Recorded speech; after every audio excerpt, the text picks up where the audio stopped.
want you to be mine. I want you by my side. Be my baby. Does Mahmoud Doka know about this song that you are singing? Mahmoud Doka and all your not men, you want you to be mine. No. Hey! Okay, Chuku, sit down. Put your legs together. The moment you started singing, you'll be feeling it. Does your wife know about this song? I'm going back, waiting for my turn. But I'm watching you. I'm keeping my eyes on you. Yeah, I don't know about on the that. Nigerian politics. I don't know about You that. said you were very young when you started. I was very young. Yeah, I wasn't missing. Now I have beer and everything. Now you have beer. Anyway, you asked your viewers to send in your questions, their questions for this 200th episode. I know.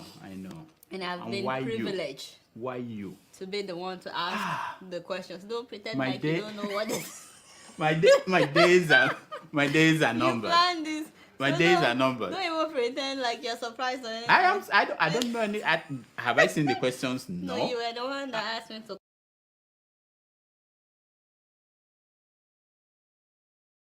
Hey whoa, mama. I'll go walk up. Titilayo. Yes. So Titilayo, you see, things change, and we have to go. We have to go. Yeah. It's unfortunate. I know. Yeah. And I want to thank you on behalf of me, good luck, Jonathan, and my wife, and everybody inside Asorok. We want to thank you for your service. Thank you. If we have dedicated people like you, we will be staying here for another 4 years. Yeah, but it's okay. We want to give you this so that you take care of your family. Thank you. And find something for your family. Useless man. Take care of what? She helped us. What? For 5 years. I ready to win election, you know fit win. She was 4 years. cleaning your You don't house. concede. You give Baba. Madam, no beg. Shut up, make I hear what. Wait. Is this your mouth that caused us to lose election? No. You keep talking, upsetting. Where you know the talk. You win election. I want to thank you for what you said they give her money, you collect. Madam, this one on my own. Madam, leave me alone. You don't befriend them. All the money. You don't befriend them. All the money they give you. You don't clean them. All the governors You don't give you money. clean them. You don't collect them. Yeah. All the money. You are a useless man. You don't do, madam. Wow. Not be $1. There is God, though. Yeah. You never chop enough, Not be our money, exactly. not be Nigerian people's money. I beg. So, time don't change, yo. Jonah, I go beat you today. See, ordinary house help knows what to do. You keep talking. We big don't mouth. get new Jonah. boss. Yeah, big Jonah. mouth. Go back to Africa. Don't even come to Togo. You go drink Go to today. Africa. You go drink today. You go piss for body. Madam, take Madam, you never leave her chop alone enough. now. I gave money to Ruben Abati, Femi Fanika, all of them chop the money. They are all bastards. These are people. These all are of people them are who useless. actually work for the government. The people that work for the government. They go carry you go lagoon. Both of you. They Now go you miss go you. lagoon. Now we don't get new for this house. You can Time go to don't change. Africa. Go to Africa. I don't even want you to Toke. For Where are my people? Toke. I don't want you to Toke. Go and get me my drink. Go and get me my Hey! Your time don't pass. Oh, God bless you. Yeah, thank you. God bless you. Titilayo. Your time don't pass. Let me warn you. What do you go do? The Nobel Prize. What do you go do? I know where your mama and papa dey. Your time don't pass. Make you There is God. Patience. Let me warn you. Hey! I sing song. Patience. God open the gate for Villa for Jonathan. Patience. God close the gate on top of his head. Patience, listen. I won't forgive you if I don't get this Nobel Prize. Yeah, you Let me tell you, I won't forgive you if I don't get the Nobel Peace Prize. If your mouth prevents me from getting the Nobel Peace, you not go get anything again. You are not coming to. You know they get anything Otoke again anymore. No more Otoke. Thank you very much for your service. Now when they because of the thing where you they do for you. Titilayo go leave you. Go to leave you. Take drink. Yes. Piss for body. Thank you. Drink and piss for body. 2019. Useless man. Election, you don't fit. Did you even vote for me? You steal all the money. money. You still don't like did you vote for me? Useless man. Did you vote for me? I go River State. Drink. I know they drink. You fit run again. I go vote for you. I go vote for you. Fit run again. I go catch you. Madam. In this you Nigeria. Don't do anything. That is not Your correct. time don't pass. That is not Useless man. Make you Thank you, waka. thank you, Oh, thank you, God my bless pastor, you. thank God you. bless you. Hey, it's a reunion something. I still have to do this. Read up on Conco. Oh, yeah, now post. Very big star, you know. Yeah, a big song. When I knew her, it was doing 4 hour interviews online. Where the students, people are stopping and the man is doing 4 hours interview. He's a very big somebody. It's wonderful. So yeah, let's play photo. Let me do this so they don't think I'm short. Big star.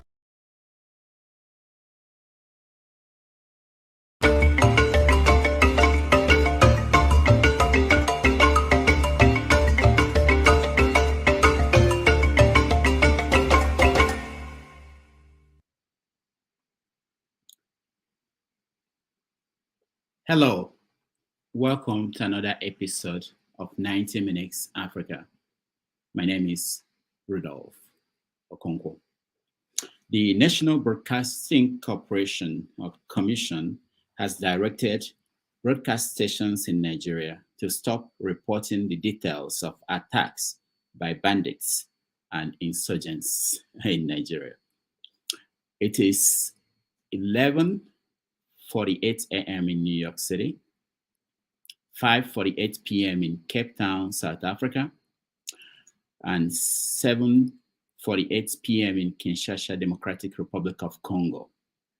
Wherever in the world you are watching us, welcome to another episode of 90 Minutes Africa. My name is Rudolph Okonkwo. My co-host Chido Onoma is on assignment. On our show today, we will have the talented Adeola Fayhun. He will join us in about 80 minutes to discuss the health scare that she had a few months ago. But before she joins us, I want to invite you to join me as we discuss the issues in the news in Nigeria and Africa today, while we wait for her to join us. And I want us to start with a conversation on the situation in Nigeria, where we had bandits once again attack communities in southern part of Nigeria. And this story that today the Nigerian Broadcasting Commission ordered stations in Nigeria to stop discussing this issue. Of course, we are not under their control, so we can discuss whatever we want to discuss. So I invite you to join us. If you want to join the conversation, to click on the link that I will share with you and then join this conversation. We will be talking about this and other issues until Adeola joins us. But before we do that, let me play the video that just came out of Edo State on this issue that we're talking about, because a lot of people, communities in Nigeria, in southern part of Nigeria, they are on the edge concerning this security situation. So let me play the video for you, and then we'll bring you in, those who are in the studio, if you turn on your camera, and then we will have this conversation. And after that, Adeola will join us. Thank you. People don't touch like what the Fulani headsmen do. Community people for Abuwere community for Ovia Northeast local government. Don't yarn to people about what really happened inside their community on Sunday where Fulani headsmen show. Solomon Amoradmo, we be the ordinary way of the community, send a call, they call and say Fulani headsmen did the community. They ask of and the elders. Say when they come, they tell and say me they know they ring the bell for the community again. Yes, actually they came. I was told, first of all, I'm in Benin. But people called me that the sensemen, I don't know what they will call them. They came here, asking for John and the others. My youth, they say they are not here. They continue giving instruction that they should call me immediately for dialogue. I said, what do you mean by that to dialogue? Now, they said we should not ring this our bell. This our bell is being when we want to make a civil defense, anything that happens, we will surely go ring them. They say we will not ring them anymore. Anybody who is a vigilante, we know as a vigilante here, should come out. May go bring them come out. Now, if we want no wash night, nothing. Everybody should go get inside and sleep with their own command. How to look there? Anyway, tomorrow I'm coming to the community. As I reach here, I didn't saw them with my tunica eye, but I saw where they eat. After they don't eat plantain and other things, they will go back.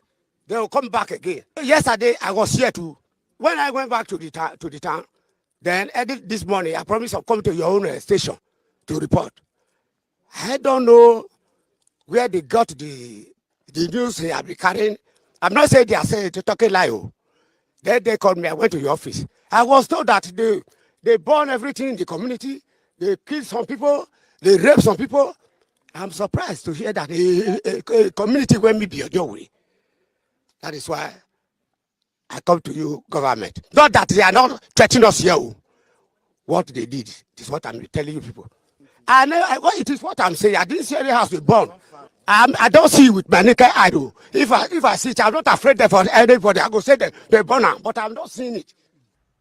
Osadebame Aigbe said the Sunday after the Fulani herdsmen come to threaten them and shoot gun for air, them go Adeola police station because the instructions where the Fulani herdsmen give them make them fear, as him and some others don't pack their things come up for the community. This morning, on Sunday, when they say they come here, the way they speak, on Saturday or Sunday, we went to Adeola police station to go and give a report. That very day was so tough for this community. DPO is not around at that time. So it tells us we put a particular down. What do we particular? Said we give our number down. This morning now, our young way call us, say CCCO, say that they come and say, okay, I have to rock on. In the morning, I did here. So when I did here in the morning, before I reach here, if you reach this community now, nobody, everybody, put myself, all my property, they are not here again. Because the instruction where they give on Sunday is a stronger information. All those Fulanis, the instruction where they give, say where they come, battery come from that upside. Their leader wear camouflage. Who experienced that day here? If wear camouflage, say they don't need anything. Shooting gun for this place. Where is the gun? They say, where is the vigilante for this committee? They say vigilante is not around. Where the audio would they say, well, as it is now, anything shooting gun, they don't need them. Where the gun would not shoot, they say not be gun, say now knockout. They can't breed knockout. They say, well, from now on, they don't surround this place. Before they know it, the battery come from there's one road, go like this. We take it, they come out. Before they know it, about 6, they come out from this place. Small time, they shoot gun, go up, pa. The whole committee, the whole everybody, you see all the old door locked. A lot of begin to run. That's the function we gather. And through when we come, when I come today, small time, go see up there. When the soldier come, I will tell them, the last house, there now, almost that time where they come, because they don't enter bush now. If you hear now, the car will go here now. See fire, they come put fire for up. Fire, they burn. They shoot 3 guns. They not burn any person, they not shoot any person. No. They shoot 3 guns. Before you know it, fire, they burn for bush. Make us stay there. They say, make I say, I know if you run. Sis, they know if you kill me. Maybe I go talk to them. Before I tell that one, they can't come inside. Now come just now. Say, make I come. Say, government don't come. I can't see Sugama, they can't gather me there. I can't see a split to them. The only thing where is soil, plantain, yam, cassava. Now farm, not be house, they burn farm. If you see the fire then, I see the fire then. If they go, they come like this. Pius say when him and his wife they go farm, one Fulani herdsman come carry dagger, come meet him. Say him cow they chop for there. Say make him go back house on him life. When me and my wife went to the bush this morning, my plantain farm. So I said, make my wife stay at back first. I said, man, let me be at the front.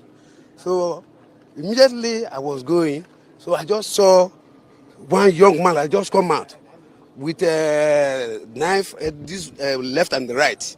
He said, what do you mean they find? I said, as you see this bush, so this is my farm. He said, me see cow when they chop her. I said, yes. All right.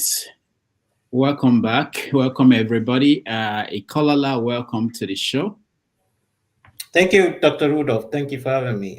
Welcome. Hello, everyone else. Nazi Prince and Nazi Prince. Olumide, welcome. and forefathers, welcome. Thank you, Rodolph. All right. So, like I said at the beginning, we are waiting for Adeola to join us in about an hour and So, but before then, let's touch on some of the issues in the news, especially this continuing threats, insecurity in the southern part of the country, and this news that the controlling body of the television broadcast stations in Nigeria is basically stopping the media from having conversations around this. So this is when it's left for us to have this conversation. And I would like to come back to you, Ikola. Let me start with forefathers. Forefathers, since yesterday, have you had anything about the situation in the country, the reaction of the government to what is going on? And thank you for having me here, Dr. Damages. Greetings to everyone, and to the chat and to the viewers. I've not heard anything because we just finished around 8 a.m. this morning, 16-hour session. But clearly this is a problem that the government don't seem to be looking to grapple.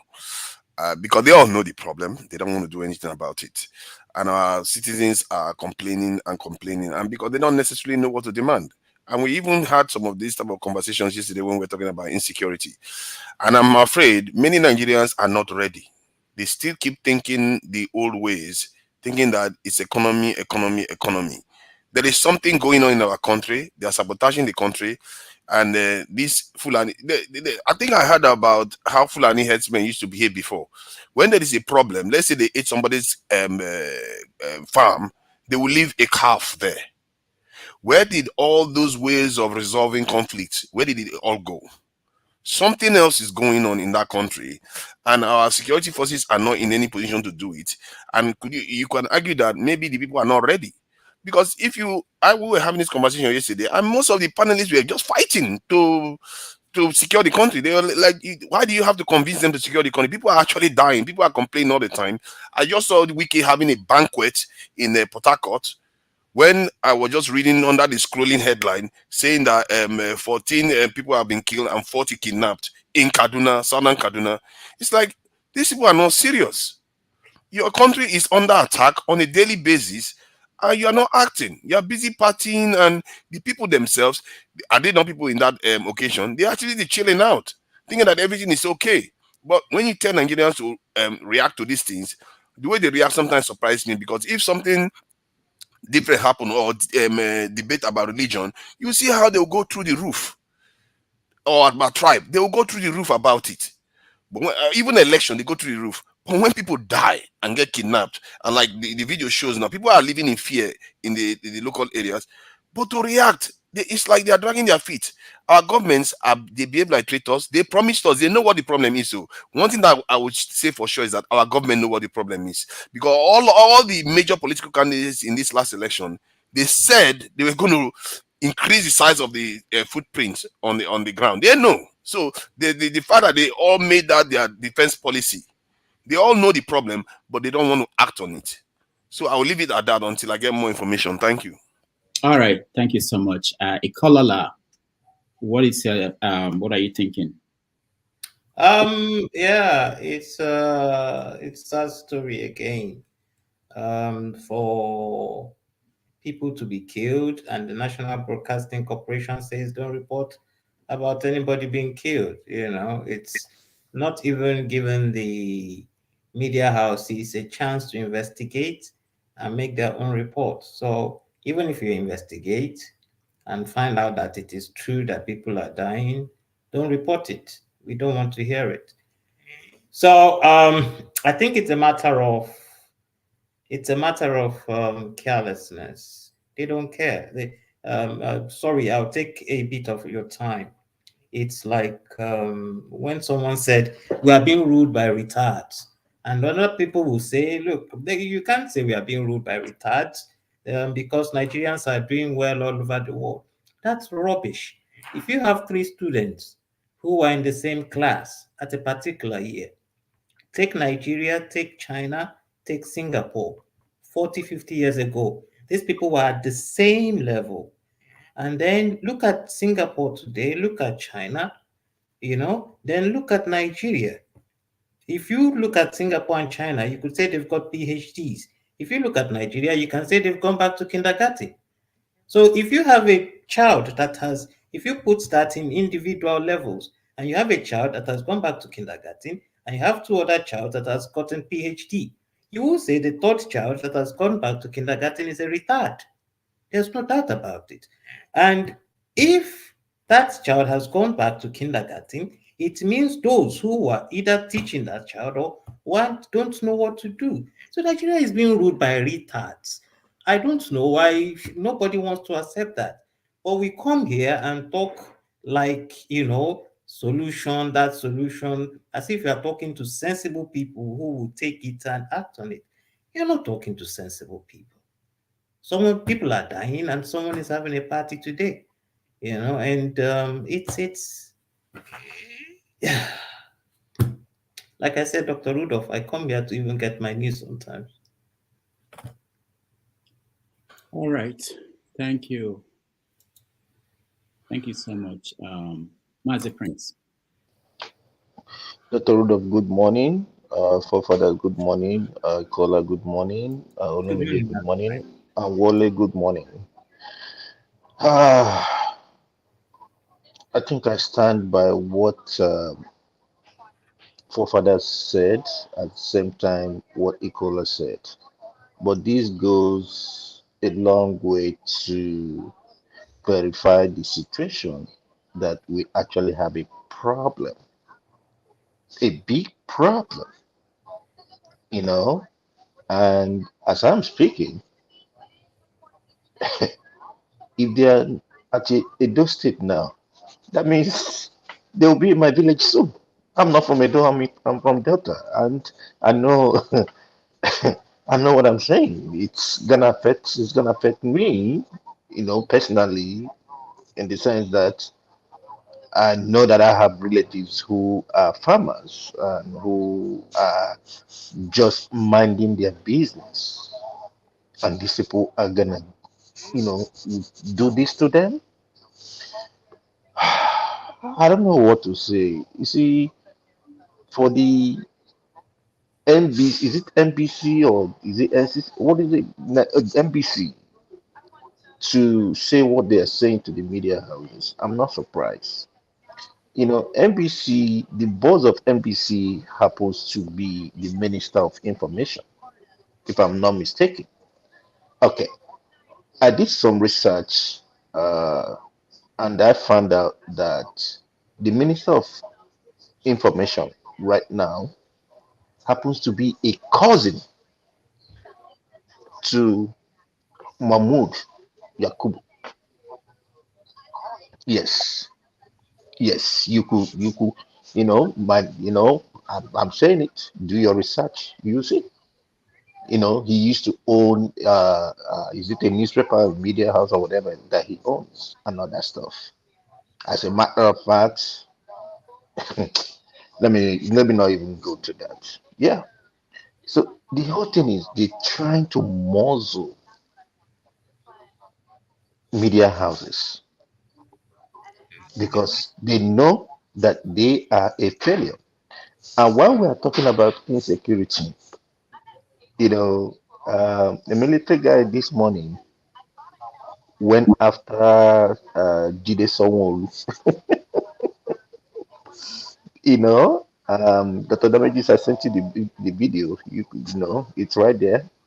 And he blasted him for even arresting the military guy going on one side of the wrong way of the road, or whatever it is. He gave it to him big time. That's the first time of me seeing a military officer going at a governor and insulting, which he deserves, to get. Other than that, let me rest for now. I think I'll rest on this for now. Yeah. All right. Thank you. Olumide. Rudolph, good day. Fellow Good day. panelists, good day. I didn't come up on air yesterday with the regular panelists, but I kind of followed everything that happened, and I want to particularly push back. I will mention names. I'm going to push back. Rodolph, I will push back on some of what you said you started yesterday. You were saying not to mention the Fulani by names. I will push back on that. Paul, you were saying that mentioning them will be tribalistic. I will push back on that. John Abba just made a fool of himself yesterday. It made no sense, and I will push back on him too. How do you make peace with your killers?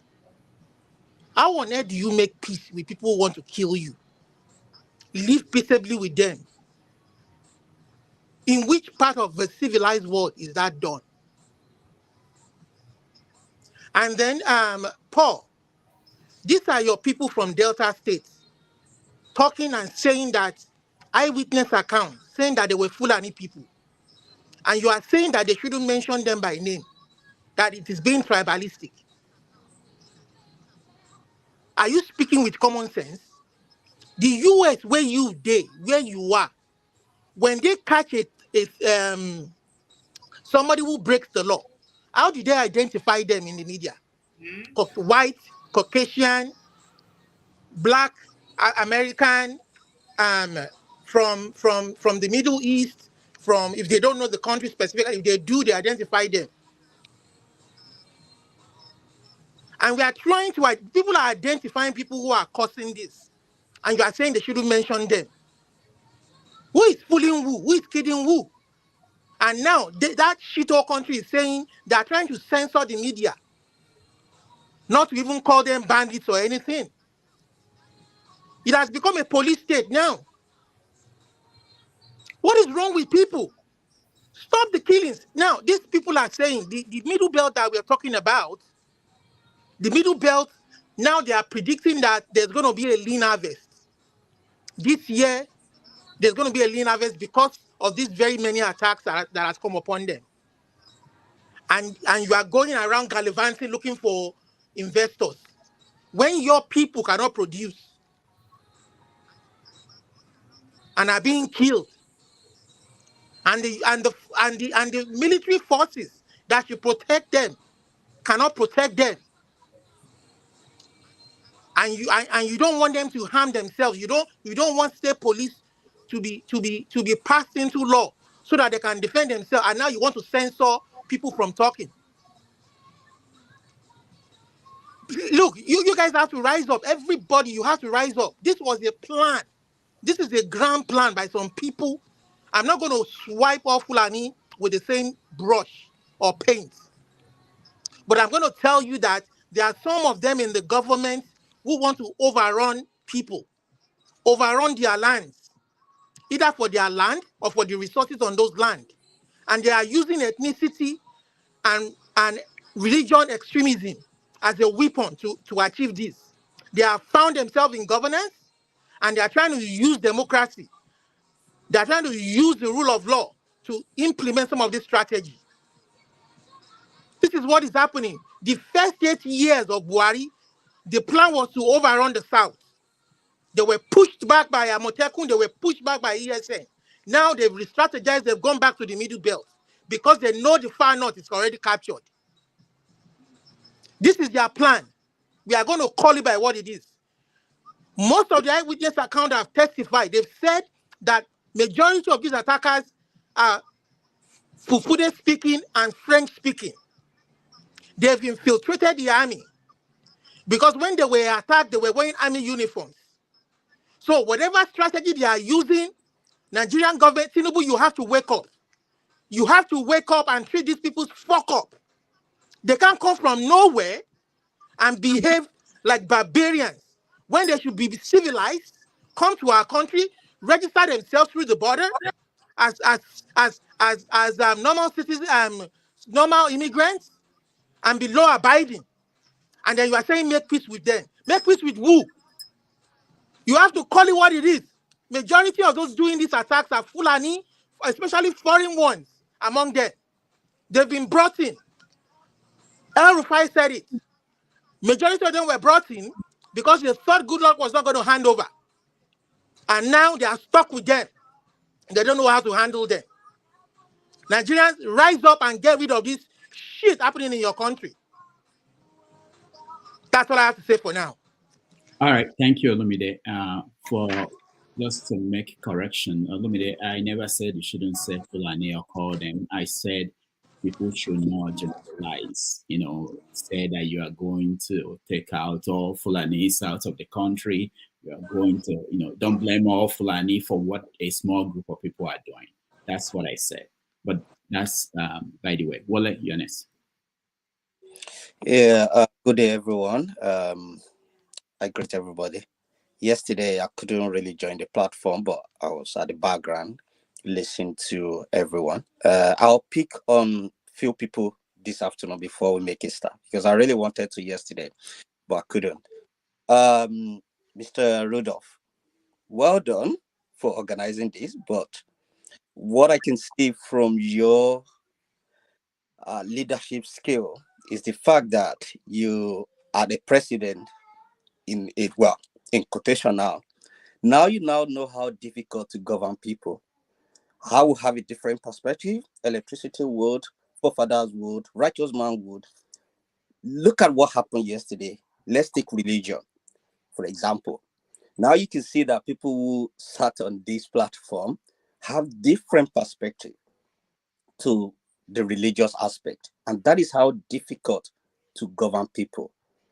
But you might have your rules and regulation, which is the constitution, but do people follow it? When you say to people, do not say this, do not say that. And I think at some point, forefathers and Pansatan, I was almost falling asleep when I start hearing that. No, you cannot say this on the platform. No, you can't say this. That is how hard it could be to govern a country or even a family. That is on one part. Righteous man and Mr. Alba, when it comes to the religious aspect yesterday, I was a little bit disappointed because I think I mentioned that we all know the truth, but we sometimes very political or economical about it. And then Mr. Rudolph said, what is the truth? It is a relative thing. What is true to me might not be to you. But that is for another day. We could take side when it comes to religion. Sometimes we are not very honest, especially when the religious is something that we attach ourselves to. But that's that on that. But yesterday I noticed something that most people on the platform yesterday tend to come towards the solution aspect of it rather than us, analyzing the problem. We all know many people are just saying, okay, this could be the solution. And I listened to when Mr. Electricity first of all said something yesterday, and I thought, yeah, I think I put my thumb up.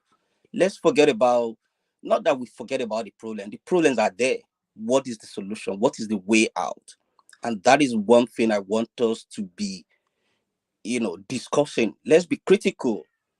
Am I come up with a solution? Mr. Electricity might see like, you haven't really thought about it.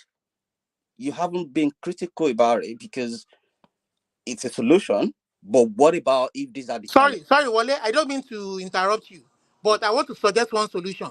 Let us start contributing money now for the people to defend themselves. Let's start contributing money to buy fire stick.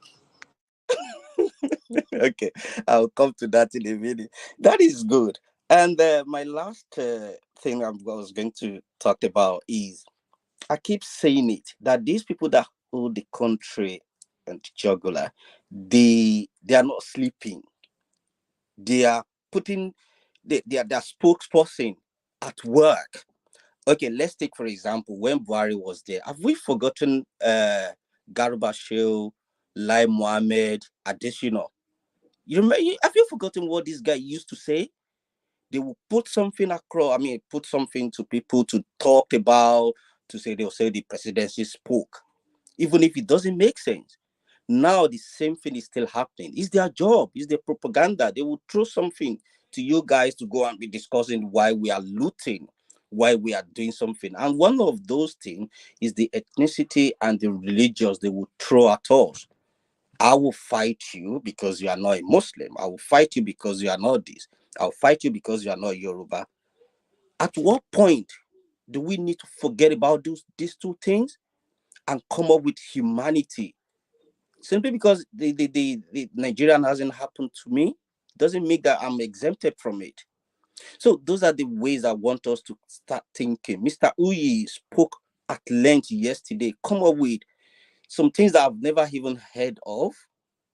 So, and that is the way I want us. I come here to learn from people, to listen to people. That's why sometimes I wouldn't talk. I just want to hear from different perspectives. But we are all adults. We love the country. That's why we come here. But I wouldn't want us to fight ourselves. I wouldn't like to be having ourselves. Let's learn what we solution. Let's see what we can do, because it's still our country. We have our family members, friends out there.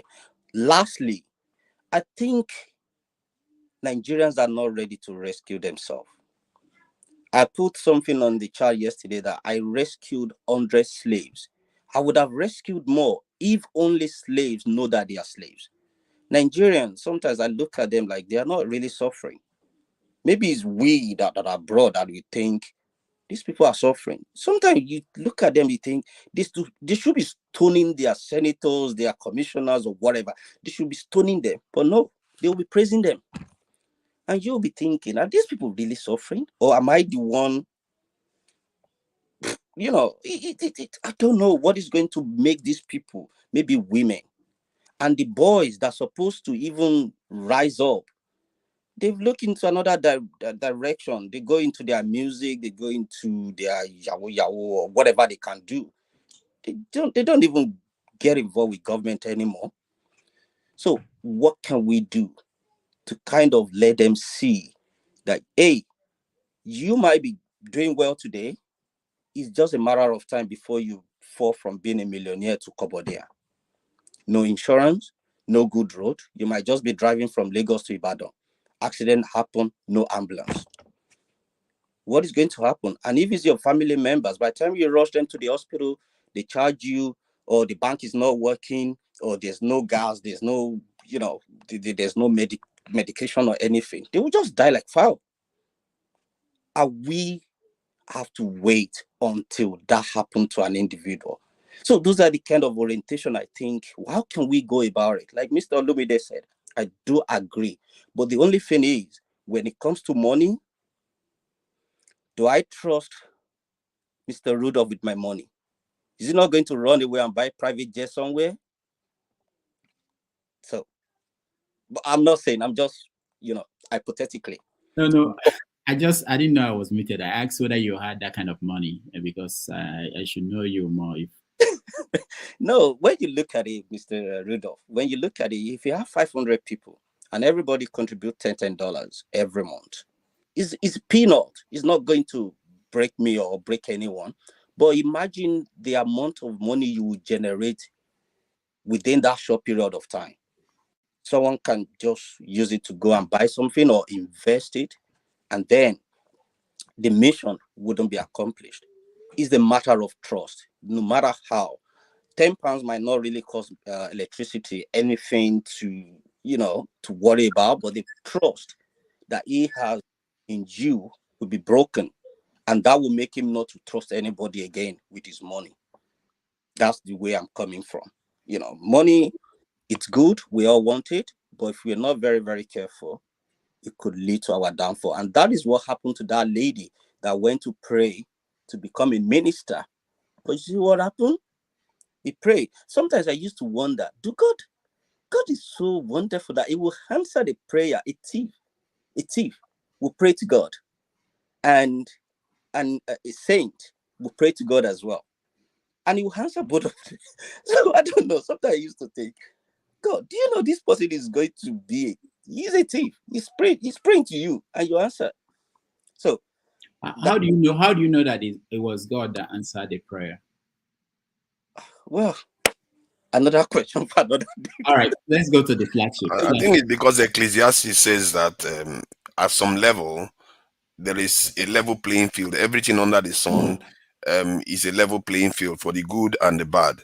I think that to an extent is acknowledged that God is, is responsible for the good people and also the bad people for some reason. All right. The flagship. Thank you. Can you hear me? Yeah. Good afternoon, everybody. Dr. Rudolph, good afternoon. Panelists, good afternoon. Viewers and those that are in the chat, good afternoon. I joined a little bit late, so I'm not sure if I'm caught up from the beginning to know where or what we're talking about. We can hear you very well. Can you speak up a little bit? Oh, can you hear me? Okay, good. That's better. Is that better? About the continuing insecurity in Nigeria. Today it appears as if it's. Excuse me, can forefathers be muted? I can hear him breathing rather than listening to people. I don't want to hear him breathing. So it appears as if it is spreading. There was an incident in Edo State today, and the National Broadcasting Commission ordered the media houses in Nigeria to stop reporting details of what's going on, the bandits and the attacks. That's their solution to the problem. Yeah. So that's what we're discussing.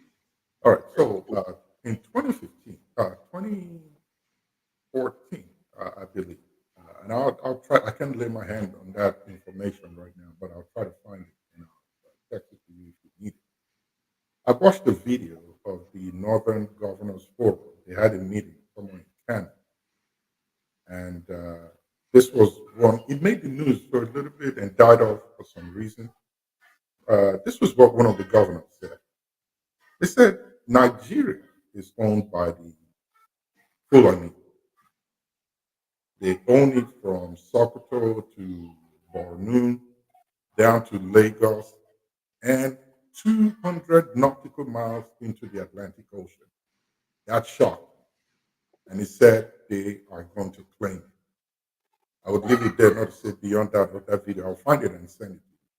But that's the ideology behind it.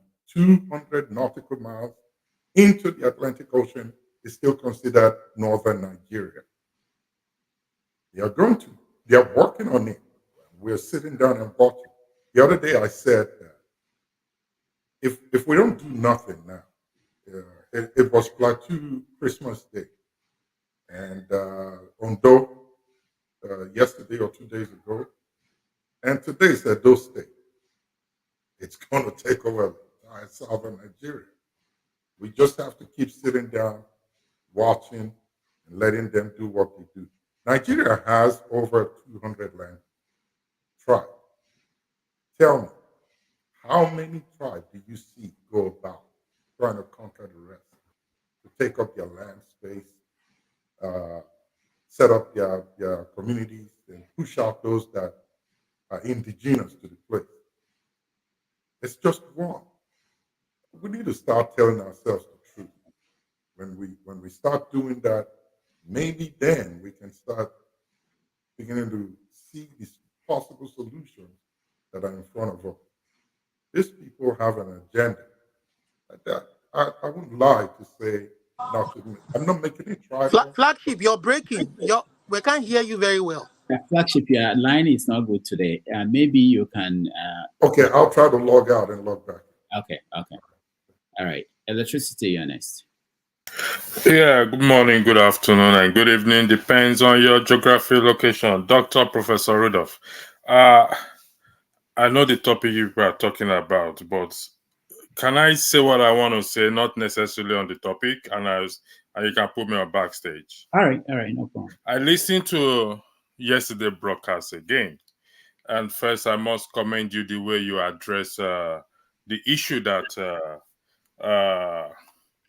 righteous man made in respect to that building of the church, even though he tried to walk himself out of it, but he couldn't. Righteous man, with due respect, when you call on people in diaspora to come and that it's in our hands, and you play what I call a two-double I don't know how to describe it. I went back to the scripture. Acts chapter 7, verse 47, first says, acknowledge that Solomon built a temple for God. And when I went to the comment section, commentary, to check the amount of money Solomon used in building the temple, verse 48 said, howbeit God did not dwell in temples that made with hands. That begs the question, what is the essence of building an expensive church, and why the people are in poverty? And you said, oh, it is better that they did not take the money out, that the money was used here. Invariably, what you are also suggesting is that the SUV that was bought and the token, we don't have any moral ground to speak to those people. You see, I keep saying, when people distort the word of God, that is one of the reasons why the country is where it is today. How much is spent to build? Those of you who went to secondary school, there's this song that we normally sing about Awolowo. Awolowo lolese, free education. That means it's Awolowo that can do it. I went to Jakonde School, and if you know how Jakonde School was built, no window. I think the fence was 6 feet, or not even up to 6 feet.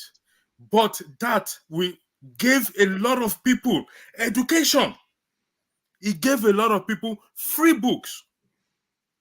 And you come here to say, I went back to listen to it very well. You try to walk yourself back from it, but I can guarantee you can never walk yourself back from it.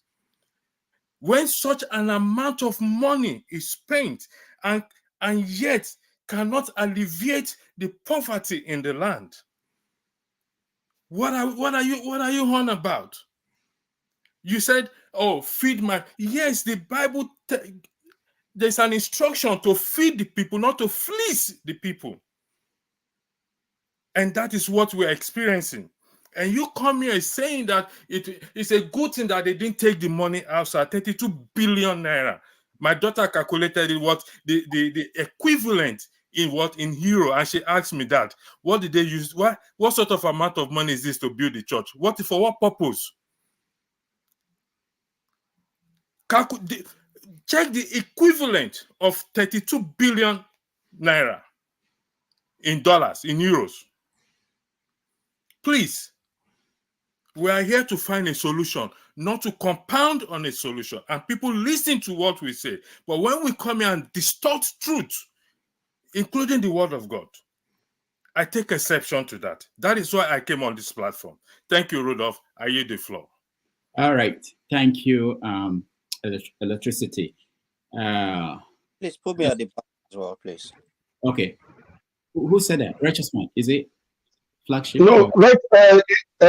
Electricity, please. Can you just hold on? I need to respond to some of the statements you made,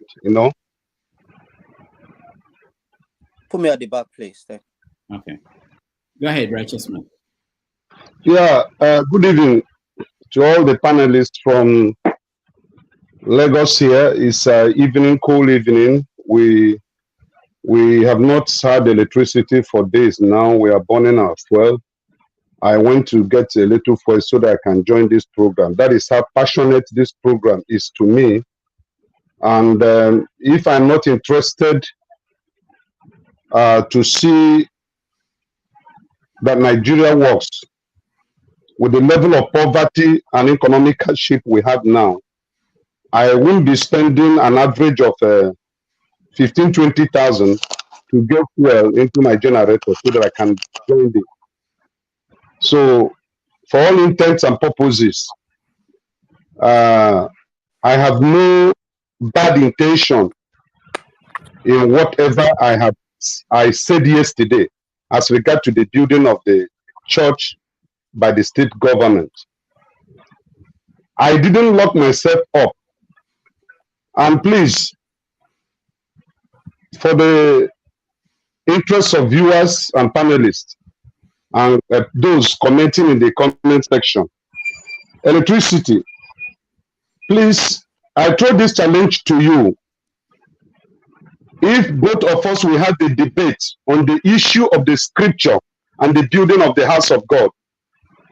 If it's going to be 2 hours debate, 1 hour debate, come with your proofs and scripture backing. Then I will come with mine, because I'm a student of the Bible, and which I think also you are a student of the Bible. And sometimes I discover that people misinterpret the intents and purposes of the statements of people based on their parochial view on issues or their political settings, and they not tag somebody with that kind of negative ideology or negative thought. Of course, it is expected. What I said yesterday, I will say it as long as I live, and I will never regret having said it. And this is my saying. If you look at Dr. Rudolph platform, the theme of yesterday's meeting, or he said, have your say. So if I have my say and it contradicts your belief and your thoughts, if you see it as a surprise, it then means what Dr. Rudolph explained yesterday, that this is not an edited version, just like we normally have on TV program. This is real. What do you? Righteous man, with all due respect, I support what electricity said. You cannot support thieving and robbery and then expect me to go and protest in front of the embassy for you. Please don't do that. I'm not going to protest in front of the embassy for you. You better go out and protest for yourself. I'm never going to do that for you. When you support people, there's $2 billion to build an edifice for what? For what purpose? Who has it benefited? Please don't depend rubbish, Jare. I beg. Road of go to the next person, Jare. We hear someone finish their speech, please. All right, so let him speak. Sorry, Dr. Rudolph. I have righteous man. Not to drag this. My number is in the private chat. Wait, righteous man. I want to step out. Electricity. You know, when you were talking, hold on. Your challenge, my number is in the private chat. I will set up the broadcast and I will bring you in here ASAP. That is all I have to say. Thank you. Okay. Olumide, with all due respect, listen to me. Let me repeat myself again. I will never regret to have said what I said, but you are just using religion. You are just using religion to manipulate people. You can't use religion to manipulate people. Please. Can you listen to me? When you are speaking, you allow another person. You shouldn't interject. Listen to me. There is difference. I watched all you said yesterday. Please, I don't support you. My God. You don't have to repeat yourself over and over. I watched everything yesterday. I didn't come on air to come and talk about or to add to my own. But I'm saying that your whatever you're saying, don't support TV. It's wrong. Whether you are Muslim, Christian, or traditional worshiper, you are wrong. You are wrong. Please. All right. Thank you, Lumide and Righteous Man. Thank you. Let's go back to the conversation, the topic we have today, which is No, Dr. Rudolph, please be a fair judge. Be a fair judge. You will allow other people to explain themselves. And so, because millions of people are listening to us, you will allow somebody to blackmail me on your platform and say negative things. He is not in my mind. He is not quoting that I'm supporting corruption, and you say let it be so. That's unfair. You can't treat me that way. I'm not in your mind, but you already spoke your mind now. You already spoke your mind. Quiet and let him finish. What I said, let me explain. They're interjecting and you can't stop them, and you're stopping me from continuing to explain myself. Is that fair? Is that judgment? Righteous Man, listen, you know how long you've been speaking. I'm worried that in the next 20 minutes, less than 20 minutes, we have to stop this. I want to give everybody here the chance to at least say something. So you can summarize. Already he's giving you the chance to come on his platform to debate him. So you have an opportunity to talk for 2 hours, but you can summarize what you have to say. now so that we can. What I'm saying is this. I did not support corruption. I did not support that the state government spend 32 billion to build a temple. What I am saying and what I said yesterday is this. Fine, he has claimed he spent that 32 billion. At least we have physical structure we can look at and say, okay, if that place is audited, it may not cost up to 2 billion or 1.5 billion. But at least we have something physically we can identify and say, this is where this man claimed he put 32 billion. Now it is left for the House or the people of Akwa Ibom to probe and audit. Will this thing cost up to this? Then I said in comparison, how about those who we cannot figure out what they spend billions and hundreds of billions of naira in doing, and then the money disappear. But this one we something we can look at and say, okay, the plan is 32 billion, fine, this is the structure. We can pull us back and they audit and find out how much actually that building cost. That was what I had in mind in what I was saying. I said it was better than those who carried our money and put it in a broad account, and then all foreign countries will be using it to better their economy. At least in Akwa Ibom, we can look at and say, oh, this man claimed he built this in 32,000. Does it worth it? It's a physical something we can see. Unlike those who steal money and we cannot see anything, we cannot identify where the money went to. That's what I said, and I'm not wrong by saying it. Doesn't matter. Right, thank you. Let's move on to the. So, about the security issue in Nigeria, okay? Let's remember when Nnamdi Kanu was crying on this issue, that the Fulani bandits or terrorists, it's not all Fulanis that are terrorists. I don't profile any ethnic group or tribe or religion. I don't do that. But it was officially named and said the Fulani terrorists or Fulani bandit. And even somebody went to court and court declared them a terrorist group. And Nnamdi Kanu was crying over this thing for years and said that these people will overrun the South. You see, there is an agenda that these people are carrying out. And before the day break, this agenda, it will clear in our eyes. I think the South is playing over-educated, over sense. They are very intelligent, they are well-read. But when you look at the North, whoever we call the North, they don't play to the gallery. They don't come out to show their academic qualification or how much intelligent they are. But they control those of us in the South who think we have read much more than the Englishman. We can speak much more than the Englishman. We can do things more than even those who own the language we speak. In election, they decide who becomes Nigerian president. They decide who becomes the Senate president. Yet the South that claim they are more intelligent, more learned, more bright, are seen as second-class citizens. The submission made by one of our panelists here that will he trust someone with his money?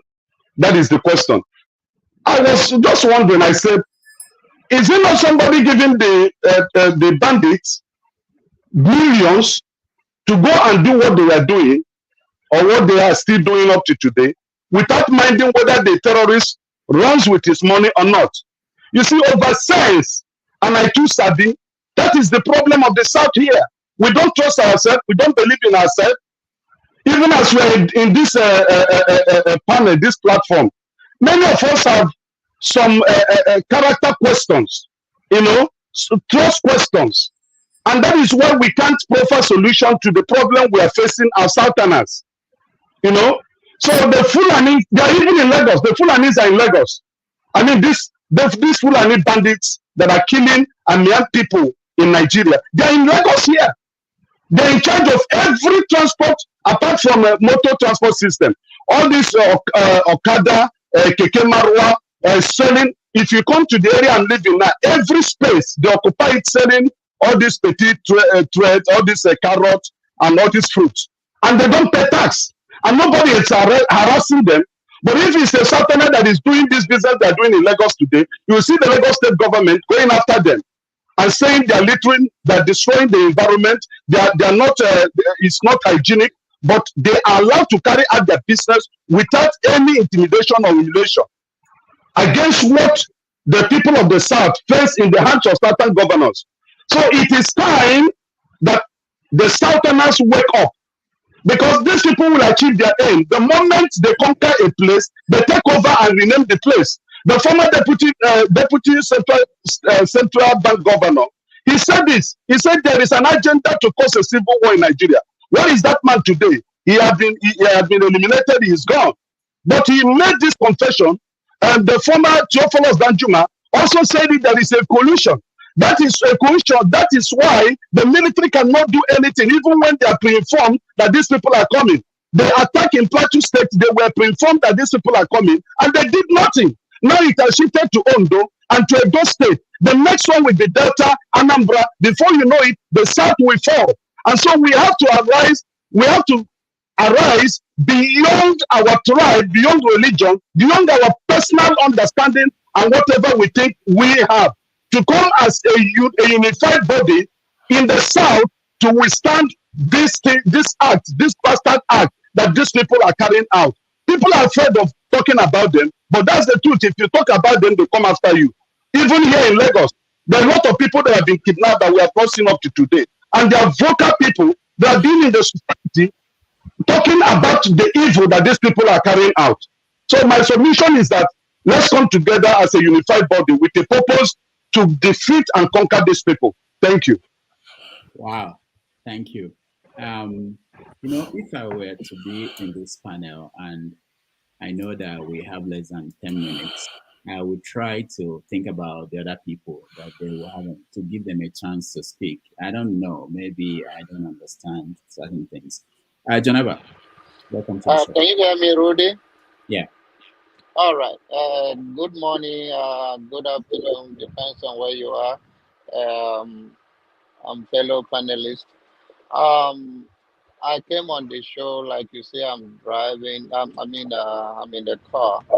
I don't want to put a case with people like Olamide. What we said yesterday was that whatever the bandit or planning herdsmen that are destroying any community, we cannot tag the whole Fulani people that they are all bandits. And I gave example that if one Igbo man do something, you cannot say the whole Igbo people are terrorists. That is what we said yesterday. But it seems that Olamide is chaotic in his way of things. The Yoruba nation is trying to build or trying to campaign for. If this is his approach, it will be more chaotic than the Nigerian we have right now. Because what we have in Nigeria is a terrorist. How do you know that for sure? Though? That's just hypothetical. How do you know that for sure? That what? How do you know that Yoruba nation will not be better organized than Nigeria? Because of you. How do you know? Give us nation can you let me? This is the same reason why I say that. Huh? Because when you don't have that temperament, you ask me a question and I'm returning back. I do not ask you a question. I'm commenting. So this is the same way. When you don't have even the temperament to wait for me to finish my comment, that when you have been talking, I do not interject, even when you are mentioning. That's fine. Finish your thoughts and move on. Let's move on. I know your thoughts. Let's live at peace with our terrorists. Live in peace with your terrorists. I know your thoughts. I don't know Finish who it and move on. your medication. I think you should be taking some of those things, maybe the one that have your nerve, or get on some medication so that we can have a better society. I don't think it's fair for you to be interjecting people when it's not supposed to. But I can tell you categorically that people are watching us around the world. You have nothing to lose. I'm not going to put up a fight. People are watching. Thank you. You have nothing to lose. So I'm not going to engage with you. Thank you. Thank you, Janaba. Martin, welcome to the show. Martins. Can you hear me? I'll rejoin you guys when this lady is back on the platform. Bye. Thank you so much, Right. Dr. Damages. God bless you. Yeah. How are you? So, Rudolph, I'm sorry I'm a terrorist to some people. Okay. Martins, can you Good. hear me? And you? Nice to join you guys on this very interesting topic about Martins, we're hearing statics, I think, or noise from you. Are you using a mic? Are you using... Exactly. I'm not using no mic. It's just direct. Okay. All right. What's your view?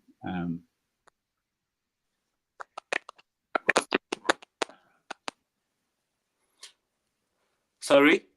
So what's your view on the topic we're discussing? What do you think? Exactly. Where are Actually, you? I jumped in because Where are you? I'm in Germany. I'm in the state Baden. I'm in Germany. I'm in the state Baden-Württemberg. Okay. There's a delay, so I think go ahead. So yeah, I'm originally I'm originally from Benin City. My parents are from Edo. So I jumped in because it's my first time of hearing that the Edos are being under attack from these headsmen. You know, I was like really surprised. The last one I heard was that Jos was a lot of people had died, Christians or Muslims. So I don't understand that. And then today, me getting the information from Dr. Damage's platform, it was really shocking to me because nobody even talked about it. I don't even know when this happened, you know. So, and every now and then, this insecurity thing is trending, like the federal government, if they're making money from it, or I don't know what they're doing, but the innocent lives, innocent children that are dying, it's really, really sad, you know. It's really, really sad. And I don't think we should be here trying to argue, but I think everybody should have the same mind. I read someone said on the comment section, he said, nationalism should be our discussion and not religion or tribalism, because yes, every now and then we keep talking about tribalism, religion, how it separates us, but let's start talking about nationalism. Let's all be nationalists, and then I think maybe Nigeria will start from there. Yeah, thank you so much. All right, thank you, Martins. Let's go back to the flagship and see if your connection is good.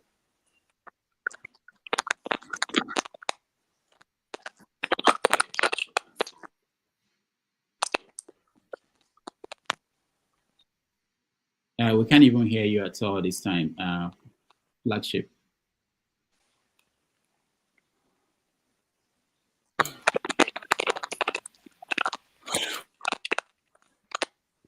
We can't hear you. We still can't hear you. All right. You have to probably log out and come back in. Can anybody hear him? No. It's not just me. So we can't hear you at all, flagship. Try to log in and log out and come back in.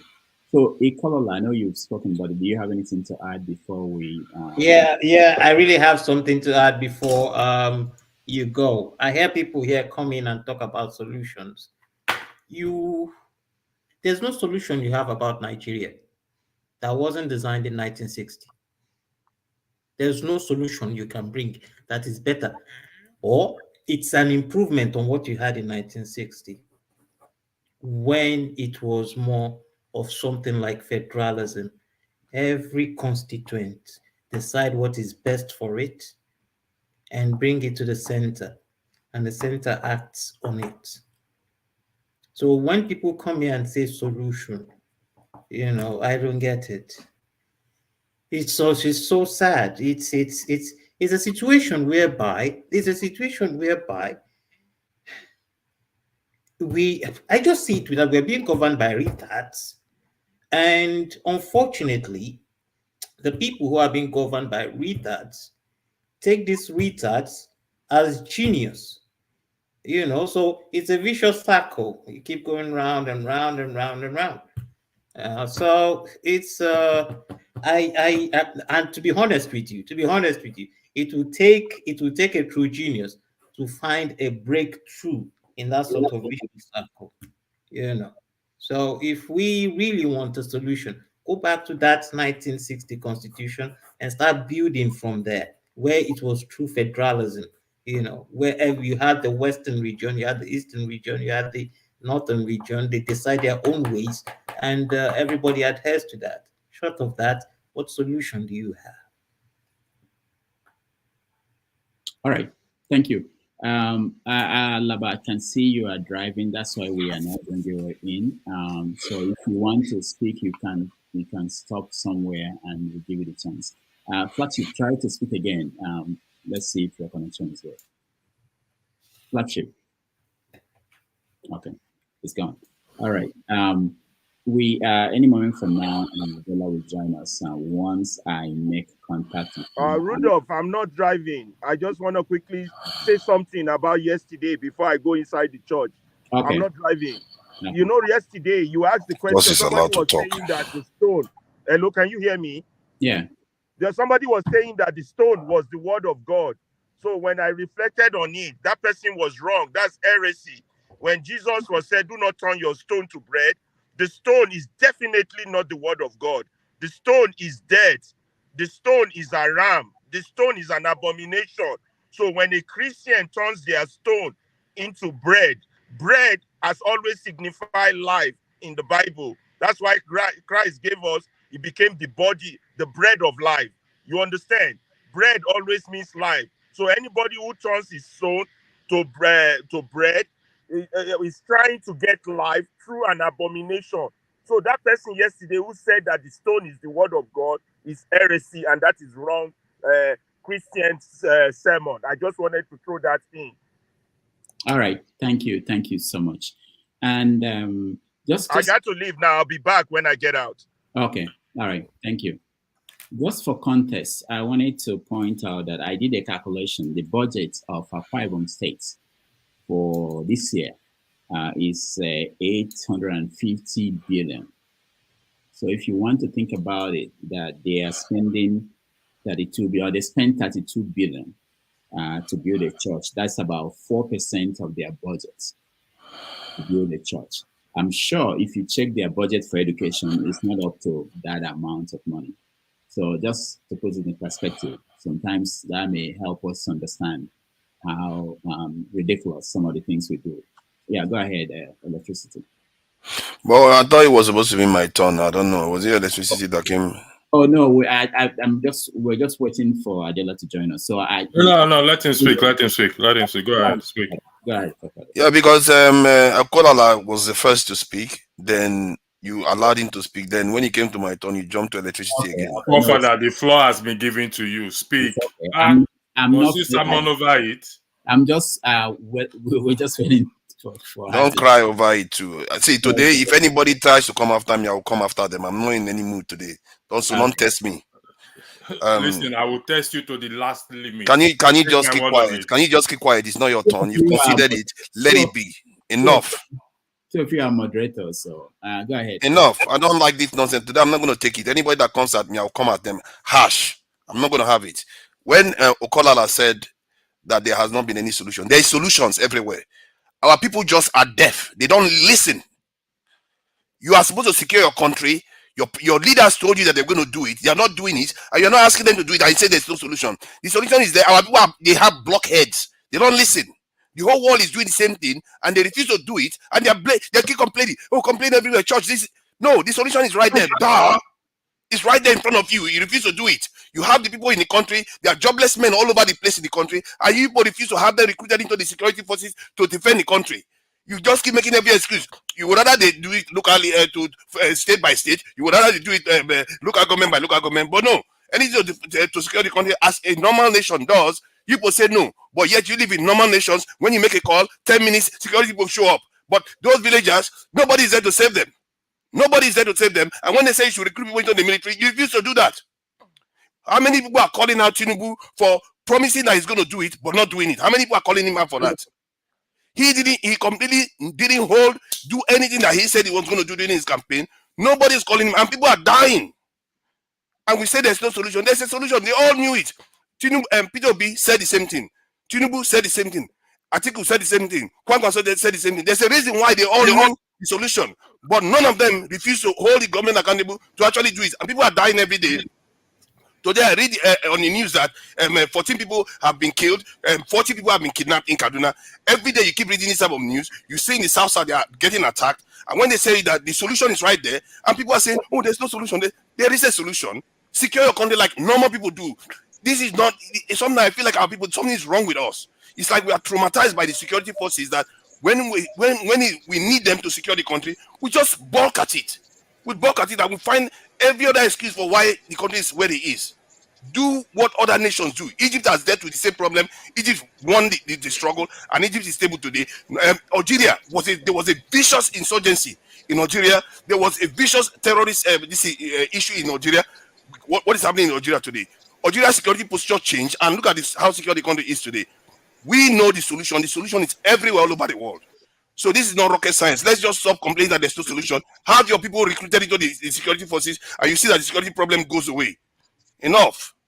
All right, thank you, forefathers. Let me, forefathers, you know, one of the reasons why we do what we do here is that maybe for you, maybe after a while, you get so frustrated that you volunteer to lead. There are women, we had, and it's in the news, I'm looking for the video to play for you, women in Plateau State who came out to protest. They are tired. They want solutions, okay? They want the government to do something. Maybe they need a leader. Maybe you can say, you know what, I'm tired. I'm tired of all these people talking nonsense here. I will go and lead. And you move. People do that. That's how societies change. And no, I agree with you. I will do what I can. That's what I'm doing here. Hold on. So the people here, if they, for whatever reason, they decide, this is not everybody in Nigeria.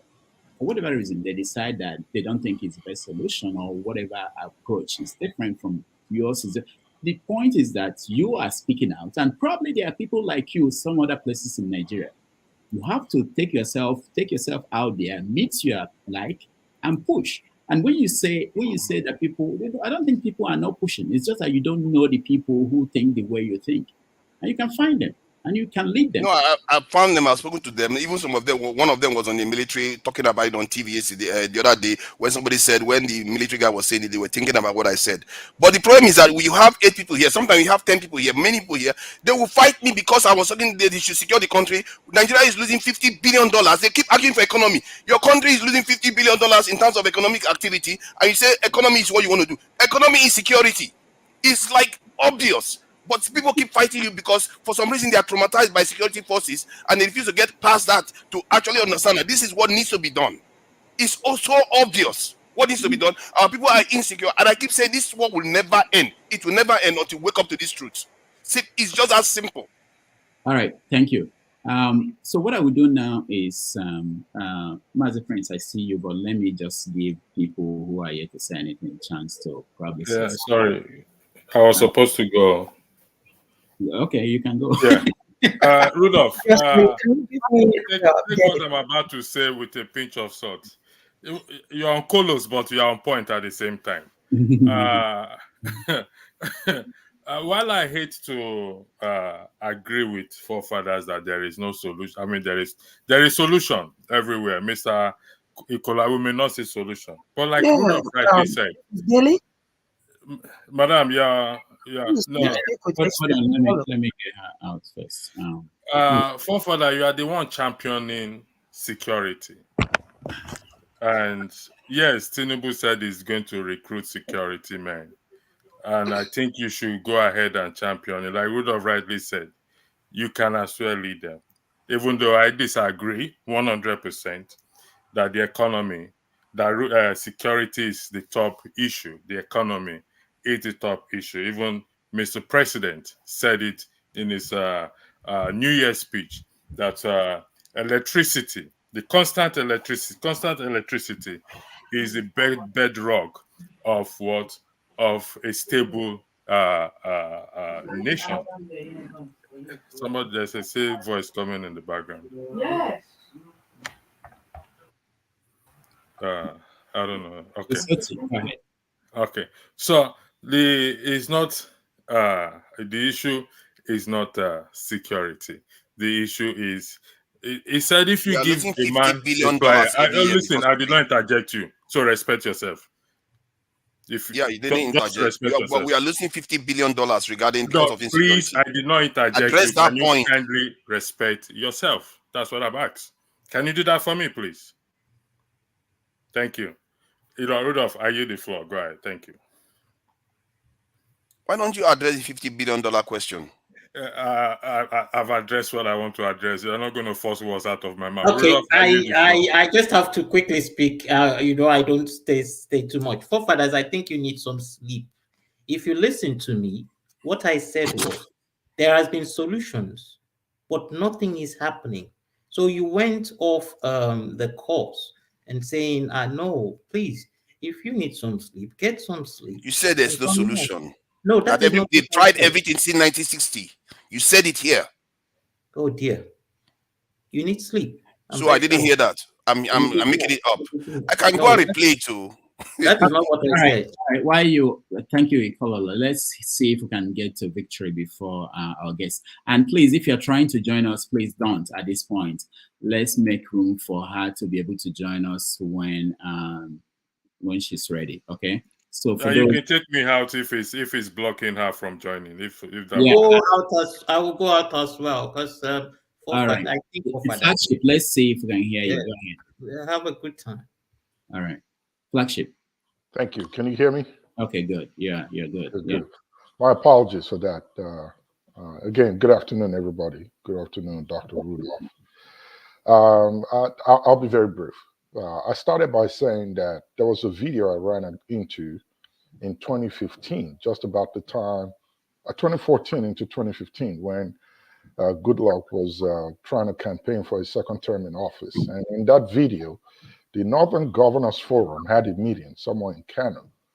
And this was part of their resolution, so to say, on video. One of the governors was speaking. And he said that Nigeria is owned by the Fulanese.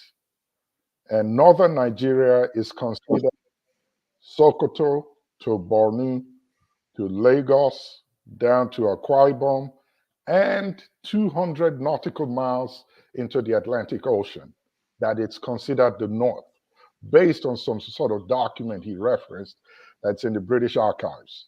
And I really would like to find out that document, if I lay my hands on that video, I'll send it to you. Now, the agenda is simple. It's before us. We see. It's like clear. I don't know why we are dancing around it. There are over 200 tribes, maybe languages in Nigeria. But how come it's just one that's just trying to go everywhere and take over everything? They started out from the north. The middle belt was Christmas Day.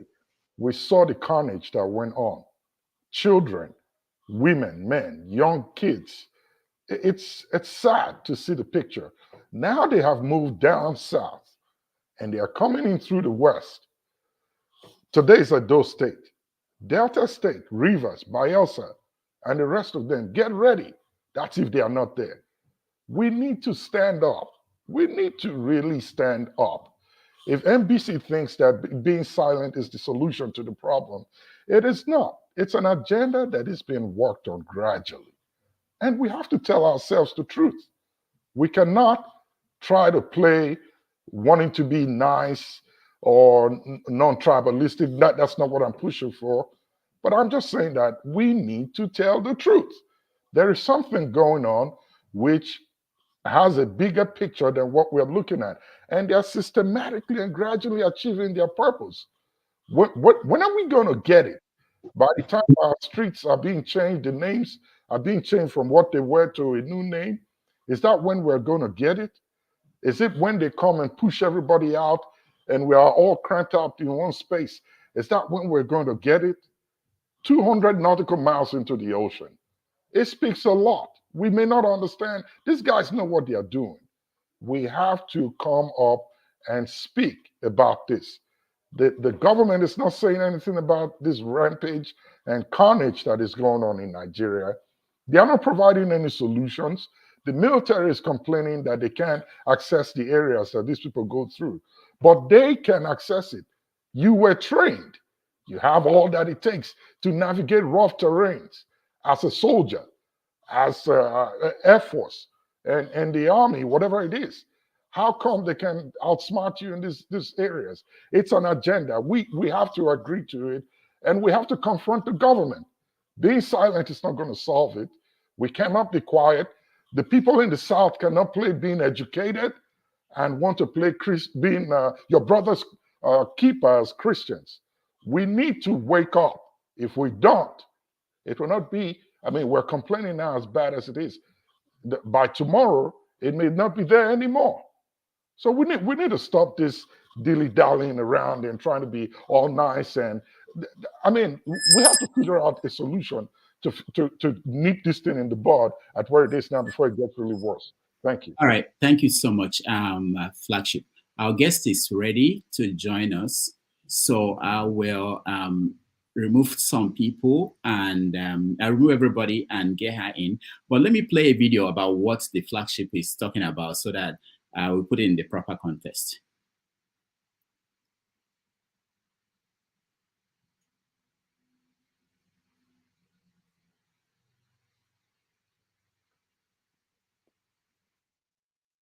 Lead speakers, Alhaji Usman Bugaje, raised a controversial issue on the ownership of the nation's crude oil domiciled majorly in the Niger Delta. According to him, it's wrong for any state to claim that it's oil producing because 72% of the total landmass in the country belong to the North, and that by the United Nations law, it's only the North that actually has the right to claim ownership. How Nigeria's leaders should think. There is no oil-producing state. The only oil-producing state is the Nigerian state itself. Because the investment came from the Nigerian state, the territory belongs to the Nigerian state, and whatever mileage you get in the sea, according to the United Nations law of the sea, is a measure of the landmass that you have. That is what gives you the mileage into the sea. If you have a small landmass, you get a small cut of the sea. And the landmass of this country, we know, that gives us that long 200 miles or nautical miles or more into the ocean is because of that 72% of the landmass of this country, which is the North. So what they claim is the offshore oil is actually the oil of the North. If anybody should own it, it's the North. So we should stop using these terms that have no sense at all. There are no oil producing states. It is only the Nigerian state that produces oil.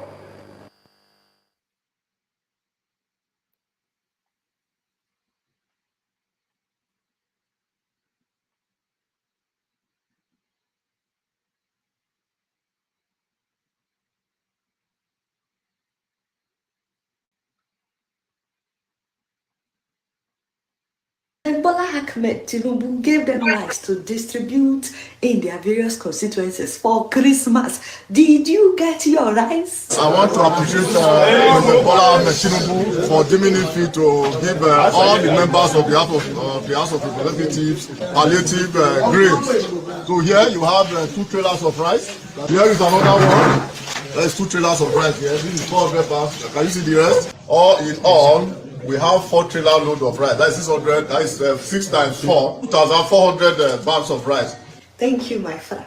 The special assistant to the president on social media confirmed it on Kushegun Dada. He said that each rep member got rice worth 100 million naira to distribute, and that each senator got rice worth 200 million naira to distribute in their constituencies. Now, knowing Nigeria, they will give them the option of either getting the rice or taking the money to go and buy the rice. Again, I'm asking you, did you get your rice? Because with that 200 million naira, each senator is supposed to be able to give out at least 6 trucks of rice, and each truck can take, sometimes they will take up to 1,000 of the 25 kg rice. So each senator should be able to give out about 7,200 bags of the 25 kg rice. Each state has 3 senators. That is already more than 20,000 bags of rice right there.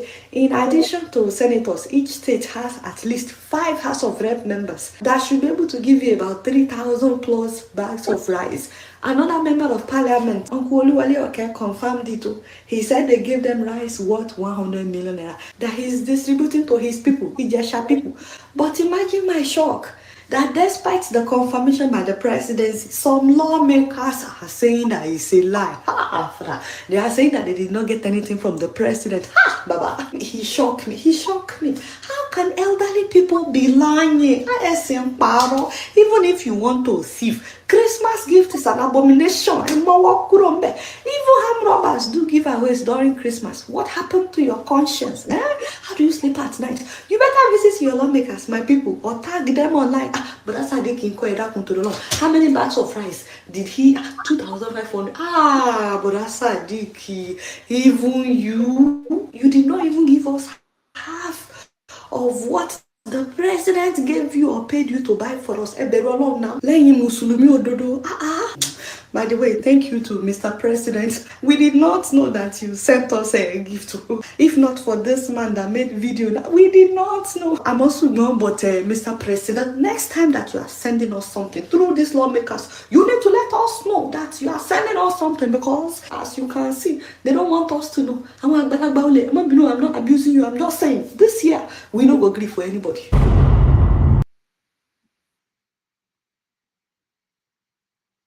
I don't know much. Guess what? I'm just keeping it real. If you have a plasma TV, the type she uses to keep a watch on Nigerian politicians, chances are that you know Adeola Fayehun. And if you know Adeola Fayehun, you must definitely know Kolidowo and their exploits in the last 13 years. Various news outlets have described Adeola Eunice Oladele Fayehun as a queen of Nigerian satire. Born on July 6, 1984, to the family of Reverend Dr. Solomon Ajayi Oladele and Margaret Ibiladun Oladele, Adeola is the youngest of 6 children. She emigrated to the United States in 2003 when she gained a scholarship to study at Olivet College in Michigan, where she graduated with a BA in Mass Communication and Journalism in 2007. She obtained a master's in journalism at the City University of New York, CUNY, Graduate School of Journalism in 2008. After graduation, she worked at CUNY TV as a news producer. She later joined The Nation newspaper as their US correspondent and Sahara TV as a freelance journalist. She shot into the international limelight in 2015 when she and the Sahara TV's crew confronted the then president of Zimbabwe, now late Robert Mugabe, in an unprecedented journalistic ambush that surprised the sit-tight leader. President, don't you think that it's time to step down, sir? Is there like a time limit? Sir, don't you think it's time to step down, sir? It's okay. Sir, don't you think it's time to step down? Pardon. Can you say something, sir? Do you think it's time to step down?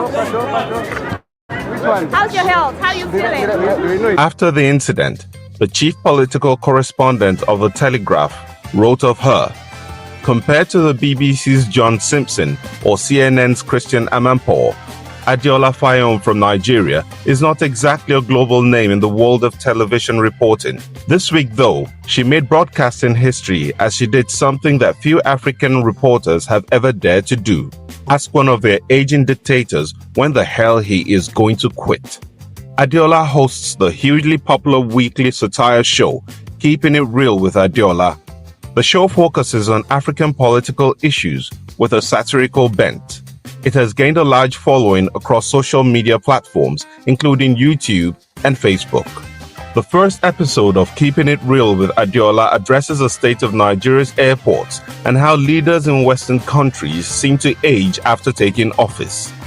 In contrast, African leaders appear to look younger, and the petrol price in Nigeria compared to other African countries went live in November 2011. Before launching the show, Adeola also worked as a co-host on Sahara TV, the online television platform. Adeola, who describes herself as a political satirist, bringing you African news with lots of flavors and spices to make you laugh out loud while learning about current events, is happily married and lives in the United States with her husband Victor and 2 children, Zion and Zayn. She has interviewed notable political figures in Nigeria, amongst whom are former President Muhammadu Buhari, and more recently, the presidential candidate of the Labour Party in 2023 general election, Mr. Peter Gregory Obi.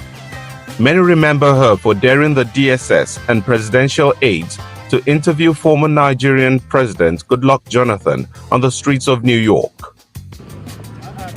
We did that with the consent of the states. The But federal now government the did not government- impose it on the states, no. Thank you very much. When they, All right, thank you. Thank you. He's our president. It's okay if he talks to us. Adeola and her husband founded the non-profit Cura, which helps needy people in Nigeria. Also, alongside her husband, she recently launched a natural hair products line called Adoves. Her most recent social impact show was a narrative of her ordeal during her pregnancy last year. In her signature way, she brought awareness to health concerns affecting many women in our society. And that was when they found out that this whole time I had internal bleeding, I had blood clots, 2 things that could easily kill people. My lungs were getting filled with blood. There is no question that Adeola Fayehun is a legend of our time. Peace out. All right, please join me as we welcome, if she's still here, Adeola Fayhun. I don't know if she's still here. If she's gone away, we will find her. Adeola, welcome to the show. What? Was that really necessary, Rudolph? Like, what? Who was that? Who was that was being introduced? Because I don't know who that is. I know. But sometimes. Nice to see you too. Hi, Rudolph. How are you?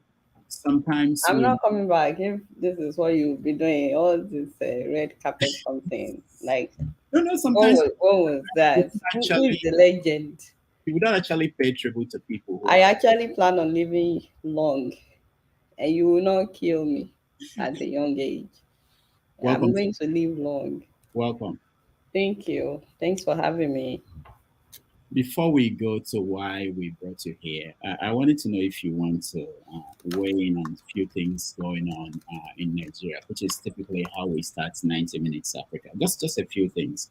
The first one is this issue of insecurity.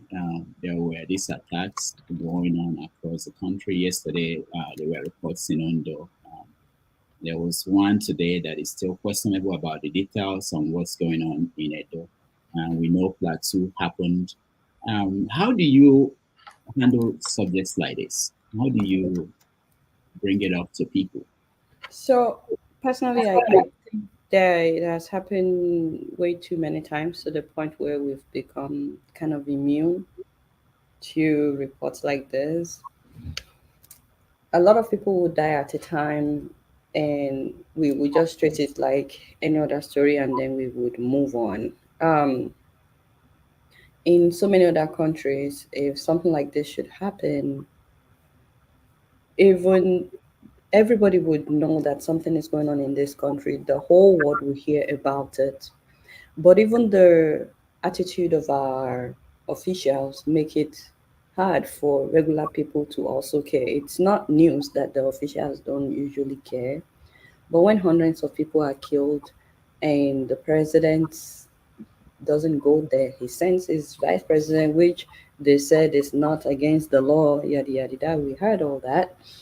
But just for him to act as a human being was difficult when that happened. So this has happened way too many times because we didn't do anything to stop it. Well, let me not say we didn't do anything. The military is trying their best, but unfortunately, this has dragged for so long to the point where people don't care. They just move on. It's just like any other day. At most, it would trend for maybe 2, 3 days, a week, and then we move on. Unfortunately, the insecurity has not gotten better. There are so many Nigerians, regular Nigerians now, that will tell you that it's been a long time that they got on the road to travel from one state to another state. Now, if you want to travel, the preferred means of traveling is by flight. And if you don't have money for flight and you get on the road, there's a lot of prayers involved. Definitely loved ones will be calling you every hour or so. Where are you now? Shetty Debe, have you guys arrived? So it's really sad that not only have we become complacent, and a lot of people have now seen it as the way of life, which shouldn't be. Rudolph, do you know that anybody that was born in maybe year 2000 or, 2005 or so, do you know that, and they are growing up in Nigeria, they've never been outside of Nigeria. Do you know that they unconsciously think that this is normal? Although they do follow foreign news and so on, it's one thing to follow foreign news, it's another thing to live elsewhere. So when you go home, for example, and you're complaining, you're noticing some things, they look at you like, what's your problem? Didn't you grow up here? You know? So it's so unfortunate that we've gotten to the point where there's no outcry. People are not on the streets, because of what happened. Unfortunately, though, the times that they've been on the street, the times we've had outcry, we know how they all ended. So people will tell you what's the point. So yeah, that is what I think about insecurity in Nigeria.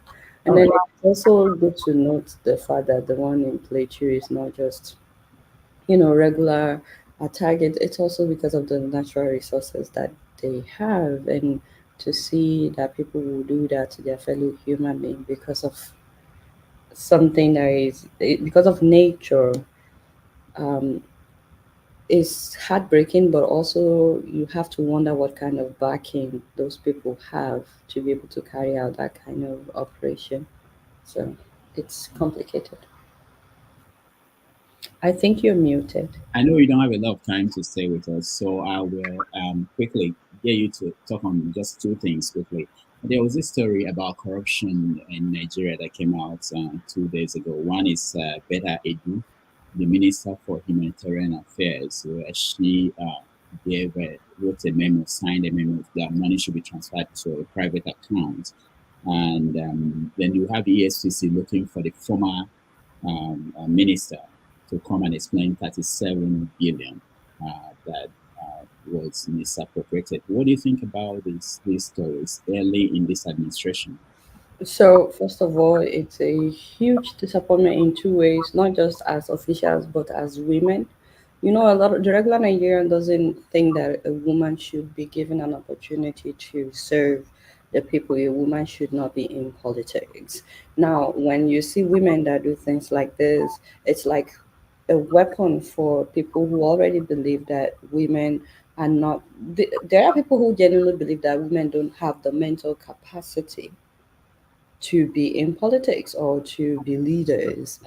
And so when something like this happens, it's a blow in two ways. It's a blow as the minister, but also for us women, because don't forget that the Nigerian politics is filled with, let me say, 95% men and then 5% women.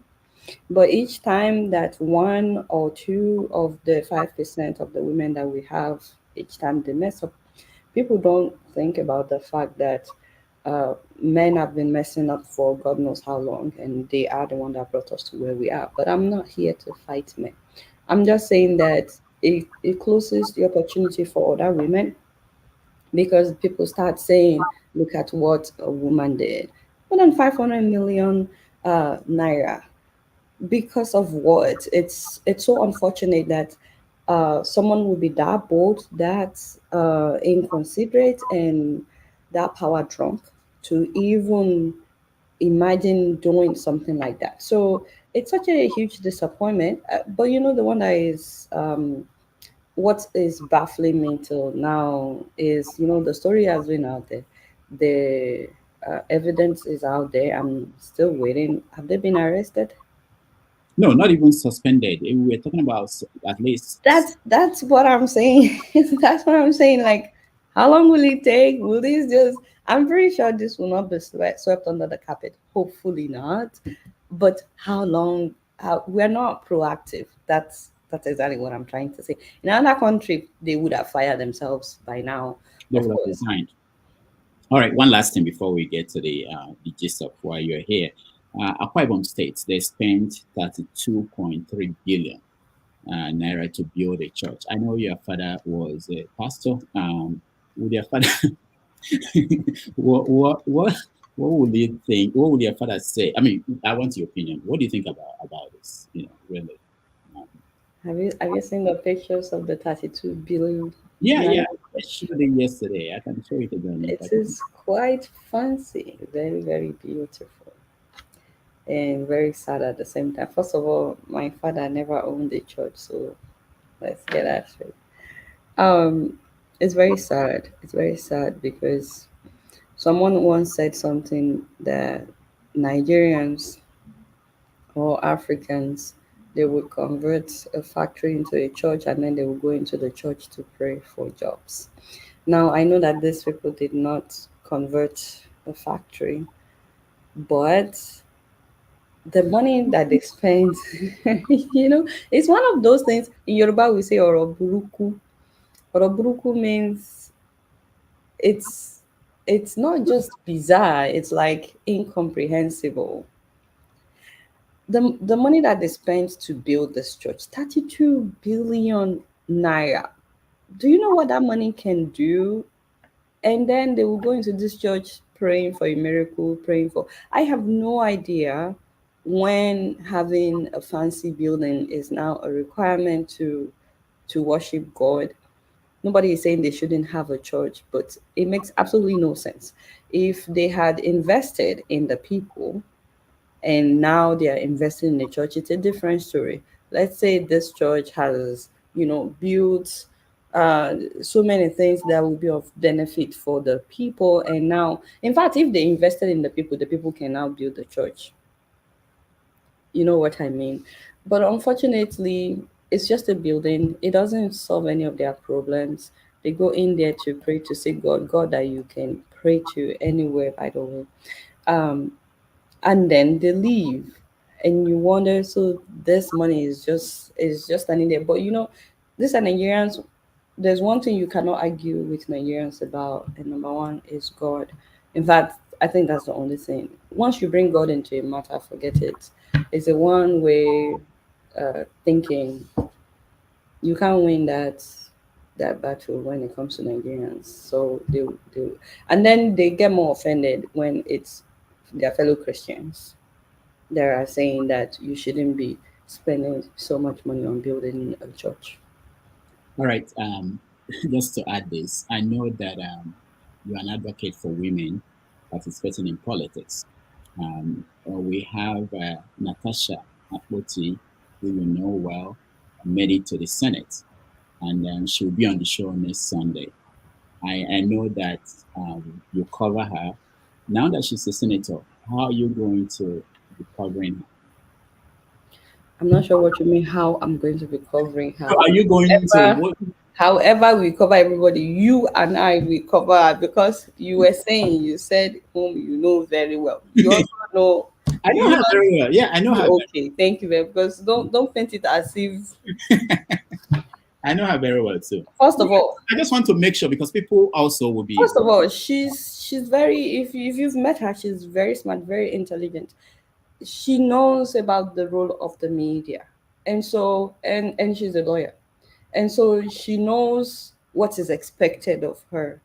The videos of her that I've seen, like commissioning the solar lights, commissioning her offices because she opened offices in her district. She said in one of those videos that, you know, we're supposed to work together. Me and you, like the people, we're supposed to work together. If there's something that you're not happy about, you come here, you lodge your complaints. So she understands the role of the media, and she covers her tracks very well. And what I mean by that is she's not she's not even giving you an opportunity to, she's not messing up. So at least so far. And so we can only cover her the way we cover everybody. We report what she's doing. That is, and she knows the role of the media. So we also hold her accountable because she made a lot of promises. So we're constantly reminding her, as we're praising her for the things that she has done, we're also reminding her of the promises that she made, that Madam Senator, don't forget, you also said that you will do this. You said you will do this, you will do this. So I'm really excited that even though she has only been there for 2 months, that she's doing something, because she made a lot of promises and a lot of hopes were raised with her going in. And I'm also really, really happy that she's a woman. See, we're talking about women that went in there, and when were they even sworn in that they're already stealing that kind of money? It's such a shame. But I'm happy that it's not all women. I'm happy that somebody is standing out and making us proud. So we cover her like we cover you, Dr. Damages. You said Madam Senator. I reached out to her. I found myself saying Madam Senator or Senator, and that was strange, you know. But it was strange. But I will say that when she comes next week. But she is a senator, though. Yeah, she is. Yeah, we have to respect that. All right. So what I'm going to do, for those who do not know, you almost died last year. So let me play a video of you talking about it a little bit, and then we'll come back. Just 2 minutes. I know you don't like it. Yeah, 2 minutes, so that people who may not know, I don't know who. Sometimes I will ask them questions and I will make them full screen, and then I will leave to raise up my legs. So it was really, really tough, but I'm happy that I was able to do them. So, but the breathing did not get better. I wanted to get to July to have the baby, you know, but at some point, Victor told the doctors, he was like, please take out the baby. And so they gave me a date for the C-section. Dr. Lovett Orayato came just like she came for Zion's delivery. Mommy cooked a ton of food that we were still eating months after the delivery. She was the one driving Zion and grandma everywhere while Victor and I were at the hospital. Mommy is beyond amazing. And on delivery day, everything went well, or so we thought. You know, we were so happy to finally see the baby. But some hours after the C-section, I was doing skin to skin with the baby when I realized that I was dizzy. I was really dizzy, more than I've ever been in my life, and that I was having trouble breathing. So I gave the baby to Victor, and I pressed the button to call for the nurse. The moment they pressed my stomach, I started gasping for air, and I could barely say anything. I couldn't even say I can't breathe, not to talk about saying I love you to Victor. There was no time. It was like everything just... I've never experienced anything like that ever in my life. I've experienced difficulty breathing deeply, but this was different. One nurse was shouting, oxygen level dropping, blood pressure dropping, and I felt like my spirit was leaving my body. All I remember was one nurse reached behind the bed, picked an oxygen mask, and put it on my face. And that was when I was able to breathe again. And I was like, what just happened? Like, really, what the heck? So for the next 1 hour, guys, they were trying to figure out what was happening, what was wrong. Different doctors started coming in. They were trying to figure out what was happening. And each one of them, the moment they touched my stomach, I would start gasping for air. I would start gasping until they put the oxygen back. My blood pressure dropped drastically. My oxygen level dropped drastically. The whole room was filled with doctors and nurses. All right. This, I don't know, for those who have not seen the video, the full video is out there, and I think most of our viewers probably have seen it. What made you think of making this video? First of all, to enlighten people about the Rogam shot. Any woman that wants to have a baby and has a negative blood type, I wanted them to know about the importance of getting a Rogam shot. Second of all, because I survived, I wanted to tell my story, because because I found out when I was pregnant that a lot of women do experience pregnancy complications, and there are not that many help out there for them. A lot of women that I spoke to when I was going through what I went through, they just they would tell me their stories, and some of the stories made me realize, if they went through it, I can also go through it. But some of the stories also really, really bothered me. So I thought I would share my story, but in a way that would hopefully encourage someone that may be going through a tough time, not just a tough pregnancy, a tough time in general. That there's light at the end of the tunnel. You see, when you're going through what I went through at that time, it didn't look like this day would come. Like I could not see this day that time. I could only see what was happening where I was at the time. But one thing that I tend to do a lot is to document things. I I take pictures of things a lot. I take videos of things a lot. And Victor makes fun of me sometimes, like, "Ubu Nkoni Wamaya, you take everything, you take pictures of everything." And I'll tell him it's going to be a testimony someday. So some of the pictures and videos that I used in the story, people sometimes will ask me, how did you know to, you know, it made it more powerful. It made it more real for them. But I didn't know that I would survive when at that particular moment. I didn't know what would happen, but I just wanted to document. I wanted to document for two reasons, for testimony, but also no matter what happens for my kids. Does that make sense? So I'm glad that I did because if I just talk about it, where as human beings we easily forget.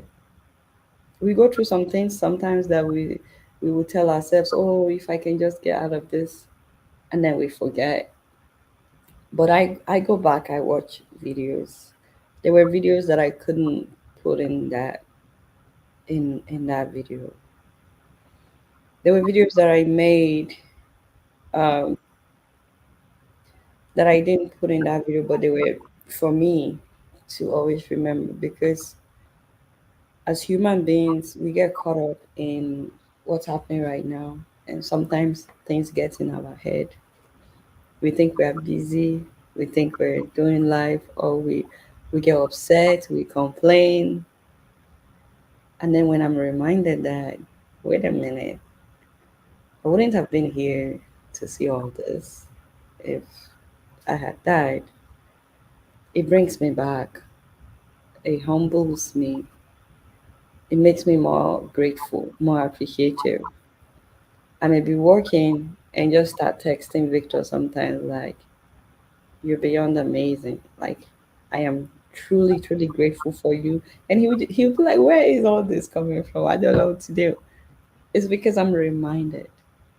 So I made a video also for me so that I would never forget how good God has been to me and the things that I went through. And also so that when I go through other troubles, because in life you're either going into a trouble or you are coming out of one. So that I won't forget that, you know what, I can make it through because I've made it through tougher times. So that is why I made a video. Now, what about the reaction so far? What were the reactions like? What were people saying to you, and what did you get from their reaction? The reaction has been overwhelming. Um, Women, especially, sharing their stories with me about their near death experience during their pregnancy journeys. Women who had to have their babies early because of complications, and unfortunately, women who lost their babies, some who had miscarriage, some who had stillborn, some who carried their child full term, and suddenly there was no heartbeat. And then women who were bullied by the doctor, just like that doctor was trying to bully me. Women who said, um, the doctor told them you have low pain tolerance. I've gotten messages from so many people, and I'm trying to tell some of their stories. One of the women that I'll be telling her story was in coma for 3 days. She didn't even know what was happening. And her heart failed, and they had to give her 17 pints of blood. And so, with everything I went through, the reaction, I realized what I went through is nothing compared to what some women have been through. So the reaction, I was really shocked, to be honest. I didn't think people would watch the video, honestly. um, I remember when I was working on the video, adding all kinds of pictures and videos, and sometimes I'll be like, why am I wasting so much time on this? They probably won't watch it. My audience wants news. Let's give them news. I was like, you know what? Let me put this out, and then I'll go and work on news. Anyways, I'm happy um, that I did it. So the reaction has been, women who are going through stuff, telling me about their experience, and even the men as well, telling me about their experience. Two more questions before we change it on. In Nigeria, most people say that in Nigeria, if someone faced what you faced, that the person wouldn't have survived. What has changed in your perception of life as a result of that? You're asking two different questions. You're talking about Nigeria, you're also talking about I mean, perception of life. yeah. Do you want me to talk about Nigeria or you want to talk about Nigeria? I mean, that's more like concluded. So I don't think that we should conclude. I know where people are coming from when they say that. In the video, I said all I remember was someone reaching behind and putting oxygen mask on my face. What I should have said in the video was all I remember was someone put oxygen on my face, and it was later that I realized it was right there. They were taking it from behind me because the episode happened 3 times, because each doctor will come in, they will take it out, and then they will press my tummy, and then I'm gasping for air. So um I don't want to conclude that if I were to be in Nigeria that I wouldn't have made it, but I know why people would say that, because even the little things, common oxygen tank, we don't have it in every room in Nigerian hospitals. They were not going to another room to look for oxygen. For me, it was right there. They literally just picked it. And I've been telling people that of all the things that saved my life, of all their equipment, that oxygen to me was the most vital thing that saved my life, because I literally could have died if not for that oxygen mask, that oxygen tank. Now, I'm also grateful that they had a CAT scan. They had all the equipment to do all the tests that they did. I think if Nigerian hospitals are also as equipped, more than half the women that are dying would not be dying. So that's why I said I know where people are coming from when they say that. But ultimately, Rudolph, people die here too in the US. It was God that saved my life. And it was also the fact that you cannot keep me quiet. I don't I don't back down even when things are good. How much more when something is wrong? When I noticed that I was having difficulty breathing, I immediately started calling for nurse. I didn't wait. Also, when that one doctor was telling me, "Oh, you probably have low pain tolerance," I screamed even more. You know, Zacchaeus in the Bible kept screaming until Jesus heard him. I screamed more when that woman, you see, at that point, when that doctor was saying she has low pain tolerance, and she said it after every test. When they did the ultrasound, she said it.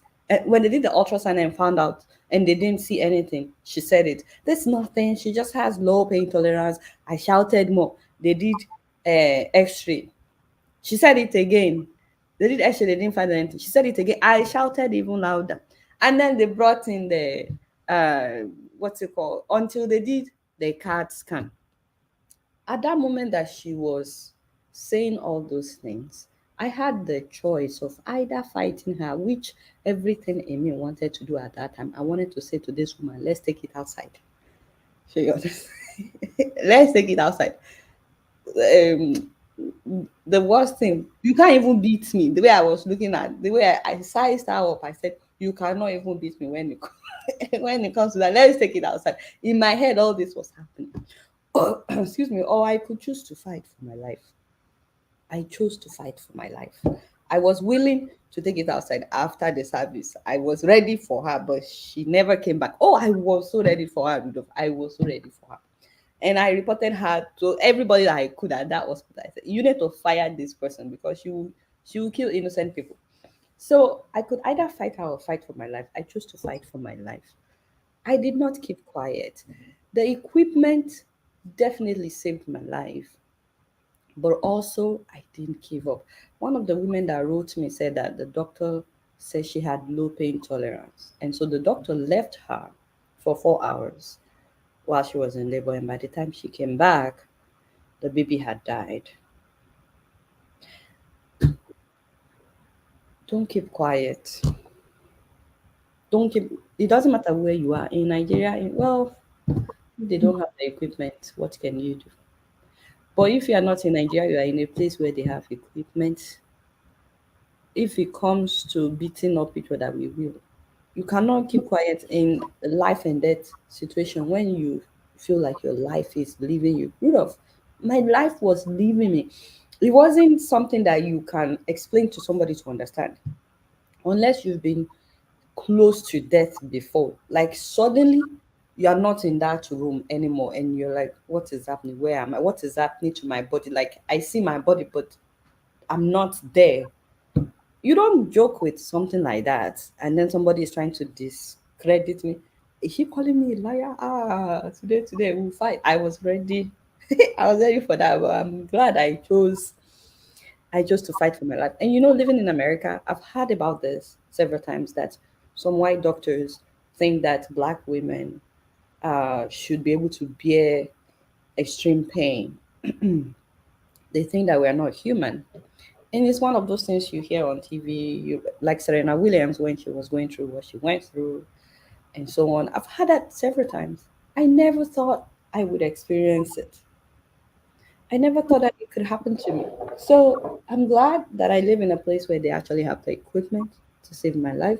I am grateful that my God was with me the entire time. And I'm also grateful that this mouth that God gave me is doing is doing his job. So Now, that is what saved my life. okay. Yeah, Oh, the second question that you asked, how do I see life now, or something like that? yeah.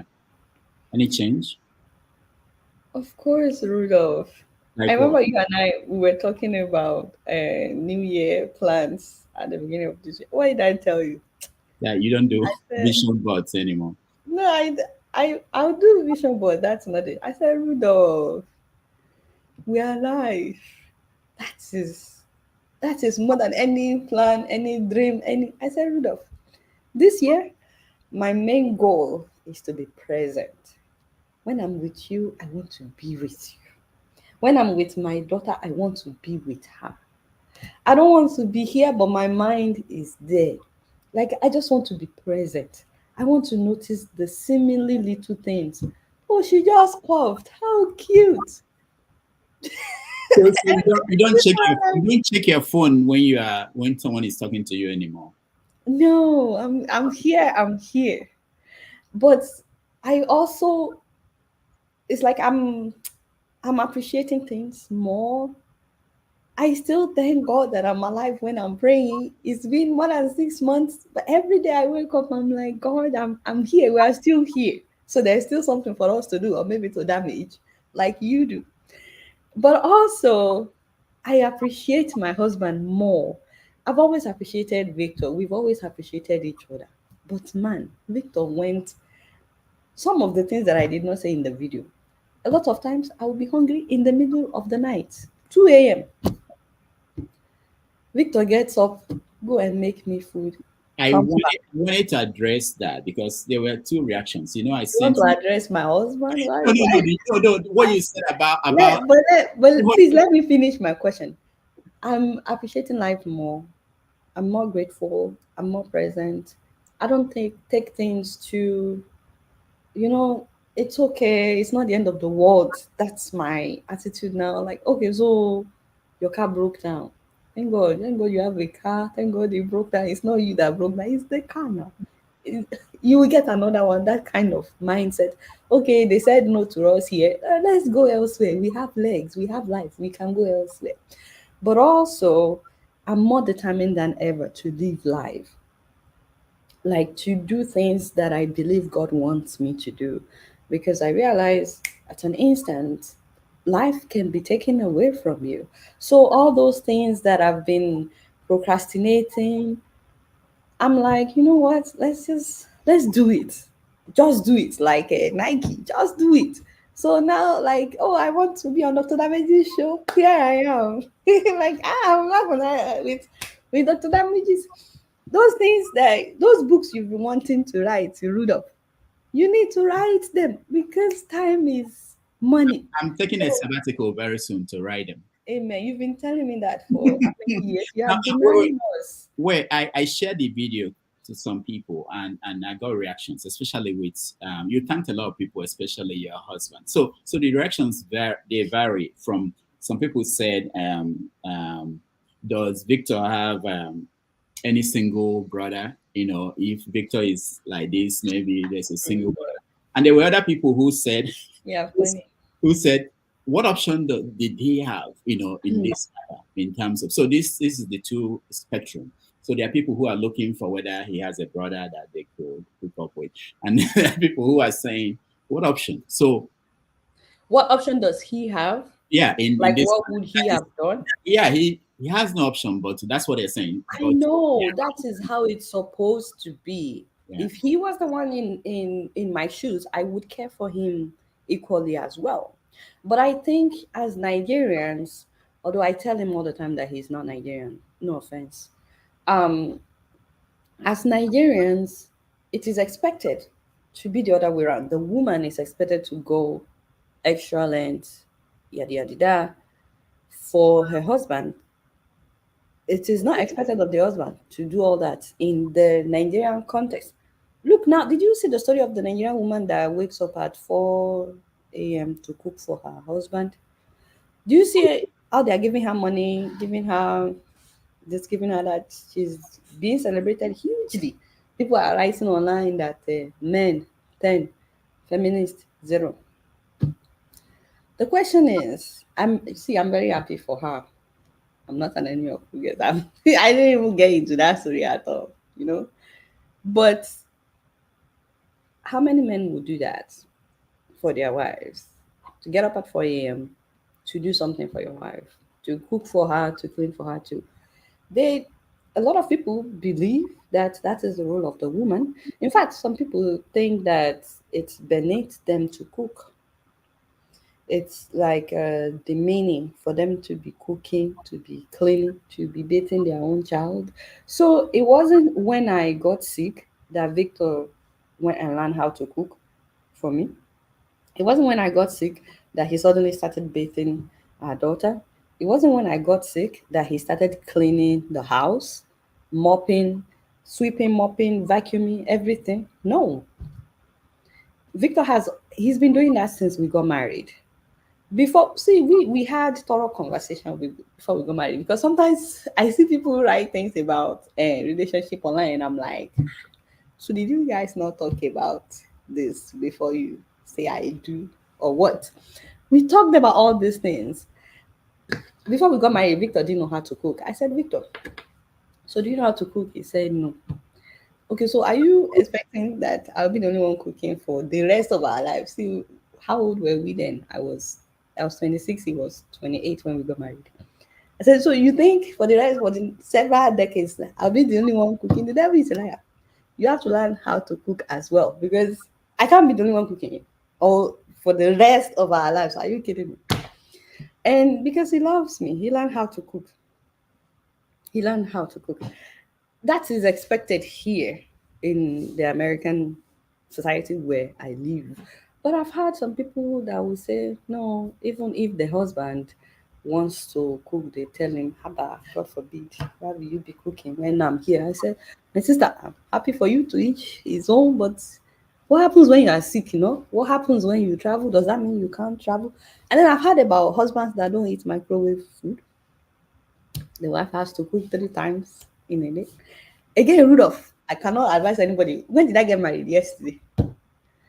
Tomorrow is my anniversary, by the way. Yes. When did I get married that I will be advising somebody else about marriage? Story. I don't advise people about marriage. So anyway, what were you saying? I say happy anniversary. Congratulations. Thank you. Thank you. If you can bring Victor to show his face on this show, that would be good. You already know. All right. I know you have to go, but we want to take a few questions so that it won't be just me. No problem at all. Will I get to see the faces of your viewers? Yeah, you will see them. Yeah, they're waiting. There are a lot of people who are. So, we'll let them in. Let's just. Oh, by the way, Dr. Damage is also. Does Mahmoud Doka know about this song that you're singing? Mahmoud Doka and all your not man, you want you to be mine. No. Hey, okay, Chuku, sit down. Put your legs together. The moment you started singing, you'll be feeling it. Does your wife know about this song? I'm going back, waiting for my turn. But I'm watching you. I'm keeping my eyes on you. All right, you wanted to say something. What is this? I wanted to say that you know how to cook too. Although that your akara, I'm not sure what was. No, the one for Christmas, it didn't turn out well. The Christmas one was a mess, but normally I try a little bit. All right, so let's. Oh, sorry, real quick. I also like to tell people that it's not just about cooking for your wife, and I don't think you are helping her when you cook, but also sometimes I just say to people that if something happens, you have to be able to continue life. You shouldn't have to depend on somebody. Maybe someone has to come and stay with you to cook for you and all that. Anyways, let me not get too much into that. Hi, Dr. Damage's viewers. It's good to see you. So these are our people that are our people. Good to see you. They are not in the studio now. So the rule is, because she has to go. So one question, please. Find the best of your questions. No commentary. I know I said this, and at the end they ignore me. But anyway, Mr. George, you are first. Welcome to the show. Unmute yourself, George. Go ahead. Okay, George has a problem with fixing his. George, you can get this chance again. Go ahead. He's muted. Yeah, I'm trying to unmute him. I cannot. George, okay, go ahead. Can you? Yeah, we can. I have unmuted. Can you hear me? Yes. Yeah, I just wanted to thank God for Adeola's life. I follow her for a long time. But my question is, how old is your daughter? I just wanted to know how old your daughter is. No, it means you're not following her on Instagram, on Facebook. It's okay. She's 2.5. Okay, thank you. I just wanted to know the age of your daughter. Yeah. Okay, George, thank you. Zion is. Older enough to. Anyway, let's forget that. All right, thank you, George. Ewa, you're next. Good morning, Adeola. Hi, AY. Rudolph. Yes. That your rule, yeah, you. You know, I need to make comment. I will ask Adeola question as well. No, one question, please, so that we can. She has to go. That's okay. I will ask one question, Mm. but I just want to actually appreciate yourself and Adeola. You guys have done a lot for the Nigeria space, and I want us here, people that come on this panel, to actually look at Rudolph and Adeola. Adeola, I believe, is Yoruba. Rudolph is Igbo. They don't discuss tribe. I have watched these people for over 10 years. I know their positions on issues in Nigeria. They don't care where the person is coming from, where they want to. So I want us, people that come on this platform should learn from them. We should be Nigeria. We should not look at ourselves, we are from here, and start discriminating against ourselves. That's very important. Adeola, thank God for your life. Thank God. I never knew you were married. I know you were. I thought you were a very good girl that don't do stuff like that. So thank God for your life. It's very important. I lost a friend recently. She lived in Canada. She had a 6-month-old baby. She had an accident. She traveled to Nigeria just to visit. She was traveling back to Canada. She had an accident. She died.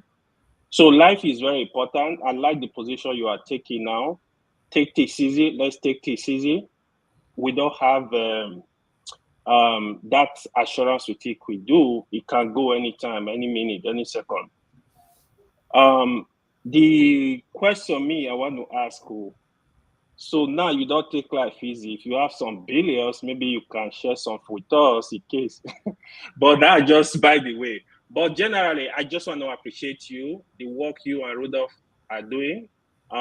Even Showore, you guys have done a lot. Even if nobody will appreciate, I do. Some of us do. We know the work you guys are putting to educate Nigerians. People are becoming more aware today what is going on in the system, politics, what is going on, the corruption, the evil going on. You guys should keep up what you guys are doing. Thank you very much. Thank you so much, AY. Thank you. All right, AY, thank you. Mazi Prince, you're next. Okay, good morning again, Dr. Rudolph, and good morning, Adeola. But Dr. Rudolph, one thing is, it's so hard not to have a little commentary because Adeola also happened to be Adeola's #1 fan. Okay. How do you really prove that you are the #1 fan? Adeola, check on your page, Prince Akwachi. You will know it's me. Okay, Good. So my own thing is, Adeola, my question goes this way. I watched the video. I actually watched it on your, on your page and all that stuff. Is there any plan to kind of like put it together, as in a book? Just like the book you said you gave your husband to read. Is there any plan to put it in a book so that it can also help other women, especially in Nigeria and other places? I'm not sure if I understand putting my show together into a book. No. I mean your experience doing this. Yes. I mean, yes.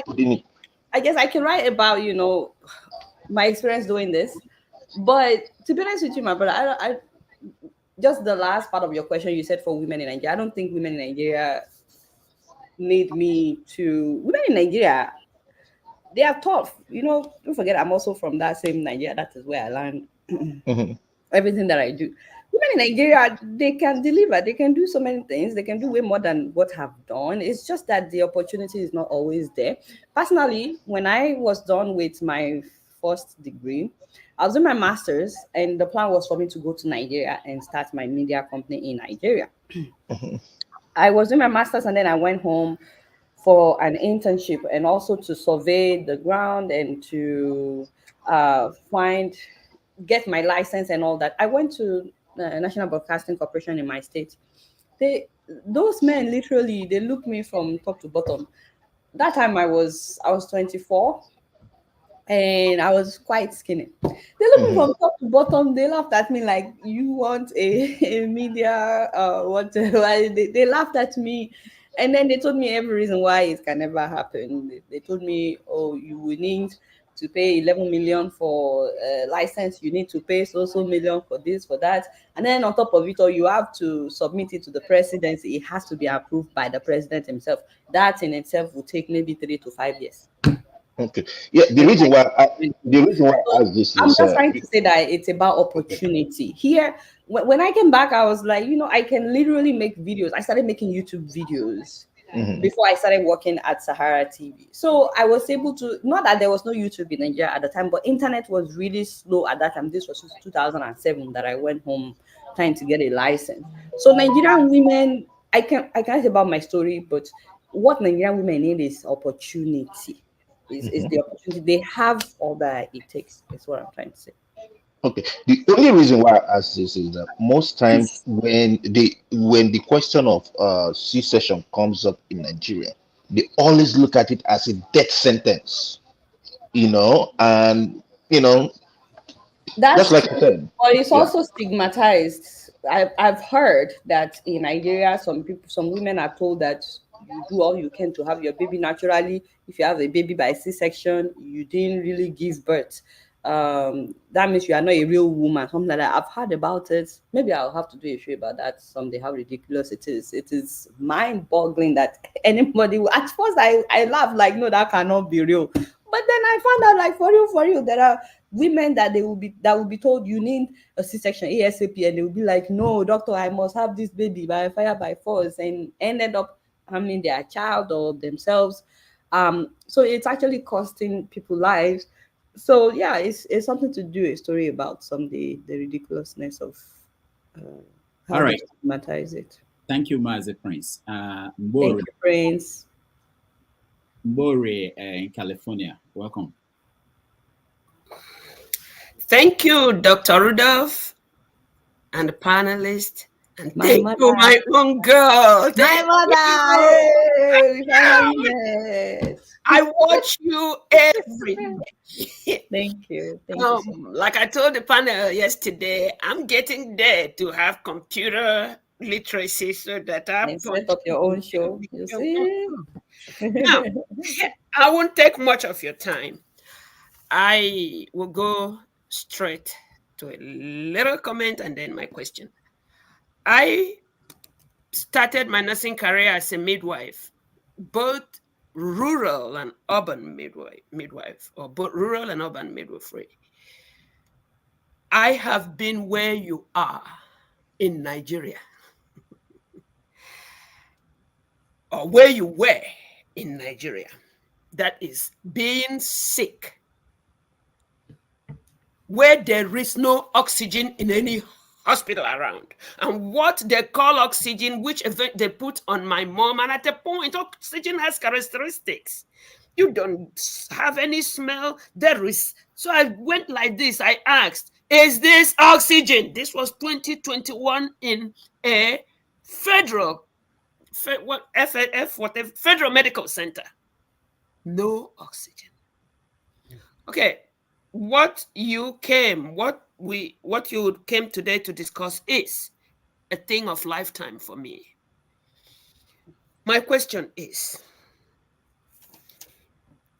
there a way I can get in contact with you, because I need this health issue to be a practical thing handed to rural women? It's not only rural. I was taken from my village to Lagos, and the type of care I received there in Lagos. My question still remains. Addressing such issues for the underprivileged in everywhere, but we start from Nigeria. Please, I do need to partner with you. I wouldn't be a burden, I promise you. That's why I don't have hair. I make sure that I don't have hair so that I don't be a burden to anybody.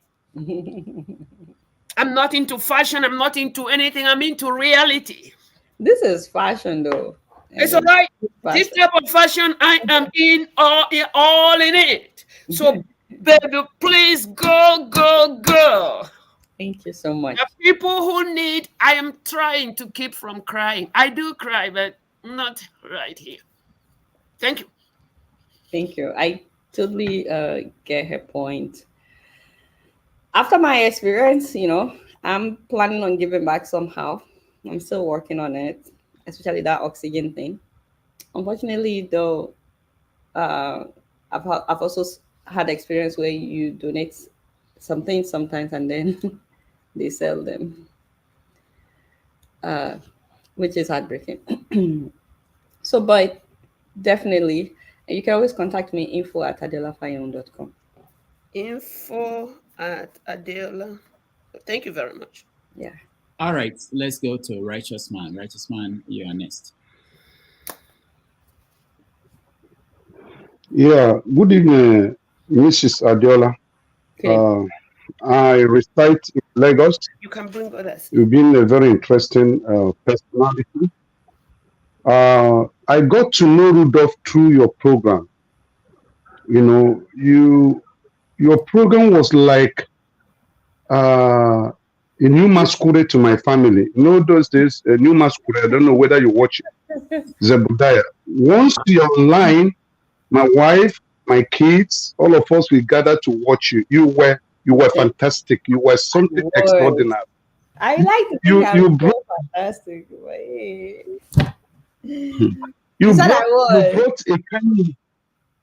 You brought a kind of new life into journalism, and the way you made things look so real, and it was so fascinating. I appreciate you.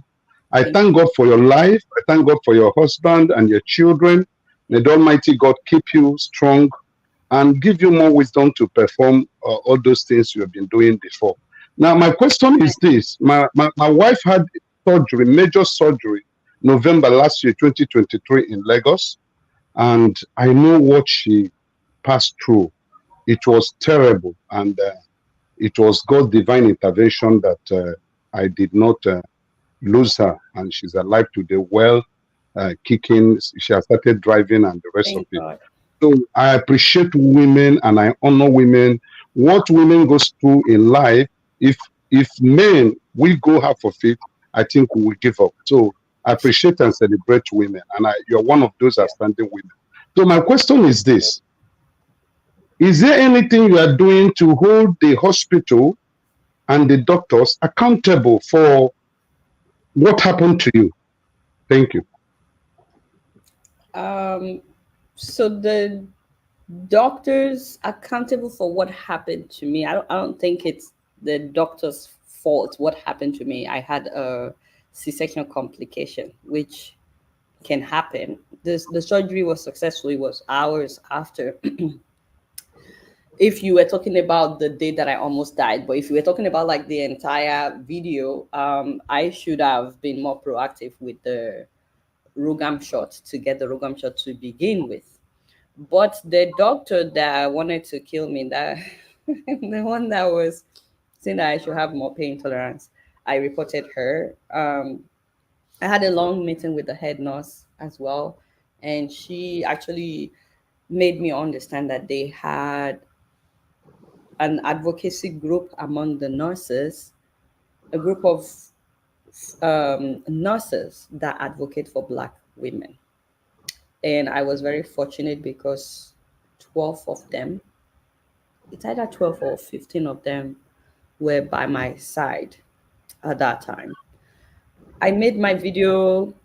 I didn't want it to be too long, but that is the one thing that I regret not putting in that video. Because I had a long talk with her. I was able to get the names of all the advocating nurses that advocated for me when I was at the hospital, so that I could thank them. And I really wish that I put them in that video. I know that my audience is Africans and they may not know who those women are, but I still wish that I put them in that video. So that's all I did. I reported that doctor, but it wasn't the doctors that caused what happened. I only reported that doctor because of her attitude towards it.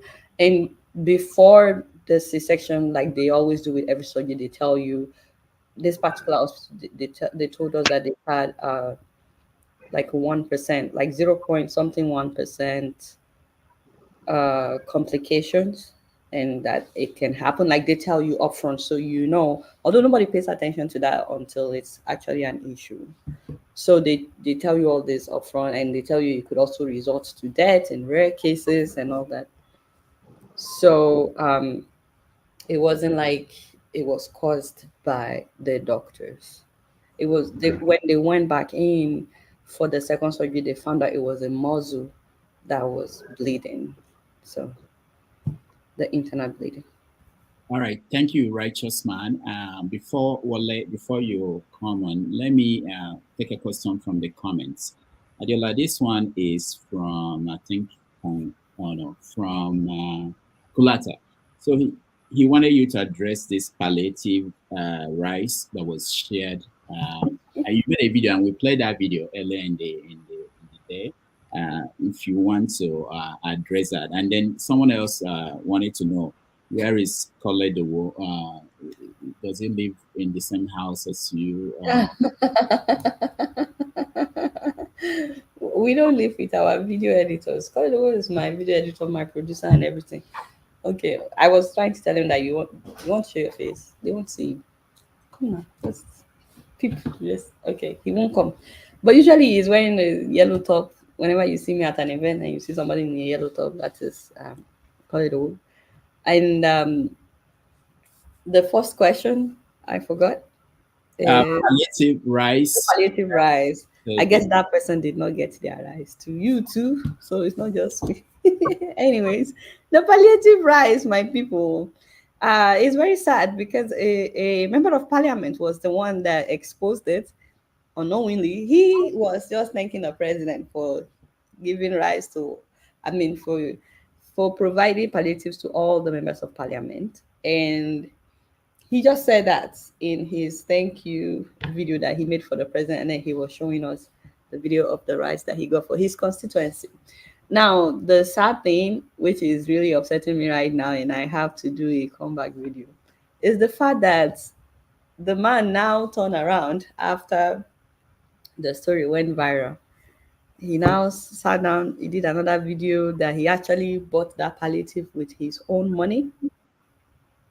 It's not from the president, because he knows a lot of his colleagues have been calling him, so he has no intention of, embarrassing anybody, which tells me that my father is getting pressure from his colleagues. And I understand primary school peer pressure, I understand secondary school peer pressure. What I do not understand is a grown man not being able to stand on his ground because of his colleagues, they cannot beat him up. There's nothing they can do they can do to this man.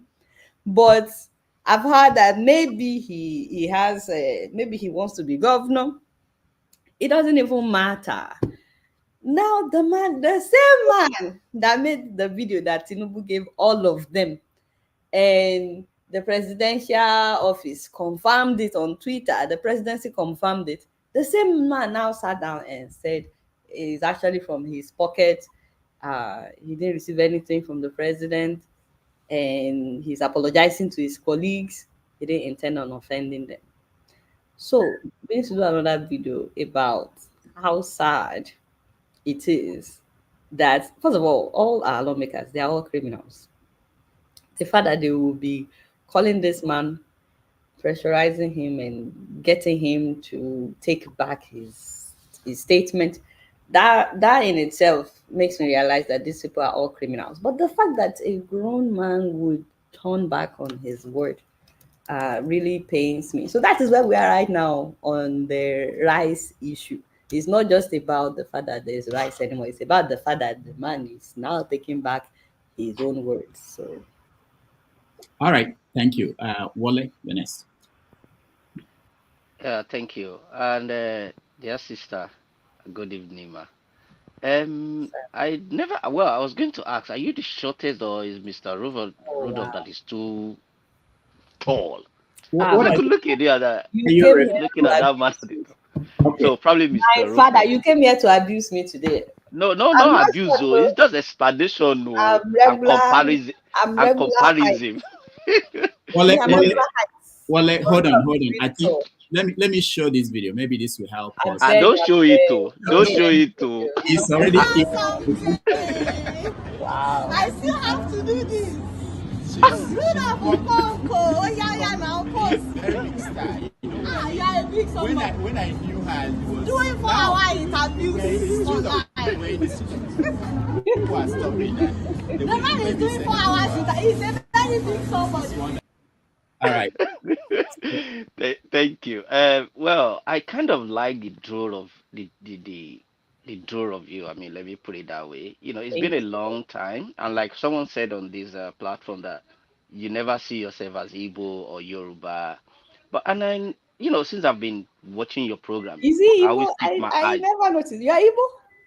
Me? Yeah. I always thought maybe house. I'll leave you to guess that one. Anyway, I'm keeping my eyes on you through my plasma TV, so try to know that. And another thing is, touch not my anointed, and do my prophet no harm. Let's leave that one because I know. Wow, you always be like, seriously, is this what is happening? There are so many things you've talked about. So For those I don't who have, understand. Are you telling us not to talk about pastors because you are no, me, I not don't see anything. being No, forthcoming? me, Explain. Sister Explain Deola. what you actually. I'm Sister not a Deola. somebody. No, I'm just. before you say anything, I'm just I'm an anointed. Me too. Me too. I am highly But anointed. honestly, on a more serious note, I love the way you present your views. What you see, how you look at things from both perspective, and you try to educate people, not just like things that doesn't make sense. You just people, put your comments. Let's talk. Let's see what you think. And it's Thank you. it's a brilliant idea. I Thank love you. it. Keep doing what you are doing, and you are Thank not just using your knowledge, what you've gained from education. I can see a well brought up girl. Honestly, no, I'm sorry to laugh. I'm no, listening. Mr. Victor, Mr. Victor is Uncle watching now. Wale. Tell Mr. Victor that Uncle is a Wale, very now we're lucky. talking about good Just girls. tell Mr. Victor that Zion's dad. Tell him that he's a very lucky man. He take his eyes go market. Yeah. Yeah, no, he will While find a good one. while you are praising me and all, you should also help me thank Rudolph because he reads every script of every video that I've Of ever course, he's a good man. A good man will find a good girl seen. like you. Beyond So amazing. it Thank is you, what it Rudolph. is. Yeah, but Mr. Rudolph, thank you. So my question now is, everything you're doing. I You have know a question after all of that? Please go ahead. it's a sandwich. I It's a didn't know you sandwich. have a It's a question. sandwich feedback. I have to make you smile first. Then I'll now throw the bomb inside. Then I'll now package it with There's another. a bomb. Well, the time is going. Okay, let me ask. I know you always time me, Dr. Rudolph. I know you. Though it's all right. Sister Deola. Now, with everything you've been doing, I know you've had your own ups and downs and everything. And during that childbirth and the process you went through, I shouldn't even ask the question. Does it not make people to think, what does it profit us to gain the whole world? You see the equipment, you see what you could go through as human being, and at the end of the day, you know, you give it all to be like, you know what? Why can't people gain? I know you've done a lot, but you as a woman, I really want you to do more. Encourage more women to come up. And I know a lot of women look up to you, but you can maybe this is your it could be your future uh investment. Use your media to bring women like you into speaking up. They will face a lot of backlashes, but try to, use that. We need women to come up. You are strong. You are the nation builder. You are the word. Women will steal all the money, will still come and spend it on women. Imagine all the corruption going on. at what? You need It's women men. to speak up about their birth experience. Is Speak that up what you're about saying? enlightening women to stand up, to kind of come up with their experience, not just be a girl's wife that a girl will just go and, I don't know how So to put it. we already Like, do that. We try to talk to women, but to be honest with you, my brother, if I would be really honest with you, it's men that have to do the work. If you have a daughter, you have to. It depends on how you raise her. I'm the way I am because of how my father raised me. Both my parents raised me, of course, but it means a lot to a girl if her father, from when she's young, if her father builds confidence in her. It's the woman will do hers, but when it's coming from the father, especially in the African society, it means a lot. It goes a long way. You know, your father is like your first hero and all that. When your father tells you that you can do anything, you tend to believe it. Like, Daddy told me I can do anything. Who are you to tell me otherwise? Also, if you are married, the way you treat your wife has a lot to do with whether or not she would. You don't really need to tell women to speak up if they are in an environment that allows them to speak up, an environment that encourages them to speak up, an environment that makes them thrive as a woman to speak up. Like before we got married, for example, me and Victor, we both talked about our dreams. I know what his dreams are. He knew what my dreams were. I knew what his dreams were, and we talked about how we can help each other. How can you help me to do what I want to do? I want to be a media personality. This is what I want to do. Have my own show, have my own media company, and all that. How can you help me with my dream? And then vice versa. This is what he wanted to do. How can I be of help with his dream?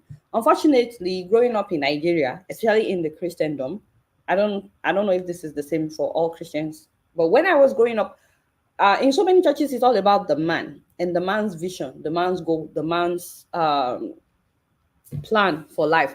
And then when she marries, the woman is supposed to be a helpmate, be a helper for him to achieve his dreams. That is how a lot of women are brought up. That is what they are being told. That in fact, people that you think are exposed. I saw an interview of a very popular guy one time talking about his wife and how she has always been supportive of my dreams. She's right behind me, and I just shake my head like, that means she has no dreams of her own as well. Because not once did he talk about what she wanted to do. It was all about him, his own dreams, his whatever. And unfortunately, a lot of religious people, a lot of religious leaders, they teach this, they ingrain this in the women. Like, you have to support him, you have to take care of him, it's always all about him.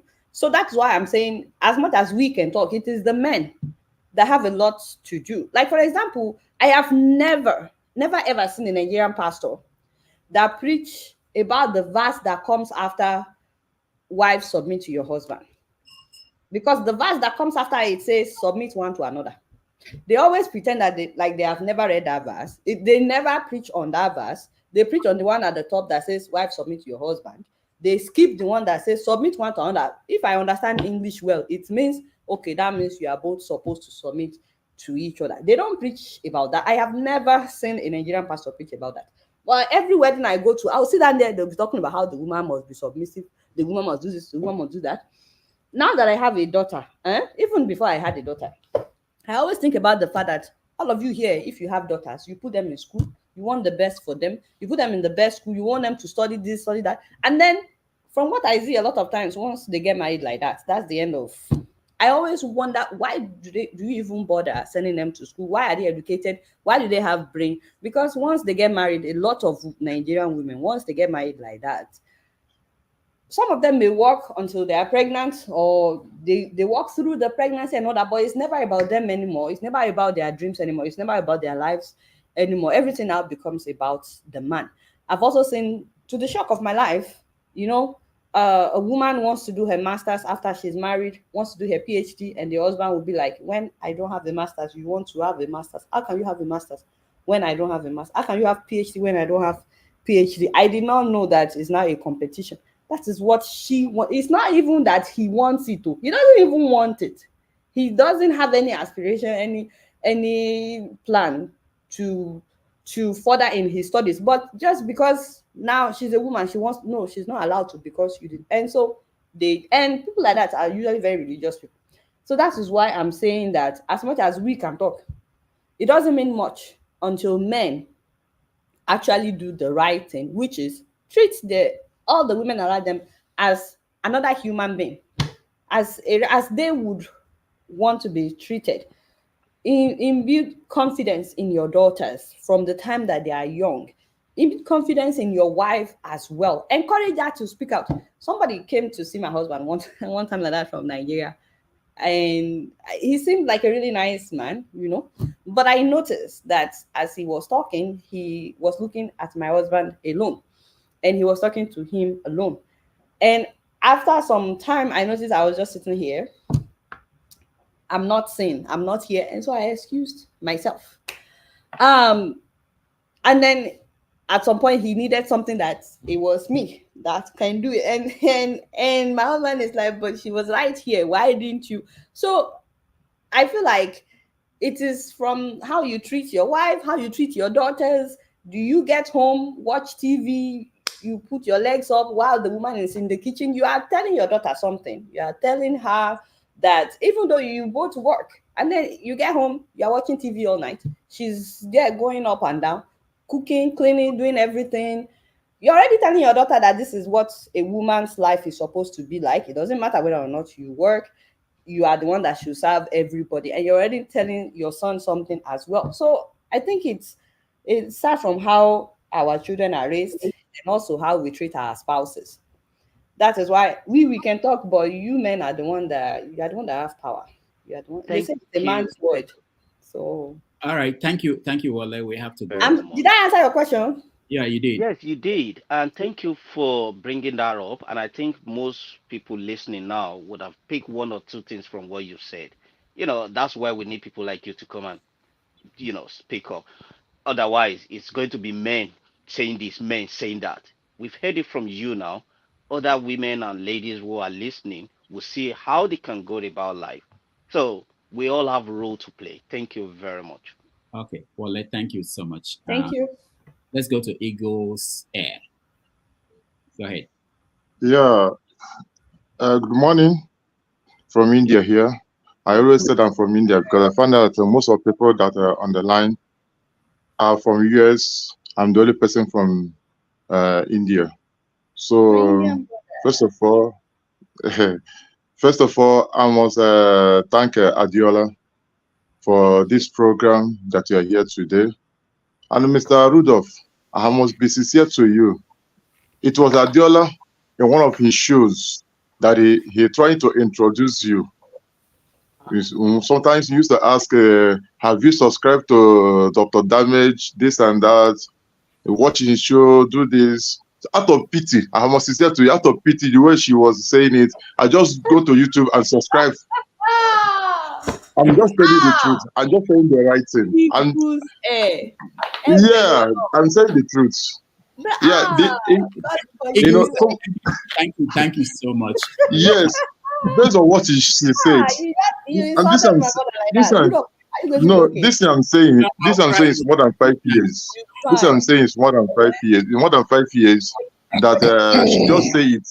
Have you subscribed? Have you joined? I just go to YouTube direct, write Dr. Damage. Immediately I saw it, I just subscribe and go my way.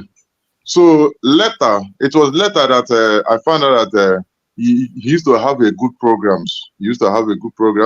I said, okay, let me continue to follow his program. Today, I'm one of the people that used to be in his live show. So that's a good thing that I lost so much in everything.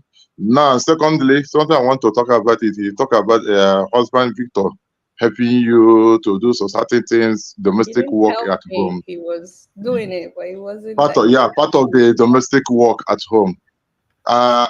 Most of us that are in abroad, in diaspora, we have a different philosophy in the marriage than those of them in Nigeria.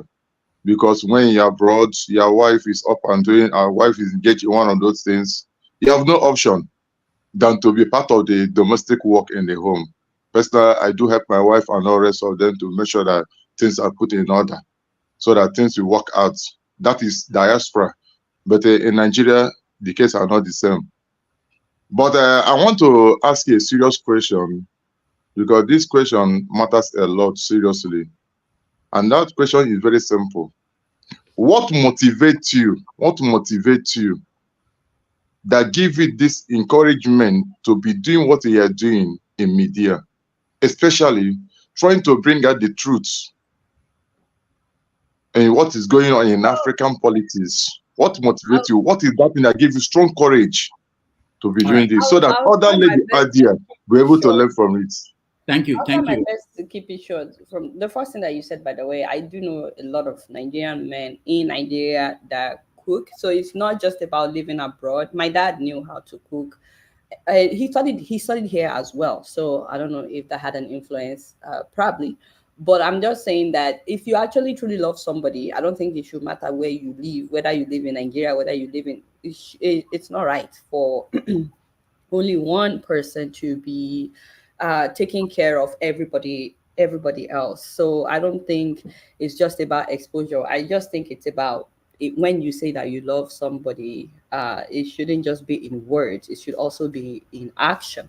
Now, as to what motivated me to start the show, it was pretty much leaving Nigeria.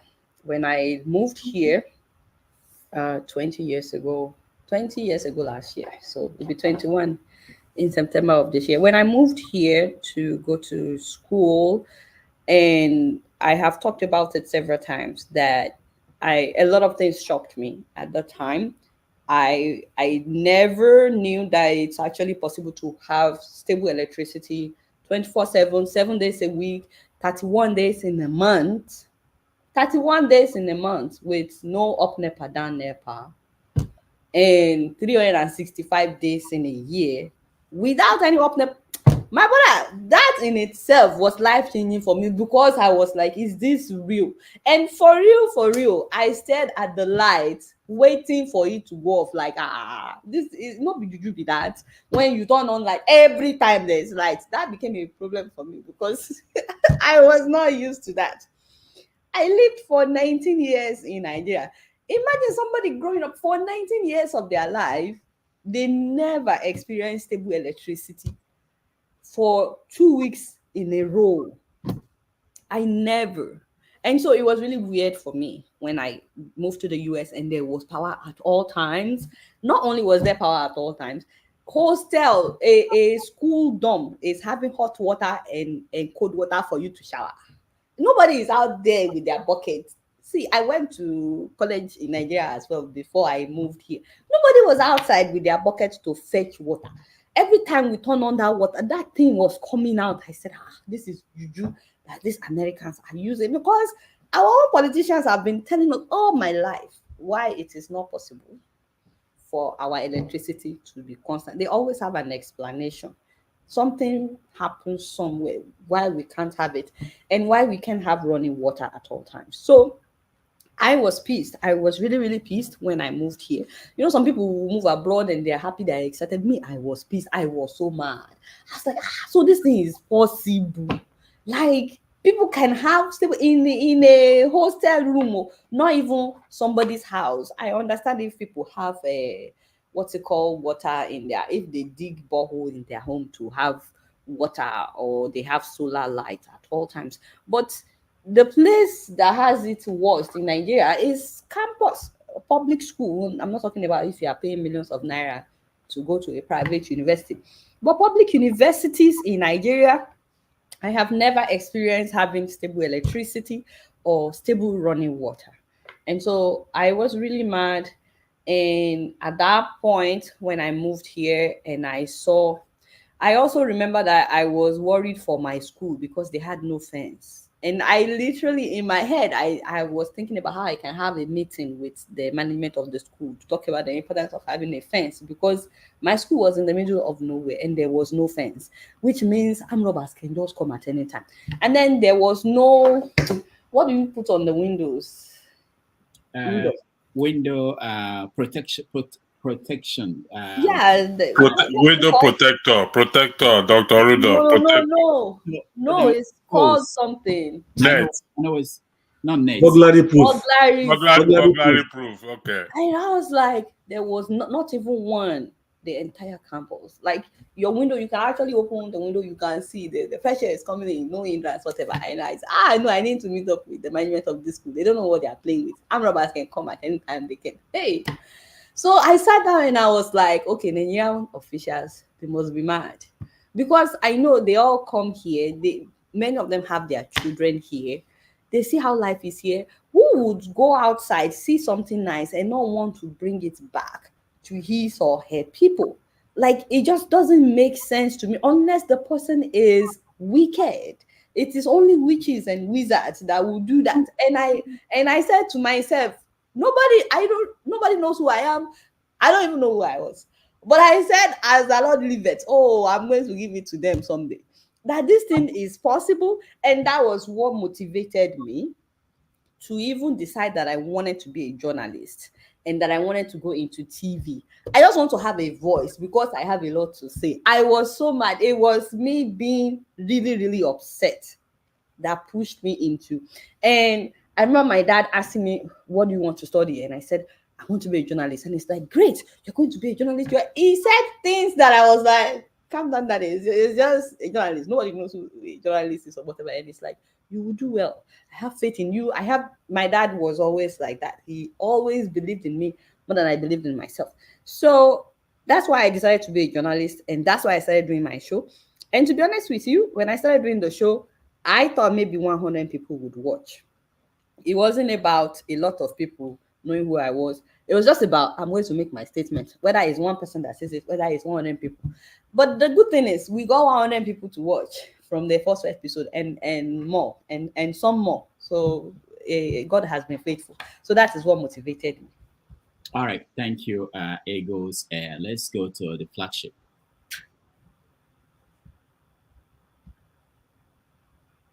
Can you hear me? Yes. Go ahead. Okay, good. Adeola, it's good to meet you. Good afternoon. You too. Thank you. Hi. Hi. I must say, like everybody else that has spoken, the way you and Rudolph put your news out with so much punch that you pack and lots of satire that is added to it is quite very impressive and informative. So great job on that one. And just to let you know, one of your biggest fans as well. Thank you. I'm really grateful. God bless you. Thank you. I'll go straight to my question. Believe it or not, you have become a voice for so many women out there, majorly those within the minority community. I would speak for this part of the world, who may have experienced what you've gone through. And I think you mentioned it in your video. So my question is this: beyond the video that you've put up, do you have any plans to take this further, to be the perhaps set up an advocacy group for those who have gone through this, maybe going through this, or who will go through this and experience what you experienced? Well, my focus is your experience with your physician. And if she had neglected you and maybe not have ordered the CAT scan, only God knows what would have happened next. Mm-hmm. Can you take this further to create an awareness out there so that those that are dealing with this kind of issues can speak out? Lastly, my wife is a professor at Emory University, and her specialty is I like the sound of my wife is a professor. That is a man that wants his wife to succeed. God bless you, my brother. Thank you. Her specialty is social determinants of health. And every day we have conversations about health disparities here in the US and how it affects everyone, with major focus on the minority community. And your experience is just, it wows me. She's come right in front of my computer here to say, I like to talk to her. That's something that needs to be broadcasted and an awareness raised on. So I think you need to do something beyond this video, Adeola. There are a lot of people who are out there that don't have the kind of voice and mouth that you have to scream out loud at their doctors when they need to. So please, it might change policies It might help to birth something new that will help to save a whole lot of lives for those who do not know, most especially here in the US. Thanks. Thank you. Another option is to take it outside. You can always take it outside. Thank you so much. All right. So, and my regards to your wife. Thank you. All right. Let's go to X0. You're next. Sorry, you might be hearing some noise. I'm at work, but I'll just make it snappy. Mr. Rudolph, this is unfair. You cannot bring Adeola here and then tell us we have only one question. You know how long I've been watching her? I'm so sorry, Adeola, for what happened to you, for what you had to pass through. It's so unfortunate, but we thank God that you came out strong, and the baby and you and the family is healthy and happy. So we thank God for that. I don't know if you remember the day you were chasing Robert Mugabe outside and asking him when is he going to leave power? Why is he trying to contest again? That was the day I sent Showore a message and said, listen, man, you have to go into politics. And we started having a correspondence. From that day, I saw you chasing Mugabe, But I wanted to ask, that kind of journalism, do you think you could still do that in today's Nigeria? Because somebody who was doing that is now on asylum in Ghana, David Huden. That was how I knew you, the firebrand Adeola Fayhun. Do you think we can still have that kind of journalism and journalists can still be safe again? And then I would recommend that you set up a hospital. Don't just donate money to hospitals. Set it up and own it. Just like I was advising Sore. Set it up and own it and run it the way you expected. So this brother is the one responsible for Showore running for. Yeah, I'm not the one. You have to hold him. Thank you so much. And I appreciate you joining from work. Sorry. And by the way, what happened that you and Rudolph broke up from Sowore? Do you guys mind to explain to us one day what happened? So you guys fight? asked like 10 questions. Yeah, do you want us to answer any at all? Okay, let's try our best. Thank you for joining from work, by the way. I've been watching you because Rudolph had you on the screen. So thank you so much for joining us. So as to your first question, now I don't remember what was his first question. The first one was I don't remember either. Do you think the journalists can still practice that kind of firebrand Thank you so much. journalism? Yeah. So to be honest with you, my brother, it's two things. First of all, I didn't set out to stand out or to you said firebrand or something like that. That has never been the goal, even till now. I focus on my focus. When the training that you get if you are trained to be a journalist worldwide, not just in the US, is that your goal is the story. Everybody that comes with the story is just a source.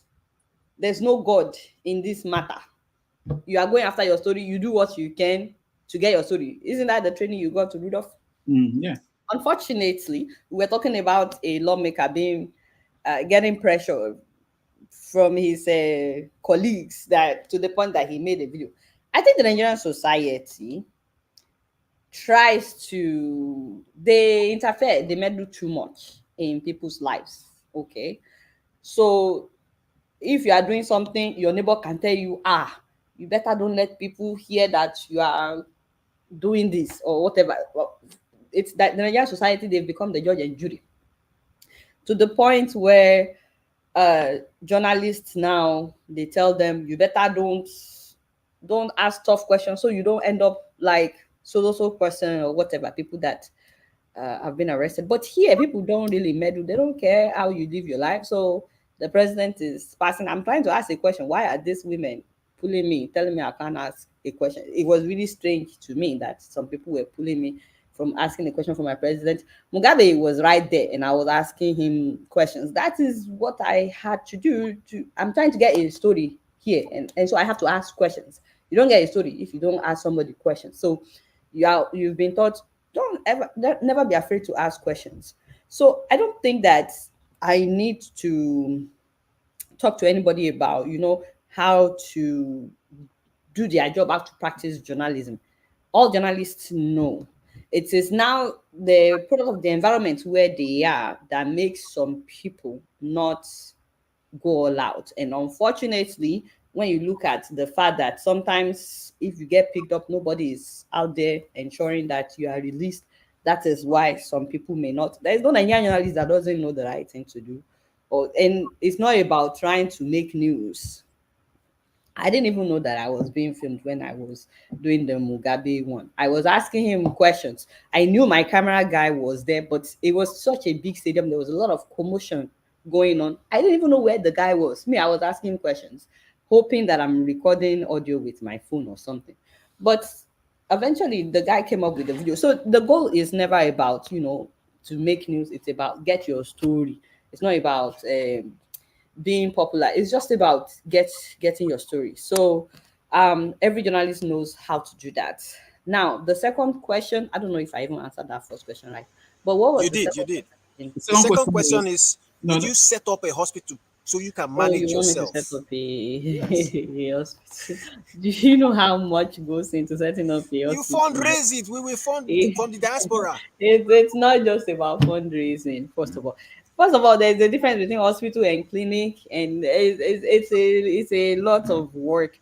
And then sometimes you do projects in Nigeria. You are not living in the Nigeria. You go back, and the project is not what you intended it to be.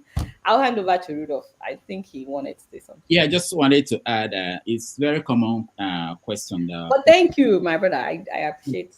Thank you so all much. that you said. Question about building a hospital, Yeah. about police station, they will say build a police. Someday when we have the Bedu, It's not just Adeola that we do everything, people people want you to do everything.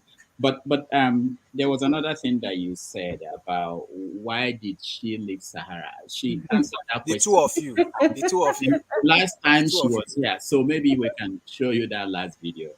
Let's move to Ndubisi. Ndubisi, you're next. Hello, doctor. I worked at Sunday. Sahara for 6 years, by the way, just so you know. So, how long have you been working where you're working now? Me? I've been here for like almost, this is my 9th year or something. Yeah. You're trying. So No, if you like no, it, you stay. I'm not saying you should leave. No, but no, no. I'm I not have saying I have a side hustle in this part of the world. It doesn't matter what you do. okay. What matters is what you're in. Yeah, but I worked at Sahara for 6 years before I left. All right, great, let's keep going. All right. Okay. Go ahead. Okay. Thank you, doctor. Adeola, nice to see you. Nice to meet you. I've been watching your program on YouTube. My wife is by my side there, but she's sleeping.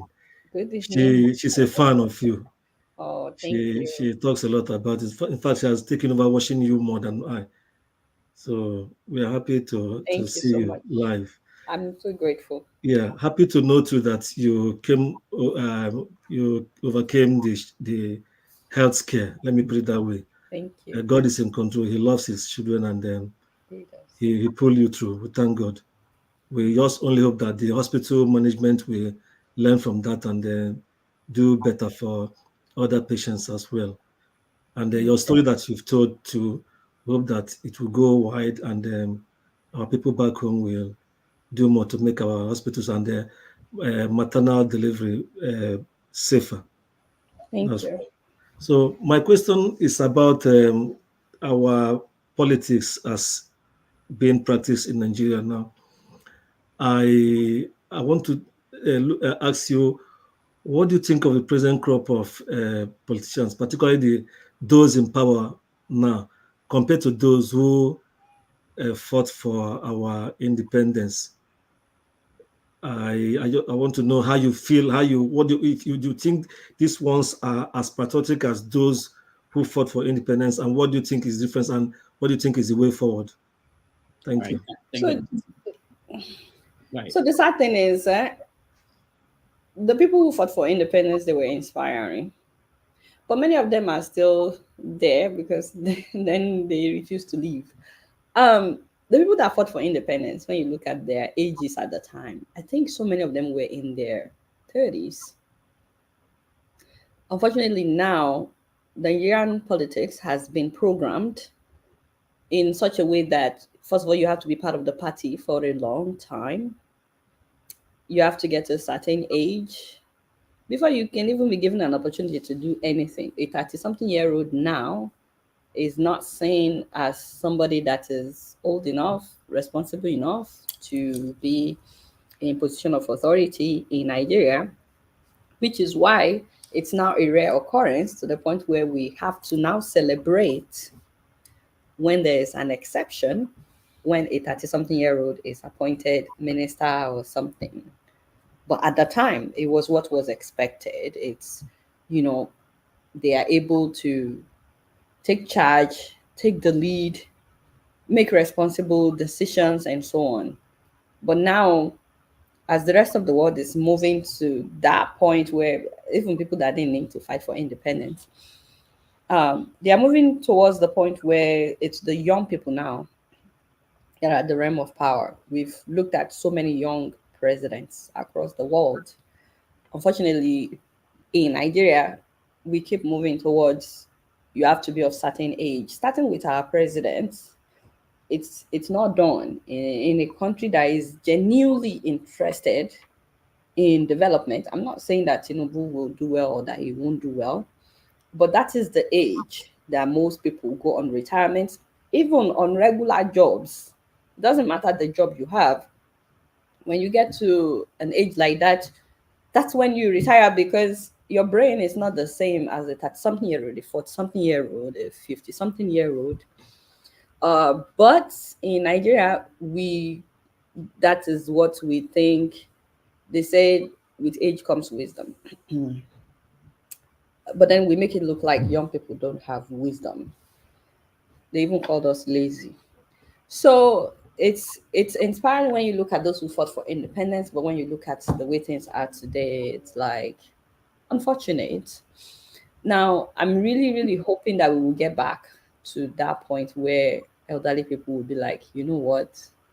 Let's let these young people do it. We have done it. They brought us to where we are right now, and they still don't want to leave. We have done it. Let them try. Now, the sad thing is, because of the way the Nigerian society is now, and unemployment and so on, a lot of young people now, they have this mentality of, we don't agree for anybody. And so a lot of young people now, they've learned the game, and they're even doing it. They are smarter than the older crooks. So we've had opportunity where young people are given the opportunity. People like Baraya Bello of Kogi. And he happened to be the biggest disappointment, the youngest governor that we've ever had, and then he became the biggest disappointment. So honestly, it has affected us in ways that we can't even imagine, because now I don't even trust us young people anymore either. As much as the older men are screwing things up and they don't want to leave, I also don't trust the young people, because now we know how to beat them at their own game. So as much as I'm inspired by the people that fought for independence, many of them that are old now, they don't inspire us and they don't give us the opportunity. But I shouldn't generalize. There are still young people who have the fear of God. Young people like Dr. Damages, believe it or not, he's a young somebody. I'm just kidding. He's not young. All right. You're not old. I'm not saying that you're old. But there are so many people who genuinely want the best interest of Nigeria. And I like to believe that this year hopefully we would see a revolution in Nigerian politics, because I love how people are exposing the ministers, the lawmakers exposing themselves. I love what the new governor of Abia State. Yes, the governor of Abia State. He's doing really well. It's trending. I mean, at this age, hopefully we would see a change this year. That has always been my hope. All right, thank you, Adeola. Before I go to forefathers, who will be next, and we'll finish up with KJ and electricity.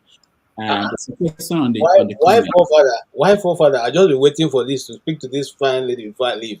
He came before you now. So I'm trying to. I don't think so, man. No, I'm sure. So there's a question on the comment section about adoption. Why is it difficult? Yeah, I'm actually doing a story about it.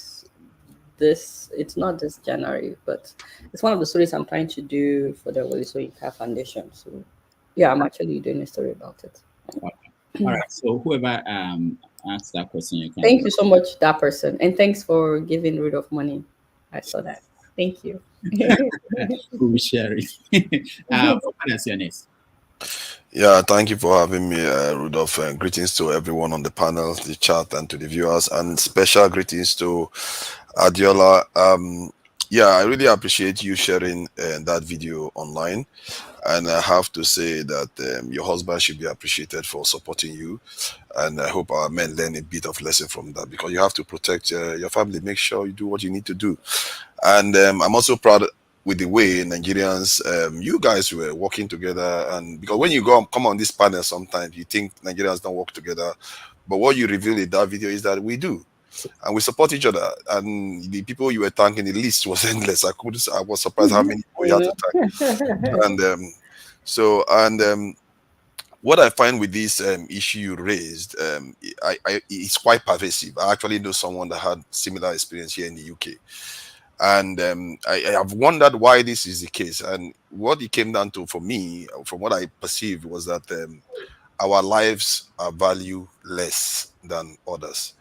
And they try to deny us resources. Hence, they put all these prejudices and make excuses for why we shouldn't have to get treated. We are dangerous, so we should be killed, instead of worrying about taking them to court and treating them properly. And I fear that this is also in Nigeria too.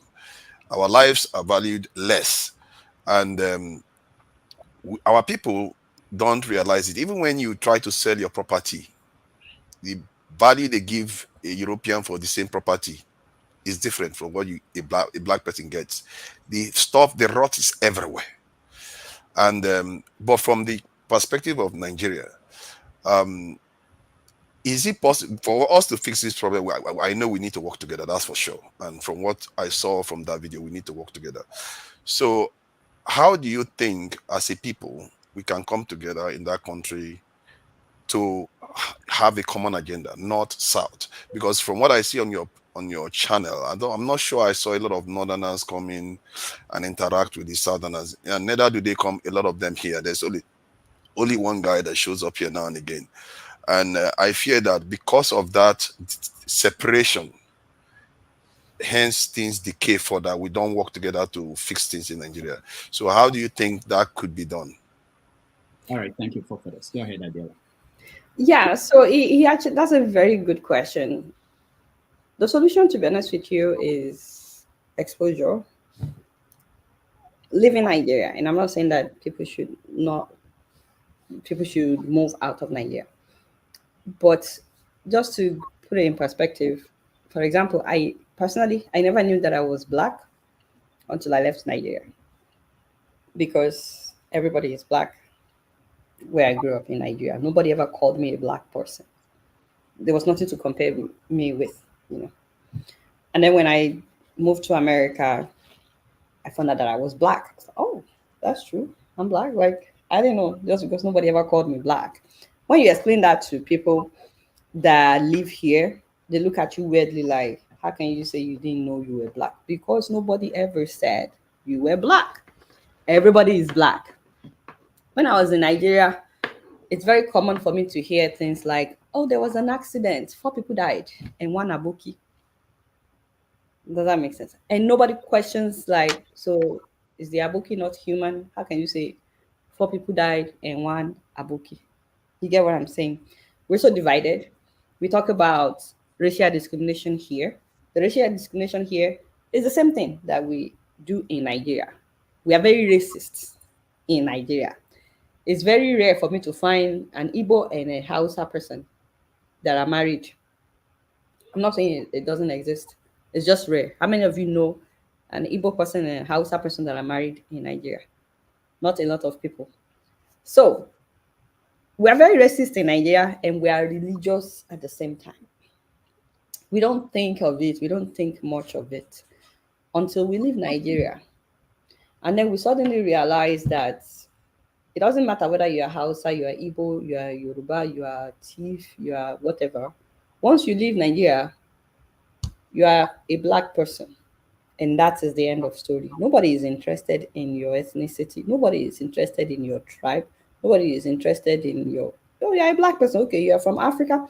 If they want to go extra mile, they will ask, is it East Africa, West Africa, South Africa, Southern Africa? That is it. It ends at West Africa. Not everybody is interested in the country you are from. In fact, they will tell you, before you even tell them you are from Nigeria, they will tell you, oh, you're from Africa. I have a friend from Uganda. Do you know him? His name is Michael. And then you look at them like, what the heck? You know. Leaving Nigeria opened my eyes to so many things. Like I said, this was 20 years ago. The school that I went to, my brother and I were the only Nigerians. We met a Ghanaian lady. Her dad is Nigerian. Her mom is Ghanaian. She grew up in Ghana. You would think we were born together. You saw another African. Are you kidding me? And then the African has to have something to do with Nigeria. You don't even ask. Is your father Igbo? Is your father Yoruba? Is your living Nigeria? And then when you get to see another Nigerian, you hug them before you ask any question. Depending on where you live, you know, if you are in New York, Texas, where there's plenty Nigerians, that's when you can choose and select your friends. But if you are in the middle of nowhere, for example, you see another Nigerian, you don't care where they are from. Suddenly, we stop being racist. We start being human. And that is what exposure does. Honestly, I wish to God that every single Nigerian can travel out of Nigeria. They can go back home, but experience life elsewhere. Unfortunately, people that have never traveled out, they believe this is how life is. And it's not that they are wrong or anything. I thought that was how life is when I was living in Nigeria. Like I said, it became an issue for me that electricity was suddenly stable. It was a shock. It's like, how can I thought the village people came after me because the AC was blaring all the time. It was cold. I was cold. I was like, how can I be cold at all times? You should be able to say, okay, at least they will take off the light now. So we are so used to something when the fish is in water, unless you take the fish out of water, it doesn't even know that it's in water. It just thinks, oh, this is life. This is how life is.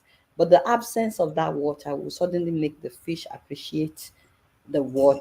The question was about, can you or should we all work together to sensitize the people in Nigeria, because not all of them can travel out. I know, but I'm saying, I know, but what I was trying to say is the solution that I know is exposure. Now, if you cannot go abroad, which obviously not everybody can go abroad, at least try to see how life is with the internet. Now, with the internet, you can watch all kinds of things that can open your eyes. Exposure, honestly, is the solution, in my opinion. The other solution is sensitization. Unfortunately, it is our leaders that taught us how to hate one another, but they don't hate themselves, especially when it comes to this sharing money amongst themselves. They don't care where they're from. But when they're campaigning, for example, they will tell us Yoruba and Yolokan, Hausa did it, whatever did it. Now it's your turn. So that, and now the Yorubas are like, yes, it should be our turn. It's whatever. But when they get updated that they are sharing money, they don't. So, but the leaders that are supposed to sensitize us, they use it as a weapon to divide us. And they know that so long as we are divided, we never fight for our rights. That is why I said the only other solution I know is exposure. All right. Thank you for that. And I also want to add that what Adeola does is exposure, exposing things, and people can watch it no matter the place they live in Nigeria. You know, once you have a phone, you can do that. Okay. At least travel to Lagos. If travel to Lagos, travel to Abuja. You don't have to be out of the country. Also, Cotonou is right there. Ghana is not far. You don't need visa. You don't need visa for Kenya now. You don't. There are countries you can go to. Gambia is not far. But if you can't, at least leave. Where are you from, Rudolph? Ikere Huh? Ekiti. I beg. Leave your what is the name of your village again now? I don't come from a village. I come from a town called Nobi. Leave Unobi. Ah. Go to Lagos. Experience life in Lagos. I lived in Lagos. Go to Abuja. Experience life in Abuja. Go to the east. One time I went to the east like that. I said, "This is what my eastern brothers and sisters are dealing with. Your roads are terrible, Rudolph. The roads in the east is worse than everything I was complaining about in Yoruba land. So it's good to travel. Unfortunately, it's not that safe anymore." All right, I will ask you a question after they finish about. You're still asking me. Chukuma. Okay. KJ, go ahead. Hi, KJ. Thank you, Dr. Damages. Hi, sister. It's good to see you.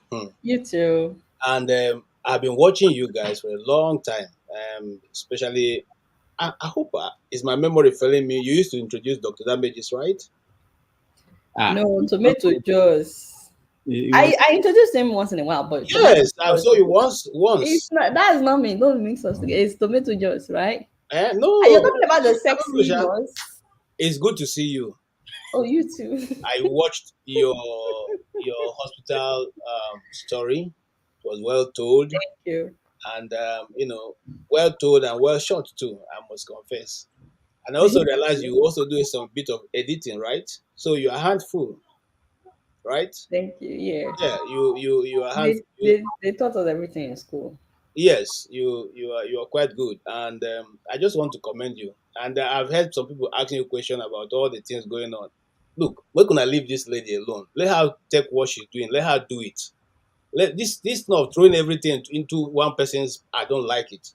Okay, the expertise she's bringing, she still has so much to do in it. Let's just give her the space to operate. If not, how do people like Christiana Mampo got to where they got to? If they were told to stop and go to other levels, I beg, my sister, hold this out one when you hold. Igbo people get proper say, if they say hold one when you hold, the one when you hold good, hold and well. Say it in Igbo now. You know, so I think. Say it in Igbo. No, Onya Soji then Koji Duma. That is the one you are holding is good. Koji Duma. All right. Thank yes. you. So I commend your work and I like it. I watch both yourself. I watch Dr. Damages and so the way you bring African stories to life also helps a lot to tell so many other stories some other African people wouldn't have seen in the first place. Thank you. So I just want to commend you. And I know I would have had other questions, but I want to run out. It's just because of you I've been sitting. My family is waiting. Hey, God bless you. My regards to your family. Thank you so much, sir. Thank you, KJ.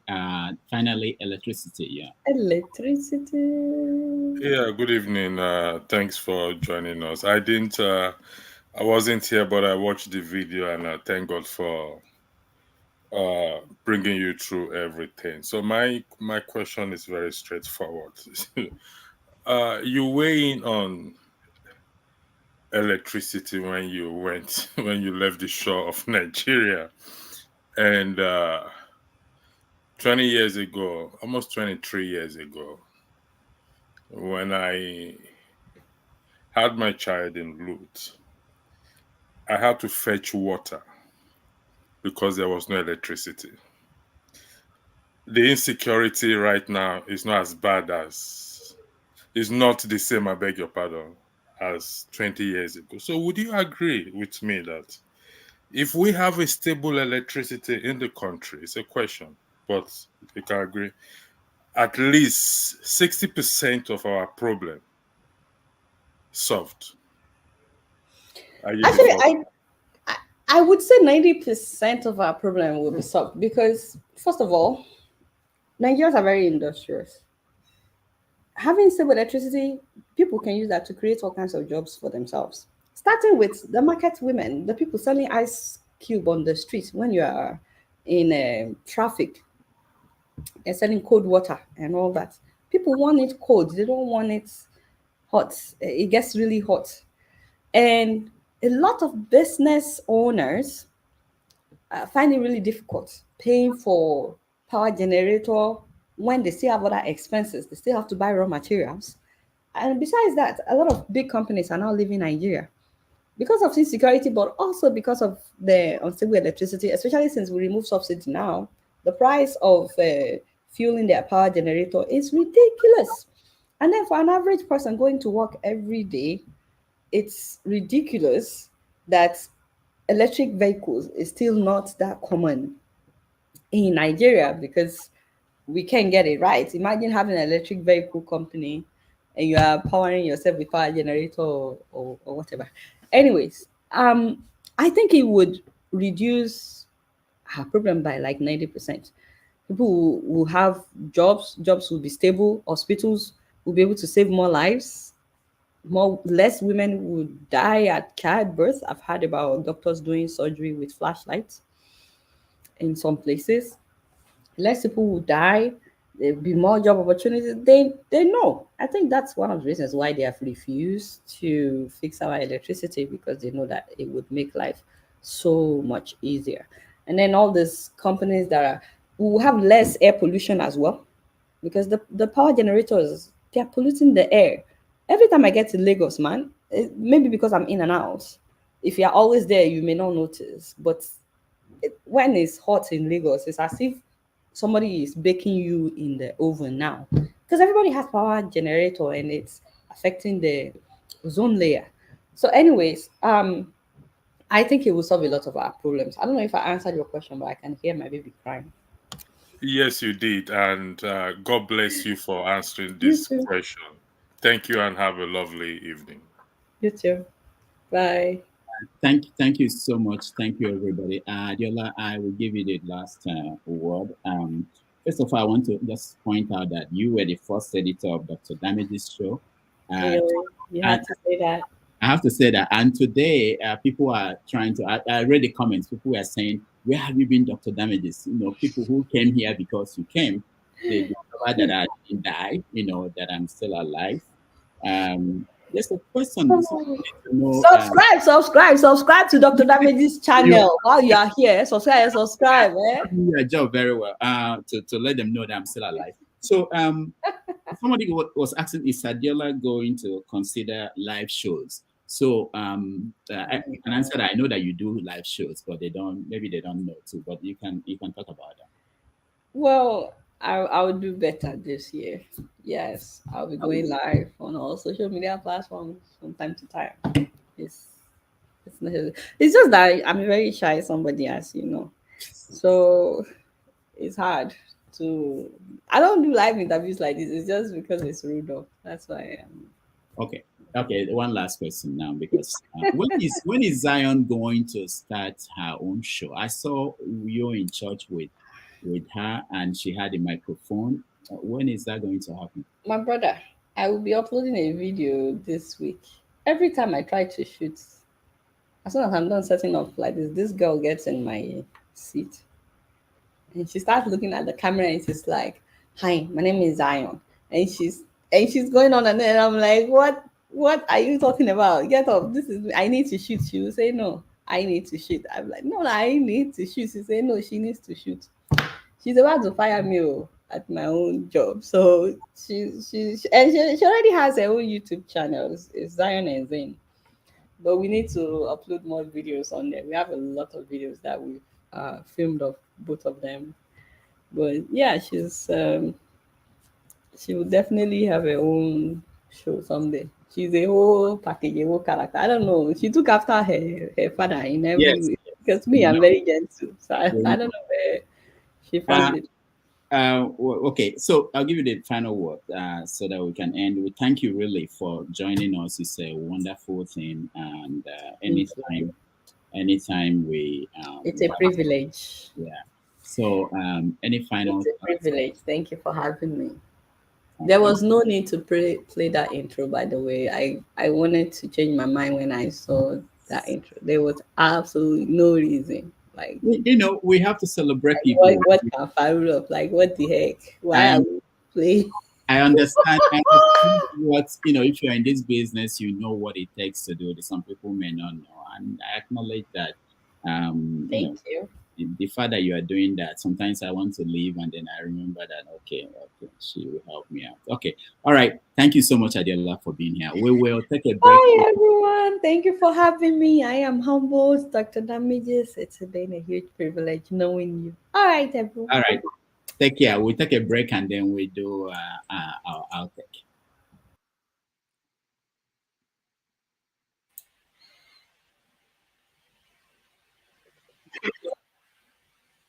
I don't know about You that. said you were very young when you started. I was very young. Yeah, I wasn't missing. Now I have beer and everything. Now you have beer. Anyway, you asked your viewers to send in your questions, to send in their questions for this 200th episode. I know. And I've been privileged. Why you? To be the one to ask the questions. Don't pretend you don't know what this. my days are numbered. You planned this. My days are numbered. Don't even pretend like you're surprised or anything. I don't know any. Have I seen the questions? No. No, you were the one that asked me to.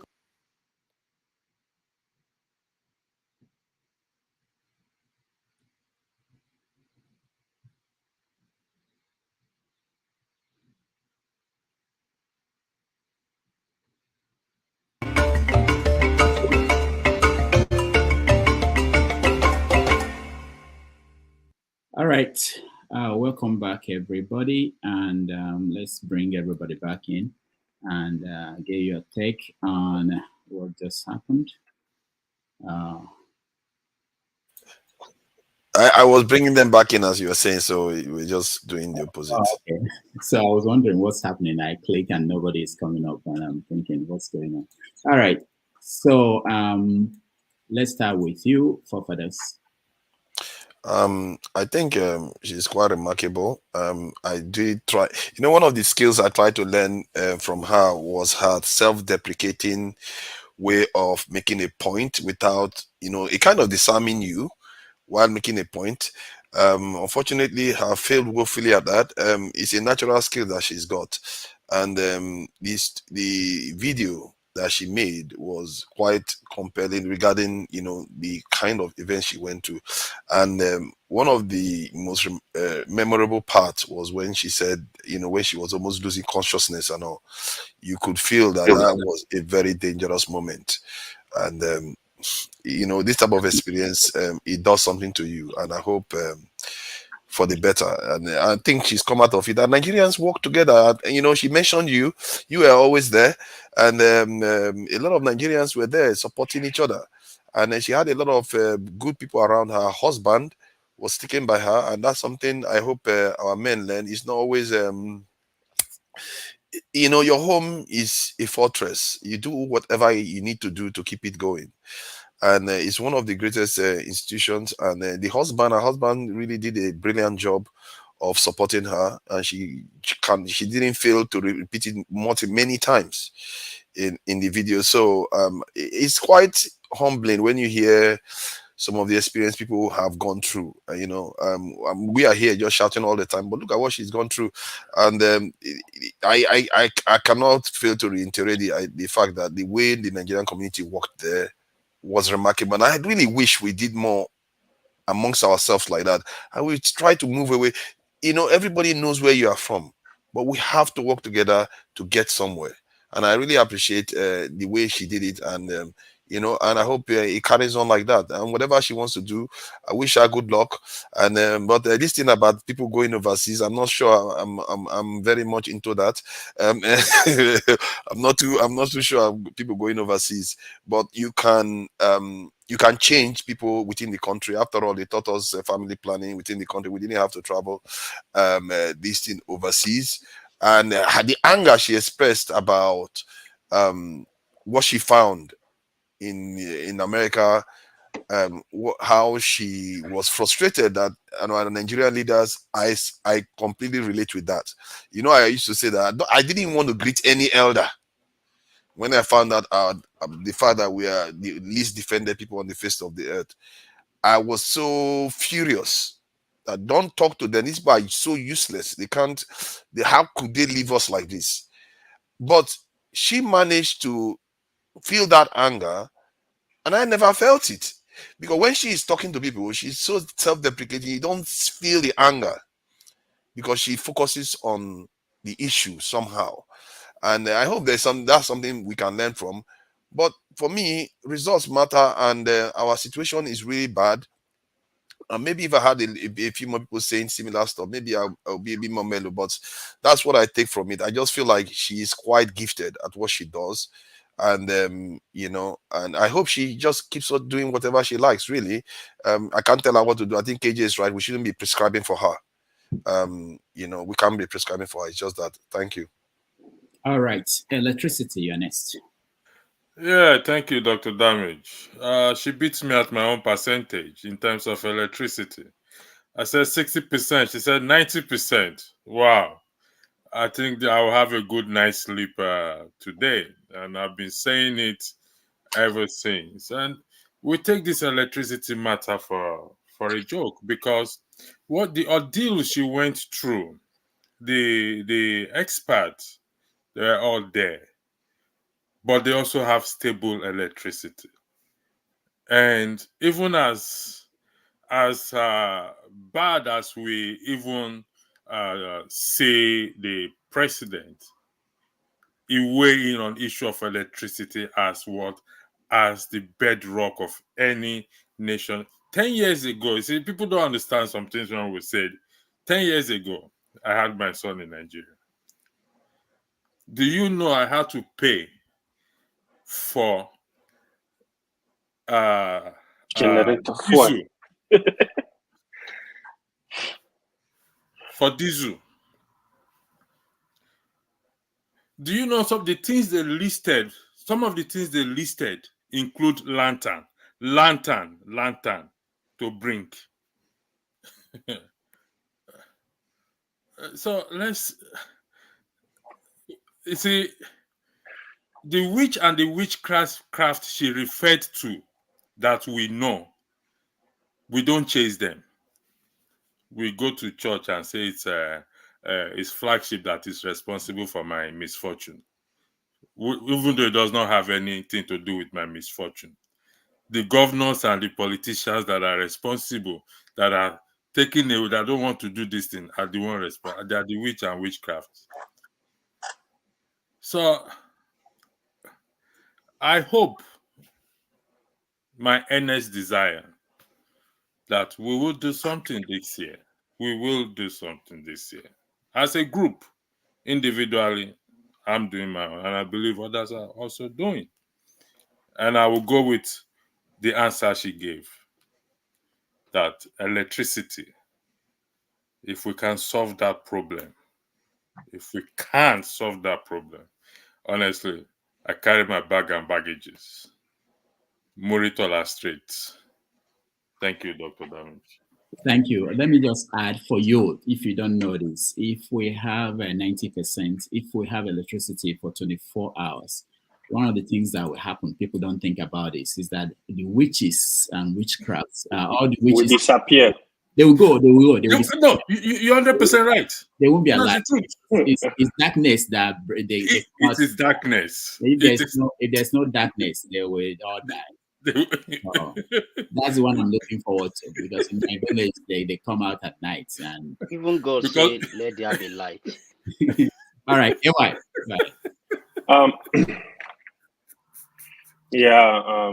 Rudolph, I thought you would bring me back. Let me ask her another question, but it's okay. No, she didn't. She actually. Yeah, I understand. Can you please pull me backstage? Thank you. Two things I want to comment on. I think the electricity first is very, very important. The importance of electricity cannot be overemphasized. You see, electricity is just the bedrock of anything we want to do. You want to develop science and technology, you need electricity. You want to improve on your business production all over the country, electricity, anything. I begin to think, is it a deliberate thing? Like, because Nigeria, the way we are, if we have electricity, people will create jobs for themselves. A lot of things will go on so good. Today, a friend was telling me he went to buy hair somewhere. I said, how much? He said 1,500. I'm like, wow, like this is crazy because there is no electricity. Hopefully, even the government can focus on one thing. I think the other thing, indiscipline, is also part of our problem when it comes to electricity. I do a lot of projects in power distribution. Even America, you see, till today, with the electricity they have, if you know how much they spend on infrastructure, they keep building substation, building transmission line, they keep replacing. It's a continuous thing. It's not just you just have electricity and go and sleep. And what is going on with us? We have none. We are just struggling for many, many, many years. If the government can even focus on even electricity, just give us electricity for 4 years. We deal with other issues after 4 years. Do it. We will praise you, but who knows what their plan are. It's really sad. The other stuff, I think Adeola got wrong anyway. This one, she said she hope people in the villages in Nigeria, they're able to travel abroad to have that exposure so they stop this discrimination of tribalism. I think that's what she said, if I heard that correctly. I think if she's actually saying that, I think she never watched this show. That's what it means to me, because that is why I'm really disappointed at people coming here, even with their education, with their exposure, they still discussing this trivial issue of tribalism, destroy themselves. That's why I really get mad sometimes, because I expect a lot from all of us that come on this platform when it comes to tribe. I really expect a lot, genuinely, because if I go back home, I meet people that don't have that exposure, that education, and they do the same, I will make excuse for them, say, oh, because he or she doesn't know. But I will not make excuse for anybody here that come here to destroy people that are not like him. They are not your tribe, they are not your religion, they are not whatever. You using your mouth to destroy them, destroy people. No, you can stay on issues without calling people tribe, without destroying yourselves. That's one thing that is very important. In general, Adeola, I appreciate her a lot. Rudolph, same. You guys have done a lot. Keep doing what you're doing. I really appreciate you guys. I hope one day Nigeria, a lot of Nigeria are learning from you guys. We'll have even better people that can do better job you guys are doing. Thank you, guys. All right, AY, thank you. Wale, you're next. Oh, thank you. Where should I? Anyway, I think for honoring your invitation, she really did well. Considering the fact that she's a nursing mother and she just came back from, the medical and all those stuff. I think she really owed you that respect. Sorry, Rudolph, put me backstage. I'm fine. She really give you that respect, even though, everything. But from what she has said and what I could get from where she's coming from, and that's why I asked the question that can you do more of this to kind of encourage more women to speak up, because there are so many women that are still under, I wouldn't say spell, they come up with these their Nigerian ideas, and some women, I mean, we all know the rate of divorce when people come abroad and everything. A lot of home go their separate ways and everything. It takes the grace of God and not Sorry, wisdom. Rodolph. Wale, I don't mean to interrupt you. I had questions for AY. I was going to use my time to ask AY one or two questions. If you can come back in, if AY is listening, I have one or two questions for you. Thank you. All right. Okay. So that is why I said maybe a lot of people can listen to her and take from our own view of life, because it's not easy, to be honest, especially when the expectation on you as a black woman is that high, that you're being subjected to just being housewife kind of. But she really tried, and a lot of women would like to see how they can do it with wisdom without destroying their home, and at the same time not being too arrogant, because well, we as black, we might think that when a woman starts to get the power or get the fame, they're going to be like, oh, this 50-50, or this is women, Western world, what man can do, women can do. And it doesn't resonate with a black man. A black man wants to be like, I'm the head of my house, but with support. It's just a kind of education and enlightenment in that aspect. So, I can't really fault her, to be honest. I just love the fact that the way she speaks her mind, the way she relate, it doesn't. I know she's a Christian. She come from a Christian background, but she's not those religious kind of person. She just keep it simple. That's why I say touch not my anointed, and she understand what I mean. Because people always think that once you're a man of God, you can't do wrong. You're a human being. So th- a lot of things, but let me put it there that she's doing what she has to do. It's not easy for a woman to, you know, go through a lot of things, especially when you're black, you're a wife, you are this, and you still manage to carry out yourself. There are a lot of people with a lot of wisdom, I mean, a lot of education, but they're not making impact in their own little way. Either the religious or the ethnicity or the society kind of, get hold of them and they want to behave as if they forget where they're coming from. So she has done her own. I mean, she has interviewed some people in government from Nigeria and they see, what is happening in Western world. Why can't they take the same thing back home and just do it? But here, that's where we go. Human being, we are forgetful.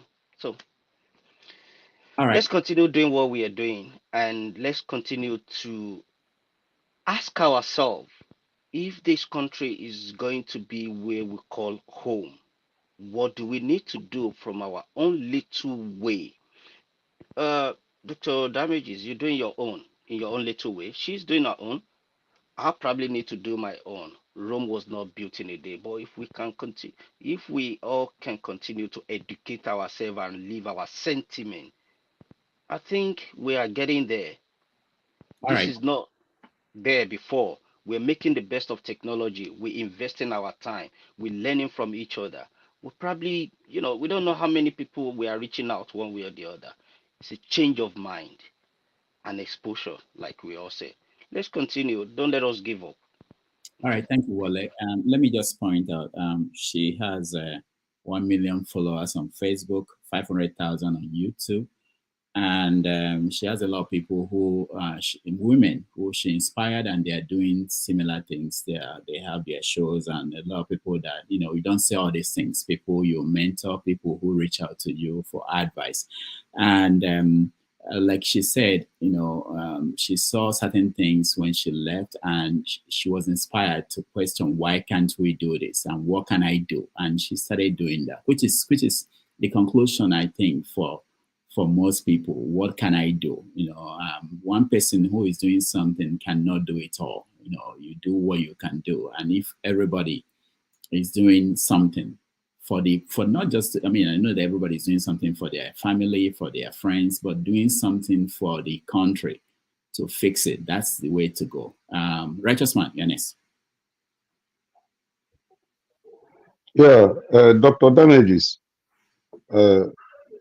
I really appreciate you for bringing in Mrs. Adeola. I got to know you through her performances, her show. That was how I fell in love with your show too. She has been a very nice Nigerian, very good woman. One thing I had wanted to ask her, if opportunity was given, there is a reflection of a religious aspect of a black man in her too, because I wanted to ask her, why did she choose the name Zion for the kid? Because that is typically religious. It has some undertone, Zion is just not a regular name you hear anyhow. So I wanted to ask her, why did she arrive at that? Is it coming from the parents or her husband or herself to have given that child Zion? That's number one. Number two, in also identifying being a religious person, uh, in her testimony of surviving uh, the the the hospital crisis, the medical crisis she had at that time, she will always end up. I thank God for uh, the this thing they fix in her nose. The what do you call it? Now I'm Oxygen. old man. Oxygen. Yeah. The oxygen mask. But after testifying of that, she will end up by saying, "I just thank God. It was just God." So you could still see that religious aspect of a black person in her, which means in whatever we do in life, in whatever we say, whoever we become, at the end of the day, we attribute our success to God Almighty. It was not only technology that gave her that life, because there were people that had that given to them, yet they could not make it. They still pass on, But she acknowledged that aspect of God working miraculously through technology to get her saved. That is the reason why at the end of her testimony, she said it was just God. And then ending it up with the religious name the child bear, Zion. So I just love that aspect of her. She's been a very good woman that have educated a lot of people back home here in Nigeria. Like those days when she normally do that her program, my family, once it's a time, we just rush and say, Adeola, this lady that we gesticulate, make, just try to prank politicians and say laughable things and get everybody excited. She was really passing a message to the politicians. And when she resigned, there was a time she said, this will be my last program in this. I was thinking there was a political or issue of money, like Nigerians. Maybe she was having financial issues with those producing her, whatever. I thank God for this particular program today that opened up for her to really say the part she played and why I think she left where she was part of your program that she was part of before. I now got to know that she just got married some years back, not too long ago. I never knew she was married. This program has given up opportunity today to know that, actually marriage would have played a part why she left at a time, not issue of money or being harassed by politicians, because of the things she was doing. And I never knew that she resided in the US. I thought she lived in Nigeria when she was doing those programs. At a time we were saying, oh, we're praying for her, that God will grant her safety, that these people will come after her and the rest of it. So, Damages, your program has been a very exciting and educative one. And both of you have been wonderful. You have affected lives. I am one of those people that you have really affected in so many positive ways. So I just want to thank you and thank her and ask both of you to keep doing what you're doing. We are really getting the message back home here. And God's willing, we pray Nigeria will be better one day. Thank you. All right. Thank you, Righteous Man. Mazi Prince, you're next. Yes, Rudolph. First and foremost, let me just. I think I have a little question for Righteous Man. Righteous Man, when somebody gives his or her daughter name, doesn't mean they are so religious. It doesn't.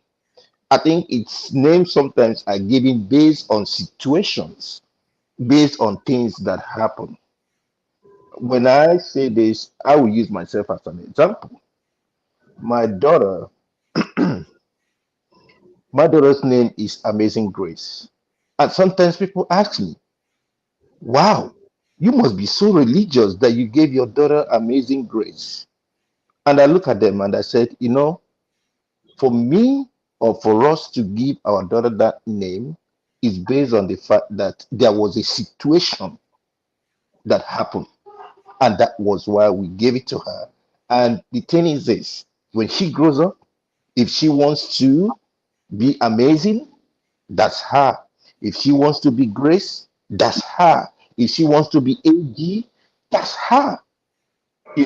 But it's based on the fact that my mother's name is Grace. But with the situation that we had her in, we added amazing.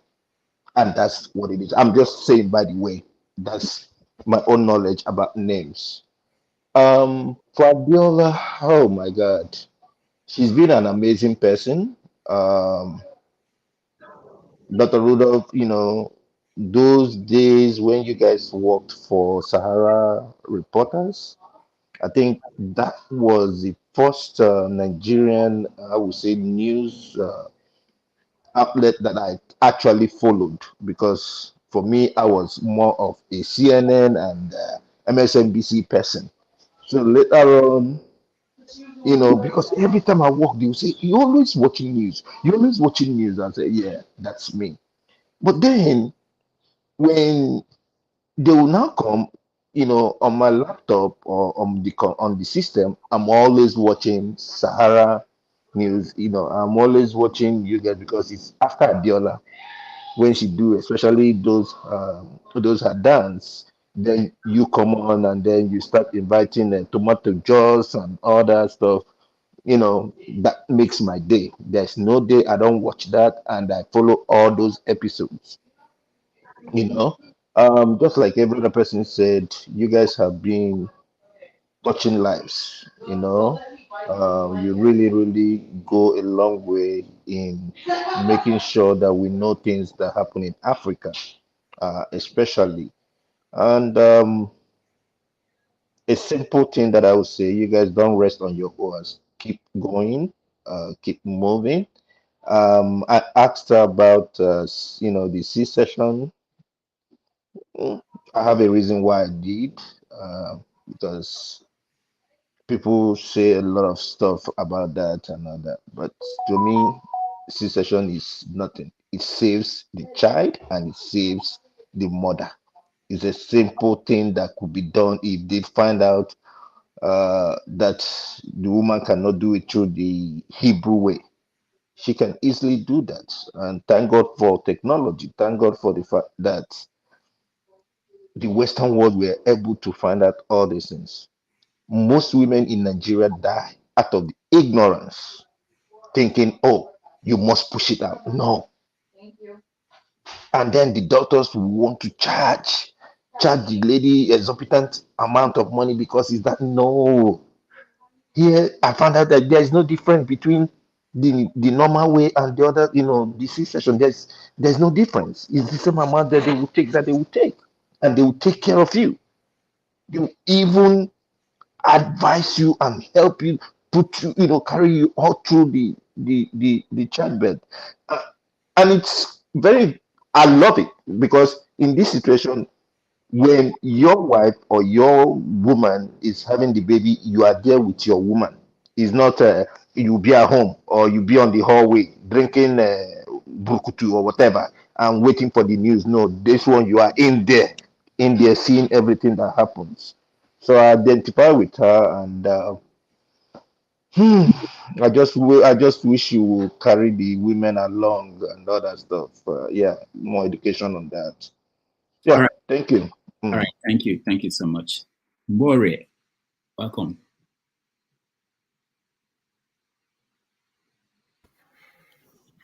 Oh, thank you, Dr. Damages, and my thanks to Adeola. This is me, you guys are discussing. The only thing about it is that I'll add to it is I am an experiment. My father died before I turned 1 year, and my mother was banished with the children. Then when the boy child, which is the only boy child she had, died, any and everything was taken from her. I was a house girl from the age of 5 until about the age of 11, and my head, from the top of my head to the sole of my feet, was broken and sawed on a very regular basis. One of my aunts used to say, "I'll kill and bury you and nobody will ask me," and she meant it, and she delivered. Now, going to school for me used to be because within that time that I'm in class and in school, number one, nobody will beat me. Number two, I don't have to finish 2 or 3 chores, and 3 people have sent me to do something, and everybody wants me to finish theirs first. So when I'm paying attention haphazardly,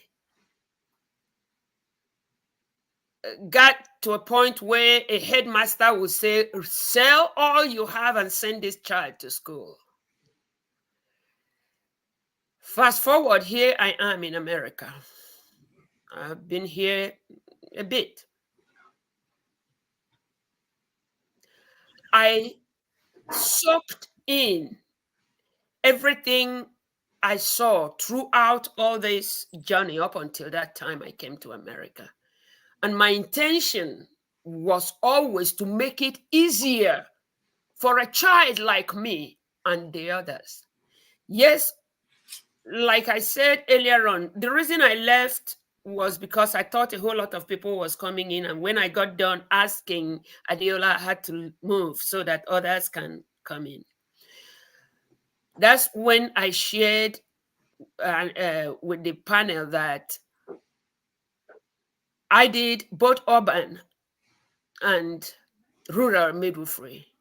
And my thing then was to save every dime that comes my way, just so that I go back home to make sure when people are sick, somebody pay the right attention to them, make vehicles available for them to be transported to wherever they can be well, because there was a time, 2000, I came here in 1995, but 2014, the gentleman that came to get the generator serviced so that we'll use it while I was home, pointed the exhaust into the bedroom, and I told them the story the first day I came, and me and my granddaughter, we were unconscious. It took a long time for me to recover. So by 2021, I was able to have gathered a whole lot of things I needed, and I went back just so that ordinary dehydration, which if somebody that knew basic nursing was right there, you tie your tourniquet, clean the area, start an IV fluid, for that person to be sustained with that until they get to the hospital. Many died because of that. A whole lot of other things. Now come to the issue Wale was touching about how people feel to be sectioned.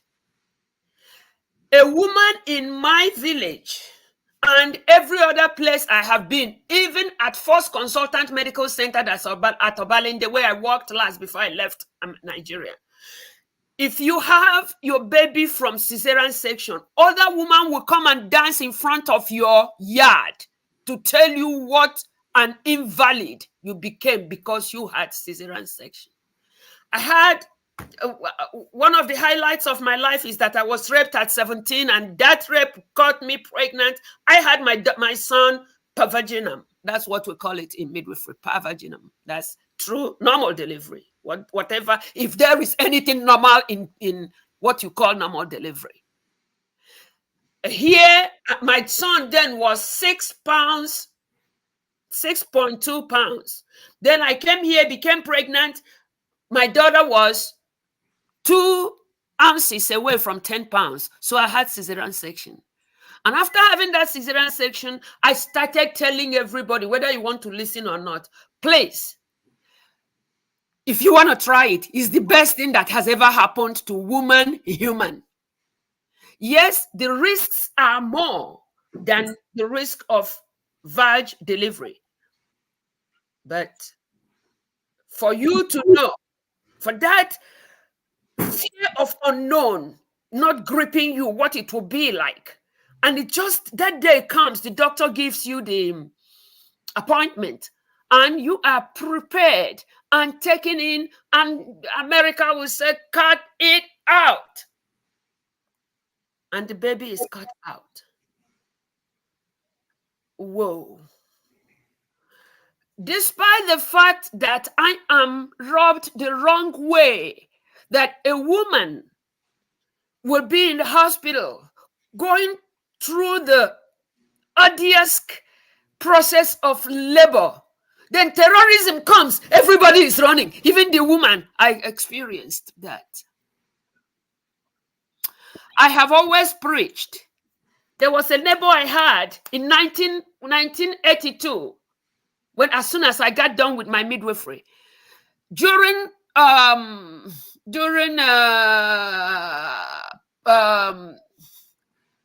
voting, electioneering period, during that time they vote, my neighbor will leave the school, the class, and travel to very far place and comes after a month. So I used to ask her, Brother Kosisi, how would you leave everybody and go? And he says, Antinos, you won't be the one that will fix Nigeria. I say, yeah, I know I won't be the one that will fix Nigeria. Why can't we all do the little we can, the best of the little that is at our disposal to do? So when Adeola was explaining all this, and me knowing that a man will I have experienced 2 men who, because we could not get a vehicle to move them from point A to point B, they died before the vehicle made it there. Adeola had the opportunity to be where things are. I took my mom in February, on the 11th February 2021 in FMC, Umuahia. Like I said then, what they put on her as oxygen was no oxygen. Nothing. I do try to go to sleep sometimes.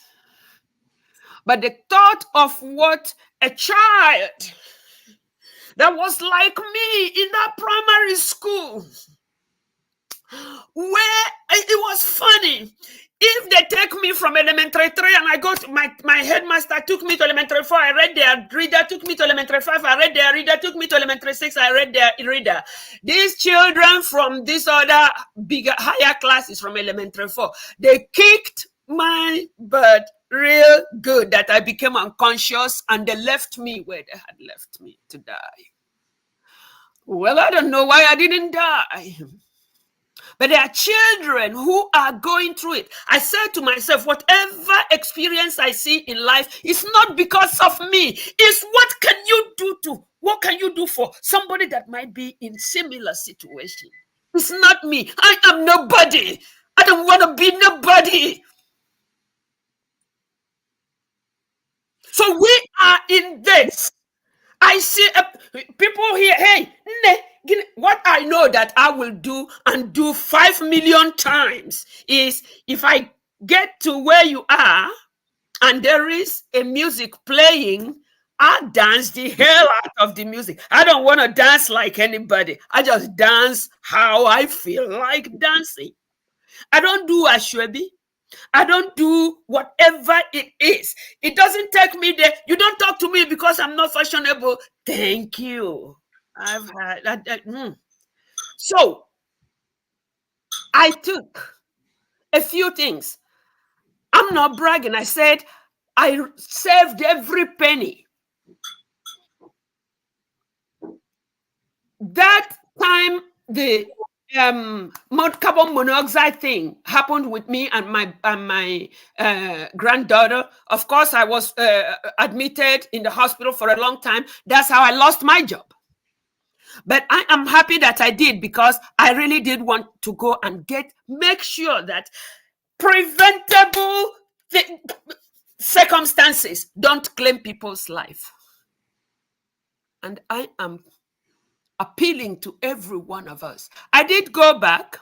I took however many cars for skill acquisition, however many SUVs for going into the worst place when they talked about inaccessibility of vehicles to where the terrorists go to kill people. I have a clear view of what inaccessible roads are like. So, yes, it robs me, it gnaws at me that with all these difficulties we have, there is insecurity. If I wasn't tied and my throat slit, I would still have been in Nigeria. I am here. I am saying my intention was start from one village to another, then from one state to another. Just make sure that, hey, let's take your vitals, people. Go to a village, go to a community, take their vitals. Whoever has anything of concern, contact their people before that sickness gets bad. So Adeola was where there were things to attend her with. People, where we come from, there is nothing. Thank you. All right. Thank you, Mbore, for that, sharing your experience and your life. We appreciate you. It's not an easy thing. I know that this platform and any public forum, sometimes we are inspired to share stories. We appreciate you. Thank you so much. Olumide, Thank you, Rodolphe. So I want to believe AY didn't accept my request to come on air and answer a few of my questions, but I will still throw it up to him and perhaps to anyone who can answer. So I mean, I can speak, I can relate to some of the people who come on the platform who want to be politically correct, to saying that some people are being tribalistic or exhibit ethnic sentiments when they raise particular. Olumide, sorry, do you mind turning down the radio there? So that... Okay, so I can relate to some people coming on here to wanting to be politically correct. When they come on here to raise issues, and then people like AY saying that they're showing ethnic or exhibiting ethnic sentiments. I was going to ask him, I don't know, maybe because, or even though he's somebody from Edo State, maybe because he has a Muslim background and he feels that maybe the Islamic religion is being attacked. But I would have loved to ask him if his own Islamic Quran preaches killing people in cold blood. If that is the kind of, they are not tolerant to other religion or other ethnicity. And if killing people in cold blood is one of those, and people raise questions about that, and you term that to be ethnic sentiments. So that is the question I would have loved to pose to him. If he's hearing this, whenever he likes, he can come on it. And also, I want to say something. Coming to this part of the world has made me to be somewhat culturally sensitive, especially to certain things that we do back home that that can be termed offensive in this part of the world. For example, I'll give you one. When I go to church, when I used to go to church back home, I attended a few Pentecostal churches, charismatic churches, and some of the things that some of these preachers or pastors will say is, today, thank God that you're not on a wheelchair. Give glory to God that you're not blind, that your eyes are not taken. Thank God that blah, blah, blah, blah, blah. Did you know that if you did that in this part of the world, you will be termed very, very insensitive and callous and lacking empathy? Because in this part of the world, being on a wheelchair is not a death sentence. Being blind is not a death sentence. Having autism or some kind of mental disorder is not a death sentence. Some of them even have a better quality of life than people who live in that shadow. So, righteous man, that is directly to you. Being religious is not everything. Okay? Being religious, nobody is saying don't believe in Jesus, don't confess your faith. But there are times when being insensitive can hurt the other person. Until you come and live in this part of the world, you would know that some of the things you guys do back home is very terrible. And that is that. Adeola is a very good lady. She's an exemplary figure of someone where if you have the right environment, you will thrive. She has a very good sense of humor. And she's also a very good example of a lady that, you could use your talent to be anything that you want to be in life. She's an example of somebody. Now, I'm directing this to the celebrities back home who have sold their conscience to ill-gotten wealth. In this part of this world, you can be partisan. It's all based on issues. You understand? You don't sell your talent to the highest bidder, such that you can't speak to issues, you can't speak fact, you can't speak through to power. You need to come and learn from this part of the world. There are celebrities, there are artists who support their preferred candidates in elections, it all based on issues. It's not about the highest bidder. It's not about going after money. It's not about, to the extent that you guys have rubbished yourself, you've lost your integrity, and it's all a mess, a shiddle down there. I will continue to encourage her to uphold what she stands for. And I heard her, all she spoke, and I was so glad with what I heard from her. All right. Thank you. Thank you so much, Olumide. Thank you.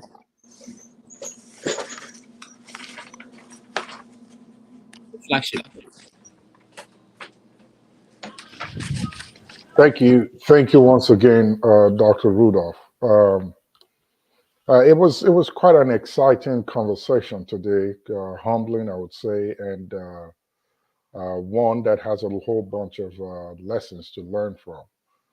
I'm very happy that she's able to stand to tell her story in spite of the experience that she had, and that she and her baby is alive today and her family, they are doing well. That's, for me, is the biggest part of the whole deal. I'm really hoping that she will take this experience and work with it to reach out to those who may have experienced this sort of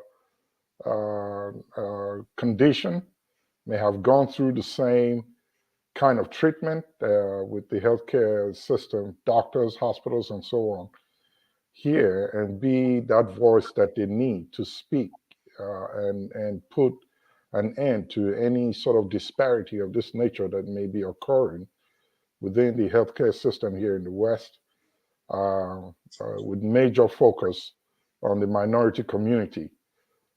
If she's able to do that and effect some sort of change in the policies within the medical community and take that up and make that something that is recognized either statewide or nationwide, we could use that as a template in the future to take back home as one of the building blocks that we would need to effect a greater change in the reconstruction and rebuilding of our country, Nigeria, with focus on the healthcare sector and how doctors treat patients there, and the kind of healthcare treatments that our people at home get. So I think she's got a whole bunch in her hands. This is a big blessing. She's a voice, like I said, and this experience, I think, goes beyond just surviving it. There's some work for her to do to save some more lives that are ahead, both here in the diaspora and back home in Nigeria. Thank you. All right, the flagship. Thank you so much, Alaba. Yeah, hi. Greetings to everybody. I kind of miss Adeola's interview or submission because I was not around. I'm trying to do a playback video where I can catch up, but I am presuming or assuming that the conversation is on the dead end, the dead health situation in Nigeria and how it's essentially a trap. If I'm wrong, correct me if I'm wrong. Is that usually your write-up, Rudolph? Right. Correct me if I'm wrong. Yeah, I always read it way back, even before I know that was you. Like everything else, people. But before I make my submission, I just say that I really want to give woto to all those boys in this comment section, and I'm determined to do it with my glasses. I have brought like about 7 or 10 glasses here with me, and each glasses is going to be throwing big woto. So to a forefather can breathe easy today. The focus is not on him; it's on those. It's on the culata and the clappers that are on the comment section. Anyway, people, we have the country problem is serious. I remember back then when I was growing up, because my uncle was a medical doctor.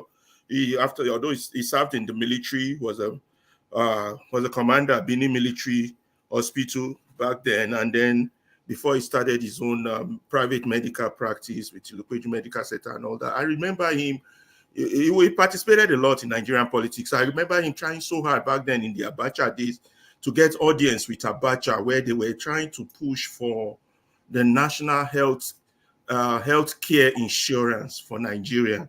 It took him forever for them to give him audience to even see Abacha, but I don't think that went anywhere. We all know where all the money went. They were all thrown abroad. So the Nigerian problem is serious. If our politics, we don't get it right, we can't get any other things right. Every other thing is just symptoms of the primary problem. If we can't hold those politicians accountable on how they are spending our money, on what they use our money for, we can't fix the medical sector. We can't fix electricity. We can't fix road. We can't fix security. We might dance around the bush and argue, speak a lot of English, but the fact still remain that we have to get our politics right. And we can do it. It's not like it's impossible. It's not like there's no problem in this world that can't be fixed, no matter how powerful they are. We just have to be committed. We just have to think outside the box and put in our best, and then just try and see these things. That concept in Nigeria never happened to someone when it comes to healthcare. It's a very valuable thing. I didn't hear Adeola's own, but honestly, I have a personal story on health also that happened to my sister's brother. And that's just last month, this December. This was Rudolph, everybody on the planet. This was so bad. It's so disgusting when they called me and were telling me these stories. I almost literally threw up. They took a child to the hospital in Nigeria. Guess what? For 3 days, they didn't even attend to the child. So they were calling for money because they needed money. And then by the time I sent them some money down there, the child had passed. The child eventually passed. You understand? Baby, the child passed.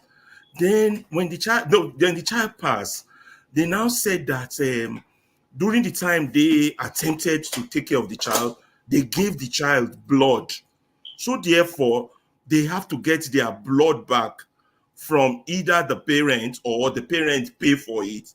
So that means those ones called me back again and said, they needed money, that they have arrested my sister and her brother, that they've taken them to the police station because they have to get the blood they gave the child that has died. I'm like, are you serious? Is this really happening? Yeah. They said yes. So they said, okay, that they have to pay them. Or they go to the police station. Of course, you get the police involved. That means you have to pay the police also. So the problem keep multiplying. So eventually now they got out of the police station. They now asked, can they get the dead body of the child so they can go bury it? The hospital said, no, they're not giving them the dead body unless they pay them. You don't know that eventually in final solution of this story, they have to abandon the dead body of the baby with the hospital. I'm like, how in a civilized world in 2023 can all these things, these nightmarish stories be happening?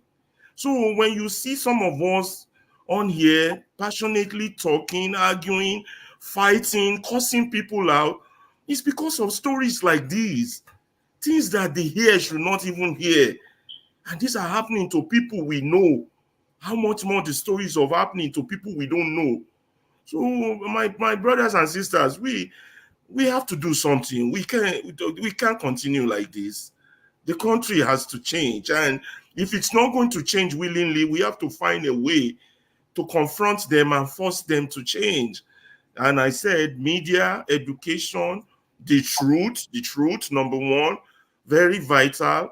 Acknowledgement of the truth. What is the truth cannot be different from one individual to the other. I know it's general speech, but it's the fact. From a person who had family from the medical section, worked in the medical section, to hearing stories on how the medical section is now. Unless you are one of those rich politicians, you can come abroad for medical treatment. Oh boy, when you go home, don't fall sick. For those of you in the diaspora, you better have a ready-made ticket ready to fly out once they announce that you're sick. I also know some people here in Chicago who went home, they fall sick in Nigeria. I know one man, he never made it back. His child never made it back. And that was his only child. So those of you in the diaspora, when you go home to visit, have your ticket ready. Or if you fall sick, don't go to their hospital, until things change. But we have to start fighting for things to change. That's what I want to contribute for now. So there are stories that touch person personally. I didn't hear Adeola's own, but I know that things are bad. All right. Thank you so much. Well, I disagree with you, please. That submission about Nigerian hospital. So those of us that are in Nigeria, we have died, right? That's wrong. Well, those of you in Nigeria, you still have the Yailewe or more to run to. So that might be your second choice. You might have to run to Yailewe or Lomo. You know what I mean? Righteous Man by Yailewe or Lomo, the herb seller and the agbos. And then you might run into the forest and cut a few trees and back for yourself to cure your malaria. But my wife did a major surgery here and it was successful. There was no issue. Don't paint Nigeria with that kind of color. Well, that's the story I got. Yeah, and it happens to my family. What story do you have? Your wife hospital is a first-class hospital. That's very wrong, man. That's very wrong. You don't tell me my story is wrong. Righteous Man, don't do that. Don't do that. This is something personal. Don't say my story is wrong. You tell your wife works in a first-class hospital, right? Fine for her. And baby, why don't the governors and the senators go to your wife's hospital? But I've just told you a story of my sister's brother and their son that died. And you're trying to downplay it. I'm not saying your story is false. What Why I'm would you saying say is my that story is false? Does that even make I sense? didn't say so. I didn't say your story is false. Listen to me. I said you should not paint Nigeria with that kind of color that But those it's the truth. Nigerians What in do you that mean color, paint? they should get their What are tickets you ready. talking When they about? come to Nigeria, there is Explain no yourself. there- Explain yourself. Let me listen to you first. Explain yourself. What do you mean paint? No, Alaba, we're not going there. He's not. That's enough. I think everybody's experience is valid. I think we should always remember that. Your experience might not be the same as my own, and I have the right to tell my own story. You have the right to tell your own story. All right. So, the Blackstone. Did you watch the interview with Adeola? Good day to everybody. Yeah. No, I didn't watch the interview, though. I watched the main video she posted about the health issue she had at how she was saved and everything. Okay. And when I watched that video, in fact, we were almost burst in tears because I'll be following her right from time she was with you in Sarah Reporter. The guy in Sarah Reporter, and it was very touching, right? And everything. And then for me, it was like and a thing that every woman should be conscious of, should take notice of, right? And if you look at what she said from the very beginning, though it was a little bit of a mistake at the very beginning because she did not take the first shot what she was supposed to take to prevent I don't know what have to do with her blood group and things like that. And it's also very important for every woman to know their blood group and to know the effect it has if they are pregnant or what will be the side effect when they are pregnant, right? So, and with all the ordeal she went through, for me it was very touching, it was very painful. And I thank God for her life that today she's alive and she's alive with the baby and things like that, right? And then in every story, we have a lesson to learn from it. The most important thing for me is the lesson every woman should learn and every man should learn, right, from the story. And the people that stood by her, mostly her husband, who was there 24/7 with her, and her friends, we were calling her to encourage her, and also the hospital she went to. At least she went to more than one hospital, right? And so that's also an issue. Sometimes we go to the wrong hospital, and when we end up in the wrong hospital, something happened, we begin to blame the hospitals, right? And then coming to what Ferrari was saying, the problem with Nigerian hospitals is that there are no regulations, right? I can't expect an hospital or a clinic that can admit more than 10 people and have only one doctor.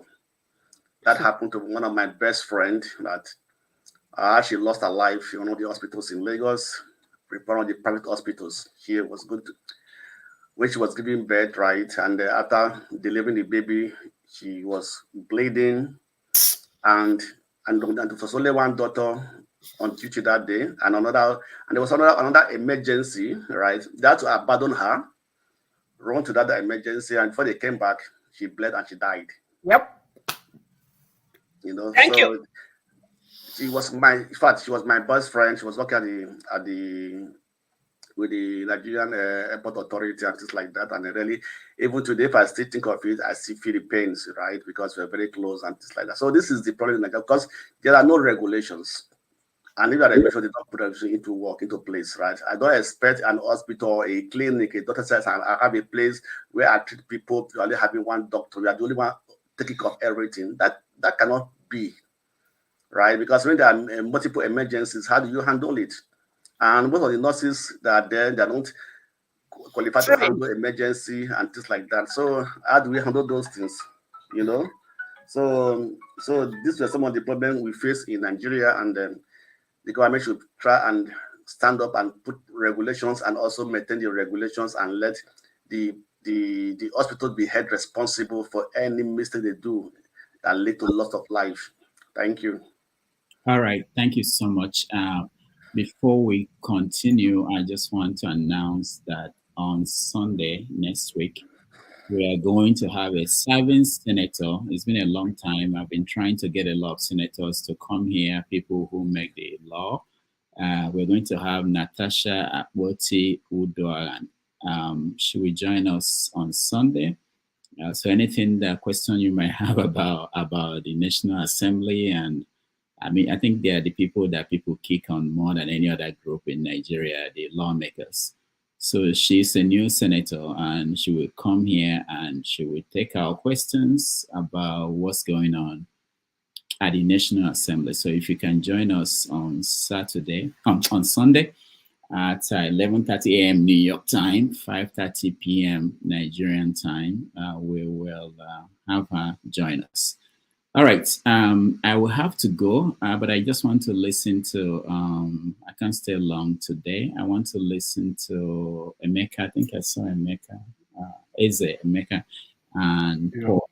Yeah, Emeka, welcome to the show. Yeah, thank you, Dr. Rudolph. Happy New Year. I don't think I've been able to say that to you. Yeah, Happy New Year. I joined because some statement earlier before the guests came in. They not sit very well with me. I'm hoping this year, 2024, will be a year for fact checking, a year where we say goodbye to bigotry, a year where we are more open-minded. And why did I join in? 2023 years is in the past now. Let's throw that aside. We keep pointing fingers, and I think maybe the media might be a bit responsible for this, because most of our medias do not do a good job in investigating what the true issue is. I'll be sending in, I think right in the comment section, I was sending in some link to address where the insecurity issues are really going on. Now, I've been able to categorize the insecurities in Nigeria into 3, and now there's a new sect coming up. There's a new category.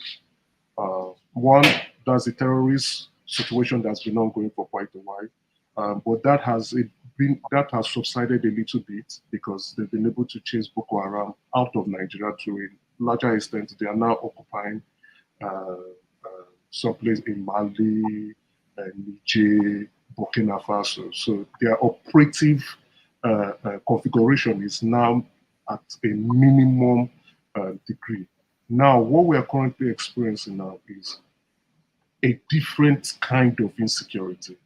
And that insecurity, which is my other category, has to do with the land. Land grabbing and what is on the land or underneath the land. And I don't know if you would have the time, I will be able to share some link, you can post it on. And who are the people responsible for this? Majorly foreign nationals, particularly the Chinese.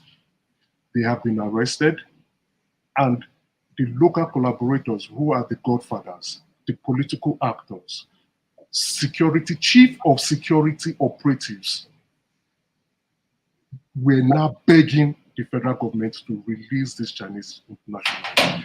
There have been in-depth research on this. Also, mainstream media has actually carried this out, that the Chinese are largely responsible for the insecurities going on in the North Central, in Osun State and Ondo State, in Plateau State. Eze, sorry to bother you. Can you send us the link for that? I will send it. Don't worry. Let me do so that I don't lose my train of thoughts. Once I'm done speaking, I'll send it. Then maybe Rudolph can put it up on the link. This has been going on since 2014.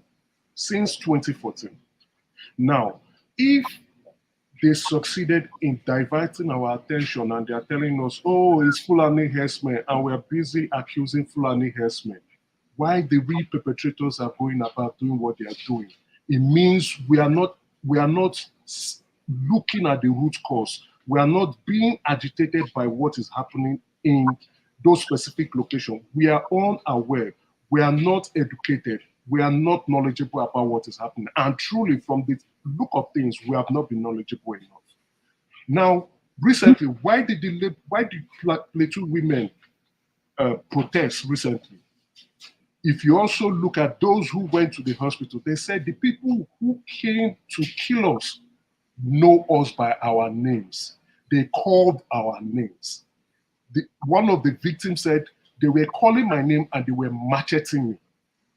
I know them. Now you can see that the Plateau women went to burn their traditional rulers' house because they said they were internal collaborators and they caught some of the youths involved.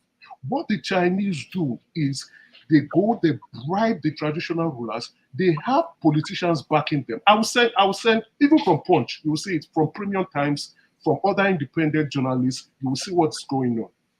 They bribe them, they go about, kill people, chase them away from the land, and begin to do illegal mining.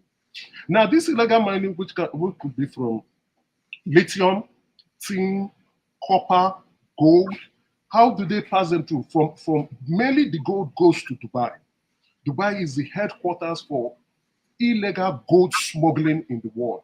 Once your gold goes into Dubai, it doesn't need to be registered. It doesn't need to be licensed. They don't need to be stamped in it. It will be sold. Now, they transfer this from Niger and Togo straight to Dubai.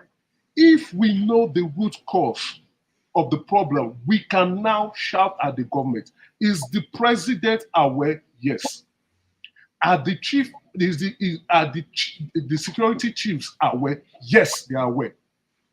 Are politicians, state governors aware? Yes, they are aware.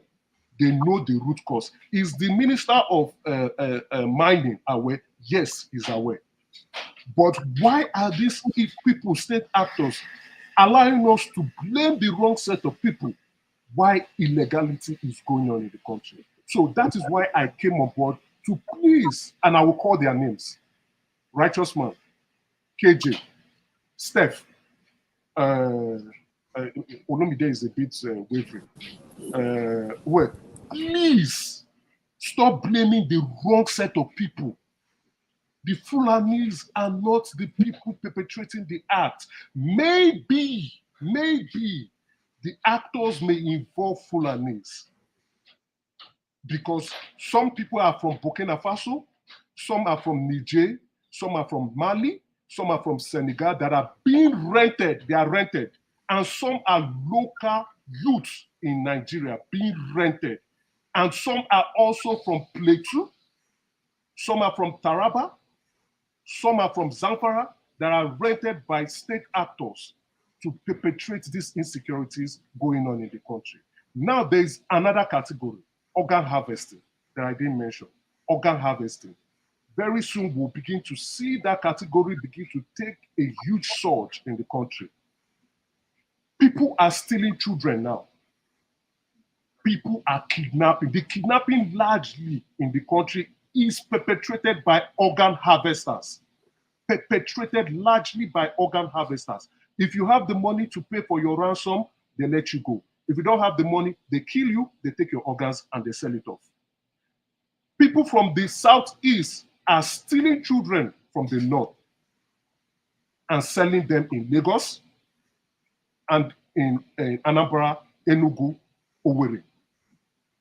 They are selling them to organ harvesters. And they're selling them. Emeka, do you think they are using some of the children as child soldiers? I don't know about child soldiers, but organ harvesters, yes. They are selling them, they are taking their organs, their kidneys, their hearts, vital organs. So those three categories of insecurities going on in the country are well known by security agencies. So let us speak on this matter so that let and educate Nigerians in this case where we can now tell them, we know what you are doing, solve this problem, or you are culpable, and they are culpable. Thank you. All right, thank you, Emeka. Paul, can you give me a minute? Let's go to Lou. Let her say something, then I'll come to you. And after that, I will have to take my leave. Lou, go ahead. Lou, go ahead. So where's the movement when you Dr. Nepa don't take light for where she did. Yeah. All right, go ahead, Paul.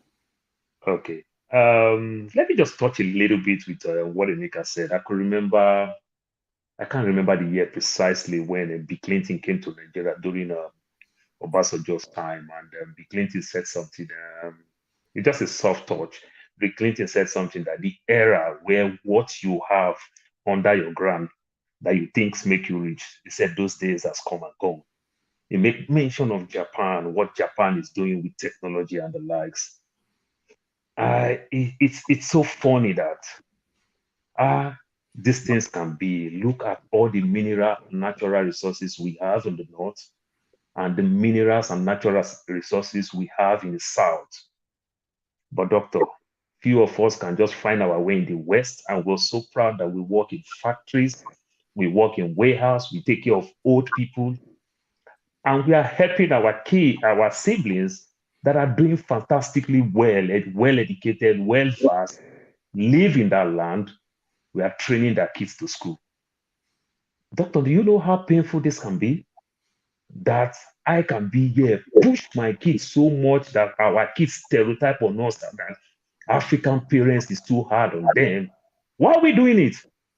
For our selfish interest, we don't want these kids to get student loan because we know it's going to tell on them and it's going to affect us. So we are pushing our kids so much so that they can get scholarship, not to go through the rat race. But guess what? We are funding our siblings' kids that lives in gold mines in Nigeria. That is barbaric. Sometimes you just see our kids, we push them so much, they achieve a lot, but they don't even appreciate us to some extent because we are so hard on them. Oh, no, you can't study this. Oh, you can't study this. Go to medicine, go to engineering, go do STEM these days. We can't talk about STEM these days. You understand? My daughter is in medicine. At the same time, I'm still telling her, well, IT they pay on the side, you can still do IT on the side. You understand? All those type of things.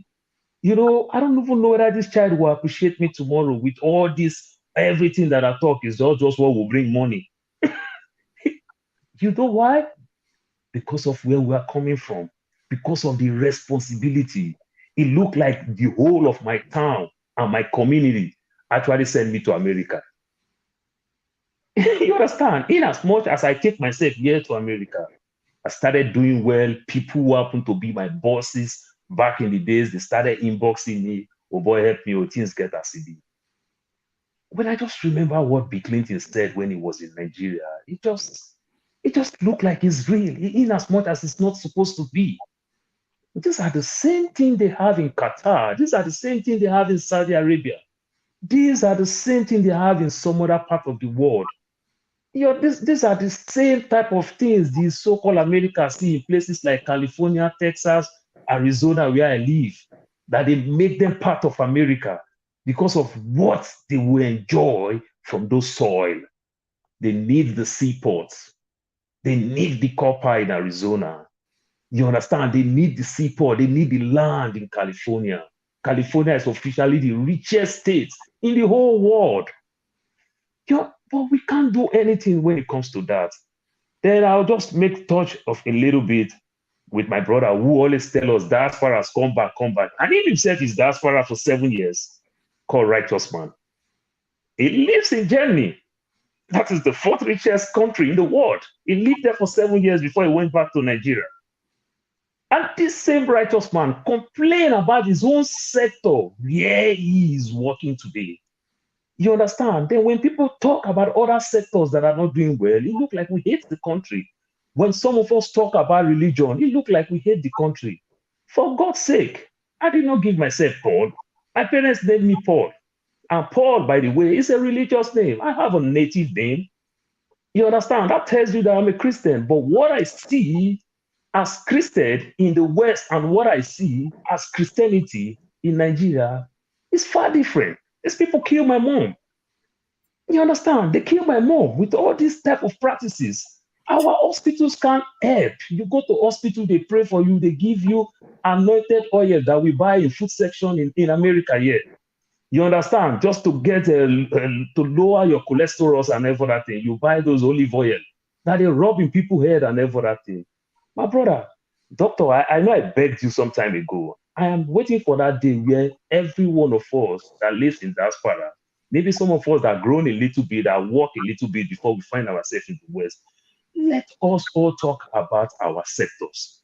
in our different sectors that we worked in Nigeria before we find ourselves here, you will see the rot.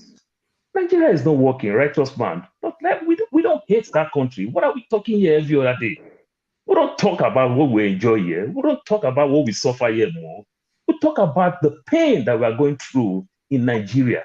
That is what we talk for the most part. Very many things is not working. I am an aviator before I moved down to America. Go and see. There is a new terminal. Like they'll tell you the big English you speak, they'll say the new terminal, state of the art. You understand? And that state of the art, plane can land and you pass through the jetway. You understand? Plane will land, people will come down and enter cold bus and walk around and come outside and wait for 2 hours to get their luggage. The terminal stink because they did not even arrange the seaway very well. Brother, in this 21st century, that you pay professional to design your airport, that is my sector. Righteous man, you make mention about your sector, what you went through. You lost your own land, your property, you lost it, and that is your sector. So when people talk about hospitals, the things you hear there in hospitals, you just feel bad. When I lost my dad some 8 years ago, when I saw my dad, I regret seeing my dad. When I lost my mom 3 years ago, I choose not to see my mom because I don't want to have that flashback that I saw my dad. But when I see people passed on here, when you see them, if they are doing the so-called ceremony, whatever, they just look like they're sleeping. I'm telling you, righteous man, it is painful. The things you pray for in Nigeria, many of them, you don't need to pray for them. You don't need to pray for them. I'm telling you, my siblings, they pray for everything. Growing up, one of the reasons why I am skinny today, because I miss all the meat my Muslim people give me when I was growing up. My mother make us go throw it away, 2 streets away from our street, so that our neighbors will not know. If I've been eating those ram, I would have been big like the flagship right now. But I lost all those meat. I am telling you. But today, I don't eat all those things. You understand? They make us criticize. Religion does not bring us together. It makes us far from each other. Religion is a personal thing. Take it personal. If you think it's working for you, well, so be it. I respect you.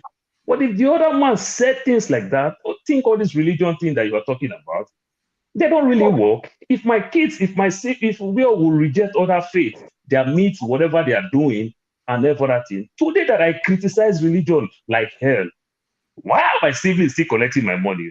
Even in as much as they must have called me Illuminati, all type of name. Why are they still taking my money? They should have rejected my money like my mom make us reject all those Muslim food. My brother, photo, right.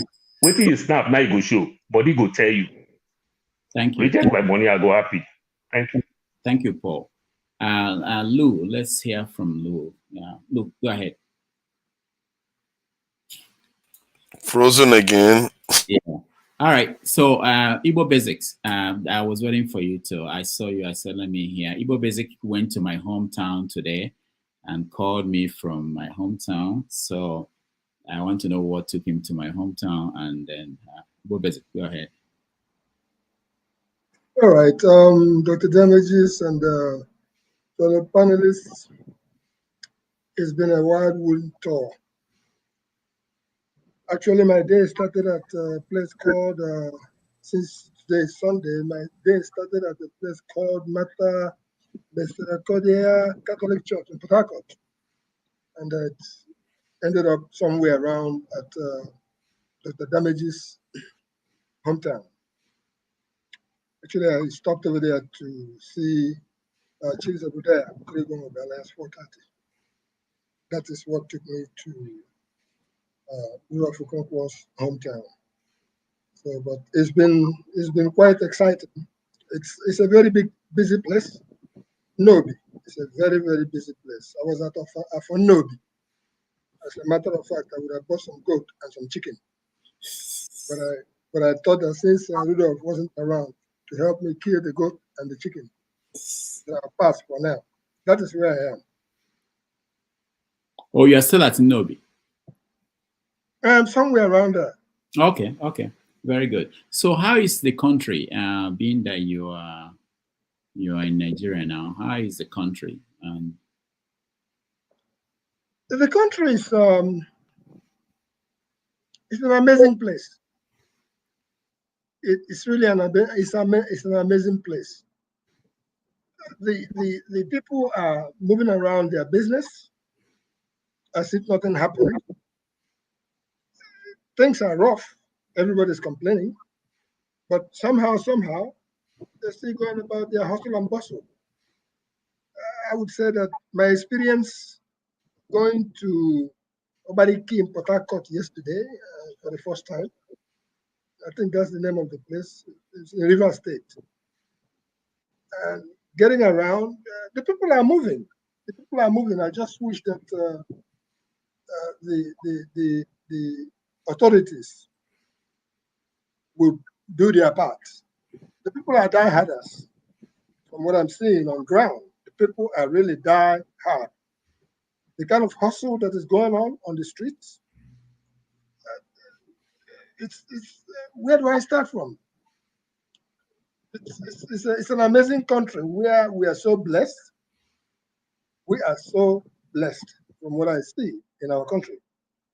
With talents, with doggedness, regardless of how rough things are, people are on the move, struggling for their daily bread each and every day. So it's still a dog-eat-dog country. All right, thank you. Let's try Lou again. Lou. I just came to.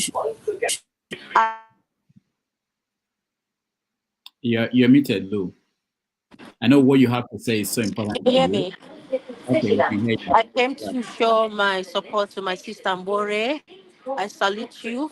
I love you. I respect you. I adore you. You are my hero going forward. And for except Dr. Damages, I still can't believe that after she aired her personal view publicly, some of you had the guts to even start fighting yourselves. It's a shame that up till now, Nigerian men still don't show respect to women. I'm appalled. And that is why no one can shut me up. No one taught me a lesson. I have a voice of my own. I am fearless and I speak it and I will stand for the just, for the women. I will even die for the just. Please, men, try and show your support to a woman, especially like her. She shared something personal. I didn't hear anyone to clap for her and say, yes, well done. All right, Lou is frozen again, but we thank her. Maxi, yes. Yeah, thank you so much, Doc. And good evening to everybody on the platform. How long? I'm asking all of you. Lou, what is happening? No, Lou is still trying to speak. Admonish the men for not. I know that I said I appreciated her for sharing her story because it's not easy to share personal stories on a platform like this. But Maxi, go ahead. Maxi, go ahead. Okay, thank you so much, Doc. Good evening to every one of you that is in this platform. You know, most of you, I was born of an Ngwa woman from Abia State. And I'm an Ngwa by tribe. I speak Ngwa very well. My Nemoche that is there, I say, may God bless you for coming out, taking your time to do what you are doing for us. May God, Chukwu Kikabiama, bless you, Auntie. You are my greatest in Nemoche, and I respect you so much. I came in to respond to Emeka. I don't know if this Emeka is just Emeka that I always debate with him in a one-man show. I don't know. But I would like to tell you, my brother Namoche Emeka, if you have a country If you have a country that is very, very lackadaisical in the protection of lives and property of its citizens, then you don't have a country. You know, if you have a country where aliens, strangers, it is evidently proven to all of us, based on what the former governor of Kaduna State said, that they know where the people that are terrorizing Nigerians come from. They sought them out, they went to them, and they paid them. Paid them. You know? They pay them. They know where they are coming from. So when you come here and tell us that Chinese are migrants, you know, they venture in everything. They want to take over whatever that is in your soil. Even in Ghana here, we have what we call illegal galamseys. They come here with their champagnes and illegal. All right. Dr. Damages. Yeah, I know of that Galamsey he was talking about. Can you hear me, Doc? Who is speaking? Maxi. Maxi. Oh, can you? It's not Maxi. Wow. Maxi, is that you? Okay, Doc, you're back. can you hear me? Is that? It's not Max. Is not. All right. Yeah, let me respond to. I don't know what is happening, but let me respond to. I can hear you. I can hear you. He's breaking up. Let me respond to him. I don't know how this turned out to be a personal issue. I'm not the owner of Nigeria, right? And I've sent in a couple of links. I know he's on the chat. I don't know if he knows how to read. We can't hear you very well, Emeka. Can you hear me properly now? Okay, all right. Yeah, I say I don't know how this turned out to be a personal attack. Really I'm not the owner of Nigeria. I don't know if he knows how to read. I sent a couple of links for him. I didn't make it up. I didn't make them up. Right there, the last one I just sent is the Minister of Minerals, right? Dele Alake himself, saying powerful Nigerians are behind illegal mining and funding banditry in the country. So I don't know what Kool-Aid he's drinking. I'm not the one saying it. It's the minister himself. And I did say in my statement here that we should stop this bigotry statement. Yes, there might be some elements of Fulanis, but again, there's also the possibilities of Yorubas, Hausas, Kanuris, Senegalese, Burkina Fasos being involved as long as you are being paid to perpetrate insecurity in the country. You are an actor, but to largely pinpoint a certain ethnic group is injustice. Where you have link, and Rudolph, I'll be glad if you can put it up on the screen so that everyone can see. Emeka, this is what we're going to do. I have to really leave. I appreciate all of you. Forefathers can put them on. Forefathers has access to that. So Forefathers, on the private chat, Emeka has posted some links, so you can share that with everybody, and you guys can have that conversation. But I have to leave. I appreciate everybody who joined today.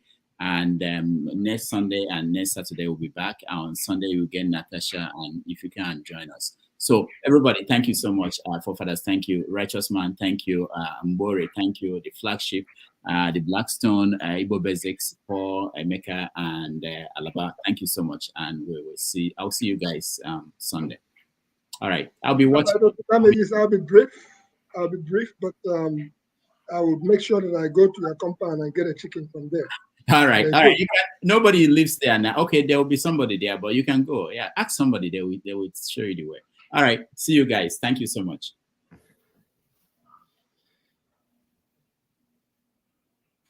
Yeah, thank you. Who is it? Whose turn is it to speak? Let me finalize what I was saying, right? Okay, go ahead. I don't know the reason why he decided to want to go on the personal trajectory or trying to call me out like I'm part of the chief of his defense staff, which is it elucidates the poor state of mind of some specific individuals. and I'll be glad if you put them up. I am not the one saying it. High-ranking Nigeria, even the former Minister of Steels and Mining also made mention. And they specifically said the Chinese are responsible. The police has arrested them. The military has arrested them. They are responsible largely. Our gold is trading in Dubai for huge profit margin. And this foreign nationals. I have a question for you, sorry. Let me land. I will take your question. One question. You said all that you said before now. Let me ask you a question. Go ahead. I want to ask you a question. So, now what you're saying to us is not news. It's just hearsay. Why? Let me explain why. I believe you can read. I posted links. Why. So Leading to my I question. don't speak on hearsay. I'll post evidence. Let me explain why. No, I you know you're part of the. You know you're part of the bigotry allegance. Listen. Right? The reason why I'm saying so. The reason why I'm. It's not your turn to speak anyway. I don't know why you just keep interrupting, but don't do that again. Just a question for him. Just a question. Okay, then put the question and get on with it. Okay. So the question is, we have heard from eyewitness accounts from the villagers from various communities that have been attacked, that the people who attacked them were speaking Fulfulde and foreign language, French, majorly. They were wearing army uniform, you understand? Majority of these culprits have been named Fulani, maybe not of our own primary extraction, but from foreign extraction, neighboring countries. That is one. Two, they must have collaborators inside the government. We know that. But our government security agencies have not gone after them and arrested any, like they normally do for culprits. They show them on TV, they parade them, even though they never finish prosecuting or prosecute to a logical end. We haven't seen all that. So why hasn't that happened? And am I going to believe you over eyewitness accounts from various villages, communities in the south and in the middle belt and indeed the north? So all you are telling me is hearsay. I'm glad you said public accounts, public testimony saying that they are largely French. But I don't know if your ears were open when I was speaking. Probably you were distracted with work. I mentioned Burkina Faso, people from Mali, Senegalese, people from even those who and collaborating with the locals. But again, the major aspect of this is that they are being backed by state actors, security chiefs, godfathers, political godfathers, to perpetrate illegal mining. That's what I'm saying. So that what I'm trying to cure here is the bigotry statement being made by the bigotry allegiance team. That for you to continue to label a particular ethnic group is really wrong when you do not have the clear idea of what is being perpetrated in those regions. That actually it is politicians, security chiefs who have colluded because of the financial gain. It's all about money. Emeka, I have a question for you. Mr. Emeka, I have a question for you. Hold on, the chief of staff. Righteous man, I will take your question. Hold on, you know you are the chief of staff of the bigotry allegiance team. Hold on, I'll take your question. Thank you. It is about money. It is not tribe. It is not ethnicity. It is Owokudi ego dollars. Money that is fueling the insecurity everywhere in the country. So when you come with your bigotry statement, like you, righteous man, the chief of staff of the bigotry allegiance team, you should go and clear that thing off your head. And that's why I took my time to paste all this for you to read. Clear it off your head and know that this is not an ethnic cleansing. This is not an ethnic group perpetrating ethnic cleansing. Are you saying the Fulanis are not involved? Are you saying the Fulanis are not involved? Hold on. Can I ask you, because you are the chief. You are the chief of wrong and evil messaging. Can I ask you a question right now? I will take your question. Let me address what Alaba just said, right? I am not saying, now, if a group of people, like what happened in the Plateau State, their local youth were involved. The local youth were killing them. Are the local youth Fulanis? Are the local youth even Hausas? The local youth were involved. Now, I'm not saying some Hausas or Fulanis are not being recruited. No, I am not saying that. But what I am saying is that the major driver are people who are profiting. Profiting, when I mean profiting, I'm stressing it, profiting to kill and chase people out of their land so that they can take what is under their sword. Emeka, all this one are story. All we want is arrest them, expose them, prosecute Now, them. Emeka, let me ask you my question. No, hold on, I will come to you. I'll come to you. Olumide, now you are not listening properly. You are walking and you are talking. You have to focus. Either you walk or you want to talk. I have said that the security chiefs are aware. They are aware. So is there collusion? Are they colluding? Yes, because if they know what is going on and we are chasing shadows and they are not telling us, oh, this is the problem, they are allowing us to chase shadows, then they are involved. And they are truly involved. And that's why I say they are involved. What is our guy at the top doing? Hold on. Let me if our guy at the top, hold on, sir, now. If you go to the Punch, May 9th, 2020, which I posted on the link, you will see there where the former minister of minerals, solid minerals, has said, he said it categorically. That I have it. Wait, let me read it out for you. Emeka, what is the solution? We hear all this, but what is the solution? The solution for us is to begin to speak on what is going on and let the which we are doing. We are identifying those we have know. Been speaking. Hold on, we have been speaking of Fulani herdsmen is the wrong. Chief of Defense Staff, Bigotti, Chief of Staff, Bigotti. Easy. There's no need to be calling each other names. It's not necessary. I think you can make your point without necessarily. He's not letting me land. I want to address someone who is speaking. Then I will come to him. I will have the time to answer him. I want him to stay at peace first because I know the angle he's coming from. Okay. Now we are chasing the wrong shadow. We are saying it's Fulani herdsmen. But now, if we now say the politicians are involved, the security chiefs are involved, what would you think will be happening? That they put us to our game. We need to stop this nonsense. If we are not protesting that the security chiefs are involved, the politicians are involved, name them, Dele Alake, you must name them and let them stop this. Rather than telling us it is Fulani herdsmen who are busy. I think you have a point there, but also we should also be mentioning the Fulani agenda according to El Rufai. But you have a point. I must agree with you on that one. We must name them as the security chiefs and the big bosses. I agree on that one. But don't lose sight of what the hidden agenda is according to El Rufai. So, from what I'm observing here, because I'm trying to marry this with how our country is insecure, that officials are colluding and maybe even instigating some of these situations. I don't think that would be entirely surprising. The question I wanted to ask is that, okay, then when you look at the federal government then, because I think this Dele Alake was trying to reveal that these things are happening with collusion from service chiefs and high-ranking officials. So where's the demarcation? How is the president involved? Where does he stop? How do we decide that is not part of this, take charge and actually rectify the situation and secure the country? Okay, now let me say this. Thank you to Nigeria for that. Now the minister said some state government officials, head of security agencies, heads of security agencies, traditional rulers are involved in illegal mining.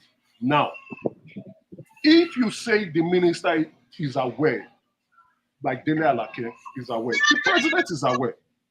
The president receives security reports on a daily basis. The president is aware.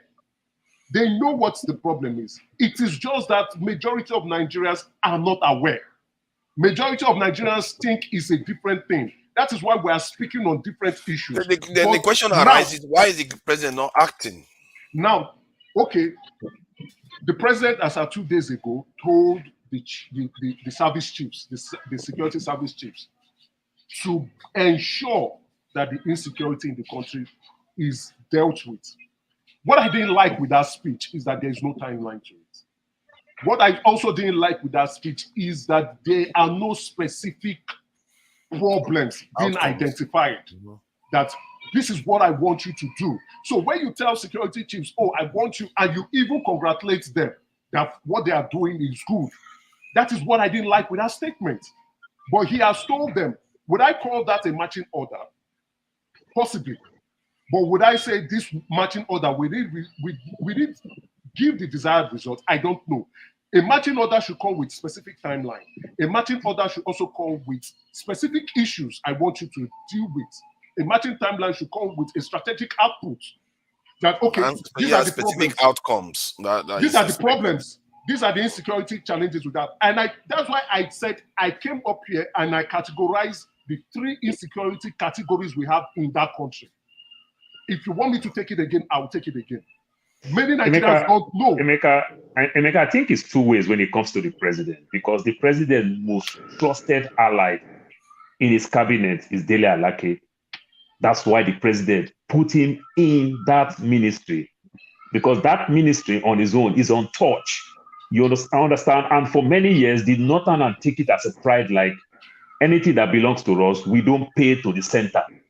You understand? They fight every day. Let me deviate a little bit. We talk about the nomadic thing and everything.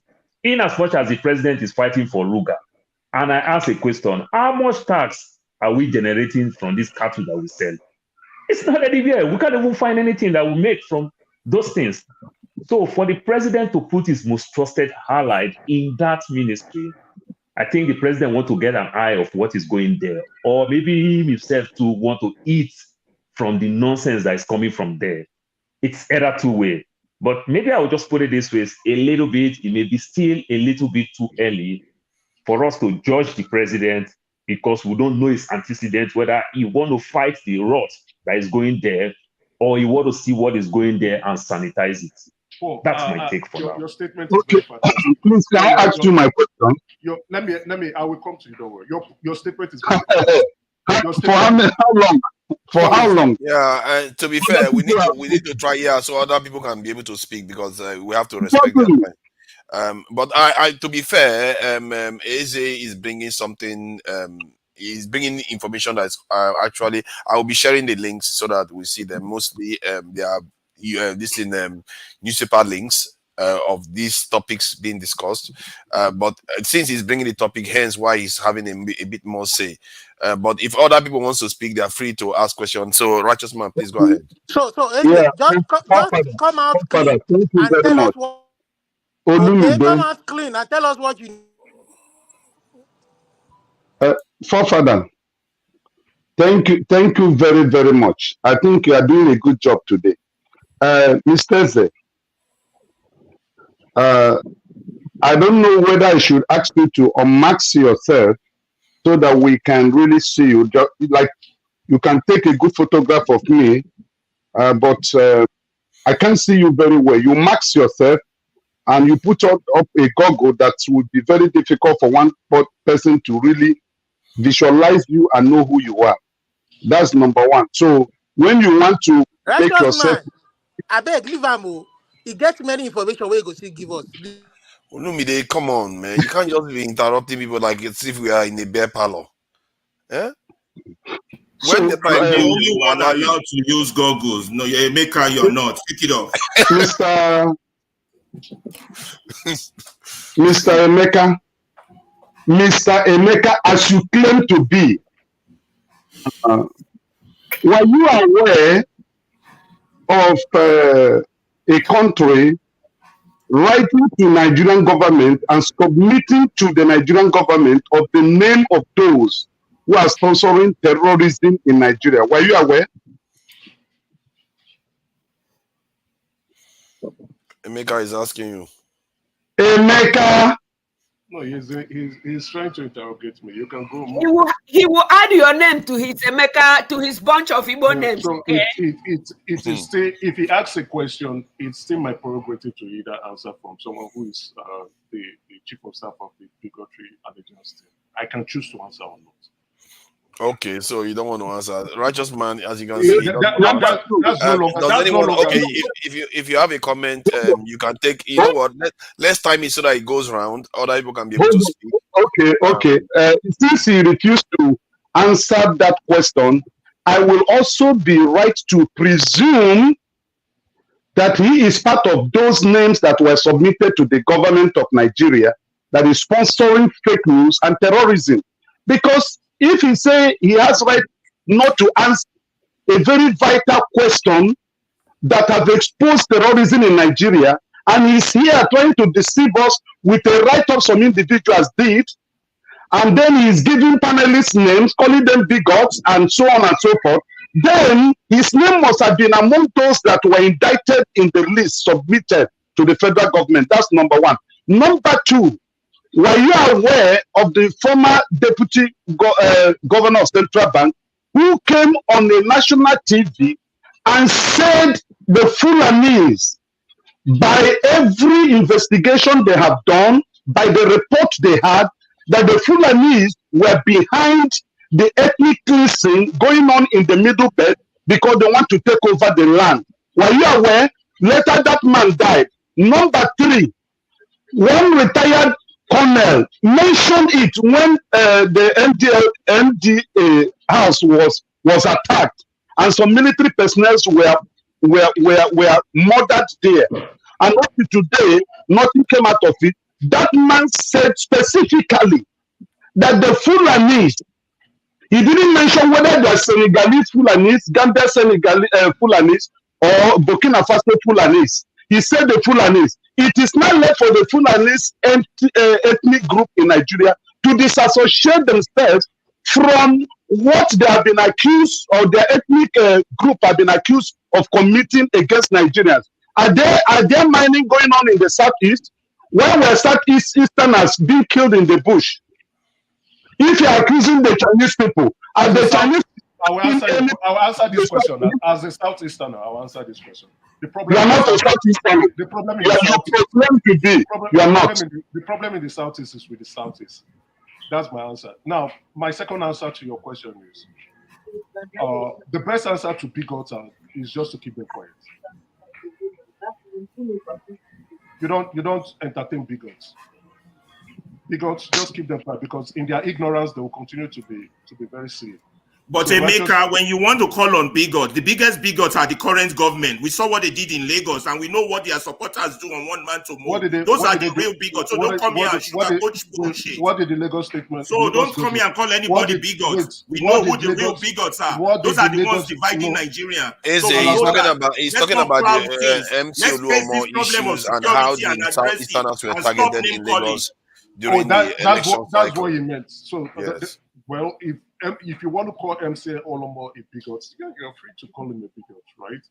But I'm also able to identify those who are bigots. No, it's not only hold on. It's not only MC Oluomo. Hold on, it's not only MC Oluomo. He's talking about the MC Oluomo and the people he's working for, and the people that went and burned that market down and killed a security guard there, got Southeasterners attacked and completely polarized the environment against the Southeasterners in Lagos towards the election.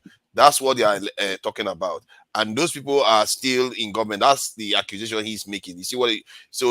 I'm trying to contextualize it so you understand what he's trying to say. To be fair enough, I think I get what you're trying to say. For me, in my viewpoint, for those who are looking at politics, right, what MC Oluomo did and his cohort was clearly wrong. Now, if you're a political strategist and analyst, you would understand that politics is war. So for them to win, what they did is wrong. Let me call it out. What they did is wrong. Yes, another bigot has said that.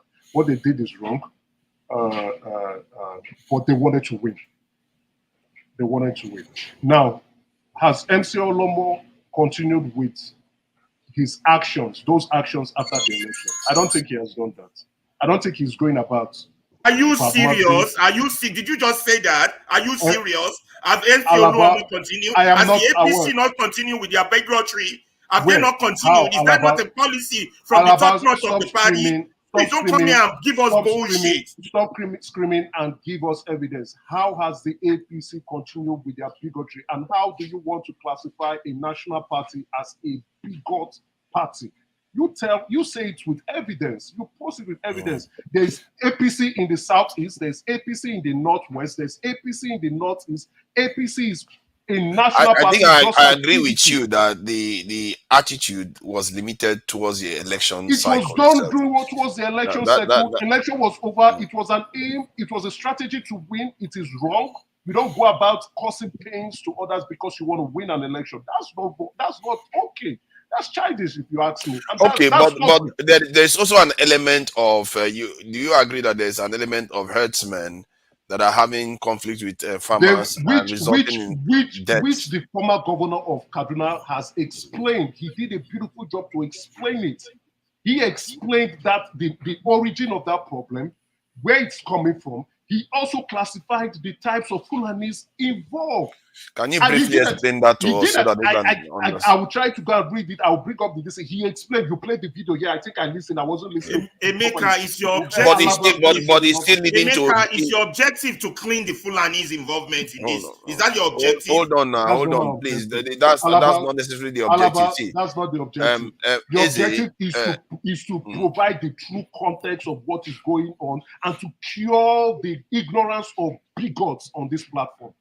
Not only on everywhere. See, everywhere, the thing is, everywhere. The thing is, okay, the herdsmen that the herdsmen clashes, and have resulted in casualties, significant amount of casualties. Exactly, herdsmen attacks on farmers. They have been, and those herdsmen are generally from the Fulani, nomadic Fulani. Yeah. Nomadic okay, good. Fulanis. So you see Ferrari. It is not necessarily saying it doesn't happen. It does happen, but it's actually saying that there is something greater going on there.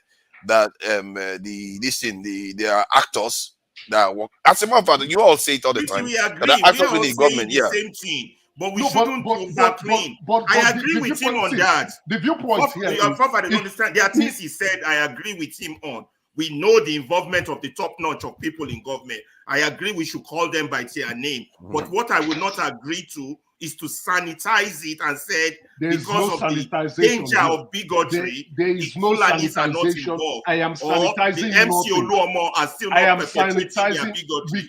That's what I will not agree with. My aim is not to begin to go and identify all the bigots in the country. Now, my aim is to provide context, true context. And I didn't come to say it myself. If I had said it, it would have been better you challenged me. I provided evidences. And if you still want more evidences, I will get them for you. So I think that is why I started. Sorry, Tunaja, sorry, just let me just okay. That is why I started that 2024 should be a year to provide evidence and not speak out of tone or out of context or out of silliness, just like many of you are doing. Sorry, it's not silly. You can call it speculation. I think that is you have to try to. For my view, see, if you want people to hear you, you want people to hear you, you want to be reasonable with your language. Where educated people continuously making false narratives. And when you correct them, they tell you are wrong. When you provide evidence, that is quite frustrating. I experienced that here all the time. When you provide evidence, they still tell you are wrong. That is silliness too, Nigeria. You should agree with that. I think I'm frustrated by that too sometimes. So, okay, but you see, everything you've shared here, I think they are all aware of it. It's just the tilt.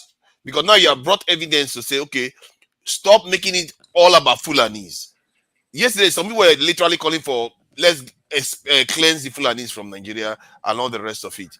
So, Father, don't repeat those conversations. I'm just highlighting. I'm not doing that. Let's I'm move trying forward. to be balanced. There are points Emeka have said that we all agree on, but there are points we disagree on. Let's move on. Let's not do that. You know, I was reserving tone. I didn't want to come in because I know. Take it easy. Take it easy. You see, as both of you look like they are like they are dressed the same. It's only the goggles that is missing from Tone right now. Please go ahead, then, Tone. Okay. So Tone has to leave because just Emeka is scared of Tone. It's going to affect what just Emeka is going to say. He's good.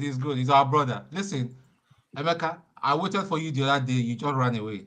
You told me you were going to bring something. I didn't go, right? You said you were going to get something for me now. I was waiting here. I waited till about 2 a.m. UK time. I was probably busy. No, I thought you mentioned the last time I was here when electricity, who is very biased, was not allowing people to speak and thinking that this platform is owner of the platform or is the uncle of the platform. See, Emeka, one thing you need to understand is, remember the first day I came to Dr. Damages, you are the one that blocked me off.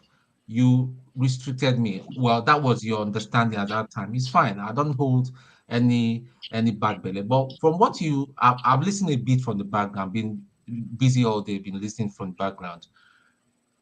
I think in saying that, if the government knows that the service chiefs are behind it, okay, we agree with you. You made some very valid points, which a vast majority of people here agree with you. If then they know that these service chiefs are behind it, I want to see those service chiefs in handcuffs. I want to see them being court-martialed, because it's a very, very serious offense. Your statement is very fair. Your statement is fair. You know why I say it's fair? Oshomole, on Wednesday, right, when they were talking about the Plateau Kings and the plenary session in the Senate, Oshomole, when they were giving out their prayers, the prayers was, oh, we want the service chiefs to do this and that. After the prayers were given, Oshomole stood up, the gentleman from Edo North Senatorial District, and he said, when the service chiefs came to us in these hallowed chambers, they told us they can do the job. They told us that they are educated enough, experienced enough, capable enough to do the job. Now let's call back these service chiefs in the face and in the plight of all the insecurity challenges that we're having in this country.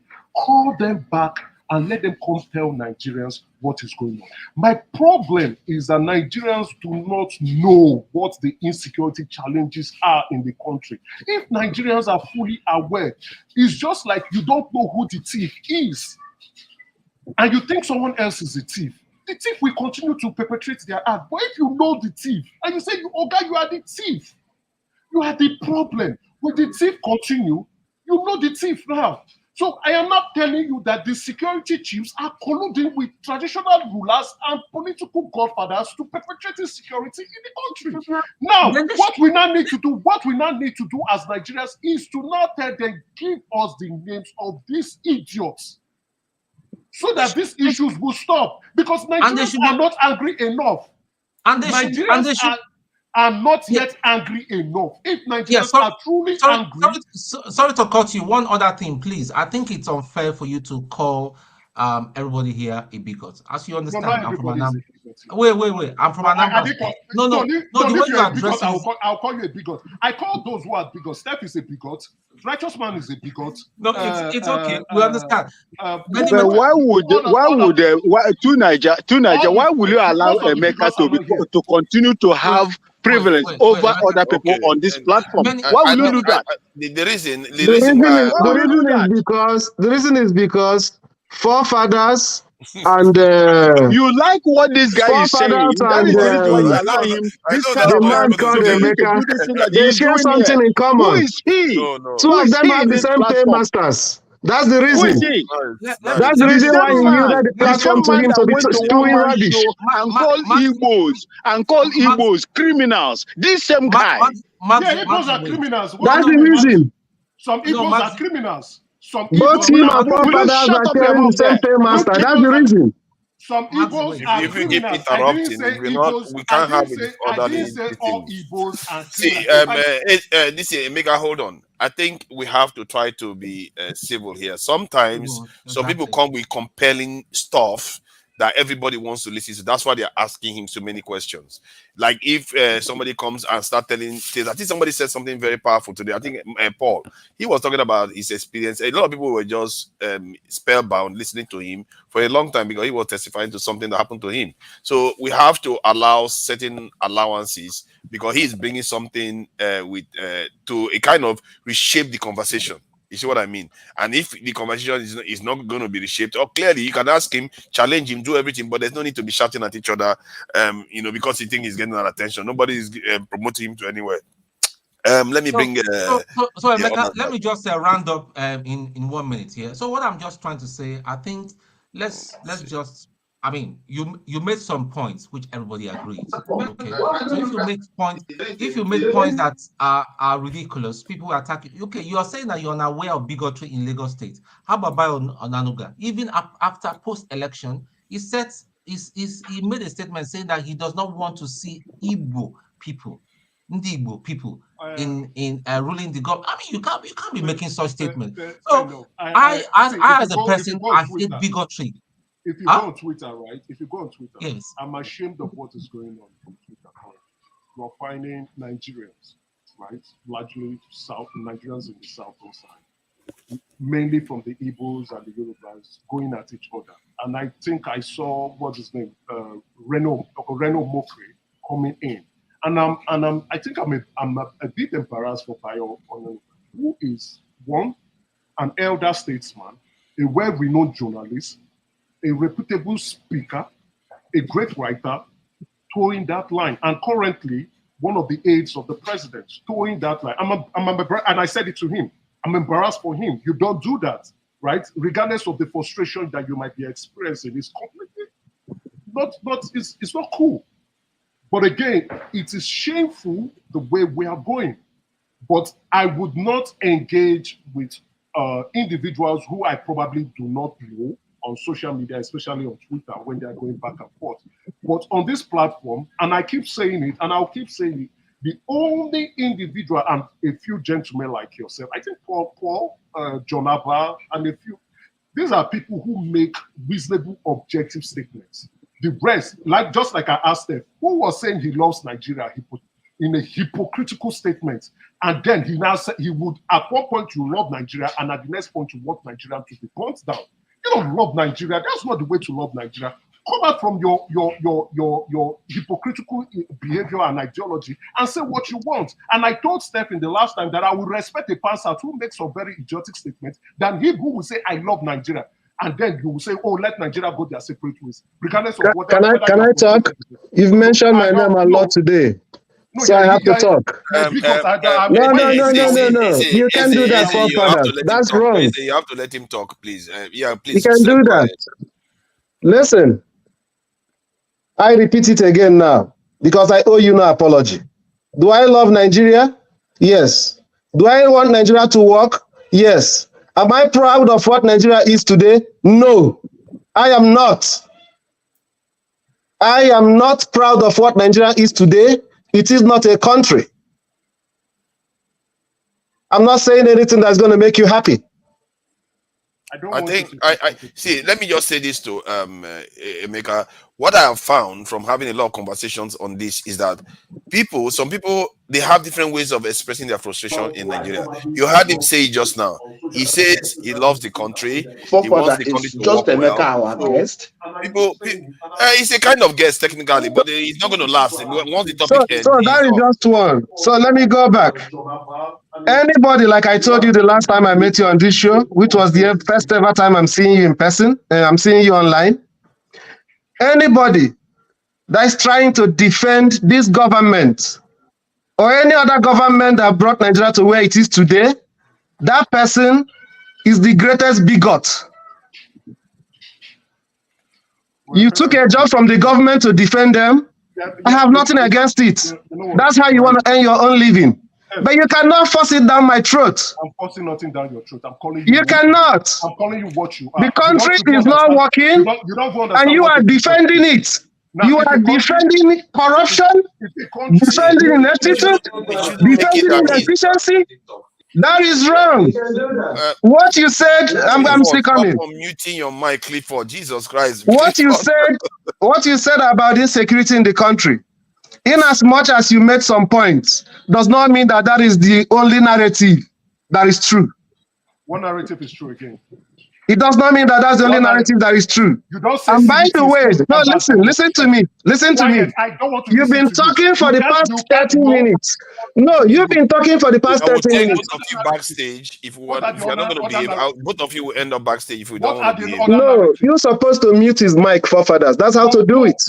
Because I'm talking. When you say something, you're not. I am talking. You're not. I can't. When I finish talking, you ask me a question if you want.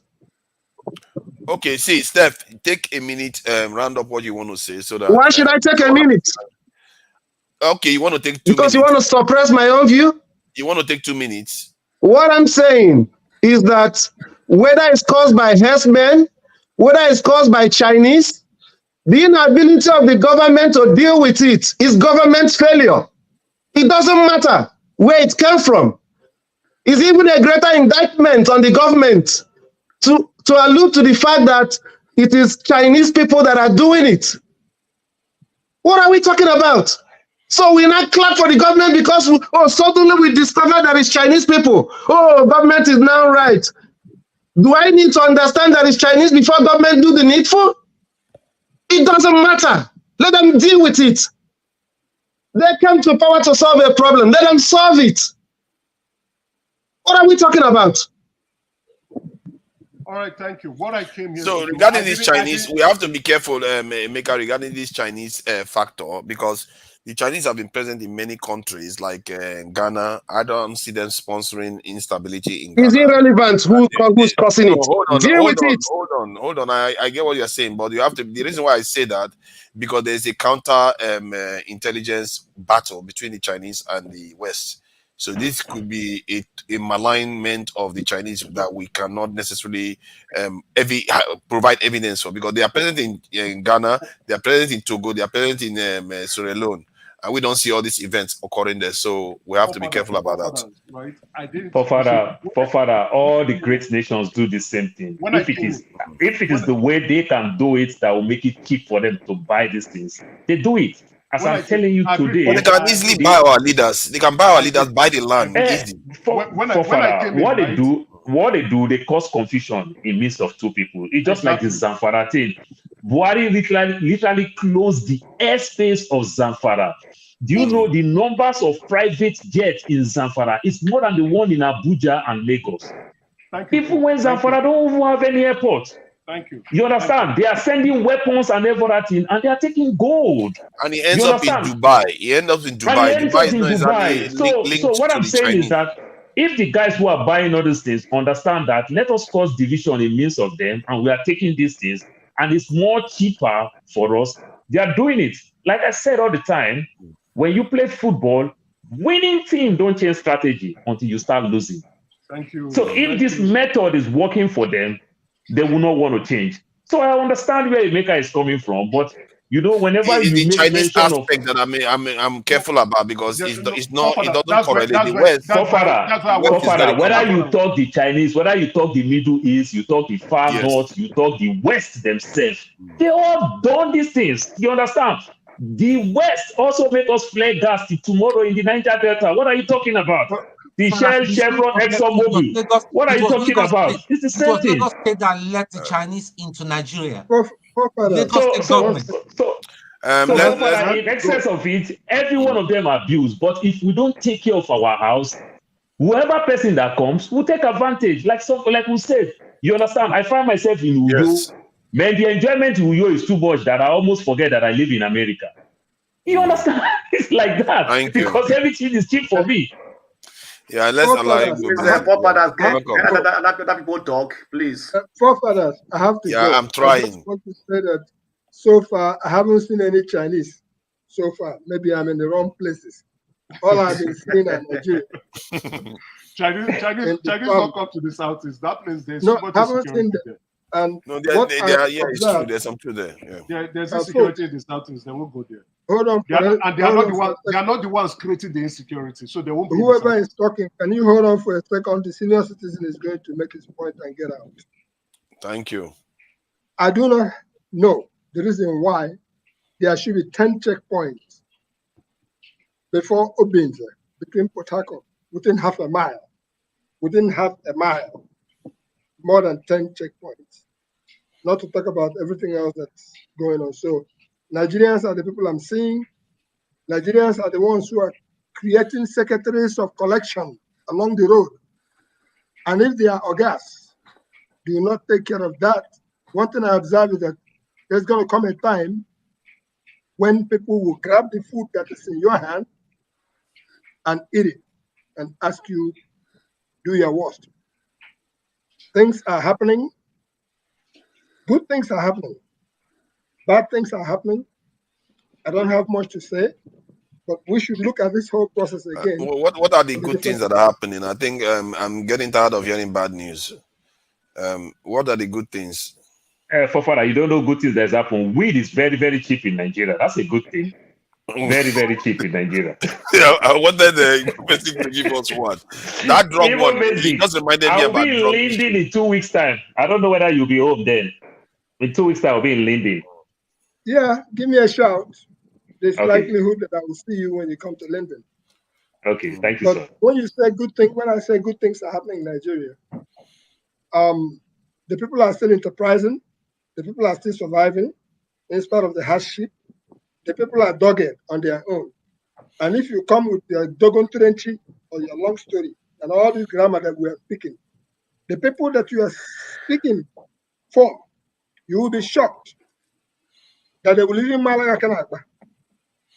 That is just their style. So there's going to be a whole lot of sensitizing of the populace, the masses. I can tell you one thing for sure. I observed the difference between what I saw in Anambra at a place called Fonobi, a marketplace, where it was said that people used to come and market right on the streets that were being built.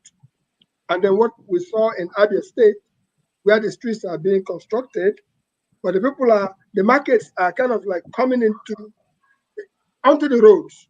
So the people themselves will have to appeal to the citizenry to back off. Or maybe the government should take example of what I saw at Afolobi, where they have barricaded the place and created a situation where if you cross and come into the street to cause more go slow, you'll be fine. So the people started behaving. All in all, Nigeria is our home. Things are happening good and bad. You just have to look underneath. There's too much opportunities in this country. We can speak all the grammar we want to speak. Let's find a way, do one thing or the other to encourage the people. But at the same time, beware that those whom you are trying to encourage, like I used the word, some could Malaga Kanaka. I came here for a different purpose, but it's been multiple of things. I just wanted to say hello to fellow panelists over here, and I wish we could change our narratives. If you want to talk about the Fulanese and the herdsmen and all the rest of it, go talk to Emmanuel Ogebe in Middle Belt, who has actually been doing a whole great lot of work down there. There are groups of people who have been who have more information than we think we have here. These are people on ground who have been working for years, and I'm affiliated with them. So I just wanted to use this opportunity to say, let's not give up. Let's not give. We can't. It's our country. We're not going to leave it alone. Up. No. Paul has given up. No, Paul is not giving up. Paul is not giving up. No, me there is not almost lost for Akwa Ibom. Me wait, there's almost lost for Akwa Ibom. Why would I give up? And you know the reason now. Total the reason. Blackstone, you can go ahead now since we didn't let you talk. So that Jagun, thank you. I really appreciate it. Thank you. That market thing where the people come on the streets. I see that in Lagos that has almost been gotten rid of completely. So I hope they start moving that order in other states too. Yeah, the Blackstone. All right, thank you, everyone. Thank you, Mr. Fopada Tunant. I only you get 4 names. Yeah. First of all, the email you give me that fake email, he bounced back several times. Did I? What kind of email? Okay, I don't know how that happened though. Sorry about that. Let me make it happen. All right. Okay. Going to the issue of the insecurity. Just like Paul said, any country that has minerals that the Western world need to develop for their equipments, like today, all electronics gadgets need some special minerals, which are only found in African countries. We know what's going on in Congo. If you watch the film, I think the Blood Diamond or something, the Blood God, I can't remember the name. If you watch that movie, we understand the interest of people they have in countries who are not taking precautions or putting securities to protect their natural resources. Nigeria have all these resources that are needed for every electronics that is being manufactured in the world today. Call it mobile phones, call it medical equipments, call it vehicles and everything. Those minerals are there that are needed to power or to do some special, that play some special important part in this in these various industries. So these people come in, like Paul said, they come to cause confusions. They cause a confusion, and then they begin to mine your resources. Like I do say that in every situation, there are people that are gaining from it. And when they see the way they are gaining from it, they want to keep it going like that. It could be foreigners, it could be citizens, it could be government, people with special interest. All these people are involved in it. And today, the Chinese are everywhere looking for those minerals. They're everywhere. And once they see where those minerals are there, they troop in, come with their people, and want to mine this issue. And they connive Nigerian government. I can tell you one thing, one experience I had in Lagos some few years back. I cannot expect a Chinese contractor was given an FG, federal government vehicle, with FG number, with a federal government driver. This is a contractor, foreigner, using our own resources, federal government vehicle to run around in Lagos. Can you imagine that? Can that be done in their own country? That's to see how the failure of our government. He's using that vehicle. He has a driver and also have a policeman guiding him. This is a foreigner. He got to inspect somewhere in trade fair. So this is how bad is the people in our government, that you sell our country to foreigners all in the name of money. Is there anything in Nigeria today that want to be done that you can't find Nigerians who will do it? If they're not in Nigeria, they can also be in diaspora. There are many Nigerians who have credible companies, credible Nigerians, who have the brain, who have the resources, that they want to do something in Nigeria, but they are not given the chance. Because Chinese people are also as corrupt as Nigerians. So as Emil said, that best of the same feather flock together. So this is the situation. So they can use anybody to get what they want. And so we should understand the game that is being played when it comes to natural resources of a country. If you don't protect your natural resources, other people will come and take it cheaply and go away with it. Nigeria is a blessed country, very, very blessed with natural resources, with minerals that is needed. It is needed. So that is the situation. So if the government cannot stand up and fight against these people, definitely we are going to be at loss. We are already at loss already. We are losing it. So another question is this: how did these people come in? How did they come to the country? Did they come through the airport or they come through the land borders? How did they come into the country? Land borders. That's another question too. That's how you have to find out that they come into the country. They come through. Yeah. Both. There's some of them will come with the powerful ones who come with the aircrafts, and the air ones who come with the ones that are manning it. Yeah. Jago hasn't said anything. So that I can leave this panel. I just want to go and leave this panel because Ferrari, you know, no, bro. Ferrari, you said something. You are driving me crazy, sending me to sleep and shit like that, and you're censoring opposition. I don't like that. Please go ahead, Jago. Thank you very much. Good evening, everybody, as it's evening in the UK, and UK is where time begins. However, what I have to say is observational, based on the show today, since Forefather has taken over mainly, and to do mainly with a lot of the submissions of Eze. Eze has a way of building a narrative, a course. I last listened to him when electricity was monitored, and both Eze and another brother whose voice I like actually were going backwards and forwards, and I was wanting to hear from Eze. I was wanting to understand it because I couldn't. For all his utterances, for the fact that he can take over the whole panel and be given so much interest with his rather complex and somewhat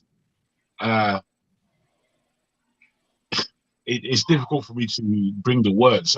Sometimes a little dramatic statements, and then finger pointing at the same time in a very horrible manner. I've never and can never see somebody like Steph or our man, Righteous Man, as a big. You know, I feel that you're not really wanting to take on the argument, so you splash out a word that would hopefully, from your point of view, silence people. I wish you would take on people's argument rather than just bigotize them and then leave them there. We are all human beings here, thinking people. And in me listening to you, I heard you say the last time that you don't like Tinubu, you love him. And from that aspect, I was wondering, are we in the same space? Do you think that Tinubu won that election fair and free, or did he, as he said, take it and run with it? Did he win it fair? If in your mind you can position a balanced thought that suggests maybe this is another level of stolen politics as we've had in our history in Nigeria. If you can put yourself there, then how can you speak about criminology of people on this panel? I don't really get you, bro. And I'm really trying to. I've been listening to you. I don't get you at all. I don't get you as a Nigerian who is really looking at the betterment of Nigeria when you know it's a hog of trash. Nigeria is a hog of trash. And we Nigerians, and the elite in particular, have had it as a hog of trash. If you can say that there is not an agenda in that country to keep it in a destabilized format, I really can't understand your narrative. And I want to understand what you're saying. I don't need you to come back and take the show over again, where everybody, because you're quite controversial, everybody now will start asking you questions in order for you to prolong your confusion, as far as I'm concerned. When you're talking about Nigeria, it's a country that has not met its merit. And it hasn't met its merit because people who are of good conscience, people who are of brave hearts, are nowhere near the corridors of power. We know in that country, I know in that country, Fulanis, get that straight in your head before you come out with a castigating speech that we are all bigots because we are understanding. They have come to my be very careful with the statement. You don't call an entire ethnic group. Be careful with it. Did I speak when anyone was speaking?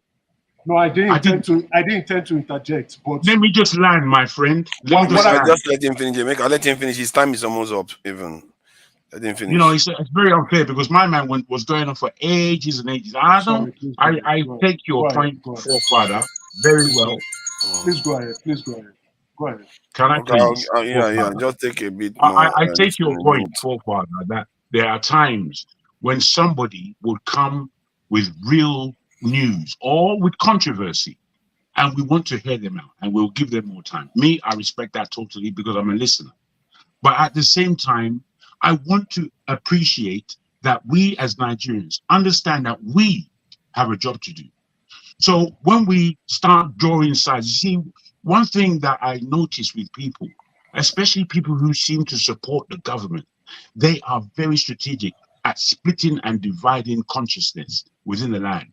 And I'm not happy with that. Why? Because we haven't even had the argument. We haven't even really had the discussion before we start pointing fingers. Now, I'm saying to you, Eze, and people on the panel, that I'm a listener. I can talk a lot, but I'm a listener. And in my listening, bro, I haven't seen where you, Eze, and people with your point of view are driving the country forward to a destination, to a narrative that we truly deserve in that nation, in Africa, and in the Black world. If that is your lining, because that's my lining. My lining is that there is Nigeria, there is Africa, and then there's the Black world, and all follow a line. And if we're not entertaining this kind of line, if we're shifting to a paradox that is leading us nowhere, where is Nigeria going? You tell me where Tinubu is taking us. Does Tinubu have the nous to bring us to a position where Nigeria will become a true nation? Is Tinubu? Thank you, Jagun. Let me ask this question because you made a comment that he made. Just Emeka, just make it brief. Did you say you love Tinubu? You don't just like Tinubu, you love Tinubu. I love Tinubu. So you are a backer of the current government. I truly love the president. You understand? Okay, good. You back the current government. It's okay. If you want me to give you a rundown, no. I will come back to you. Let some other person speak. Emeka, do you love? I think Oti hasn't said anything. Father, I'm begging. Please let me go. Please. But Oti hasn't said anything. We have to respect people's time. Ferrari. Oti will let me go. Okay, let's confirm it with Oti. Oti, you want him to speak or you want to speak? I'll allow him. I'll just say something. Okay, thank you. I don't understand.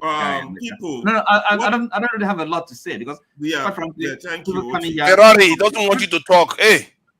Oh. I'll give him a chance now because I don't have a lot to say because he said he will give me chance. Father, you listen. The man said he will give me chance. But he's still talking. Let him finish talking.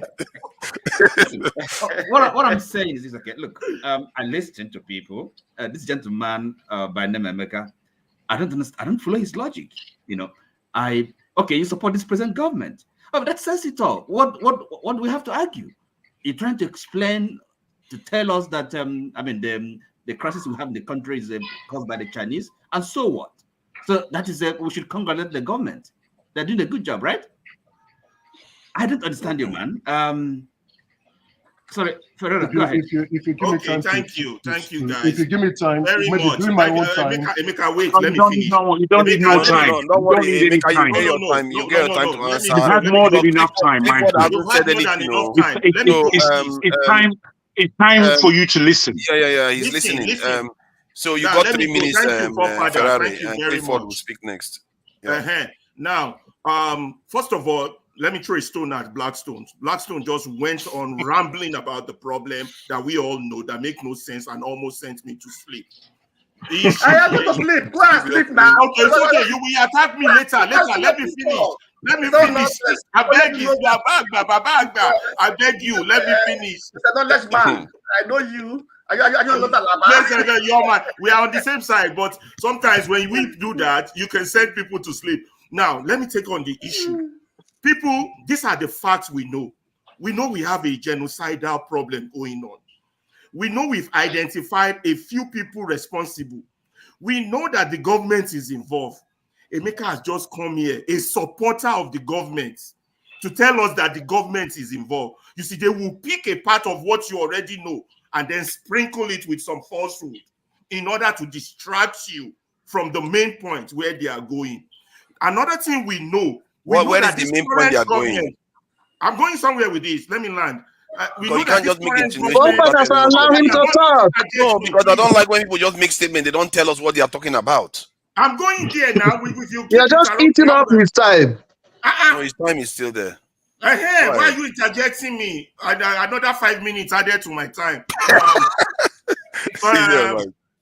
So as I was saying, so we know that this government has paid some people online to make sure that their propaganda is well spread. We know that these people are strong supporters of the government.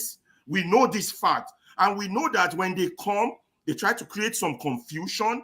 They try and create some misguide. They want the narrative to go in the direction they want it to go. That is the government. Okay, now that's why I was interjecting him when he was talking, saying, are you trying to say the Fulanis are not involved? Are you? And we, in some point, and I told him, I agree with you on that. Top government officials are involved. I agree with, you're not telling me anything new. I agree with you on that. But for you to not want to clean it, is you a strong supporter of the government? For all I know, you're being paid to do this. To now come on here and try to clean it and say that this is the language we must use. And then you make matters worse. All those who oppose your view, you now start calling them bigots. Names. All You those who are can't deal with an politically argument. diverse and different from your own. Are you serious? You need to You stop think that. that's going to work? You're the one with, with shaded glasses without your face showing, covering your head, who has something to hide. We don't. We have our full name and everything out here, and we care about our country. And we know what the problem is, and we are telling you this is the problem. Look, you are not going to tell our story. I keep telling you guys. Tinubu is not going to tell my story. The government of Nigeria is not going to tell my story. I am going to tell my story, not you, just a maker. You've been fake all along. Ferrari, at this rate, you are going to swallow your microphone at this rate. See, calm down. You are hearing the sound. We are choosing not to listen. Let's allow Clifford to say something before we go back to Jamaica. Clifford has been very patient there, and I'm sure he's very, very angry at Emeka because he looks angry. Clifford, yeah, you can mute your mic. What do you think about the conversation so far? I'm sure he's very, very angry at Emeka. Clifford, sorry, forefather. There's echo coming from your system. There's echo. You want to turn the TV down. There's echo. I'm not only angry at the guy beside you. Okay, sorry. Let me off the TV. So I'm not only angry at just the guy beside you. I don't want to honor him by naming the Igbo name because he's just trying to be Igbo, but he's not Igbo. Forefather, I'm angry at you. Why do you say you allow this idiot to come here, insult people, call people name? You didn't caution him, but other people did this thing that he was doing here. You bring them backstage. That is double standard from your own side, forefather. I actually cautioned this guy is not Igbo.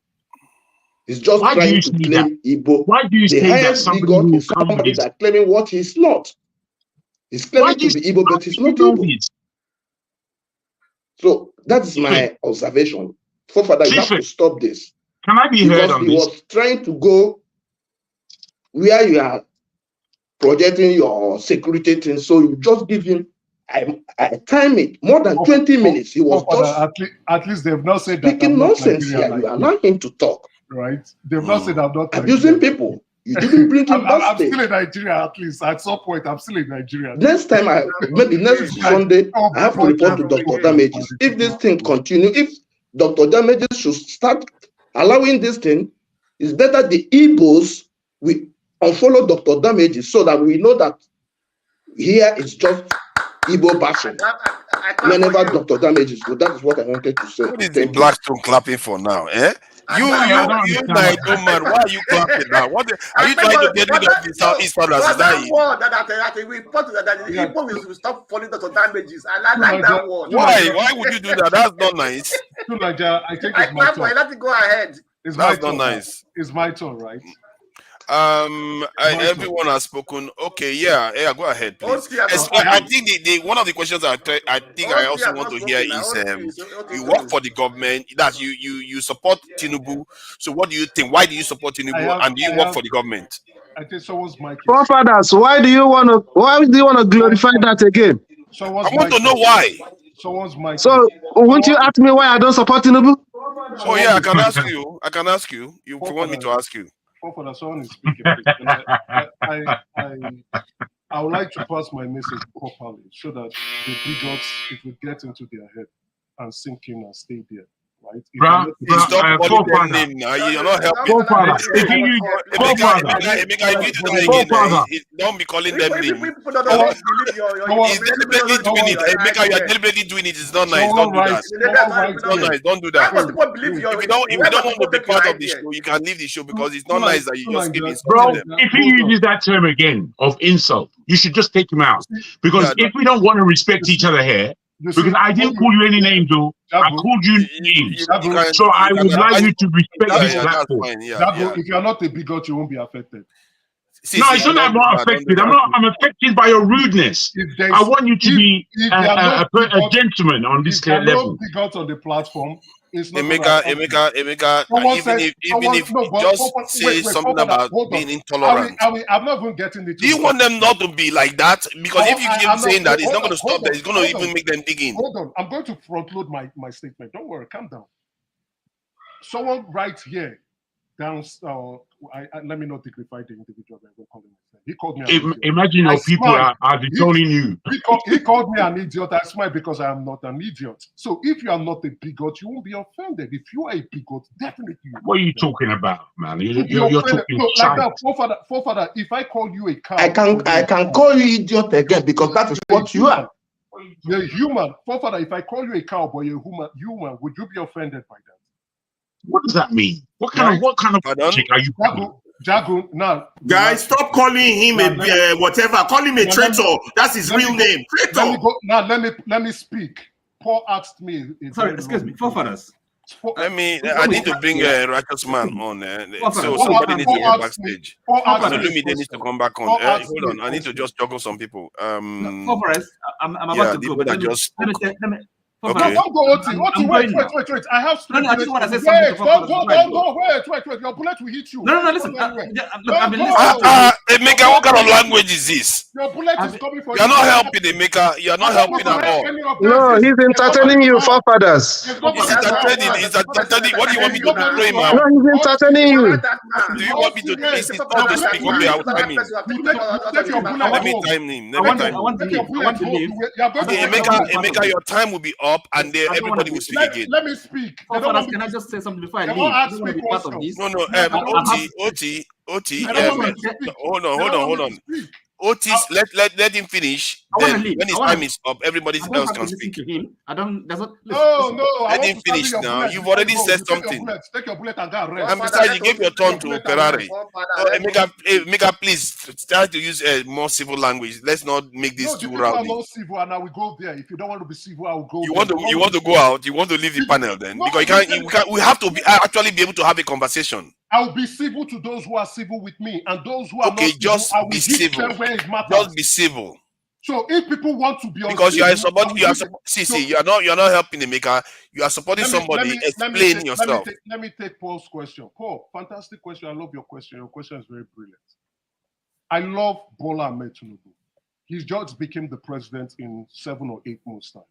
I would judge him by his outcomes. But for so far so good, I don't like what's happening in the administration. For the love of God, can this man just shut his black mouth up? Oh, dear me. Oh, come on, man. See, this is not good now. We can't be doing this. This is like second pastor that we've got here. When pastor is doing this, some of people that support pastor is okay, but when he does it, it's different. Eze, please just try to be the Festus Kiabu that we love. Don't be the Festus Kiabu that we don't like. Your time. He cannot be. He's weak at the moment with his ogogoro that he's drinking and his dark glasses. Actually get to the point now. See, I don't know why he says he likes Tinubu. Hold on now. Get to the point, Emeka. I really don't know. Your time is running out. They don't want me to speak. Let the next if they want to keep interjecting, oh my God, they don't want me to speak. If you want me to let him speak. We like that. We like this topic. Just say now. It's 1 minute remaining. I really want to understand why he says he likes Tinubu. So go ahead. So I love Bola Ahmed Tinubu, and I'll say his presidency has actually, I have not seen like him being the bus driver and navigating us to our destination. I'm yet to understand where he's driving us to. Well, he has just started the bus, and we are anticipating that probably he knows the route. He told us he knows the road. So let us have faith and hope in him. But for the man himself, for what he is as a politician and as a mastermind and as a leader. The charisma that he possesses and the influence he wedges across that country is charisma. The charisma of you mean that kind of charisma? You're a joker. See, You're okay, a hold on, joker. hold on. That's its own. Listen, his time is For almost real, up. but he's a joker, man. He come here looking like a comedian. Forefathers, you know what? I would go there with people who want to be calling. It's okay, let's leave it. I think your time is up now. And I will tell you, this Yeah, is the it's last okay. time you will Your ever time is call up. me. Your time is up. Who are you, Let's leave it. bro? Who are you trying to speak to? I will go there with Jamaica, your time is up. Come on, Bro, man. you can't come near me. You can't come. I'm just passing Can through. we stop harassing? I'm not taking people off stage, yo. I'll take people off stage. If you take people off stage, let's start with educate Jamaica a little bit. as a rude man. Oti, please go ahead. Oti wanted to say something quickly before you. Oti want to say twice. Oti want to say twice without me saying anything. What I wanted to say. Oti, I didn't give you your. Leave him alone. Oti, please go ahead. What I wanted to say is this, and forefathers is really you I'm addressing because, quite frankly, I don't know. Look, we all know what time, the value of time. Okay, we are busy professionals, most of us. I mean, if not all of us, and we come here instead of having serious discussion. Our country is burning, and people come here and make silly jokes and think. I don't know what. I just don't understand. But do you normally have problems when Pastor comes and says the same thing? No, excuse me. But I know that sometimes you complain now when Pastor comes and does the same thing. It's okay. The thing is, Pansat was shocking for me in the beginning.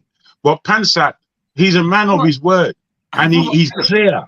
And even though the guy may be a bit controversial at times, then you have to take the rough with the smooth. When Pansat comes in, and he comes, you have to take all of them.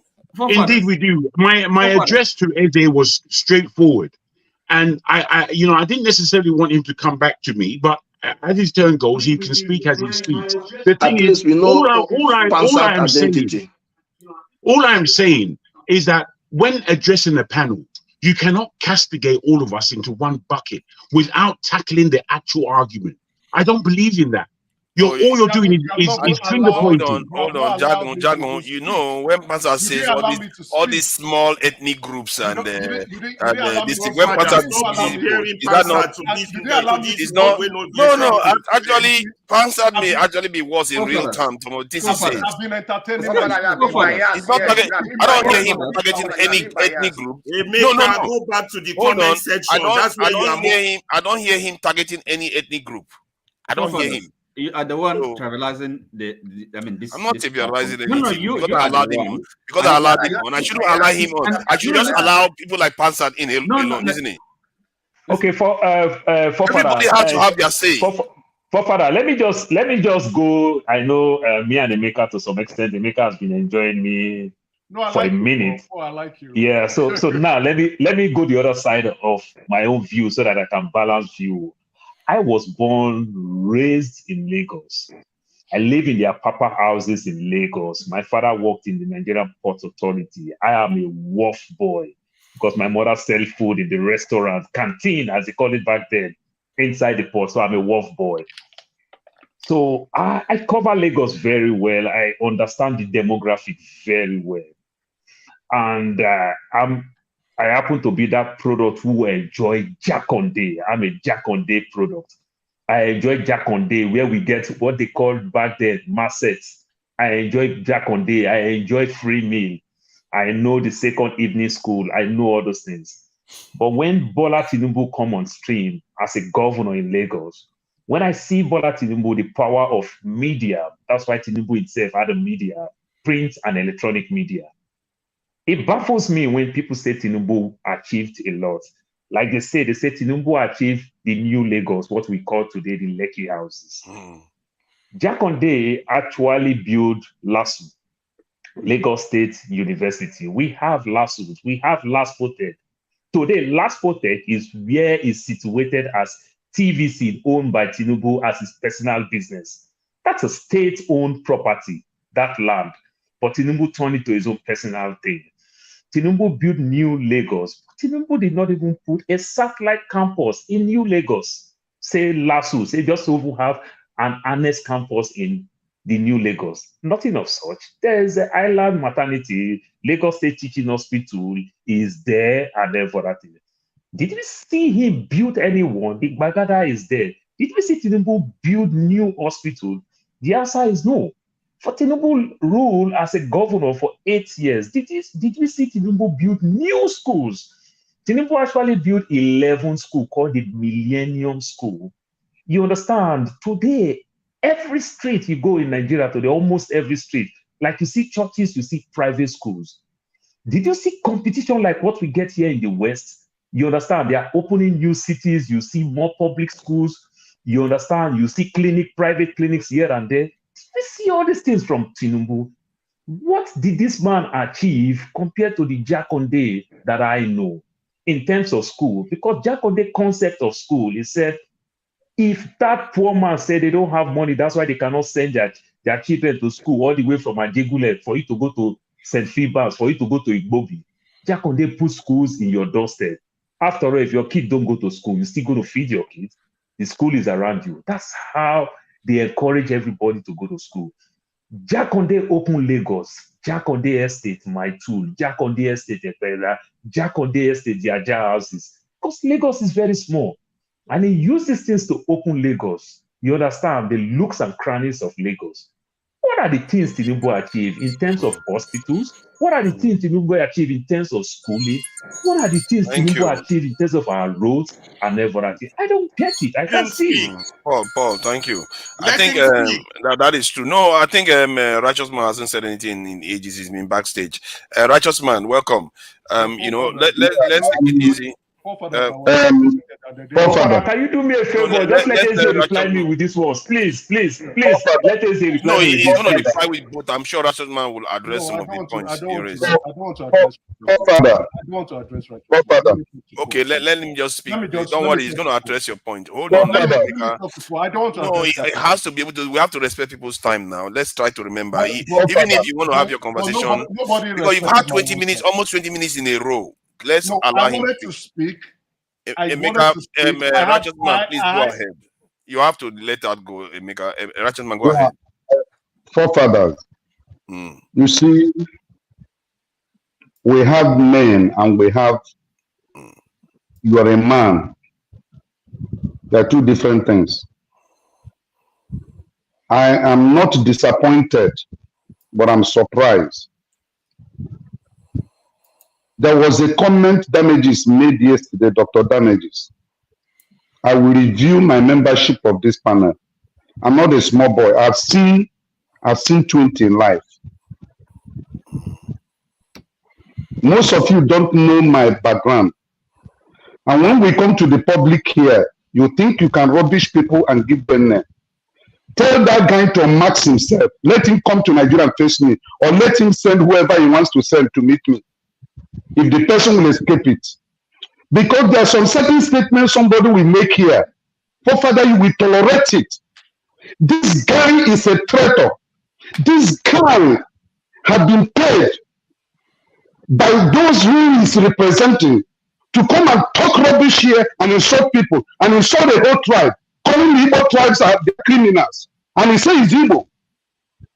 And he kept quiet. Yeah, to be fair to him, he didn't say all Igbo tribes people. He says some criminals. He said some criminals. There are some criminals, like everybody says. It's a true issue. Forefather, look. He repeated it here, so I can't allow you just malign him. I have kept quiet a lot. If this guy, if you match himself and face me as a man, one-on-one, he will know that 20 is different from... Something tells me that you're going to beat him up. Something tells me you're going to beat him up. Do you know the names he has given? Do you know people he has threatened? This guy that marks himself, that look like a masquerade, coming to the public platform to insult people who have labored.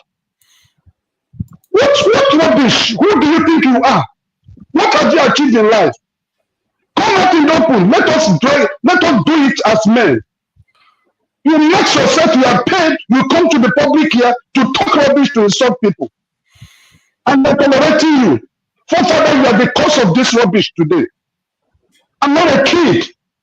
I'm a grandfather, as you are seeing me. I'm not a baby.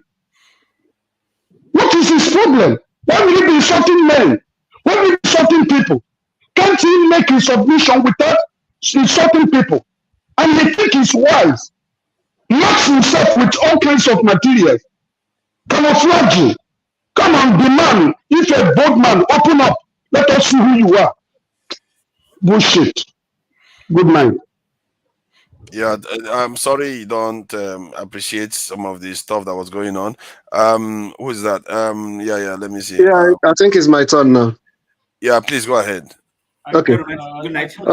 I thought you wanted me to address. What I want to. Oh yeah. Steph, please let's allow Emeka answer the question. Not, he will get his own turn. He will use his turn to respond. He can't be taking more than he should take. No, he has his own time. One minute he's got. He's got 1 minute. 1 minute you've got, Emeka. He has his own turn. Oh, let Steph talk. He has talked enough rubbish. He has his own turn. Is he a guest? People do interject all the time. You all know that. Can I talk now?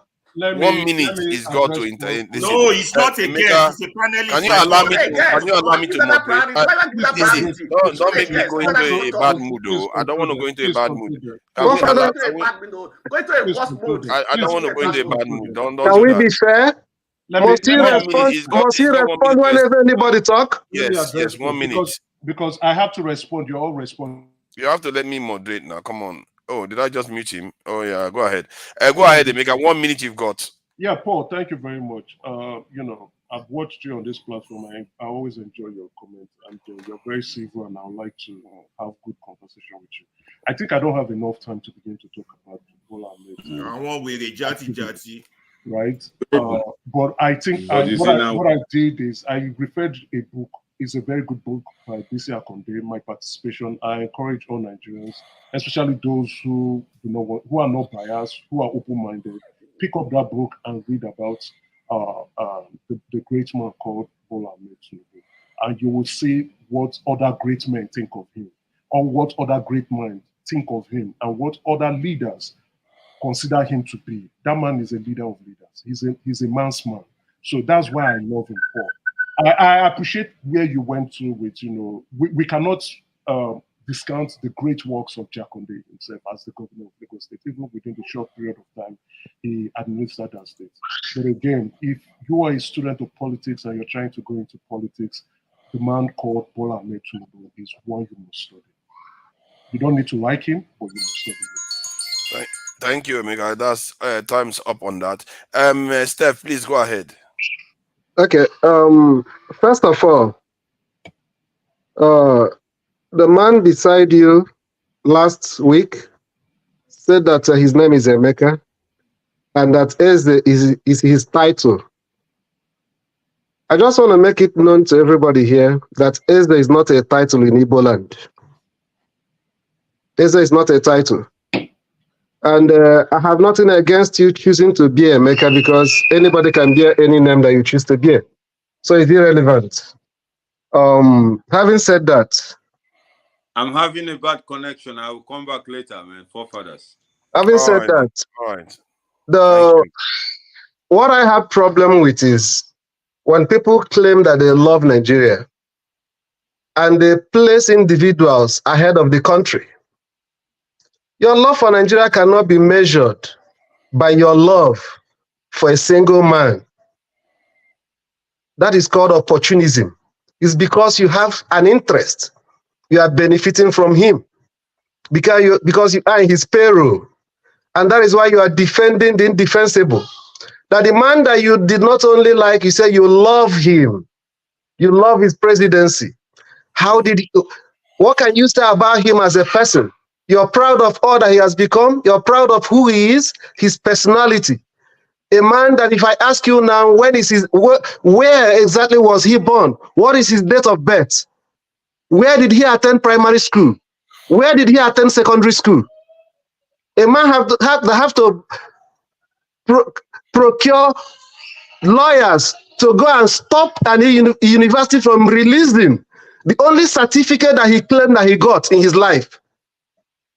What are we talking about? That is the man that you You want to force down the throat of Nigerians? Fine and good.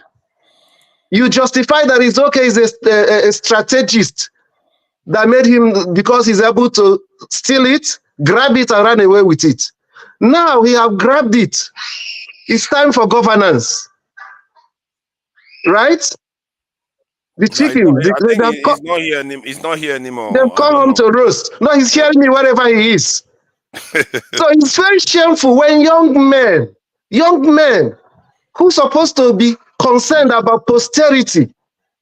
I don't know if you have children, and your children will be proud that the man who has the kind of record that Bola Ahmed Tinubu has. I mean, if he's not the president of Nigeria, I wouldn't even bother to be mentioning his name. What I'm saying is that people like him should not bring themselves up to be leaders that people should be looking up to. He's not the kind of person that will be proud to call my president. We should challenge him point on point. Because if we just say dismiss him, we should challenge him. Why would you support him? This is what he's doing. This is what he's doing. See what I mean? Nobody has held him accountable for all No, let's talk about character first, personality. Who are you supporting? Who did you love? People used to say, show me your friend and I'll tell you the kind of person you are. Simple. And you are a young man. Man, it's so disgusting. Does he need me to like him for him to perform? He have gotten the power. Let him rule. Let him provide leadership. Everything is fraud. Where is the 50% discount in travel for travelers? How was it implemented? The treasury, they started looting the treasuries. You saw the newspaper last week? They just want to make the woman a four woman. He's the four guy. You think it's only him? Only her? Thank you. Let's allow Prince Season. He just came in and he must have had. I think I hear what you are saying, but I really think we really need to challenge him point on point. Because if you really believe Tinubu is all these bad things, then you must have a lot of ammunition. So let's use those. Prince Mazi Prince, California, and I can't see your full name. Yeah, forefathers. It's evening, wherever you are. I believe it should be evening now. Thank God that the so-called Emeka came back. Is he running away? He should come back. Let him look at my face. You guys should put your cameras on. About a few weeks ago, he came on and he wanted to engage me in comment section. By the time I gave it to him bumper to bumper, he ran away. He couldn't say anything. Now he said his name is Emeka what? Omona. He couldn't even bring your camera on. He can't even spell the That's not how to spell Omona. That's for you to know that he's an imposter. That guy cannot come on every platform and gaslight people. And he said that. He shouldn't be doing that. So you think it's and I totally align myself with what Righteous Man said. Okay, earlier I was listening to him when he was talking about the Chinese. Do you know that this guy opened his mouth and said that the Igbos are kidnapping people from the north? What evidence does he have? What evidence does he have? And he just come and talk anyhow. It's not him, it's a report. It's a report. Let's see your face. Let's see your face. You can see my face. I'm not hiding it. Let's see your face. You don't come on platforms, you use petitions names, and you try to rubbish a particular tribe. See, this is the reason why. This is the reason why. This is Sahara Reporter. I don't know why Sahara Reporter will be reporting anything like this. But there's a lot of problems in Nigeria, and we will be addressing some of all these things. And the things we are seeing, we are hearing in Nigeria. This is what Forefather, stop defending him.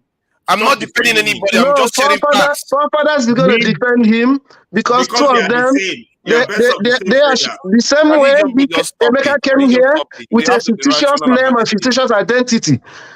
Can you even tell us who Forefather is? Okay, hold on. Are you trying to tell me that this picture, this thing now is some other person that wrote this? Sahara Reporters.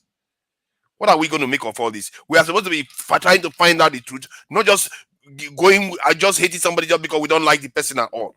Yeah, okay, you don't like him, fine.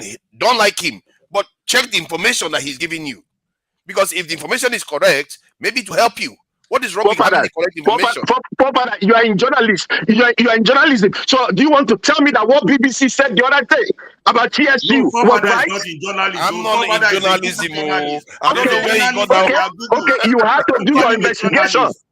You don't see anything that they wrote. You won't see anything that they because Sahara reporters have written it, then it's right. It's just not right. Maker and forefather have the same paymaster. He's not a journalist. You see, now what you are doing is even worse than what Maker is doing. Hold on. See, I'm gonna be taking people. See, if he is able to accuse me of working for a government when he doesn't have any evidence, and Maker is accusing people of being this bigots when he doesn't have any. Some people will argue that he has evidence. Some people say he doesn't. I do have evidence. I don't like that because you are having double standards. He can do that. They can do that to me. Call me devil. Call me everything. It's okay. But if someone happens, if Panzer comes here and says other ethnic minorities are useless and says they don't matter, they don't do this, it's okay. Everybody will be laughing. But why do we do these things? This double standard thing is not going to get us anywhere. It will not. Period. So please, let Emeka answer my question. Yeah, Paul, can you hear me? Okay, Prince has finished. Yes. Okay. Paul, okay. Thank you, Paul. Thank you, Paul. So, okay. Forefathers, thank you very much. You understand. Unfortunately, I think you probably do not have the time to moderate and put up the evidence I have. What I was saying, I'll be sharing them later on. Good. You see, the best way to respond to bigots and ignorant people is to provide evidence. Whatever they do with it is their cup of tea. That's why I say I will not respond to people. There are people I will respond to, and there are people I will not respond to. There are those who have open mind. If you have an open mind, you will understand. We will have that conversation, even though we don't agree. This is not the first time we've discussed. I don't necessarily agree with you on all the things. You don't agree with me on all things, but you have an open mind. We can have that dialogue. But bigots have closed mind. So there's no need discussing with bigots. Just give them the evidence. Whatever they want to do with it, let them go and deal with it. And Emeka, you are a deplorable fellow. You are a deplorable fellow. Okay? That's what you are. We told Dr. Damages about how they're going to hijack his platform. See something that joking. Let me ask you a specific question. Badorians have hijacked his platform. Hold on now. Let me ask a specific question because something is not right about me. I don't like the fact that he says he loves Tinubu or he supports the government in any way. I don't like that. No, Tunaja, I have not said I support the government, right? That's not a statement I'll make. I love Bola Ahmed Tinubu. Whoever is angry about that should go and die. So because you love his leadership traits see, there's a lot to love and learn about that man. So which means you but I'm waiting you to convince me for all the things that are criticizing for his 8 years. This is not the place. It is criminality. This is not the place. You have a lot of ignorant people here. It's not the place. It's not the place. Okay, we'll meet next time. Exactly. But read that book. That book my participation by BC Akonde. Start with that. You know the Akonde families are drug barons. BC Akonde that was paid by Tinubu to write a book. Look at you. That's an evidence. A friend wrote about you. Can you imagine? BC Akonde that was paid to write a book to market Tinubu. That's an evidence you are providing. I don't think Steph is a bigot. I really don't, because Steph does. No, hold on. The reason why I say that is because Steph seems to come from a specific. Remember that other reporters have carried. Let me finish my point. The reason why let me just say the reason why I don't think Steph is a bigot, because I think Steph can move position when he finds better information. He can, but because I've seen him do that. He used to disagree with me on almost everything, but some points he's like, oh, that one he thinks. So there are some people that are liable, while others are completely closed. Are you saying Steph is a thinking? He does, You might not know that, but he does. Oh, okay. So Steph is a thinking. Do you know that Sahara reporters He's a thinking person. He's a thinking bigot. Stop it. He's a thinking person. Father, you are very biased. In fact, today I know you are. You are the biggest bigot I know here. I don't know why you are busy going that. I told you last week. So anybody to defend government, you explain tire. We may not I don't care who you are. Anybody that want to defend government, both the previous one and the present one, you will explain tire. Why do we do this thing? Sometimes some people have certain things that they do. That's why I always use Pastor as an example. When Pastor comes here, he grabs the mic and he holds on to it. And there are other people that do that too. They hold on to the mic. CM will come in, hold on to the mic. There are some people that just hold on to the mic. CM is the president. You all know now. You know how that rolls now. CM will hold on to the mic. There are some people that are like that. There's nothing you can do. I'm asking you a simple question. Have you not read where Sahara reporters have reported a fake news that is not correct? I have not seen it, but I'm sure they have. Okay, so why are you taking this report from Sahara reporters as a genuine report that you come to a worldwide platform to say people are kidnapping children? Indictment. That's what I'm saying. As a reporter, it's not a fact. We don't know whether it's a fact. It has to be confirmed. But you presented it as a fact. This guy I said it's from Sahara report that's what he is using. Let me ask you a question. Let me ask you a question. The government that you're defending saw the evidence that Sahara reporters provided. How many Igbos have they arrested that are kidnapping? This was 2019, and maybe this could have informed some. I don't care the government. No, I'm not talking about only this government. Government generally. What are they doing? The people are kidnapping in the north. Why are they not arresting them? That's my question. We have this baby factory thing in the southeast. It has been happening back to back in the southeast. No, I don't believe this. I think that page, that Sahara report. Allow the bigots to continue. Hold on. I don't think that Sahara report is accurate. What they are saying is that. Hold on. No, I have to finish what I'm saying. Let me finish what I'm saying. Because what I'm saying is that they are saying that the Northerners accuse Southeast or agenda. You see, somebody's accusing somebody, so you just go and publish it. That's not an evidence. Technically, that's no evidence. No, forefather, for a long time, we'll be having this baby factory thing in the southeast. It's been happening a lot. Thank you, Paul. Like in terms of adoption and everything. So now, if I'm going to Nigeria now to go adopt a child in the southeast, thank you, Paul. My brothers, I must tell you that child, I have to make that child. Southeast though? Is he only southeast? Is the southeast? No, it's big.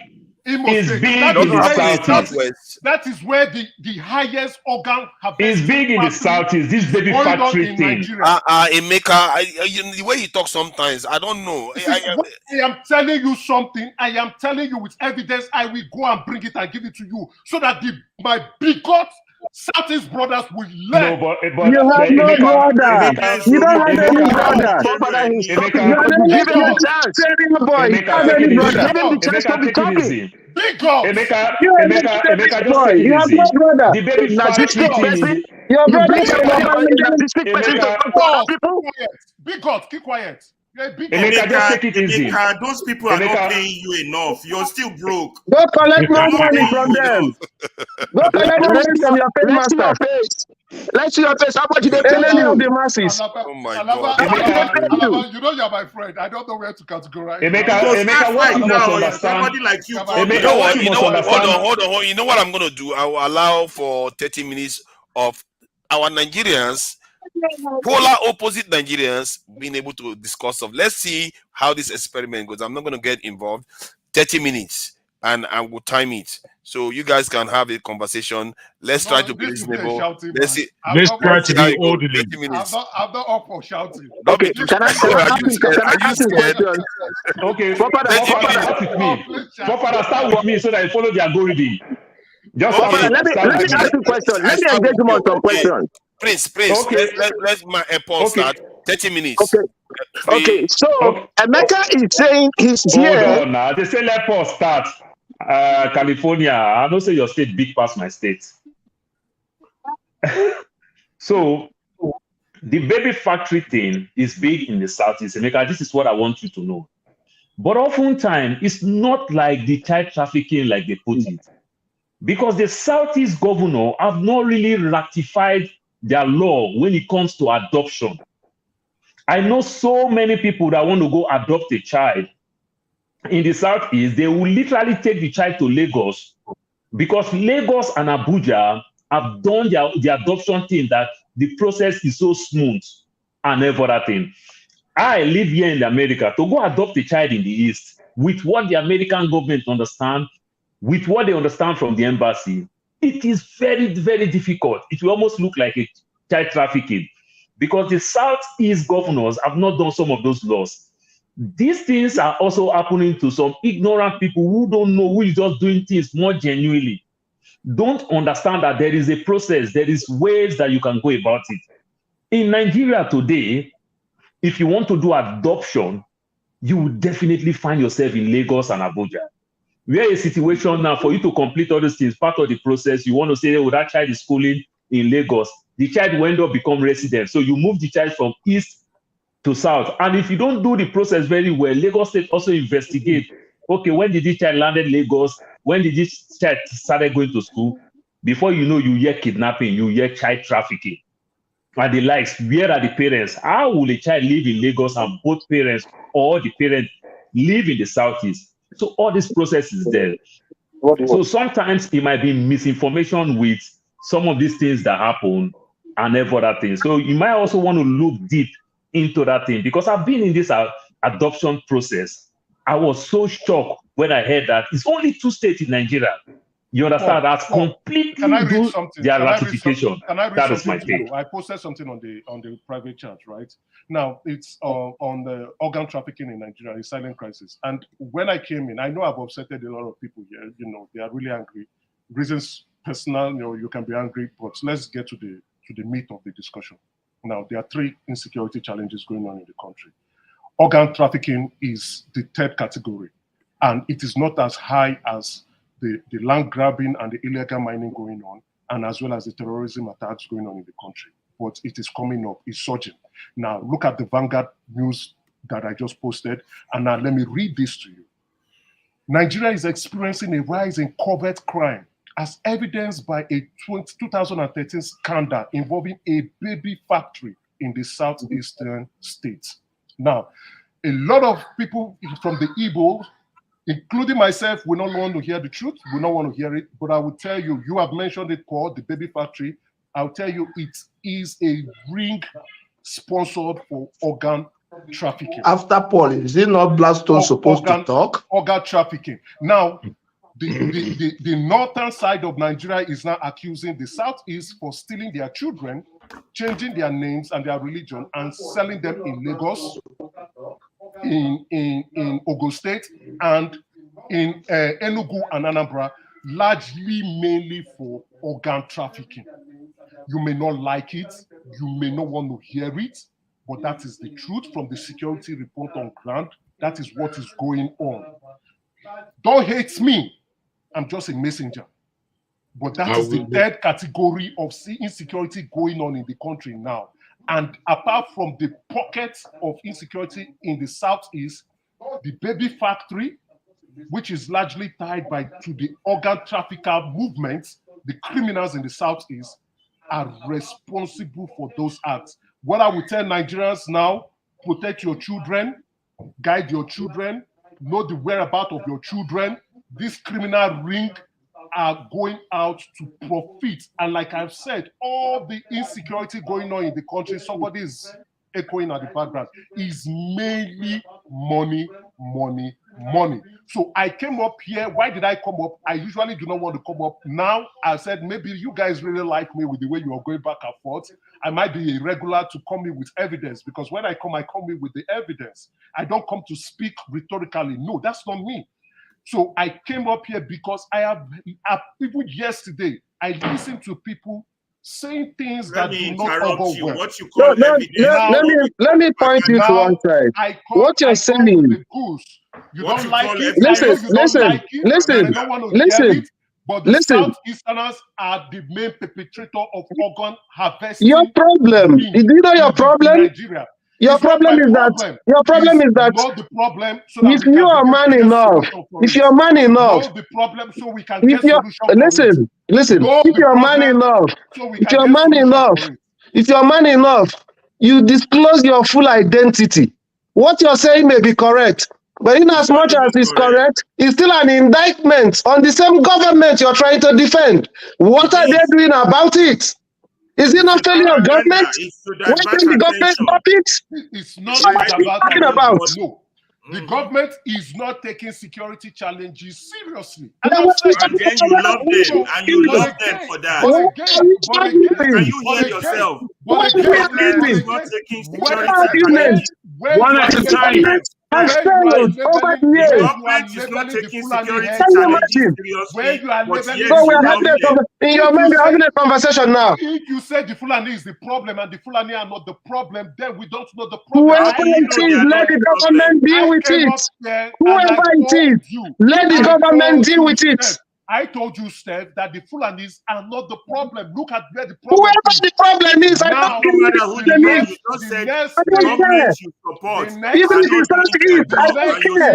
Let the government deal with it. See how you have indicted yourself. You have indicted I don't yourself. indict anything. If the You have government indicted Let yourself. the government deal with it. I don't care whether it's from Southeast, whether it's Fulani, whether it's Hausa, whether it's Yoruba.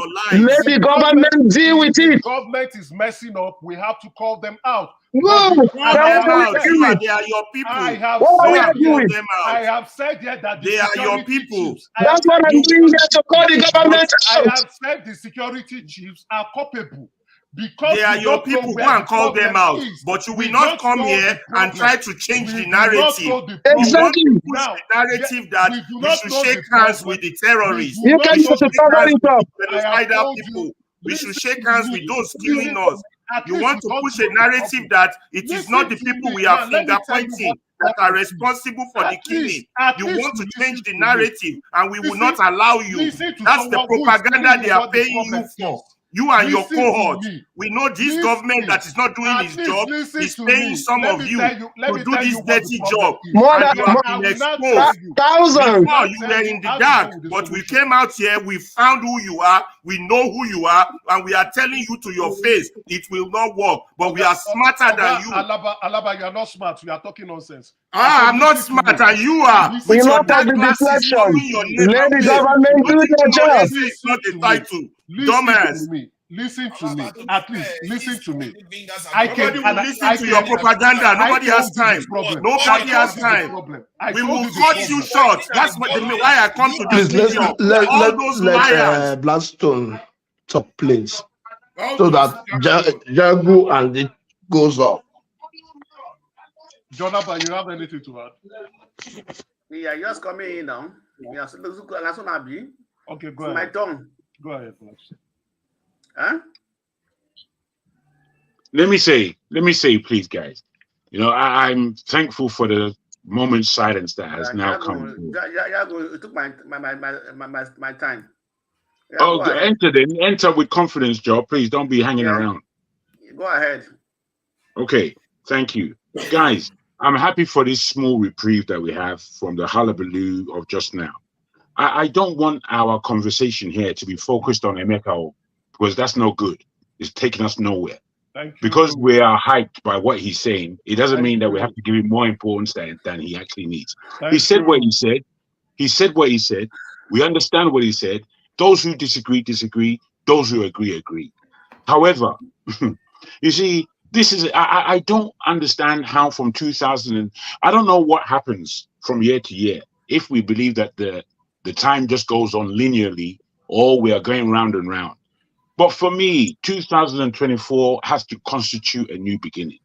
We've had the horror of what happened last year, most especially to me, where in front of all of us, we saw the most abysmal take from the APC government, where they quantified and legitimized hardcore corruption and rigging. And in hardcore corruption and rigging, an individual came out as the winner. We all felt that this winner was a mistake. We all felt that the person who should have won didn't win. We also realize as Nigerians that this thing has been happening since Nigeria's beginning. what I am really fed up with is that we, as a group of people, are not fed up to the T of what Nigeria is. No, Jago, I think Wait, Nigerians do not know the problem. please, let me just finish what I'm trying to say. I don't really want it going back to you because I don't believe that you're going to do it. Now, for me, what's going on here? We Nigerians like to pontificate, and we like to bring on board a self-grandizement of ourselves, that our angle on what is good for Nigeria is the only angle to be taken on board. Thank you, Jago. Thank you. God bless you for that. Thank you. I like nobody has said that the Fulani are the only problem in Nigeria. Nobody has said that. Those people who were nuanced enough to bring in the Fulani angle, most of us have direct experience with the Fulanis. Direct. My village, Ifon in Ondo State, has been rampaged by who? The Fulanis. Me, I grew up in Ifon with Fulani people in and out of our village when we were young. They were not a harm to us. They were part. In fact, they used to call me Fulani boy because they felt I had a straight nose like them. You understand? Me, I have seen them kill. Listen to me, the king in our village, he died from Fulani herdsmen. Whatever intricacies that took place, Fulani herdsmen were the culprit. Then, my cousin, who is younger than me, he's a gunman. What I mean by this, he's a hunter, the earthman. This guy is an earthman, barefoot all the time. He will be eating grubs, maggots, all kinds of different levels of food he will be eating. No one in our family is like this, but he is like this. Now, he's an individual where if you face him, he will take your head off. He's that kind of individual, you know? So the Fulani people understood that my cousin needed to be taken out in order for them to rampage the village. You know what my cousin did? They ran him through the forest. But he knows the forest as well as them, if not better. He hid in a gully for 48 hours of running up and down above him as he was covered with leaves and wood. Until 48 hours he was there.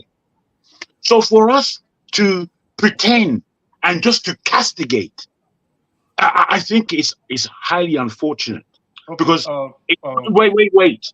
It constitutes an issue in the polity of Nigeria. It's a big issue and it's a nuisance upon us, most especially for us in the South. Jago, so you are not wrong. Hold on, you are not wrong, right? Now, I'll tell you. You see, all you need to do is go and check the mineral resources in Ondo State.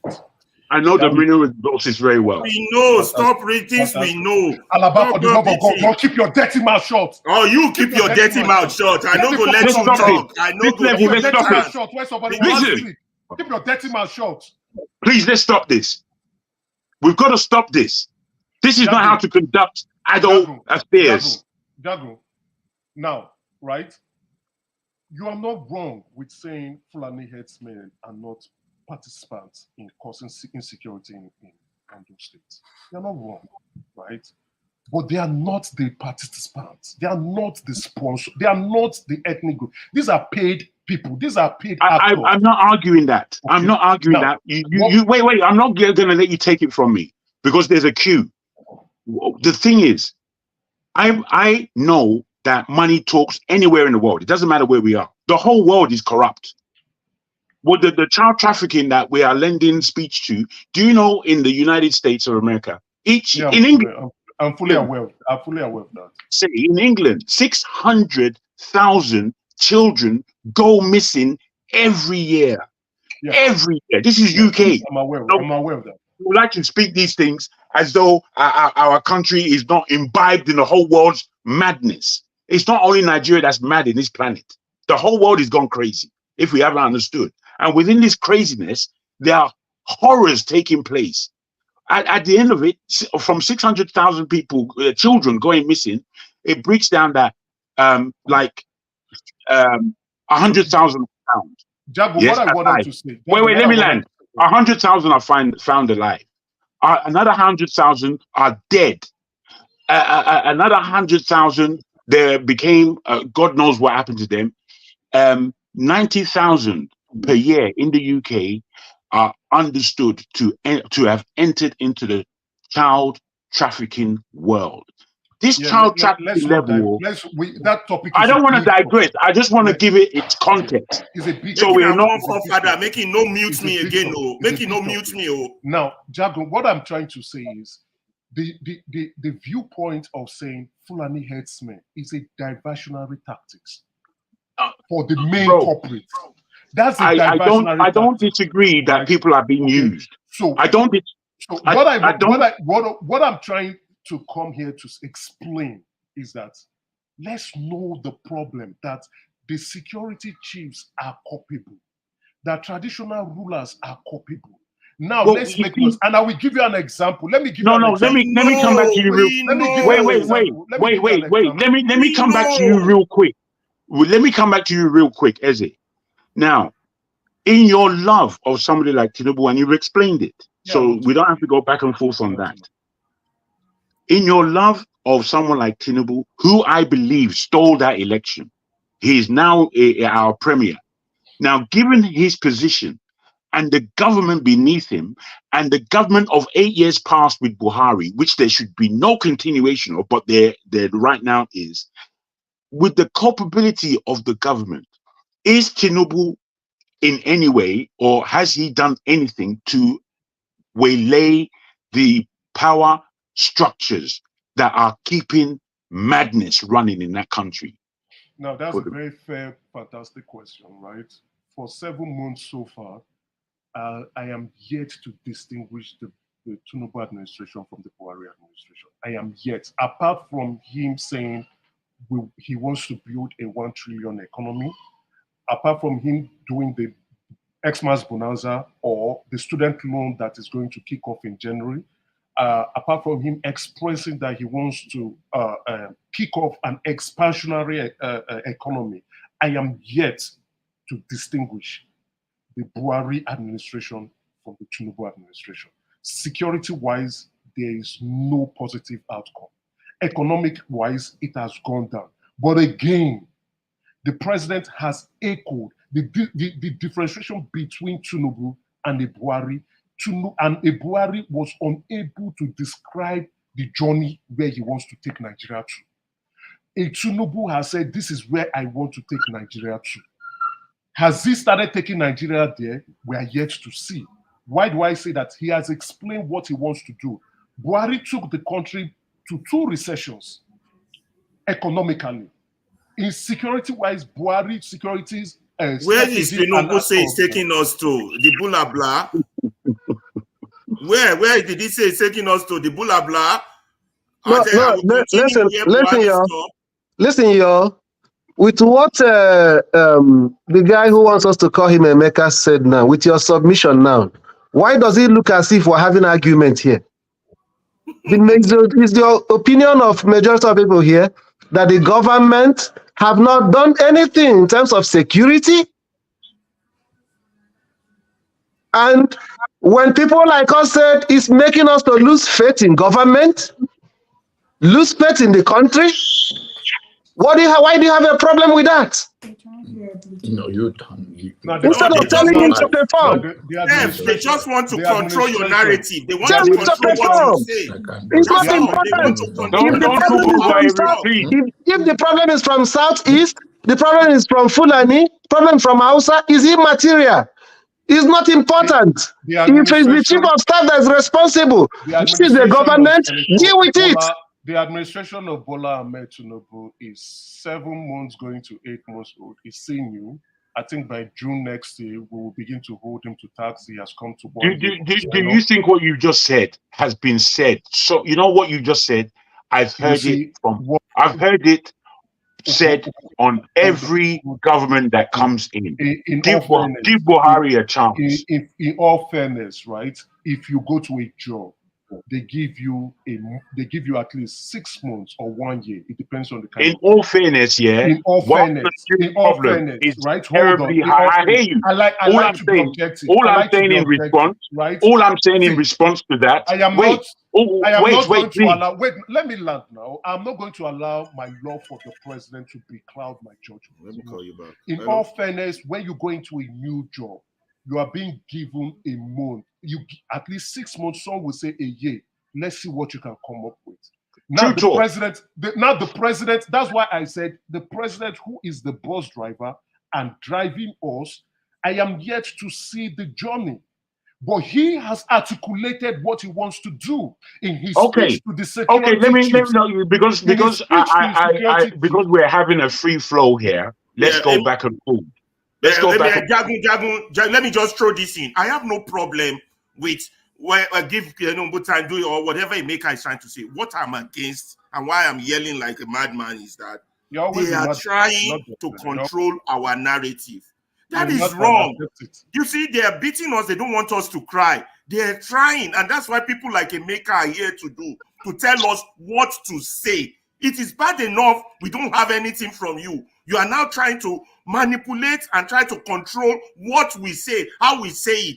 Don't say it's the Fulani. Don't point to the Fulani. Don't say no, Ferreira.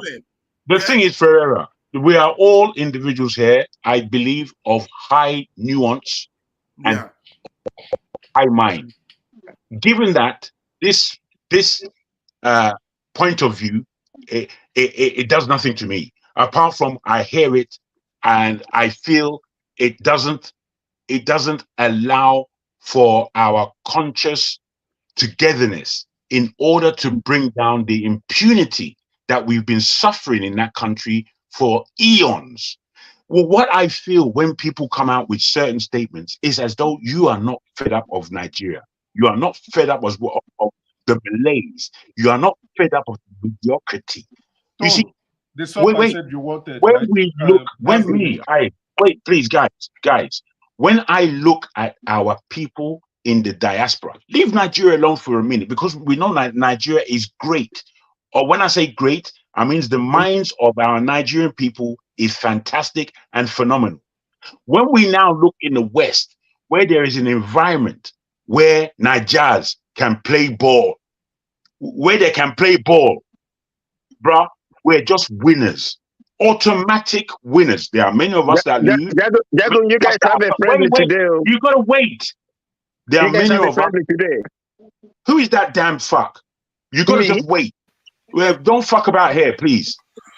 We are here to speak to our consciousness, and in doing such, we need to understand that. Imagine we in the diaspora that are doing so well, and we are doing a lousy job of it in Nigeria.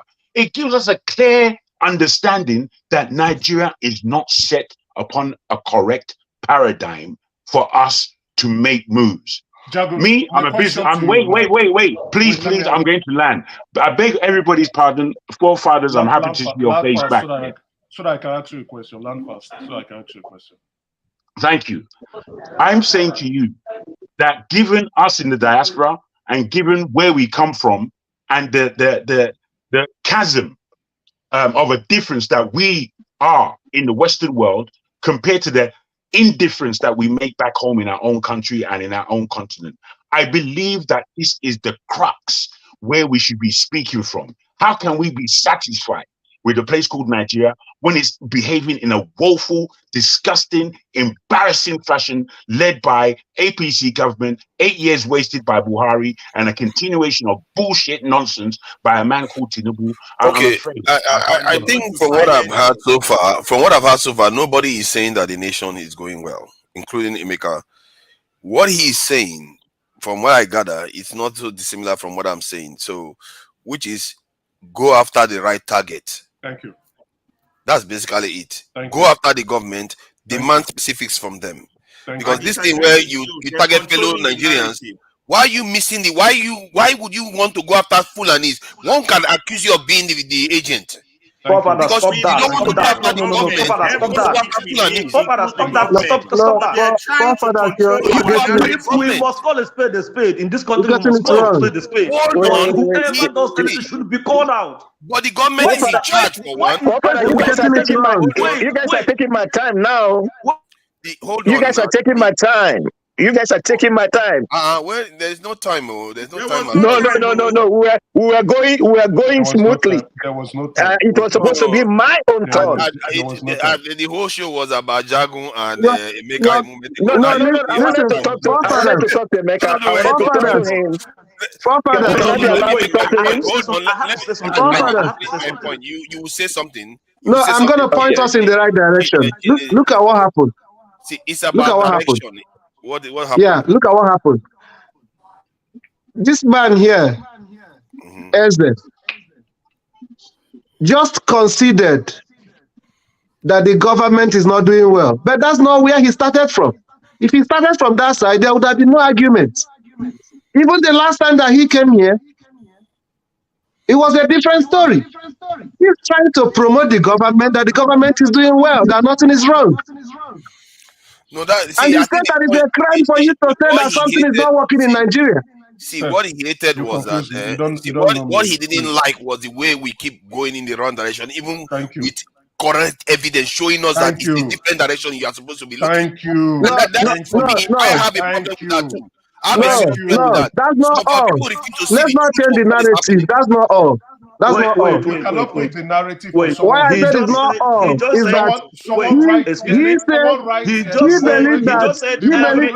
the moderator right here has he believes that nobody should talk because the government is just 8 months old. That nobody should talk. And I want to explain to you. He didn't say nobody should talk. He said he should go after the government. That the No. He said we should give him time. He said we should give him time. Hold on. Let me confirm it. Did you say we should give government time to implement their policy? Is that what you are saying, Eze? What I said is, see, now thank you for correcting that view. You expressed my viewpoint. When I came in here, right? I said, you guys are chasing. Papa, I know how to move narratives away. No. I'll come back to you. If you say he's changing the narrative and he wants us to keep quiet. He's changing the narrative and he wants us to keep quiet. Come on, you're just interrupting now. See, if you just said, I have to hold you accountable on this one.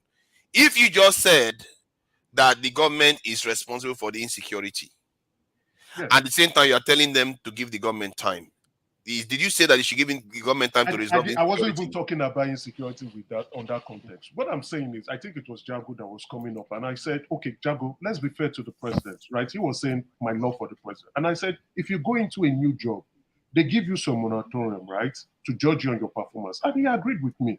And then I said, okay, now the president, who is now the bus driver of Nigeria, is driving us. The journey is not clear. I am not seeing, at least for 7 months, we should be able to see some signs. Now, I think, was it yesterday? I think it was yesterday. Tom was asking me, and I told Tom that the president has given a marching order to the security chief. I just posted it on the private chat. And you were not happy? I am not happy because I do not see a set target. There's no date. I do not see a clear outcome. What are we addressing? So in other words, then why are they saying that you are saying that they should give the government time? They're just see, one thing is, people hate Bola Ahmed Tinubu, and they go look for more reasons to hate him. And they are all here. That's why I say I love the president. I do love him. But if the government is not doing their job, it doesn't becloud my judgment. Now look at Betty Edu. Because she was caught, how many of you are aware that Betty Edu has actually transferred that money? The Accountant General of the Federation is saying, what do you mean transfer that money? What do you mean? She transferred the 558 million. That money has been transferred into the private account. That money has been transferred. Emeka, we all knew. Why did she transfer it? It is a bad thing. No, the Accountant General has said, oh no, we did not honor the request. Right? But that money has moved. And that is not the first time. But what happened? Nigerians saw it and Nigerians held that to account. And guess what is happening? The president has said, carry out an investigation. So what I came here to say is that you guys are chasing shadows. Look at the problem here. If Nigeria are saying This is the problem, Mr. President. What are you doing? The president will say, oh, okay, our hands are up. Okay, security chief, look at the problem here. But when you are saying Fulani headsmen are the problem, when we have Chinese nationals sponsoring people to go and kill people. It's the Chinese that are killing us. Very good story. Personally, I am skeptical of that Chinese Can I talk now? Can I talk now? I'm quite skeptical. I have sent evidence upon evidence upon evidence. See, the evidence you provided are reports. Can you define propaganda and evidence? Those are not just only reports from mainstream. There is another intelligence report again that the security nationals that many have reported that last year 220 Chinese nationals. Emeka, calm down. Chinese do operate. You do say you are often support. You like to support evidence, don't you? If Chinese, good. Hold on, let me finish my point. Let me finish my point now. Okay, that 30 minutes is gone anyway. Free flowing discussion is gone. Hold on now. No, I will not agree to that. Point by point, I will take you down. You will not change the narrative. Hold on. Can we stop this? Where is this guy? You're too tiny on this. Stop that. This hey, don't do that. See, I want to, this Chinese thing they are talking about, you like to believe in evidence. So if the Chinese are responsible for it, I know full well that they are operating in Ghana, Benin Republic, all the other countries. We don't see similar insecurity. So why are they not doing it there and they are doing it in Nigeria? I think there's something unique in Nigeria that is going on. It's not only the Chinese and the gold that is ending up in Dubai. I don't think it's the Chinese that is doing that gold that is ending up in Dubai.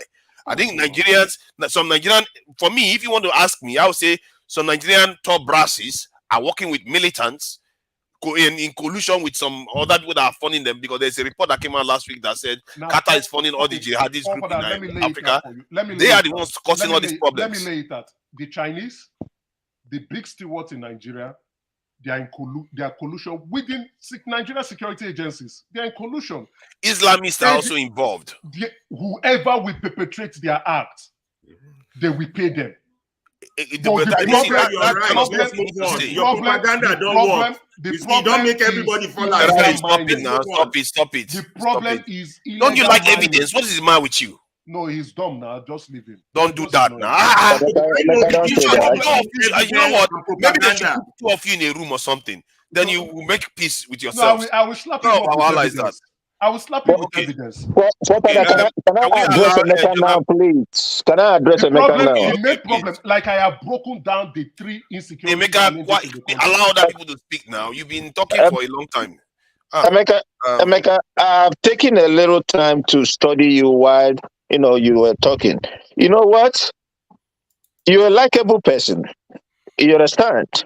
But my problem with you is that you coming on a platform and you feel that for the fact that people are speaking, then everyone becomes a bigot. That is not right. Yes, like I said, you're a likable person, but you'll be much more lovable if you take out your glasses. Let's see your eyes. That would be so nice to see your eyes. The Chinese you are talking about, my problem with it is this. The same Chinese that we are accusing now is the same Chinese that loaned us money some years ago. You see? So I have a problem with that. And if we're saying Chinese, are they not the same people that we are giving most of the construction that is going on in Nigeria? The other day I saw one with Wike. They are the one to construct certain things in Abuja. Okay? So if we have an NSA, we have a DSS, which is DSS is equivalent to FBI.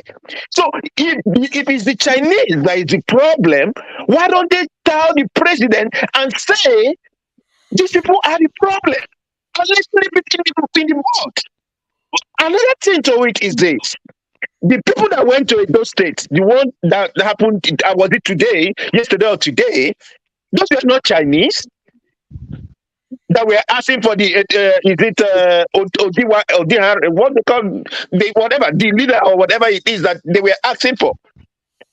And then one that came out from the bush and told the husband and wife that their cow is feeding there, that they can't go to their farm. Those are not Chinese. I don't think there's any what do you call it? Any precious gold or whatever it is that is there. And my fear is that now that they moved into Edo State, Delta is next. Delta is next. Okay? So what we're saying is nobody is stopping you from loving. You can love Bola Tinubu. Hey, that's good. Thank you. You know, but my problem for me, the problem I have with Bola Tinubu is that the way he came into power is not right. And he said, when he came in, he said that he's not gonna complain and that he's gonna hit the ground running. So what is he waiting for? Is the ground running away from him now? So he should chase it. That's what I'll lay my case for now. Thank you, Mazi. Thank you For the compliment. I think let's allow John Abba to say something. He hasn't said anything since he came in. Then we allow Chino, Yerem, Okuwu to say his piece. Don't worry, Ferrari, you've said so many times. Righteous Man, you too. Let's allow John Abba to go first. Thank you once again. Nigeria belongs to all of us, and everybody is entitled to their own opinion. This is Javier say. The viewers around the world judge us on our delivery here. The notion that we can suppress one another here is not less than a dictatorship if we have opportunity to lead any other country or any group of people. And if we have lived in diaspora or anywhere with open mind and see what is humanly possible, and we do this to each other here, we are not living a good example for our children. Whatever is going on in Nigeria is very complicated. Nobody, except you experience it yourself, or you, and I mean, if you lose your family member to any of these so-called, whether it's a Fulani henchman, bandit, Boko Haram, your view and your judgment will be different.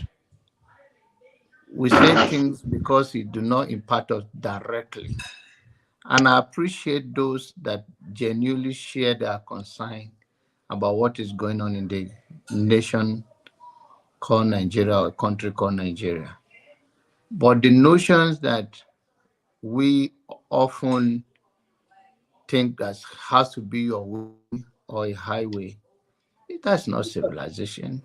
Everybody is entitled to their own opinion. Let us have a dialogue. Let us find out the root cause of all of this. There is a reason why the security apparatus exists.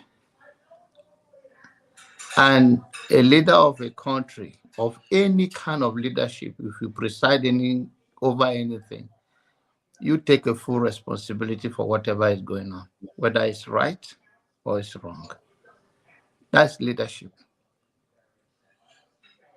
I don't want to speak to election issue. Election is over.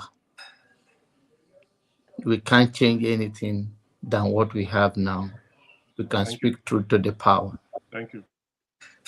But let us be mindful that let us not oppress or suppress anybody's expression or their own view. People are entitled to their view. Thank you, John. And respect it even when you disagree respectfully. Thank you. A man of reason. I stop for now. Thank you. Let's see. I think that was Chino Yerem. Please go ahead. Yes. So I came here for a particular thing, as I said. Greetings, panelists. Just for that particular thing, that was why I came here. When I heard Eze speaking, I realized that some people prefer personal gain than common good. Believe me, some people prefer personal gain than common good. He made mention of one particular thing that brought me here, and that is that every organ trafficking in Nigeria is being carried out by the Southeasterners. That was what he said. He's in the Southeast. I didn't say being carried by the Southeast. He's in the Southeast. He's Southeast. And he said the Northerners are accusing the Southeasterners of taking their children and selling them. To be fair, Emeka, that's how he came across. You were saying like the organ trafficking is all happening in the Southeast. No, it's happening in the Southeast. It's not all. He said headquarters. He came across like that. To be fair, that is called fallacy of generalization. It's a fallacy. Wait. I saw it as pure gaslighting. If we all can remember, a few months ago, Governor Alex Oti of Abia State closed down a Fulani settlement in Abia State. Why? Because 11 fresh dismembered bodies were found at the forest behind it. Was that done by the Igbos? And he said that the Northerners is happening in the Southeast. Wait. By who? Learn to distinguish context. Why is this talking over you? Can you keep quiet? With your emotions. Yeah, let him talk. Let me finish. Before he accuses me because he said you came because you have your chance to respond. You have your chance to respond. He said he came because of Emeka, you have your chance to respond. Shut the fuck up, bro. Calm down, Chinmerem. You just make your point so that people can understand what you are saying. Don't do that now. I will say it and go my way because that was I'm saying exactly what I heard him say. Any more insult on each other? Hold on. Any more insult on each other? You will have to retract it and apologize. One insult. Can we leave? Don't stop unmuting yourself. This thing, because don't do that. Wait. I'm responding to what I heard him say. He said that the Northerners are now accusing the Southeasterners for selling for kidnapping and selling their children. He said it here.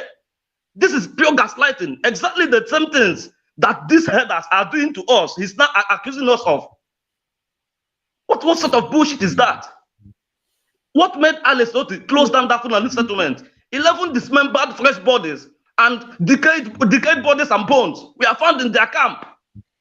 And now you are trying to turn the narrative to make it look like it is the Igbos Hold on. I was under the impression that it was found near a kind of slaughterhouse. I didn't think that they associated with Fulanis. But did they arrest anybody regarding this? No. I said their settlement was closed down. That particular settlement where those freshmen is online. East-West controversy. Just don't dwell much on that. Okay, please go ahead. Please let him finish now. Let him finish. That was exactly what I heard him saying. That every kidnapping and organ trafficking is being carried out by the Southeasterners.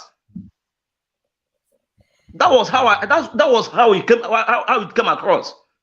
So trying to change the narrative now, see, this is bullshit. This is not how. If you want to say something, can we stop swearing? You are in Nigeria. Where did you get all this Western swearing from?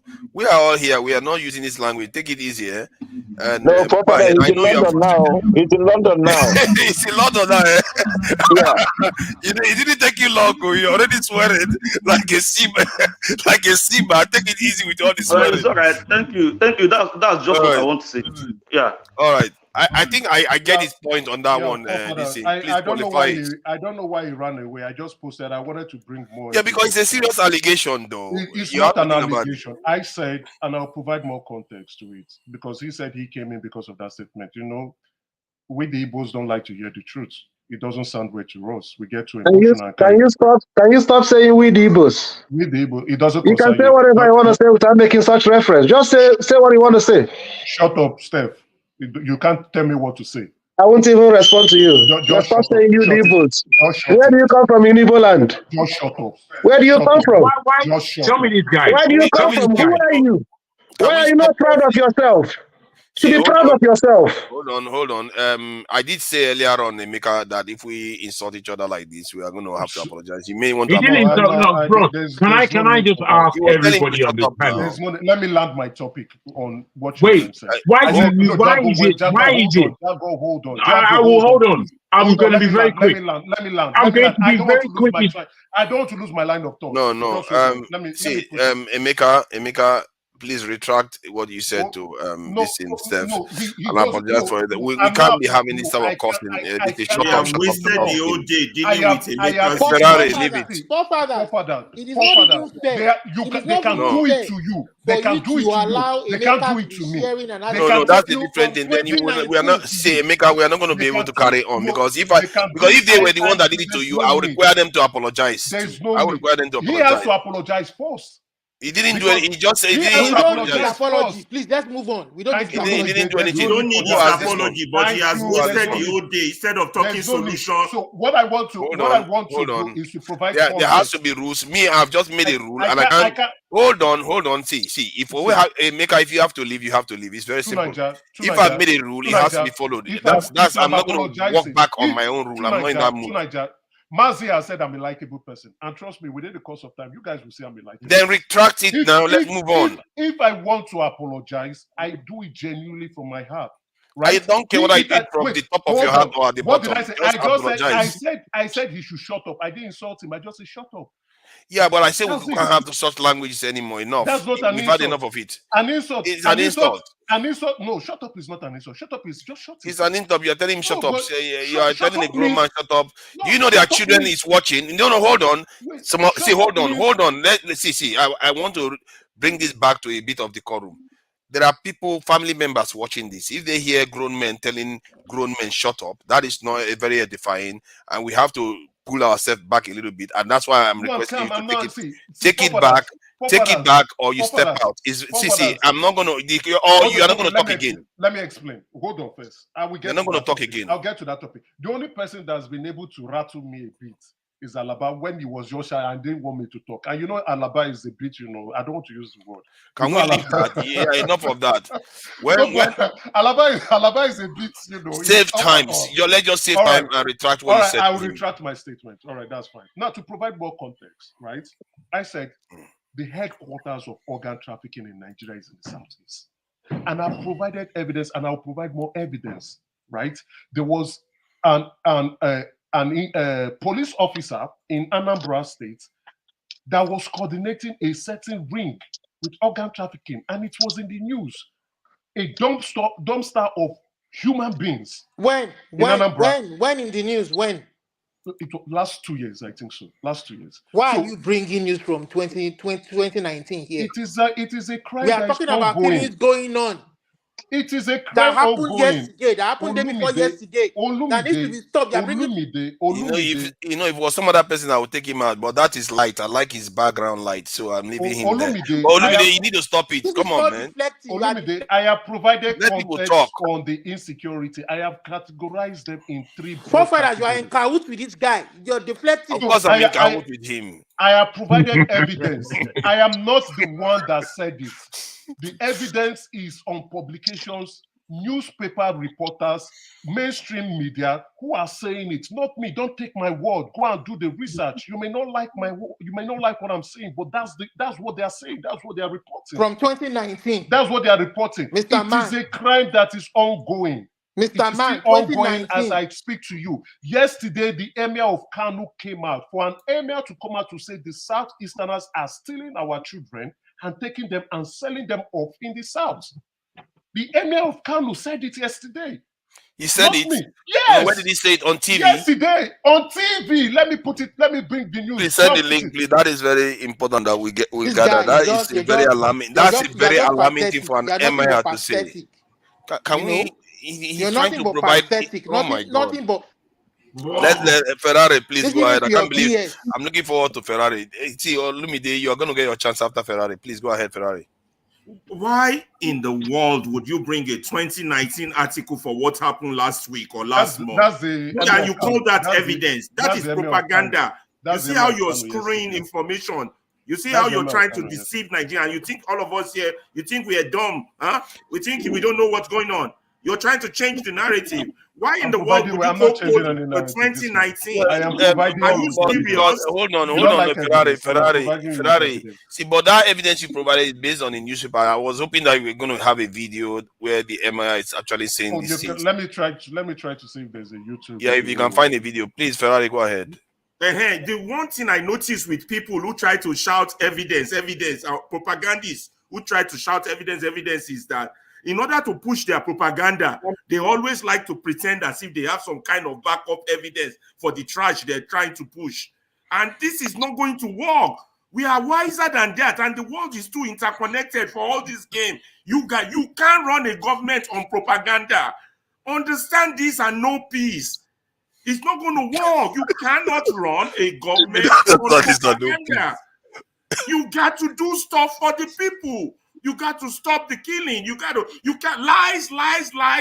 That's what 8 years of Buhari. Now Tinubu too wants to give him more time, more lies. We throw in one distraction. Let's just stop them from. But Alaba, I think sometimes you miss your own allies. Sometimes I don't understand it because you want the government to do the right thing, don't you?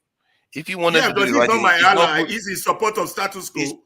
He's here to change he's not. What I hear him say, he actually said that the insecurity, the government is not addressing it. That is what he would like us to do. When you catch him red-handed, he will admit the fact. When the propagandists come, they will take Ferrari. Sometimes when I hear you talk, I begin to worry you are the problem. That hold on. You are the one working for the government.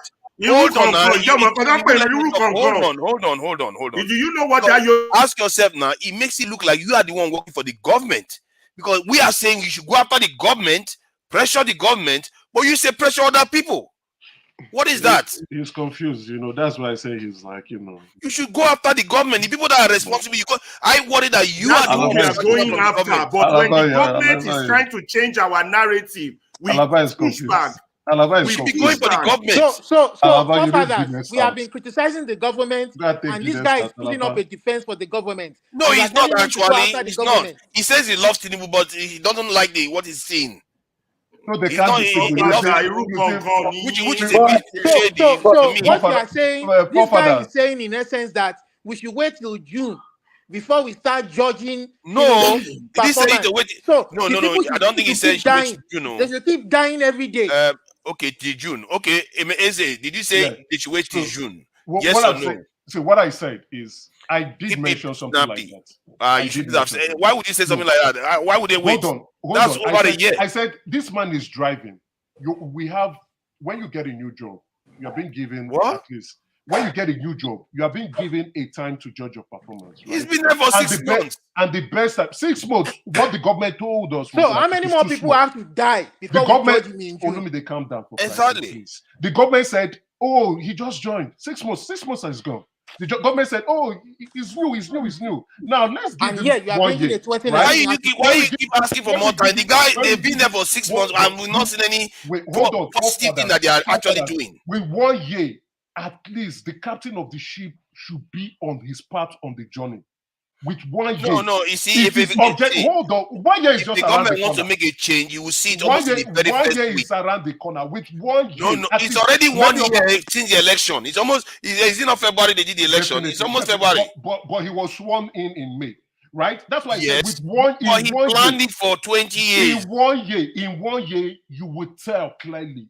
Emeka, come on. You can't tell me that somebody that planned to be president for 20 years. Emeka, before we celebrate for that 1 year, and this is what we have to show for it. Top right on top that 1 year. No, I'm not buying into that one. For you, it's not up to. For me, in 1 year, I will be clear to say, Forefather, let's move on to righteous man. Because I just finished reading the budget. Olumide hasn't had his turn. I just finished reading the budget and on a different platform, and I said, righteous man, I can see your hand. After reading the budget, I said that we should write up 2024 because that budget, which was titled a budget of I think renewed hope, truly will not renew our I think that's where me and you depart. I don't agree that we should give him that long. We should be pressuring. No, I'm now. giving him a year. I'm giving him a year because 6 months. A year is way too long. Way too long. A year is if he has not started recruiting into the security by now, 4 years left. You are not going to solve it. A year is 4 months. What is he waiting for? Why am I giving him a year? He just released his own budget. What he was implementing was the Buhari budget. Now he has released his 2024 budget. This is his budget. The budget is not the issue. Is what the budget is already tells you what he wants to do. Reason with me. Don't agree with me. Just reason with me. Okay. He just released his own budget, 2024, a budget of renewed hope. I have read that budget, and I have told people on a different platform that budget is taking Nigeria nowhere. Really? It's taking Nigeria nowhere. Shocker. And you say we should give him 1 year. Wow. And why? See, I like to come with evidence. Okay. That is inconsistent. With evidence. Hold on. Wow. Hold on. The budget is taking us nowhere from the ministries that I'm seeing. Now we can look at the state budget, whatever the states are going to do. But from the federal budget, I'm like, okay, this budget is taking us nowhere. But that's why I'm saying you should have to start now to pressure him. Because if you can't pay him, why would you want to give him 1 year? For my own giving 1 year. That how many people have to die before we bring That's for 1 year in office. Hold on. That's why people find you very, very shady. How can you say last week you wanted to cut my throat wasn't good enough? When I criticized the budget last week, more positive, and you still want to give him 1 year. So, before you start pressuring him. The people on the comment section wants to see the evidence that I've been pasting. They think I've been talking off the top of my head. I guess I can start showing some evidence. Can you show them the evidence so that they can also be part of the conversation? Right? Let them go. All right, let me see. You have your own performance matrix for the president. I am giving the president a year. After a year, I think it's obvious. I will say, okay, Tinubu, I love you. Okay, that's for you. I thought you were saying other people should. No, I don't care about what other people want to say. These people hate the president from the get-go. So I'm giving the president. But clearly, you have issues. They have issues with him too. Most similar issues that you have with him too. They have it's not that you are giving him a benefit of it, that they are not. And just like me, I'm not. Exactly. So they hate the president from the get-go. Why should I begin to negotiate? I'm not giving him a benefit of the doubt because of what he's doing for security. He's not doing anything. Father, you have given him too much time. Let's move on. This guy has wasted. Hold on, Ferrari. See, I want to make it clear to this in Emeka that given that he has not started making any moves regarding security by now, and he has no intention of doing what he said he campaigned for, the man you love. No, and you are giving him time. I think you really need to examine your approach to the way you are looking at this government. The 2024 appropriation bill was just signed January 1st, right? And it's going nowhere.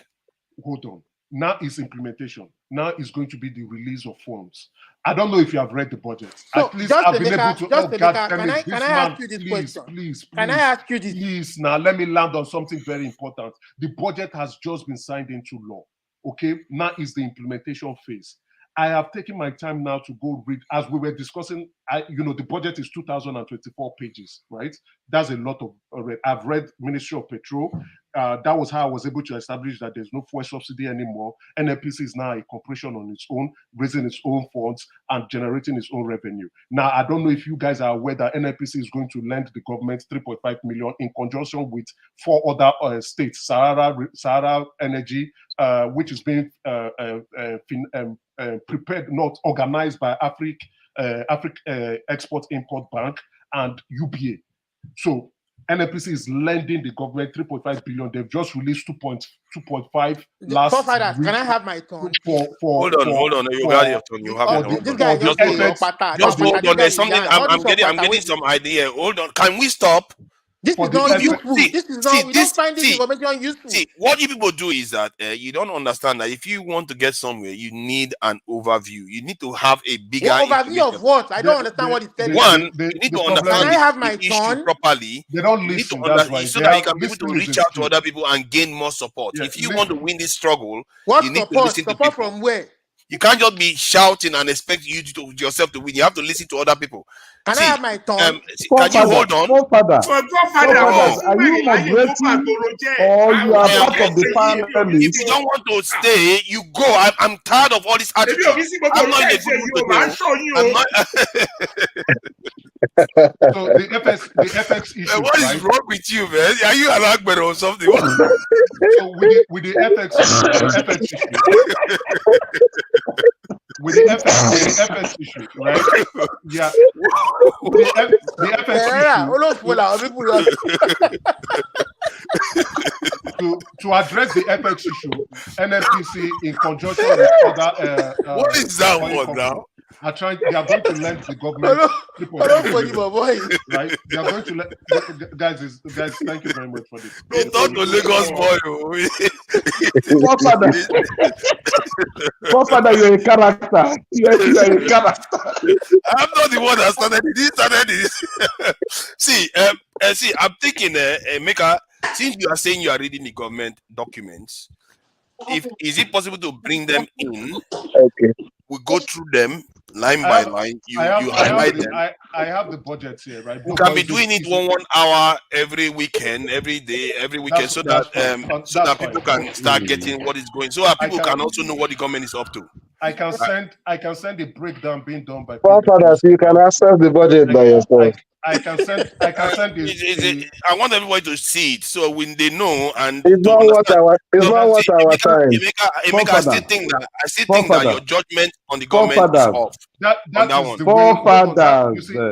forefathers. Since you have become an ancestor, right? The way to judge a government. The way to judge a government. But that's the meaning of forefathers, man. Right? Please hold on, Emeka. Please hold on, Emeka. Who is turn? I think it's Olamide's turn. I get your point, Emeka. We're going to come back to you. I just wanted to use my turn to. Why are you running away now, Ologbeni? He's there. He's not running. No, I'm not running. I need to go get I want to understand. Oh my God, man. How this 2024 budget that you have reeled out will prevent the killings going on in the Middle Belt. Come and tell me how that 2024 budget will help prevent the killing in the Middle Belt. The budget they have already started stealing. How many more people literally said the budget is not getting us anywhere. He literally said that. What is the point? That's why I'm surprised, because I said the same thing last week and he wanted to cut my throat. For that 1 year in office. Yeah. It's a bit confusing because how can you say the budget is not going anywhere and you are giving the person the time to run the budget halfway? What is the point? Last week I said the budget is budget of hopelessness and he was angry. Today he said the same thing, that the budget is not leading us anywhere. You go after them now. You start pressuring them now that this thing you are doing is not going to work, and the stuff you promised us, you are not doing it. And because I keep saying it. I keep saying it. What Tinubu promised Nigerians, he's not done it, and nobody's holding him accountable. That is wrong. Bring an article of 2019 to come and start. Okay, Olumide, have you got anything else to say? You're just asking questions. This is your turn, you know. Yeah, I'm asking. I just want to know how that 2024 budget will help prevent the death, killing going on in Middle Belt. I think he's gone somewhere to go and drink something. He doesn't want to answer you. And then if Eze can please reach Dele Alake, we want to know, as Minister of Mineral Resources and Extractive Industry, we want to know how much Nigeria is going to generate from mineral resources this year. How much in revenue to complement the fuel revenue? We want to know. And what is this gold standard? What is the gold standard for mining minerals in a place where people live? How do you compensate those people rather than bombing their places or killing them? I mean, how is government supposed to set example? I don't think it's Emeka that will answer all these questions. For the first time that I've Steph, these guys, they know how to reach their bosses. For the first time, their bosses send them out to come and for the very first time that I've been watching this show for 4 months now, this is the first time you've asked a serious question, right? Yeah, that's no. I'm not just saying. John Bato tún jókòó lù ẹ́. Ṣé o ń gbọ́? Ṣorí tó tún jókòó lù ẹ́ Olúmídé. I'm not saying it to discredit him, but true, that's a very important question, right? No, I didn't hear you. Can you repeat it? No, I said for the first time since I've been watching this show, right? Since I've been watching this show for 4 months, right? Yes. This is the first time you've really asked a serious, important question. You've never answered my question now. Oh, you asked it. We're all laughing, Let me answer the question, right? That's a very important question. And that's the question on the table. What do we do? Now we have discovered mineral resources in these people's land. Okay. Why are we going with the approach of killing them and chasing them away to take over their land and mine the resources? Why don't we go into dialogue with them and pay them so that they can now go somewhere else and live off with the amounts that would be beneficial to them financially? Or if they say they don't want to leave, then go somewhere else. But don't go and kill them and take over their land. That is really, really wrong. Now, that's one way to solve the problem. But now, what I think I have been able to establish here today, that now we now know where the problem is. We have now left the ghost we are chasing to now look at the problem, and now we are now asking the right question, which I appreciate from you, Olumide, so that the right answers can be provided. Now, good. Olumide, thank you for that question. Fantastic question. The way to go about it is to have discussions with those being affected, those who own the land. Provide compensation for them so that they can move to somewhere else. Don't go about killing them. It is wrong. That is their ancestral land. They probably may not have anywhere else to go. They may not want to negotiate with you. And notwithstanding, the Plateau State is also a place that provides the food that we eat. So we have to look that into context. We have to put that into the right perspective and ensure that we are doing the right thing. The loss of any human life does not equate to any financial gain. Only people who are greedy, who are very selfish, and only people who think about their own self alone would go about killing the people so that they can make money off them. It is wrong. I believe if you pay these guys some good amount of money, they will move out and go somewhere else and buy land somewhere else and start up their life there. But to kill them and not compensate them, to chase them and to paint a false narrative, it is clearly wrong, and it is wicked. Those people are beyond criminals. There are saboteurs, and I can call them terrorists, because if you go about massacring a whole village, that is beyond criminality. Those people have to be brought, and none of them have been brought to account. It's unbelievable how they Can I ask one other question? Can Dele Alake, can you promise us that Dele Alake should address the World Press Conference concerning this issue? How is he going to pray this on behalf of Dele Alake? Dele Alake has actually said what the problem is. Let me get clarification on what you just said. I'm not attacking you. I just need clarification. Hold on. Now, why don't you allow me to have my say? 2024. Let's move to an evidence-based discussion. Right? Let me get clarification from you. I will hear you. Don't worry. Many of you, I think I heard Steph say, "Oh, already the budget is hopeless." But you said that without reading the budget.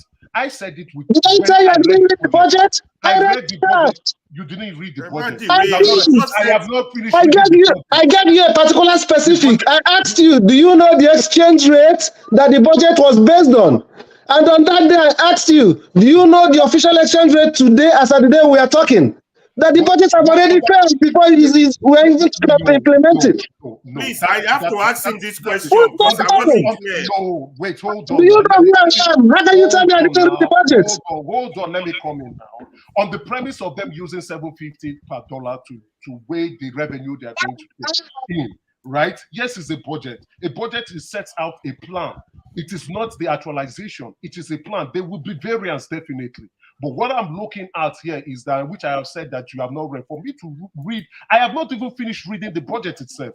I have only read specific salient ministries. And I don't need to read the whole budget to understand where the budget is going. You didn't read the budget. You just read the statement from the Minister of Budget and Planning. You didn't read the budget. And I don't need to read the whole budget to understand. What you need in budget is the assumptions. You have to go through all the assumptions. The success of a budget is based on the assumptions behind the budget. I'm an economist, for crying out loud. That is fair. That is fair. Good enough. Now, with that budgetary, you are looking at the revenue side of things. They are budgeted that they are going to make 18 trillion naira from budget. We give it a forecast of FX of $750 per naira. Now, yes, we can all sit down. Even a child and even my baby who's here to speak can sit down and say, okay, the forex will fluctuate. There will be fluctuation in exchange rates, but that's fair. Now, what I'm saying specifically is you want to know where a government is going. A government has said this is the direction we want to move in. The only place for you to be able to identify that is by reading the budget of that government, by going through the ministry, especially specific ministries that are key note or key that are important to the economy of that government, to know where that government is going. One of those ministries, the Federal Ministry of Finance, the Federal Ministry of Budgetary and Planning, the Federal Ministry of Petroleum Resources, which can even tell you. A lot of people are saying, "Oh, fuel subsidy is not. There's fuel subsidy. Fuel subsidy is not gone. There's no more fuel subsidy. NNPC is on its own." And how do you establish that? You don't go about saying it. You establish it based on the budget. Where is the budget for fuel subsidy? It is not existing anywhere. That is where you can come out with evidence. That's why I am challenging each and every one of you. Can I ask this Festus Keyamo a question? Can I ask Festus Keyamo a question? Hold on. Let me ask Festus Keyamo a question. I just heard you say now that the solution your government is proposing is that they're going to pay the victims for their land being displaced, or they're going to pay the terrorists. Can you clarify that area for me? That's one solution, not paying the terrorists. That's one solution. So that's a solution to you. Who are they paying, the victims or the terrorists? Okay, I'll take your question. Are you doing? Okay. Thank you. Now, you've been able to establish that there are mineral resources on this land. But on that same land, people own that land. It's just like you discovering oil in a particular region. People own the land. Now you have to come, that is the proper thing to do. You have to come into negotiation with the owners of the land and say, okay. Who has to come into negotiation? The government? The government has to come into negotiation. The government, right? But currently now, the problem we are having in that country is that we do not have a policy framework for mineral resources. We do not have that, and that is why we have for oil. Is mineral resources considered different from oil? We have the petroleum industrial. But is mineral resources considered different from oil because they all both come from the ground? Extractive industry. Thank you very much. We do not have that context. We don't have that framework. We don't have that policy. So you're saying anyway, keep going. Guess what? Now, what I did, looking at it, I now say, okay, where is Dele Alake driving his vision into? All I will advise you to do is go to the budget, go to his budgetary section and go and read. Don't do that. Don't do that. Give me a summary of what you're. Don't do that. Give me your report. In the context of things, illegal mining is ongoing. Illegal mining that is not legal. We have criminals who are taking the mineral resources. And who is responsible for holding illegal mining accountable? Let me be landing now. Their mode of operation is to go in, create chaos and insecurity, drive out the owners of the land, and take over that land and mine the land, which is not proper. Now, the government should be responsible for providing security nationwide across the country. They should provide that security. And here am I telling you that the government, or not that the government is not aware. When I mean the government, the presidency, they are aware of what is going on. The security chief are aware, and if they are not, what are they doing about it? The security chief are colluding.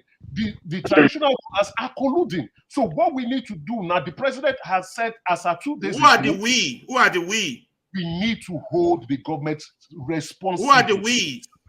You, Ferreira, you, Alaba. Right now, what I did is coming in here to say, guys, you are talking about a different thing. Fulani herdsmen is like you chasing ghosts. Look at the problem here. The problem is here. Eze, all the communities are attacked during December Eve, Forefathers, why Christmas are Day, you doing this now? Christmas Day, and the next Why day. are you doing Do this? they all have mineral in their soil? Yeah, they All do. those communities. Yes, they do. Easy. Let me put All it these blunt. communities.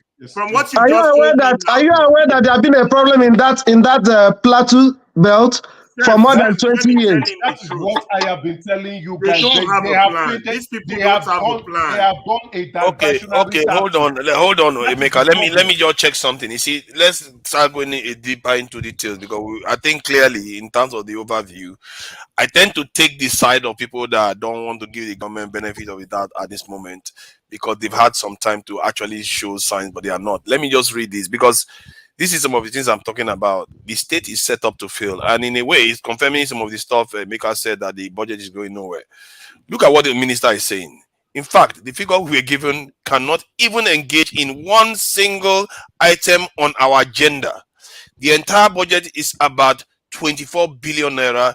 Is a non-starter if we are to achieve the stated objective of this sector. That's Then an he went on error. to say, That's an error. A trillion, not billion. That's an error. trillion is big. Where do you get to? The entire budget is about 27 trillion. It's 24 It doesn't matter. Just keep reading. Is an error from the It's 24 billion. Trillion naira, 24 trillion. Why would they give mining 24 trillion? Oh, is it mining that you're in? Yes. Okay, sorry. This is just mining budget now. Sorry, I think from what he's saying there, this is a mining guy now, isn't he? Yeah, sorry, I didn't. Yeah, so the minister sought he says it's a no what was I? Oh, I've lost track now. Okay, I think I should go back up. He says non-starter. Where is the non-starter bit? Anyone seen it? Let's see, where was I? Okay, yeah, this was where he said it was not. So the minister said 250 billion naira alone is required for the exploration of solid minerals. So what that means is, he says, he stressed that the ministry cannot give investors the power of exploration because they will shortchange the government. We will need a lot of funding. Who is that? Please mute yourself. Mute yourself.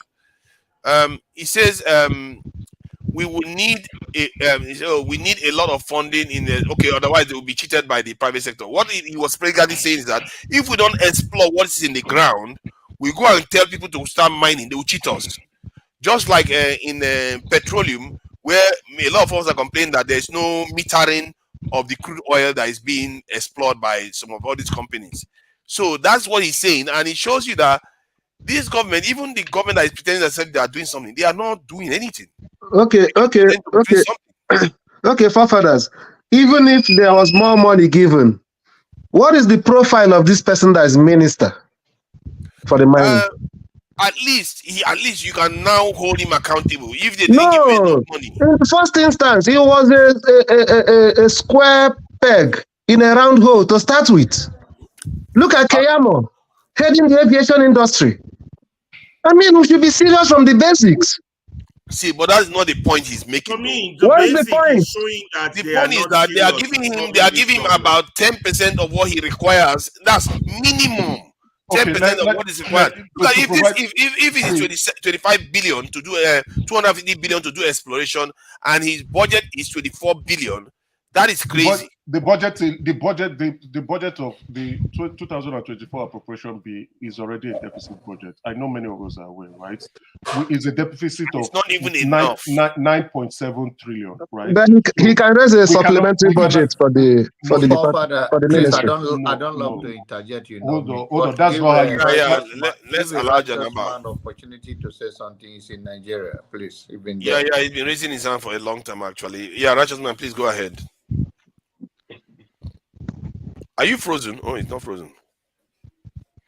No, I'm not frozen. No, you are eating Benway yam. Forefather, my brother, John Aban, I was really missing you. How are you and your family? We're doing good. Please continue. I went to Benue and I packed a lot of yams, honestly. I'm not happy when there is crisis in Middle Belt, honestly, at least. We that are in Nigeria here, we're satisfied with good food and without chemicals. Unlike those of you that are living over there, everything you are eating is chemical. That's why your immune systems are very low. Righteous man, let me tell Righteous man something. So without your food coming from middle belt, they can go to hell, right? Righteous man, let me ask you something. Is it true that the Nigerian yam is that if they make it now or buy it, within 2 days it goes bad? Because there was this lady on TV saying that the yam is not the same anymore. Is that true? Is the Nigerian yam changing? Yeah, definitely. Yeah, it's true. What is happening now? What is happening to the yam? Yeah, because of the fertilizer, the type of fertilizer they use in growing the yam is affecting it seriously. Even there are some pieces I bought some time ago, just within 3 days in the packing store, everything, almost half of it got rotten, got spoiled because of the level of fertilizer. You know, those days, they were not doing this farming and using a lot of fertilizers to grow the crops. Wow. But today, mechanized farming have destroyed our farming system in Nigeria. But right down there in Imo State, there's a side of Imo State between Ohaji, Ewema, Uguta, Izombe. You know, my elder brother used to be a commandant in by Abu Junction. You know, there is an army cantonment there. My elder brother served there. Does this taste the same? You say what? The yam, does it I'm trying to give you a hold on, I'm trying to give you a rundown. I'm trying to inquire now. What our yam has changed? I'm laughing at Alaba. I'm laughing at Alaba. What is it with that? Okay, he's there on the chat. He's probably going crazy somewhere. Please go ahead. That area, they normally have a very large farming land. Ebema, Uguta, Ohaji, you know. Those days, my elder brother and the wife and I, we go down to that area to buy yam. And the taste of the yam, just like the question you were asking, the taste of the yam is quite different from what we have today. The natural yam we were eating those days and what we eat now, they are quite different. You know, they are not the same. The tastes have changed. Yeah. Wow. And when those days, the natural yam we're eating those days, when you use it for pounding, the pounded yam will be drawing, you know, it will be drawing. But today, if you just pound it, it's just flat, just like Gary you overwatered. But back to the issue we're discussing. John Aban, you're looking good. You're looking cool, man. Back to what we're discussing. You see, this is a blame game that Nigerians always play. It's not helping us. Blame game. Now, we have blamed British. We've blamed France. The next people we have held on now to blame for whatever that is going wrong in our country is the Chinese. You see? So, you discover that the blame game have never helped us. And instead of us to revise it and face the reality, call a spade, tackle what we're supposed to tackle, we have started dragging the people that we are borrowing money from to be responsible for what is befalling us. Is it not a shame that somebody comes to your father's house and begin to control your family, an outsider that doesn't know the routine of your family, the history of your family? He comes in there, take over, control it, and even make brothers and sisters to begin to fight themselves. And it means that that family is not responsible and they're useless. If we are saying that foreigners comes into this country and take over and begin to sponsor the killing of our people, it means Nigeria as a nation is not worth dying for. You see, so this issue that we're having today, nobody is an enemy of anybody in this platform. But what me personally is against is insulting people. It's not right. You have the right to like and support whoever you want to support, politically and otherwise. But when you come on stage, whatever opinion another person holds, should not be a step for you to begin to rain insult or abuse on that individual or group of people. We come here to proffer solutions and also to share the problem we are facing. I'm in Lagos, I'm living in Lagos. Everything I have labored for in life, 95% of them is based here in Lagos. Not even in the East where I come from. I'm an Igbo man, I'm from Imo State. I'm not hiding any of my identity. I'm not wearing glasses. I didn't mask my head because I'm not a criminal and I've not committed any crime before. So I am in this platform. Sometimes when I tell you that a bag of rice is 65,000, they say, oh, it's a propagandist. When I tell you that a ball of egg now that we are buying 20 naira is 120 naira per one egg. Can you believe that? And a loaf of bread we used to buy 200 naira, 300 naira. It's now 1,002. The cheapest bread in town now is 1,000 naira. And when I say it here, they say, he doesn't see anything good in Nigeria. If I don't see anything good in Nigeria, I have opportunity to live abroad up to tomorrow. But I'm staying here. If there is anybody to accuse, it's those of us that are in diaspora that are claiming they know more than us. We are here. We love Nigeria. That's why we're here. And we are fighting it out. And somebody will come to the stage and begin to insult people, call them names for not agreeing with you. Now, the information we are dishing out here did not originate from any one of us here, including those who presented it.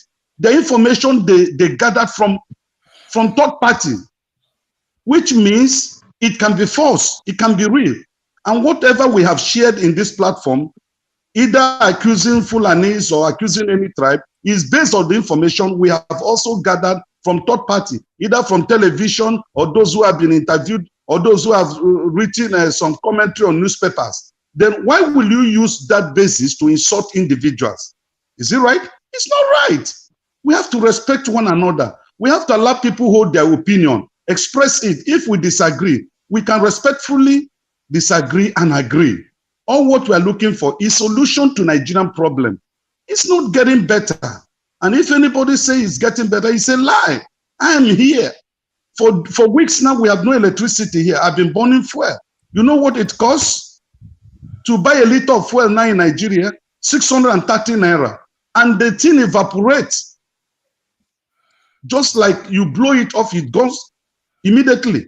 You begin to ask yourself, where is the 25, 30,000 naira liter of fuel you bought? It can't serve you a day. You use fuel in the office, you use it in the house, use it in your cars. And how much are you making in a week? How much are you making in a month? You are paying staff, you are paying workers, you are taking care of extended families and the rest of it. That's what we're saying. Life is not easy in Nigeria. But in as long as we keep blaming foreigners, and these foreigners keep building their countries, making their countries better, we will achieve nothing good. So in this platform, like I asked Rudolph at the opening of the program yesterday, I said, what is the agenda when we come to this platform? What do we aim at? What do we want to achieve out of what we discuss here? Do we come here to prove who is more educated than the other?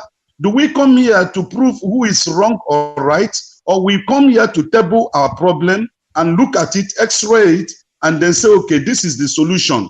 And then when we carry that solution, no matter the political party you belong to or whatever, you sell that idea to them and say, well, this is what I think can help us move forward. I think we do that and then we build a better nation than fighting and insulting ourselves on a platform. It gives nobody any credit and it does not build a nation. Thank you. Thank you. Thank you. Please, can I contribute to what he just said, please? Yes, yeah, please go ahead. You've not said anything for a Okay, while. so Righteous Man, you just spoke well. You see, this is the reason yesterday we were about to talk about the petrol, the fuel system in Nigeria. And I don't know, probably Dr. Damages forgot or something of that nature.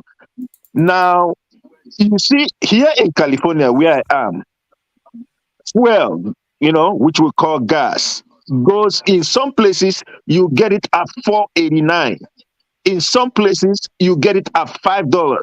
In some places, like Silicon Valley, you get it at $6 and above, depending on what it is. What bank was telling Nigeria is the fuel that they sell in Nigeria is of low quality. That is why you guys are even buying it at 630 or 650. The good one that they are supposed to, by the way, we buy in gallon. In Nigeria, you guys buy in liter. Okay? Now, what they're trying to say is that if Nigeria is actually not, subsidizing like they said, then the fuel should be around that 800. They are trying to have the government do something better. Okay, subsidy, like we said before, nobody is saying that subsidy shouldn't go or and all that stuff. But there is a way to handle all these things. California gives, they subsidize the gas too, in as much as it's high. At some point, we are being sent some gas money, 300 per, and every vehicle they send you 300 in gas card, and all that is a way of subsidizing because they know that it is high, but then they have to do something. That's all I can say for now. Thank you. It's my turn. Yeah, who's turn? Mr. Okay, yeah. No, Tony he doesn't want to say anything. How are you, bro? Sixfield hasn't said anything all day, so let's just invite him in. Welcome, Sixfield. Please go ahead. I'm sure you'll be listening. Thank you. Greetings to everybody. Mm-hmm. Yes. I'm not very. I'm not an orator like you guys. So. Forefather, someone wants to join. Please drop link. So, but the little I have to say is that we are not asking deep questions. Sometimes the person that really asks deep questions in this platform is somebody like Answered. Very thought-provoking questions. Those are the kind of questions we should be talking about. Because why? This is not a conventional media. So we come here, not because it's superlative, but because we know that when we come here, we ask deep questions, thought-provoking questions. We go behind, in between the lines. We speak truth. So when we don't interrogate those deep issues, we trivialize everything. We just trivialize the issues.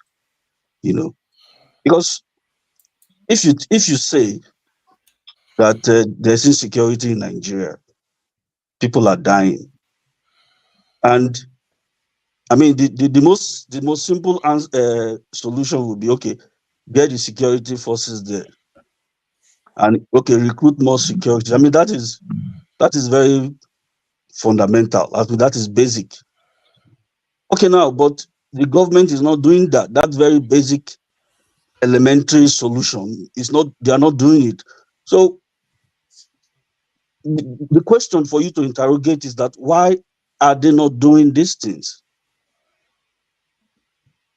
You see, so it's not about beating about the solution now. Is the why question? Like the same philosophy. The why question: Why are we not doing these things that we're supposed to do? Why do we have crude oil and we can't even refine it in our country? The why questions. That when you interrogate that question properly and extensively, it begins to bring out the truth. Then you will find out the truth. The truth is that you don't have a nation. There's no nation. You don't have a nation. So that is why Awolowo, I think he coined it, perfectly when he said it's a mere expression. Who is a Nigerian? Are you a Nigerian? Those people that they just they slaughter every day, are they Nigerians?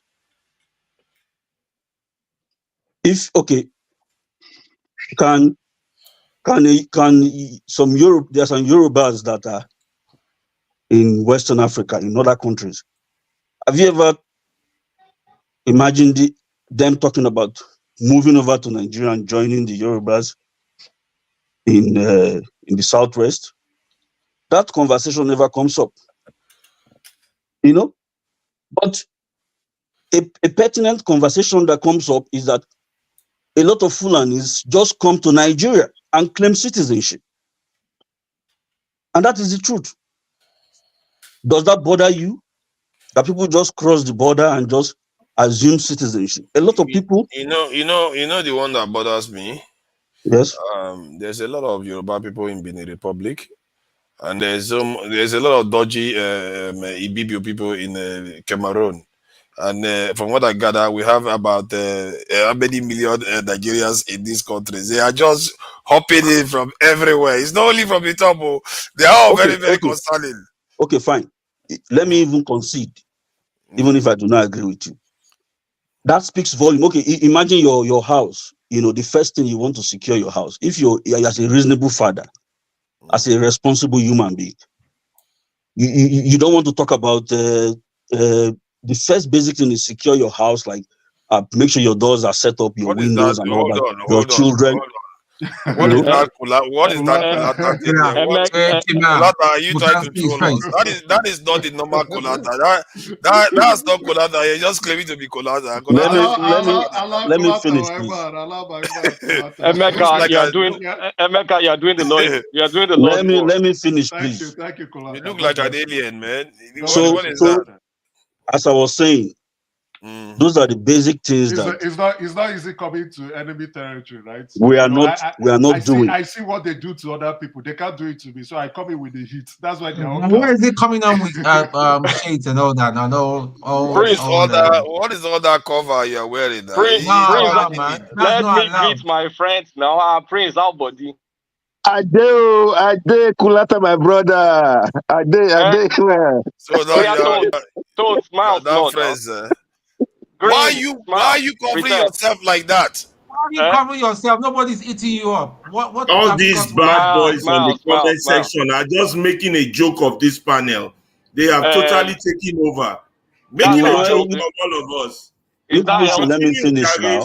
Kolata, you need to remove your hand if you want to stay there. Now you can't stay like that. I don't have to stay tonight. Let me greet Elton John. Okay, greet and go then. Elton John, Alaba. I will deal with you. We are ready for you anytime. Anyway, you guys, before I leave, we've heard you. Thank you. Before I leave, can you guys take the conversation a bit further? Because it's frustrating when everybody's just lamenting. Like, exactly. We know we have a insecurity problem. Thank you. And there are many things that needs to be considered. I thought you said you want to go now. You can't. Let me finish now. You will let me finish before you can't change the rules. He's not living by the rules now. Let me finish now. He's covering his face. You can have your rules when I'm gone. Let me finish now. You can't just come over and stop me. Everybody has to follow the rules.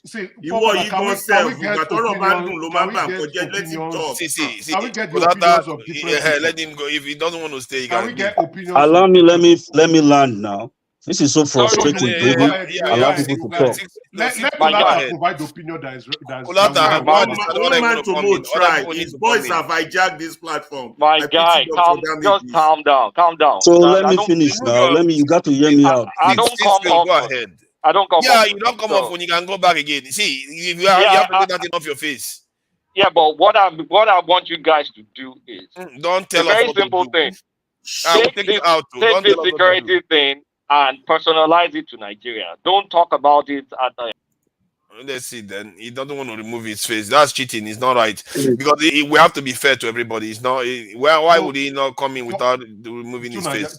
He's trying to provide an opinion. So let me talk. No, but if you want to do that, if you want to do that, we can do it when I'm streaming. If I'm streaming on True Nigeria, then that's fine. Wait, hold on. If it's on this platform, there are rules. You have to.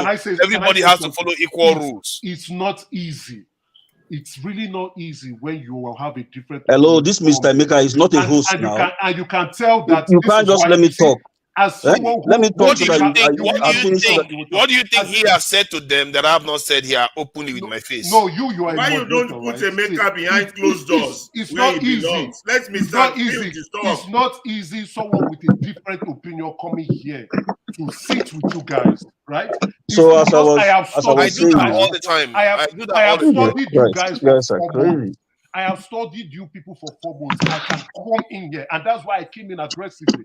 So now that you guys cannot attack me anymore because you know I am equal to the heat. So But now you we are are now having the conversation. hijacking my own time, Sorry, and sir. that is Sorry, wrong. sir. Sorry, sir, you will speak. Now you can see that we are now having conversation. I have to study you people and say, what is the best approach to come in here and hit you all with the opinions that you don't want to hear? So it's not easy when someone is having a different opinion to come Yeah, in. but it's Allow good the for him to person. come now. You are able to come in. Why can't you come in like that? We need to create a safe space. This is a safe That's space. it. Have I not? It's not safe. It's not safe. It's not safe. It's not. It's not. What do you mean? It's very I came safe. here with the heat. This is very, very safe. I came. What are you talking about? See, if you were not the moderator, I would have left. Because if electricity was here, who is very biased, I would have just taken my walk. This is not a safe place. This is a place to come in and you tell the people that come on, we can do this equally. Yeah, If I you want to come I with me, cannot we forget can do it Ferrari. equally. Ferrari's face. Ferrari turned into You a understand? Lagos Agbero. But now we are now having the conversation. Oh my So God. can we create So, a so space can you where now? other people can come in? Yeah. See, So can you now remove your? Can you now remove your eyeglass? Just remove your hand. That's it. I'm fine. If you Colata, remove your hand. I'm fine with the headgear, this thing, hoodie and glasses. But you can't just cover everything. Then you want to come in. It doesn't seem fair to other people. Oh, I can I come have in like to this. try to be this. No, I can come in like Exactly. That would be okay now. It's Forefathers, just forefathers, can I say something? I'll go to the background. Yes, please go ahead. Okay. But I'm not done with my own submission. Exactly. Now. Everybody just Oh overtake my me, God. Yeah, and you it's just true. dump me at the corner. Okay. Complete what you're saying. There should be some sorry science about to that. it now. Sorry. If there's Okay, no go on. science to it, I mean, No, there's go no on. way we can continue like this. My Go ahead, apologies. Forefather, there brother. should be some Go ahead. science about it. Yeah, The whole my issue boils down apologies. to what I was saying. You know, in my own view, we don't yet have a country. So whatever solutions you profile, you know, it's not going to solve anything. And this is the position I've held until we build a country. You know, until we take the first step of nation building. When the colonial the colonizers, when they left, Europeans or something. whatever, when they left, what they left for us was not suitable.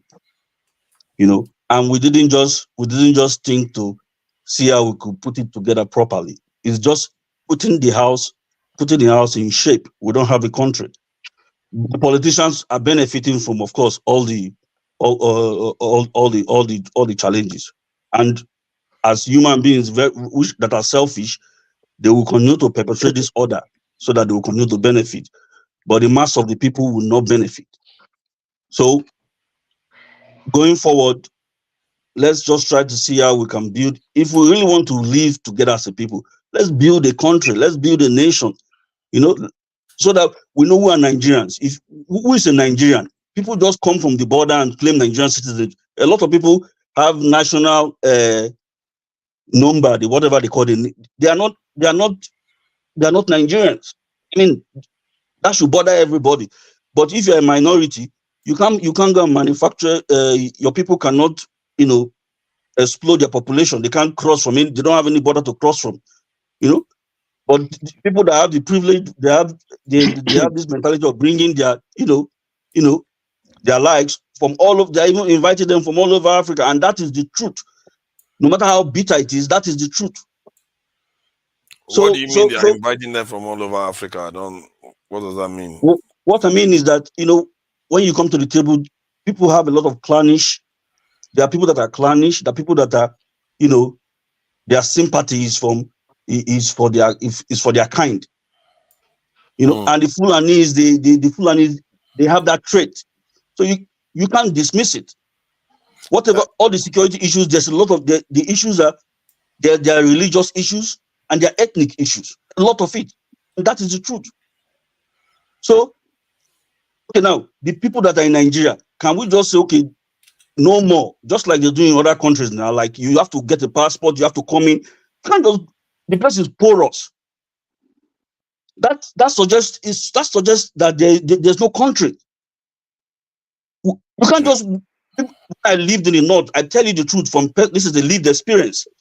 You know, they just cross from the border, and you see them in the taxis, and they can't speak your language, and they'll be speaking for food. And when I ask, they say he just crossed the border, and that's it. Before you know it, give that guy 1 month. He's going to be in Port Harcourt.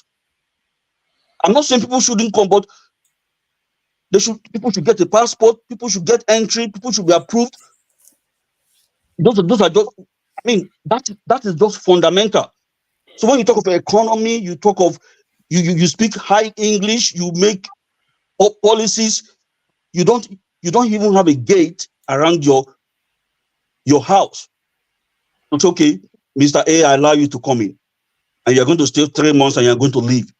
Those fundamental things, like you want to set up a business, you just have to put the very basic things together, before you talk about how you want to, go to market and, do great things. Just do the basic things.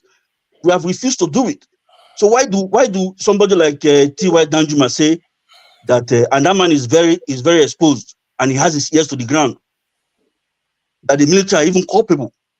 And that is the truth. You can't But the deny question it. you have to ask yourself is, why would you listen to a man that was part of the problem that we have in Nigeria right now? Regardless, I'm not talking about whether he is part of the problem or not. What I'm telling you that if a man like this speaks, he has the information. That's what I'm saying. I have to question myself. If I look at if you go to a classroom and you see everybody solo there, and the teacher is telling you that this is how you have to ask yourself, what is going on here? Fine. Okay, if you don't want to, if you don't want to take what the man says, but when this when this issue is always in the air and people are always, and there's just suspicion, there's an element of truth to it. I mean, that's natural. Of course, that's the truth. When people, this issue have been going around and people are speaking about it, there is an element of truth in it. You can't deny it. No, I think there's an element of truth, but when you see a grown man saying, everybody defend yourself, carry gun, that is illogical behavior. I'm not talking about everybody defending yourself. What I mean is that when he says that there's a kind of an ethnic coloration to these killings. That's what I'm saying. Well, and the ethnic we are just coloration aligned. That North and South are all suffering. If anything, people should be accusing the Yorubas. I'm not talking about the North and the South, my brother. What I'm saying is this, that when you come to the table, like, I don't know how to put it. When you come to the table, like, what agenda do you come? Like, if you come to a negotiation table, what agenda do you come there with? Do you know that when you come to the table, people come with ulterior agendas, ethnic agendas, religious agendas? You are just coming to the table to discuss, let's move the country forward. You are altruistic and you want to build an egalitarian society. But people come to that table with religious agenda, ethnic agenda, and I think the trick is to make sure the people that come to that table, at least even if they have those agendas, they are able to keep it in check, because they understand that agenda is also supported that if Nigeria does well. I don't even know why people always think that if their tribe does well, Nigeria, they don't care. If Nigeria does well, their tribe does well. If you come to the UK, do you see the Irish and the English one of them doing better than the other? They're all doing just fine. Let me ask you a simple question. What do you, I'm sorry, please, if I'm taking too much time, I will end there. What makes you think like the kind of system we practice, what informs the kind of federalism that we practice in Nigeria? Have you asked yourself that question? What informs it? It's a kind of American system, if I'm not mistaken. No. Okay. What informs it is because there's resources in the South and owned by minorities. That is it. So suddenly, when they see that these resources are in Southern minority hands, because they have they have little regard for them, they change the kind of federalism. They turn it a quasi-federalism, that they say all the resources now belongs to the center. But this is not what was practiced, prior to this time. I thought 13% goes to the South. What Am I is deregulation? mistaken? Of course, 13%, yeah. over time, people are agitating. So that was the result of people's agitations and push that the kind of federalism we are practicing is wrong. That that is a different topic. What I'm saying is this: that it is if these resources were in the majority places, do you think we'll be practicing a unitary government? We are not going to practice a unitary government. So there's hypocrisy, there's deceit, there's no truthfulness. So it is a system that is tailored towards empowering some people over the others, and that is how it has been. Nigeria is a republic, if I'm not mistaken. Is it not a federal republic? It's a republic. It's not a unitary system. It's a republic in name. We practice federalism. We don't. We practice a unitary system. I don't know. That is why Zamfara seems very, very poor compared to Rivers State. Finish my last submission. I can exit the plot, but I would like to give the newer. Yeah. I am an expressionist. If you want to say something, all you have to do is raise your hand, and we all know the rules. I don't need to repeat it. So if you want to say something, you are free to let us know so you can have your say. In the meantime, Jonaba. Thank you. As I exit, my last submission is the same. It's not too much different from what I've said here over and over. What we are suffering from in Nigeria, we have a government now. Before there was a complaint that this was going on because it's Buhari's Hausa Fulani. Now you have another commander in chief. Whether you give him 3 months, 6 months, 1 year, that is what we're going to do. If you want to continue to criticize him from now, then you do it. If you want to wait for 1 year, you do it. But the game is over. For all of this talk about is Hausa Fulani, is not Hausa Fulani, our resources is taken. Where are the leaders of the country? That is the primary thing we're all supposed to stay and hold them accountable. Any other thing we're shifting the blame, whether it's you doing it or anybody, it should be held accountable. If it is me, I should be held accountable. And that's why there is a government. So all those shift of blame, let's don't be playing all those tribal game, religious game. I hate you, I love you.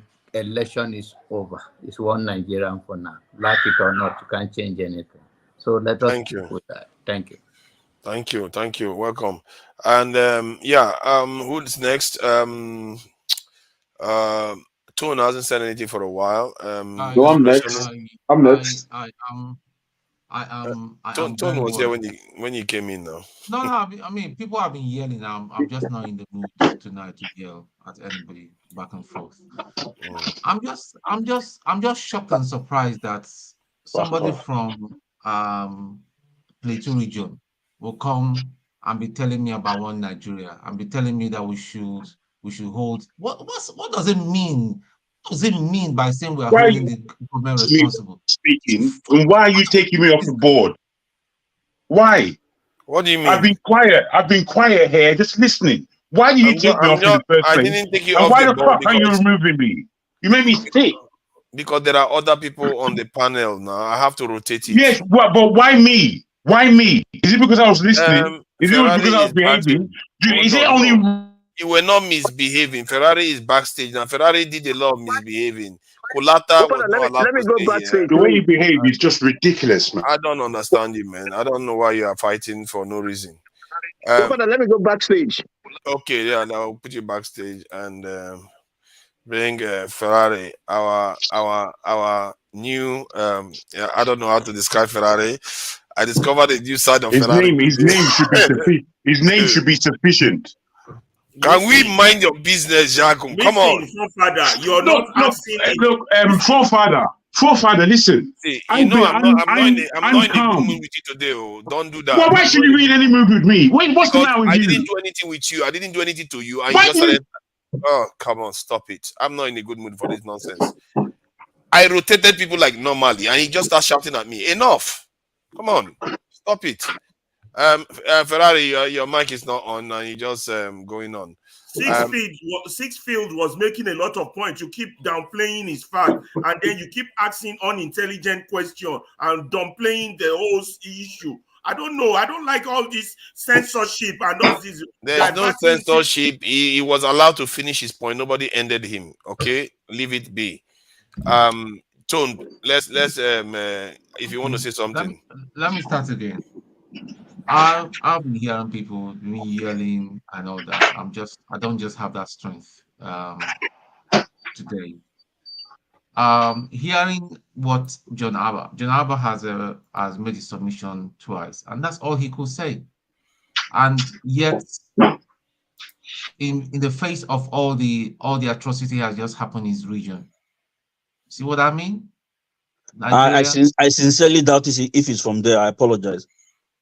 Nigeria. That is character. I agree with you. Even his pastoral title, I doubt it too.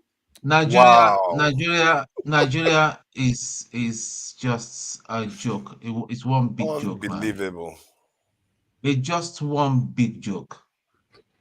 We're saying call out the government. That it's like catching with thief and all that. You say sorry to interrupt you, Tone. It's not their fault. It's Lord Lugard that joined us with all this kind of people.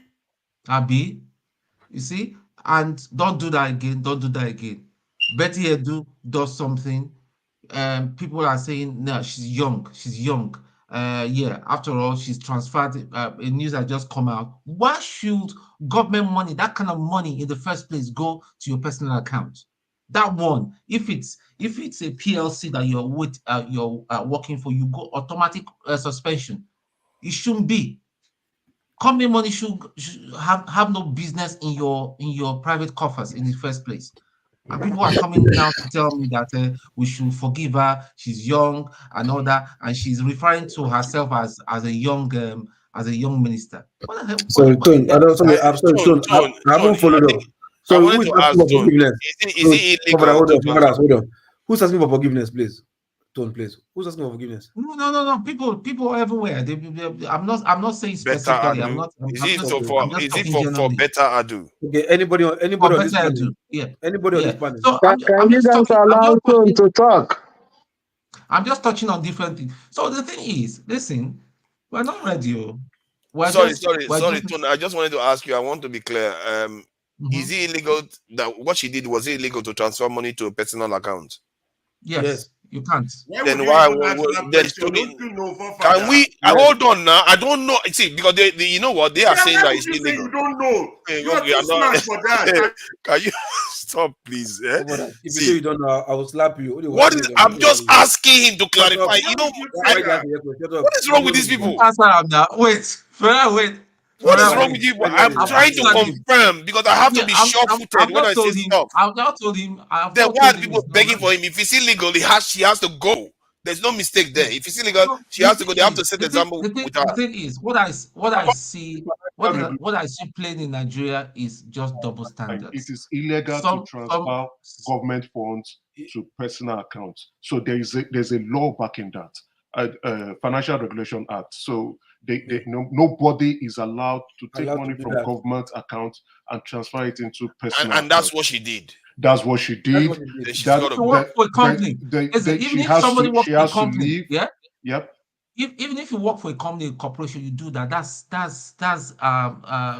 It is even stated in the law that doing that is an intention to perpetrate fraud.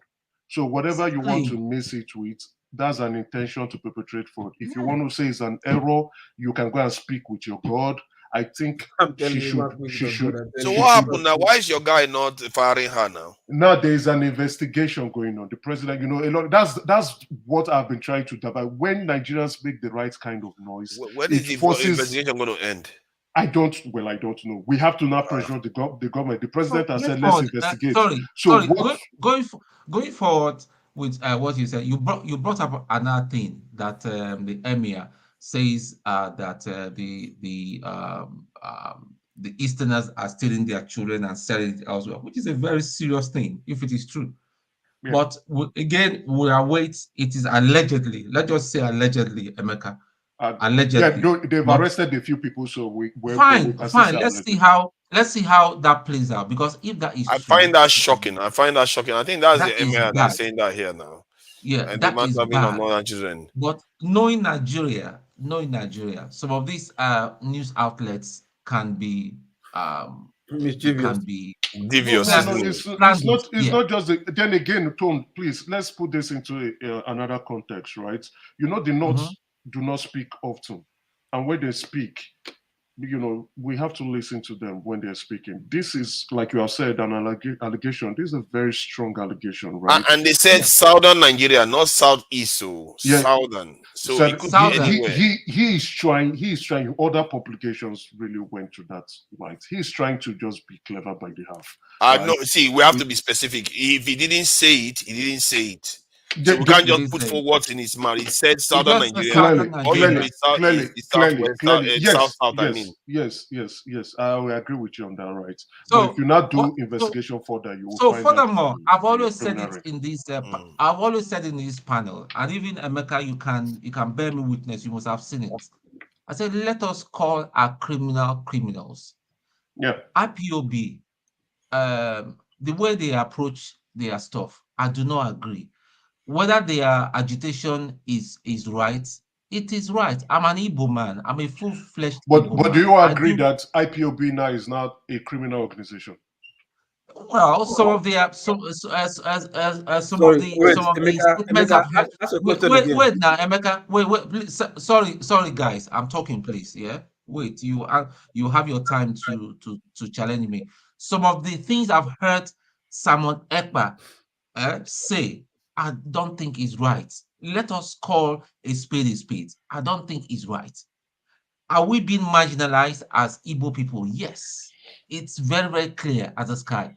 Has Tinubu marginalized the Igbos even in his administration? I would say yes, because the way he's approaching the whole thing. Because the only mistake I see, one of the biggest mistakes that is setting that is going to trip him is he's looking at the people that really voted for him, and he's punishing people that voted against him. But that's how it should be. Can't do that.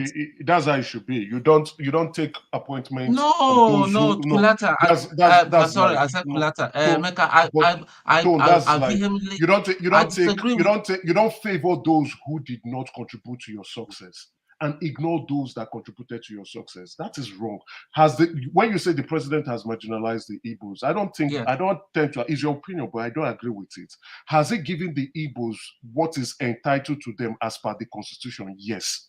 Do the Igbos deserve more than that constitutional appointment? It is up to the president, but the president has deemed it fit that the Southeast did not contribute to his ascension to the presidency. So they are entitled to what the constitutional appointment is.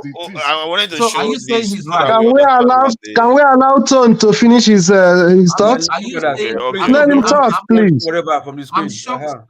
I am just shocked for that statement you made, Emeka, that listen, the office of the president, the office of the president is the office of the father of the nation. Forefather, put Jacob back. An intelligent president will take the best from the country. I sent a text to you, please. Can you read my chat, please? The other camp, and the person say respectfully, no, thank you. I'm not serving under your government. Listen, at the end of the day, who is suffering? Everybody is suffering. Whether you're PDP, whether you're APC or whatever, everybody is suffering. That is the issue. The thing is that and you are here shouting bigotry. Is that not bigotry in a way? How? It's bigotry in a way now. How? It's bigotry because now explain how. I don't want to go. See, you explain. No. It's an opinion. You can explain. Okay, let's not monopolize the conversation. Stone, when you are done, so that some other person, local hasn't said anything, and expressionist. No, when he's not. Yeah, I need to talk to so I can go backstage. Let me just stop for now. Let it go. We can't go on forever. We will have to round up. Today is Sunday. People have to hustle. Who's next? I think Loco then, isn't it? Since Osita is not there. No, I wanted to talk so I can go to the. Who says I'm not here? I didn't know you were not on camera. Now What that you are about there, now you can go what ahead. about the expressionist? Especially I if can you don't go want to ahead. say anything. If she wants to say Okay. something, she can say something anytime. No. Is it her turn to say anything? Yes or no? That's what I'm saying. What? No, not yet. I think after Osita, then she can speak. If we are going turn by turn, Okay. but you can speak anytime. No. I don't want to speak anytime. I want to be. No, orderly. I'm saying expressionists can speak anytime. No, she can't speak anytime. It should be orderly. No, she's a woman. We normally give women yeah, preference. women But you get see, hold But on. No. Look. Look No. who has come It should be again. orderly. Look who has Orderly come is again. orderly. That, Orderly is that orderly. no, that is not the rule on my this thing on the. I made it a long time ago See, because they are Forefathers, don't worry. underrepresented. Leave Oh yeah, them now let alone. her talk now. They're If you want to devoid of let her talk, respect. forefathers, you will Look just at them. dominate everything with And you your have women at home. intros. If she's talking, When let I her talk. start Then now, we'll they will move say I'm on. disrespectful. Shame on you guys, man. Yeah, thank you. I'm not saying anything. Sure, you will slap me. But why are you okay, generalizing Lou? I will Then, just I'm not. let You me know I just say what can't I hide. want to. then my You know sister, I is that can't why you are hide. insulting everybody here? Who is She didn't Even the insulting insult you? people that are anybody. advocating for you to What did talk? I say? What did He I said, say, shame my on you all. lovely? what do you mean, shame on you guys? Did I say shame on you all? All? I think Shame so. on you guys. Shame That was on what he said. who? Ever that is saying woman should not speak. Did I mention your name, Okay. sir? All You right. see the way you Okay. jump now. She's Come on Who she's now. said you shouldn't speak? No, make me vex, Oga. I beg. loco. You were saying she cannot speak. It has to be. No, I Yeah, said it should be respect people. Oh, orderly no, now. I you said be like say they orderly. find my trouble. It's okay. It's not a big deal. I made the rule that since they are underrepresented, if they show up, we should let them speak. It's only fair. Expressionist, I Yes, of thank you. course. That's I the thank rule. you for your Let her talk. comment. Osita. And See, all of Steph. you make a Oh talk God. now. If you like me, you don't like me. I know the Do I have fear. the floor?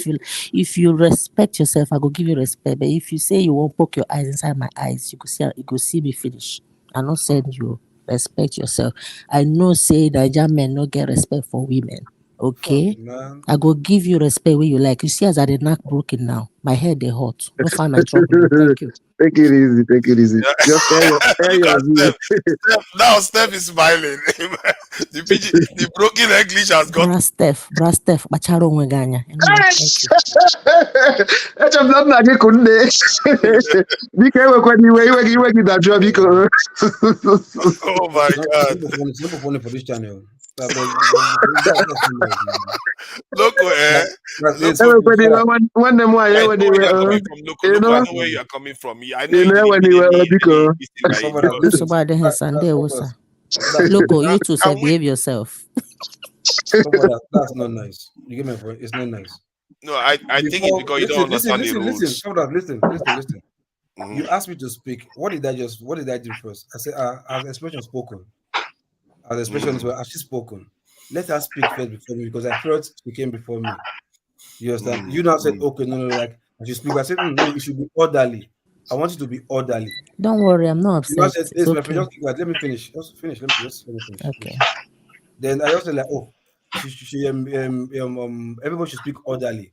How did I commit a crime by asking everybody to speak orderly? He didn't do anything wrong. Do you understand? He just didn't understand the rules. I was like, it should just be orderly. You not saying no because she's a lesson. No, it should be orderly. I mean, there's supposed to be orderly first before Yes, but in a gathering. Somebody, just hush your mouth, please. Don't tell me, but please.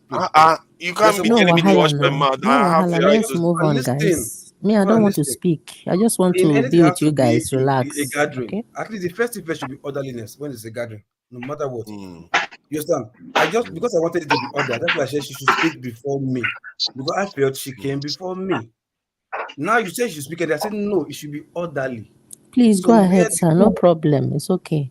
It's all right, Loco. I'm not even talking. I don't want to say anything. I'm just here. The witchcraft in Nigeria, the plenty, Who they bewitch you? Anyway, see here. Look, fuck. I better not to the form. I'm just gonna go ahead and take the floor because all these. Yeah, take the floor, please, because it's it was not a Sita that was about to speak. See, now, Loco, hold on now. I think this is over. Let's move on from it. I want to wish a very happy New Year to everyone. I was here last on the eve of the New Year, and I was also, it was quite an opportunity to have, had some conversations with Emeka. I thought he would not come back, but I'm really glad he came back. And the reason is this: like I always say, it's always nice for us to have someone with different leaning, different opinion. Now, I'm also happy to the fact that he said he's not been impressed with the things that are, concerning the security. And for the information of everyone, or as a reminder, in Tinubu's administration, the only ministry so far that's come to the point, there's done a few things that impress people, myself particularly, is some of the reforms or changes that I'm seeing with the Ministry of Interior. Because I heard you guys talking about passports, the border and all of that, of which most of a good chunk of it has to do with what goes on with the Ministry of Interiors. Now, about the security itself, which is a big problem, and I'm quite passionate about it this morning. The reason is this: yesterday, I had the privilege of speaking with a friend of mine who I had not spoken to in over a decade since we left university. Then he said to me that he lost his dad. He's from Anambra State. He's from Ihiala, and he's lost his dad. They reside in Lagos. He lost his dad in June. Now, since June, the man's corpse has been taken to Ihiala. His corpse is currently deposited in a mortuary in Ihiala. But do you know that in Ihiala currently, where he comes from, due to what's happening with the insecurity, the proclamations of IPOB and all of that, do you know no one is allowed to conduct burial or even traditional marriage? So when we speak of insecurity, yes, there are ones that are very out loud there when you hear massive killings like what's happened in Plateau State. But the truth is, no place in Nigeria at the moment is secure. What do you mean they don't allow people to conduct burial? Okay, you might not know this, but as an Igbo person, that's why I was asking Tony if IPOB is a criminal organization. He's confirming what I said. It's true. No, IPOB I'm not. Guys, can you guys please let me learn? Oh my God! I don't get. Let him talk. Let him finish. So that I don't get misunderstood, please, guys, please. Anyone who's an Igbo knows that, regardless of where we reside our whole life, if you die, we love. Almost all of us want to be buried in our village and in our father's there's a compound. Now, because of that, culture, because of that tradition, the insecurity currently in Ihiala will not allow for that man to be buried. Because there's a proclamation going on now of which the residents of that place in Ihiala, they abide to it. They are scared, I believe, because it's out of fear. What other reason will stop someone? Who made the proclamation? Oh, don't you see that there are citizens in Nigeria? And let me ask. I don't know. I'm trying to understand. It's due to the IPOB tendencies. Is all of that stuff? Oh, IPOB said they should not bury people. Yeah, criminal organization. There are factions in IPOB, so I don't know which faction. Can you let him answer? He's the one that revealed it. None of you brought this story. Who's saying that they are criminal organization? Is that Eze? Who is saying that they are criminal organization? Eze, you shouldn't have said anything. You've been invited. You see, you want to come here and push your master's agenda. Can we leave it, Ferrari? Can we leave it? See, guys, are you saying that? Let's be specific. Are you saying that? No. Don't block me. Let me talk. You're not letting me ask. Oh, enough. I'm trying to ask a simple question. You keep blocking me, and you say I should not block you. Are you actually saying that IPOB said they should not bury people? Seriously? Now, I just want to be very careful with how I put that statement. We all know that IPOB has degenerated from what it used to be when it was headed by Kano. If it were times that Kano headed the organization, things like this would not be happening. Now, there are different factions of which you can't even identify who is heading who. Some people might even tell you Simon, but I strongly even disagree. People now do all sorts of things in the Southeast, and they tell you, oh, they are IPOB. Also, there are seven. See, there are people who have genuine agitations. Okay, but the thing is that a lot of people have created facets of organized crime, hinging it to IPOB. That is what it is. So I cannot tell you, oh, it was IPOB that said that. No, but the consequences of the state of IPOB at the moment has given room for anyone to claim to be anything in the Southeast. So the people that in the claim name of to be IPOB. the people that claim to be IPOB are the ones So that said that particular proclamation is alleged to be a proclamation of the IPOB. Now, to what extent we can ascertain that, I don't have a way to reach Simon Eber personally to ask him, do you know that this is happening in India? Do you know there is a man who's been dead for over 7 months and cannot be buried because of what is so happening? you don't have any evidence that Simon Ekpa said any such thing? Yes, but we all know that the pockets of insecurity in the Southeast, most times they will tell you, oh, it is IPOB, it is unknown government, it is this. So we don't know. But what is currently, what is the purpose of not burying people? Because just like the sit at home, another means of civil obedience to them, them to show their civil obedience, for them to maintain civil obedience, is by denying residents those normal privileges, those normal things that they know that will get to their skin. Whose skin? Their person's skin? The communities as a whole. It's not. Oh my God! That is the wackiest thing I've ever heard. I'm being very honest with you. That is the craziest thing I've ever heard. Explain it the way it is there. Just explain what happened. Did anybody refuse the man to be buried? Yes or no? Yeah. See, they fear. See, listen. The villagers said they will not. See, my friend, he lives in Lagos. The man's always lived in Lagos, ran hotels in Lagos, and this is a very rich man who even owns hotels, a lot of hotels in Ihiala. Maybe someone from Ihiala now here might even know who I'm talking about. I'm not going to mention names. The reason is because what they said they shouldn't bury me in the village. In Ihiala, currently, you cannot do traditional marriage and you cannot do burial. If you do, you're at risk of being killed. What I'm hearing is how did they allow this to happen? Now that is where my bone of contention comes back. Okay, I just who allowed it to happen? You see, they have a government, they have a state government, they have a federal government, they have a Nigerian government. Good. So do not let me laugh, please. The wrong question and don't pin it on IPOB. Be very careful.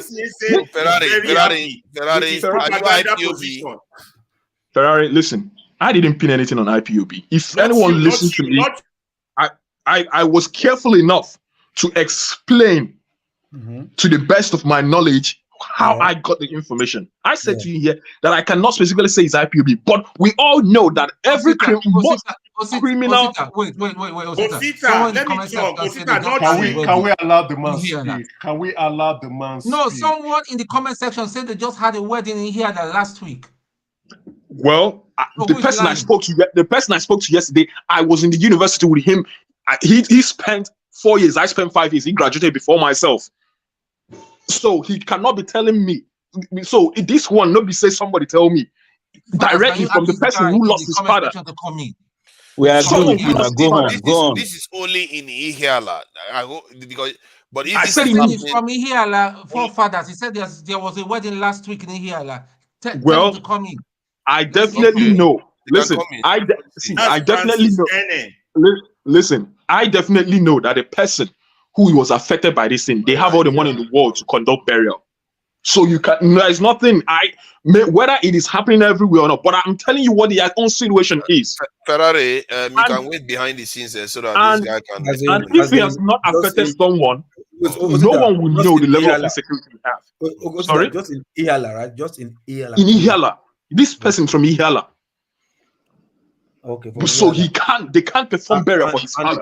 And the person that said there was a marriage wedding in Ihiala last week. If you guys like, I can walk my way around to see how I can invite him to see if I can invite him. But I'm sure it's going to be one thing I would say for sure is that anybody that prevents bodies to be buried, it will not be well with them. Please go ahead. Let me explain further with what is and do you know? Sorry, let me help you. Let me help you. No. I just want to finish and get out. Can you guys let me finish and get out? Okay, from that area as well. Let me explain. Let me say something. I'm from Osu local government. My community is very close to a neighboring town in Anambra called Osmowu. I'm from Osu Itukwa in Imo, but we are all in those areas. Osmowu is in Ihiala local government. What Osita said is true. Some of those boys who claim to be IPOB members who have turned to be doing criminal stuff are operating in some of those areas. What they do is this, not in all cases, but what they do is something has happened in my village, in my community. Somebody dies. When the people come home to conduct the burial, they will come to the compound and demand for some money or stuff before the burial can be conducted, which is not part of our Igbo culture, because those areas, some of them have been running riot in those areas. The military comes around once in a while to tackle them, but they don't do a sustained thing. They are not much. It's something that can be handled easily, but this is what happened. My wife's colleague, he's here. He has siblings back home from Ihal as well. In fact, I saw the father. He sent me the father's burial arrangement. When I saw the whole thing, I saw internment. That is where they will be buried in Onisha, where the father resides. So I asked him later what he said is because of the situation in their hometown. So they will come, and particularly when they feel that the person is well to do, this is what they do. In my own town, some people died recently. There's a man, the man is very well. He's from a neighboring town. He's in Lagos. He has businesses in Lagos and Abuja. They just conducted the man's burial, I think yesterday at the 7th. So yesterday was 6th. It was done in Owerri. That is the ceremony. But what they usually do, they try their best to come and lay the person to rest in his compound, and everybody just go away. Then the ceremony itself, the usual burial occasion, happens in the city. That is how it has been for some time now. Though in some areas, some places, some communities are still very relatively peaceful. People still come, conduct their burial, and then they do quickly, and then they go. It's not the usual relaxed. People are so tense when they come home for all those things because these boys are operating. The military knows this. What you are saying now is that some members of IPOBs are not involved. No, Emeka, let me help you. What Sita is saying. I said some. I didn't say not some. Not some. They are not. They are not. As far as I'm concerned, they are not that kind of. What he's telling IPOB team is this, right? Some hoodlums, right, hiding under the guise of IPOB. Exactly. That's it. Are going to extort people. But again, how do we now identify? Guys, before we drift, before I lose my thoughts, can I just finish what I wanted to say? Because there are more things I wanted to say concerning the insecurity. Educate us about the insecurity. Now, someone here mentioned about organ harvest. Yes, I did. Organ harvesting. I did. Okay. And this is the reality. The level of organ harvesting in the southeast is outrageous. Thank you, my brother. And why is happening now is this. You know, before it used to be a thing of go kidnap someone who is rich. Now they've discovered that in fact, it's even better to kidnap someone who is poor because no one will ask of them. They won't have money to go to the police or anything, make any reports, no one to speak out for them. But there is a well and alive and thriving industry of organ harvest currently in the southeast. You guys don't know what is going on. Even when people pay ransom, people do not get returned. This is not me. You may hate me. Okay, now you may hate me. Eze, please let me finish. I'm not. Continue. Who wants to go backstage? Okay. Forefathers, this guy. You want to go backstage? Thank you for coming in. Forefathers, you're not listening. forefathers, you don't listen. Yeah, This go guy ahead. is saying is not true. Let's see who is. I'm not saying. Okay, Osita, why is I'm the not saying man that you're is not saying telling it's us not the truth.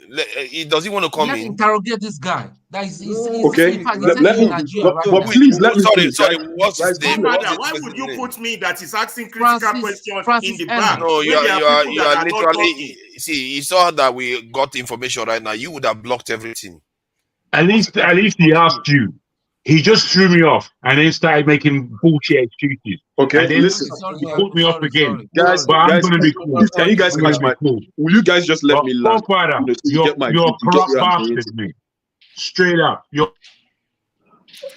Oh goodness. Please just let me finish so that me you up. can now discuss You're what you want to do. Osita, in the back, you put me in the back. Can we allow Osita to speak, please? Look, stop shutting me up. I'm not talking. Just don't. Can we allow Osita to speak, please? Osita, continue. You see, you don't put Eze in the Arsehole. back, but you put me in You the see back. why? You see why? Because you are disrupted. The moment you come in, you You're and disruptive. start feeding off You each are other and disruptive. disrupting the conversation.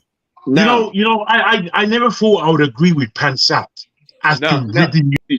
See now, guys, you know, we can make speculations all we want. I never thought I would agree with him. We can make speculations. See, we can always make speculations all we want about fuck off, man. Who committed this crime and who didn't commit this crime. But to me, who committed the crime? Whether you came from another state into the southeast, or whether you're from southeast and you're doing it, crime is crime, regardless. What matters is who is the authority within that jurisdiction who is supposed to put it under control. And this is where now I come to have problems with Bola Ahmed Tinubu. The reason is this. Even if Bola Ahmed Tinubu doesn't want to achieve anything for us Nigerians, because he's the president currently, and the only reason why we have to go back and refer to him is because of the way the constitution is at the moment. Powers are not really devolved to the states, to the local governments. But also, the local governments, I cannot, the state governors, I cannot also absolve them of this problem. Why? Because even a state governor doesn't have the capacity to run the whole state and protect it. Not in our present Nigeria. It doesn't happen. It can't happen. Let's say, for instance, now in a place like Ihiala, if they had community policing in place, they would be easily be able to identify the people who come in to do these things and tell you whether it is part of their community or not. Or with someone who's from outside the community come and be oppressing people. And if they are doing so, what means? Do they have ammunition? What level of threat do they pose to the people's security? So if Bola Ahmed Tinubu wants us to stop blaming him for the things that happen in Plateau State, he needs to make it very clear that, oh, you need to go hold your governors as accountable. Because a lot of Nigerians are not even wise enough to know that, oh, it should be the local government chairman that who is guarding the place. That is why you've got the local authorities. So when you say southeast, though, is it not restricted maybe to a state or something? Or Sorry, what do you mean? The organ harvesting, are you saying is the entire southeast or just specific Bro, state? it's happening everywhere in the southeast. From the information I have, I don't know which place they will say, because my sister, a friend of hers, her child was kidnapped during this Christmas. Please, been released. Please, is there a way you can make this thing go around? Oh yeah, One person talking and we all waiting. It's boring. I think it's the revelation. Sometimes it So captures guys, the imagination. Emeka, I'm in my own head. I'm of the opinion that maybe you are one of these people, SAs who are close to an SA who is close to Bola Ahmed Tinubu. Please, when you go back, tell them that in this platform that we will be happy to see him restructure the security architecture. The fact that he came in and, like you said, it is the same. There is no difference between the blueprint he's operating upon and what Buhari operated upon. There is nothing stopping Bola Ahmed Tinubu from devolving powers to governors, to local government when it comes to security. Let's leave about even talking about the economic restructuring. Let's just talk about security restructuring. Osita, you are making the right noise. You say initially, right? Like you said, I never wanted to come in. Why did I come in? Was because of the statements some people made yesterday. So we should make the right noise. If you make the wrong noise, you allow these individuals to keep doing what they're doing. right? If you make the right noise, like the Betty Edu's case, that's the right noise. Hold them accountable and things will roll. If we don't make the right noise, they will not do anything. Now, who are we going to hold accountable for the security? That is it. Now, you see, the security chiefs, right, have been told to go and act. I have said it here. There is no timeline. Now, again, Nigerians do not understand what is going on. And I have said it. People keep accusing me, saying, hey, you are not from the I beg Igbo, this you are guy, not stop dominating this platform. I beg. Only you, be only you there. Let somebody else talk now. A lot of people here have not said anything. But The security we won't sleep here now. Listen to one person now. And you know the funniest thing? The majority of the insecurity problem we have, there are things that are internal. They are internal affairs. You don't even need the military. Yeah, we don't for need a majority of the things that are happening. We don't need the military. Emeka, you are not For helping. majority of the things that are happening, these are things that can only be done by efficient policing. And I'm Okay, responding. Osita, somebody I think who others does not like to hear my voice. Emeka, let it be now. Let some other person speak. Who else hasn't? I think I do Leko not hasn't said enjoy anything. talking. Leko, come on, you do actually. I mean, for somebody that does not enjoy talking, we are talking all the time. Loko, please go ahead. It's so, excuse me. I just wanted to say it's so sad. Can we allow Loko to talk? But let me say this. No. It's so sad when when the man was telling his story. Loco, please go ahead. Why are we have so much issue with following rules? Fathers, I'll first of all tell you this. If you like, you hate me. Of course. I think if you are having this problem, I will tell you, you are part of the people causing this problem. Getting attacks on you and coordinating the channel going orderly. It falls on you. So if you are getting the blast from people like Ferrari or Jaguar, I not pity you. It ain't good for you. Because sometimes you just fuck up. You know, sorry for my language. You're not coordinating this platform very well in terms of people trying to speak orderly. If you want to also debate an issue with somebody that somebody raised, maybe like the one Osita raised, you like, okay, yes, you have so and so time to say what you want to say. Then let the next person to speak about it if they want to speak about it. If they don't want to speak about it, they want to bring a topic, but just let it go around. Yes, experience has made her own point that she just want to chill and be looking, just be listening. When it's time for her to talk, she will speak. She's made her point. So, but if everyone wants to speak, let them speak. You understand? And you know how this platform is. When people say something and somebody wants to say something, sometimes if I were you, sometimes I expect sometimes you'll be tired to like blocking people. Let me just give you 30 seconds, say your stuff. Once 30 seconds, block them. At least you've done something from your end to say 30 seconds. But sometimes, this platform is people have, agitation, spirit, tension. People are angry. They want issues to be solved. In fact, since yesterday. So, and but Emeka, except you, because sometimes you have issues, opinion. You have something to say for everybody. So I think Fovara should be at least meeting you sometimes. Yeah, but no, Lily, you have too often you have gone somewhere to do something, but no wala. But in my own case, what I'm trying to say I don't is, have a problem. I respect him. I respect his moderation. I don't. No wala, nah. I didn't ask you for your opinion. Don't worry. Look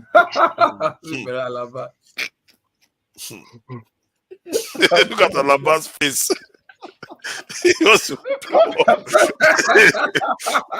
serious. The guy is seriously hating. You go left person for this channel. Somebody will punch somebody in this channel. I swear to God. I don't know. Somebody will be watching the camera and you could receive blow from nowhere because of the video on this channel. I tell you. Oh my God. The way Alaba was upset earlier on today, it was so funny. People say your cash and make us strangle your neck for your drums, but no worry, God for everybody. But for me, for the security issue, right? I think what Osita was trying to say, probably yes, he got the information, but like I say, a story told is a story uttered, right? So he got the information, but I think maybe he got like 80% or 70% of the information. But like what Undubisi said, you understand? Every idle person, you say idle man is devil's workshop.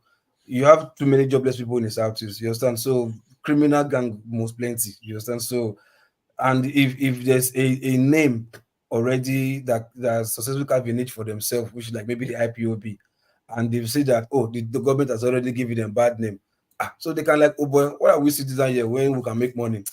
Let's use this guy's name now. Since they've already spoiled their name, let's just use their name to cash out. Yeah. So anybody can just wake up. Even they might not be Igbo speaking people, they might be anybody who just to sing. Everybody like a man, everyone are street men. So we're like, man, let's opportunity, let's cash, We look who is this family. Instead of us to kidnap them, let's go and threaten the family. Since we have too many of them coming from abroad to come and bury their loved one, that means they can generate money instantly, quick, and give us and let us go. So, and if they see that this one we do racket yesterday, and there's a wedding tomorrow or next week, they might not decide to go to that same wedding or burial next week to go and commit the same thing, because they might be afraid that the one they did last week, they might be planning to catch them. So they might just allow those ones to do their burial and their marriage the upper week and like that. So they'll be picking their victims and picking their dates and other stuff. So so to some extent, Emeka is correct and also not correct. Why I think UDBC explained it fully, and the way I understood it is people are just catching out with those names and that. But let me ask this: so, what if somebody is using your organization's name to commit crime? Don't you think the first thing for you to do is to release a kind of communique to let people know that that is not you? Hold on. Now let me tell you. Listen, fathers. It's like you've already tarnished my name. Which communique do you want me to release again and protect his name? So that people like us will know it's not the organization that is doing it. Hold on. Because people like you are supposed to do your investigation first, regardless of what you're. If you want to be people like us, if you believe there's people like us, then that people like us will also do their investigation to see if what the federal government is saying about them is correct. You understand? Because the federal government has already tarnished their name, and they believe everybody has gone. This is not federal government. This is Osita and his own experience. That's what I'm talking about. You're talking about the IPOB now. Why did they come out to release the communique? So I'm saying, like, they know on their own end that the federal government has already branded them terrorist group already. And maybe if you look at I'm talking about communicating to their own people on the ground, that those people that are coming to you, telling you not to bury your people and asking for money, they are not working for us. Those people who want to come out now asking for money, what if they are being ambushed by those same people who are claiming that the IPOB are attacking them? So everybody run for their head. It's very simple. They know where to get IPOB information. They know where to get information from IPOB. The leadership of the IPOB is whacked. Thank you. No, the truth is this, right? Honestly. They can't already, because it's like they are fighting one battle. I am surprised. I am surprised the excuses we are making here for this organization. We have a young man. I have said it. Don't take my word. Take it from him. See, nobody is telling you IPOB is good or bad. Why are we making excuses for people perpetrating crime? Listen, you just don't get the point. For me, I'm listening to you. You are what making I'm saying excuses. is this, right? Eze, please let him talk. Some riffraff that can come from anywhere. You understand? They can use Masob, they can use Asawana or whatever. They can use what's it called? Niger Delta Avenger. They can use anything. You understand? But unfortunately for the IPOB, you understand? Probably they are just, or they can even say ESN, that we are ESN people, this and that. So they can get, but you know that they are criminals. Yeah, but people can find out. Criminals can come in guise of anything. Yeah, but But the problem is that IPOB or ESN hasn't released a statement saying this is not us. That is my concern. Yeah, but you asked why are we making excuses, and I'll tell you the reason. A good number of us who are from the southeast, Igbos, particularly. Okay, let me speak for myself. I know how the origin of the IPOB agitation was, and whether anyone agrees with it or not, there are genuine contents in those agitations which a lot of us are sympathetic to. IPOB didn't just come out from nowhere. There are genuine agitations which a huge number of us are sympathetic to. But currently now, so for those of us who know what the origin, what the supposed intention was meant to be, but it's difficult for us to just say, oh, everything about IPOB is criminal. Is criminality. That is why when I say about it, I tell you that yes, there is a decadence, there is a huge, in fact, deterioration in the structure. At the moment, this was not how IPOB started. Can I ask you a question? Whoever, I say this for sure, whoever did that and don't let the dead rest, man. The cost they are Yeah. hitting on So themselves. now these criminalities, these It's are now going the to go down consequences a of. long way. These are now How the can you? consequences How of can you? not What handling kind of the depraved agitation mind in the would right way. prevent people to? What kind of depraved mind would There is prevent no people excuse. from burying Listen, their there is dead? no excuse for criminality. Thank you. That's what I want to hear. There is no excuse for That's what criminality. I I don't want to support hear. criminality. Excuse me, Form. going to sorrow. Let us talk now. Okay. Can I weigh in, guys? Let me Regardless talk, of their please. Let objective, me if they talk. are not Can I weigh perpetrating in? crime, they are not criminals. The Can I Southeast talk? Jagun hasn't do said away anything for with them. ages, so. Yeah, let me talk, sir. Wait, Then does it mean that Ferrari, anyone who sympathizes with that agitation is a criminal? Can I understand it? You are not sympathizing with the criminal. Jagun, Wait, does it mean that anyone Jagun hasn't said who anything. sympathizes with agitation is a criminal? No, but you are Let not a Ferrari talk sympathizer now. to a Ferrari, criminal go Let me ahead. talk now. Why No, is you know, Osita keep talking? I don't like Ferrari. I don't know why he's Osita not keep clear. talking? I Ferrari, know for that I Ferrari, don't allow like the man me. to speak That's now. why I Now have Ferrari. to go You through know, to say I my don't thing. like you. I'm very biased against Me you, and you, Ferrari. we get time as to be, but I must talk. But to be fair, it's Jagun's turn. Jagun hasn't said anything for ages. So if someone like me wants Nnamdi Kanu to be released, does it mean that I'm a criminal or I'm No. sympathetic Who said to that? criminality? Who said that? No, I agree. I agree. Can we allow? Can Why you are guys you stop? giving? Did I they agree. Can say you guys that? stop? That if you Enough. want Nnamdi Oh my Kanu to God, be what is going on here? did they Hold on. say that? I agree that Don't give Jagun, us a please go voice ahead. to come and spread Jagun, please go propaganda. ahead. Jagun, Thank please you. go ahead. Thank you. You see, me, I must say, I have to use my time to vent a little bit. We spoil our emotions on this show. My emotions were calm today. I'm vexed. I'm vexed now, and I don't like to be vexed. I don't like to shout. I don't like to squabble and all these things that we do. But we have to because we're Nigerians, so we do these things.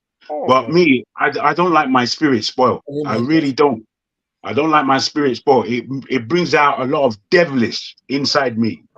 So I just want to say that, and I want to thank I beg your pardon, my dear. It's your name that I need to get right. Expressionist, for just understanding the unfairness that was going on. And I would like to thank Steph and Ferreira, because as I'm put backstage, and I'm not sure why, me personally, I'd like a quick explanation. Not now, it's far too late. But I must tell you, and I thank Loco P for underlining what's obvious. And I can't get to understand why Forefather cannot bring himself up to a standard where we can respect what he's doing. Because we want to respect, but we find too many reasons why we cannot respect him, you, Forefather. Each show, sometimes I'm thinking, Forefather's learning. He's getting this thing right. And then you just throw it all away. You want to point the finger at people who are not to blame. Your attitude stinks. You know, I'm happy. I'm happy. Wait, I'm just happy that we're in different parts of London. Because if I bump into you, you're in big trouble physically with me. Don't let me ever bump into you. That's my speech. Don't let me bump into you, bro. Come on, stop being angry. What do you think about the topic? Can I just take 1 minute and I leave? I have to just leave just 1 minute. 1 minute. I'm going to time you. I'm going to time you. You say Yes, 1 time minute. me. Yes, Okay. I don't have much to say. Well, basically, you know, what is the next step? That's always the question. The next step Those is of us that are in the diaspora, what are you doing? you know what? I'm beginning to look out how to put up signs in Nigeria so that we can. I want to shame the government to doing what they promised to do. They need to start recruitment. Okay, let me finish now for further. So, to secure the country. so that is my own conclusion. So we just have to do something differently. You know, Thank you. We can't continue to do the same thing and expect a different result. Ferrari, you can go. I will say Ferrari. Yeah, it's Ferrari. It's Ferrari now. I want to leave 1 minute. It's Ferrari. After I can't wait for Ferrari. Let me leave. You can't wait because of Rotima I get word against you where I want to talk. Make you leave. I can't wait. I know you always come. I know you will come. Let me say my piece. Let me say my piece. 1 minute, and I'm going. I think Ferrari says you can go. You can go. Ferrari says no. Then let Ferrari go. Yeah. Now listen up. This in every part of the country, there are incidents and accidents and events happening. You understand? Criminals will take advantage of situation. Alright? As criminals are taking advantage of situation, propagandists like Emeka too are taking advantage of situation. That man was just telling us his story. I love personal stories because nobody's going to tell your stories because you. I love personal stories. I'm waiting for the day we Nigerians will use this technology to start telling each Nigerian story, just like the Me Too movement told personal. That's how they made the Me Too movement and all the other movements in America. You understand? When you tell personal stories, it has impact. Right now, the stories we hear are the stories from those in government. That's what Arise will tell you. That's what Channel will tell you. That's what NTA will tell you. Why this medium is important is because it allows for personal stories. And when we have 100,000 personal stories, the mini stories and propagandists of the government will not have as room to spread. Although they have their agents like Emeka Eze, who only God knows his real name, and my brother forefather, only God knows where. I know where he's from, but those of you don't. Now, what is happening is that, yes, hoodlums have taken over identity of IPOP to spread propaganda, but the discussion should not be on the forefather is an Ibani man. He's from Ibani. When the DNA result come out, I'll send you the result.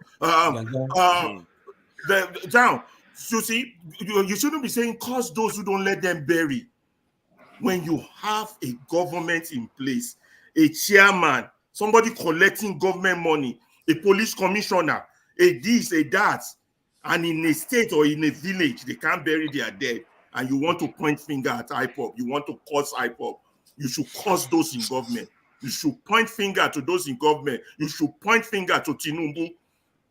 Don't come here and you see when you were telling your story, if you see how Eze jump, yeah, I told you, IPOP. I say, yeah, man. Sit your ass down.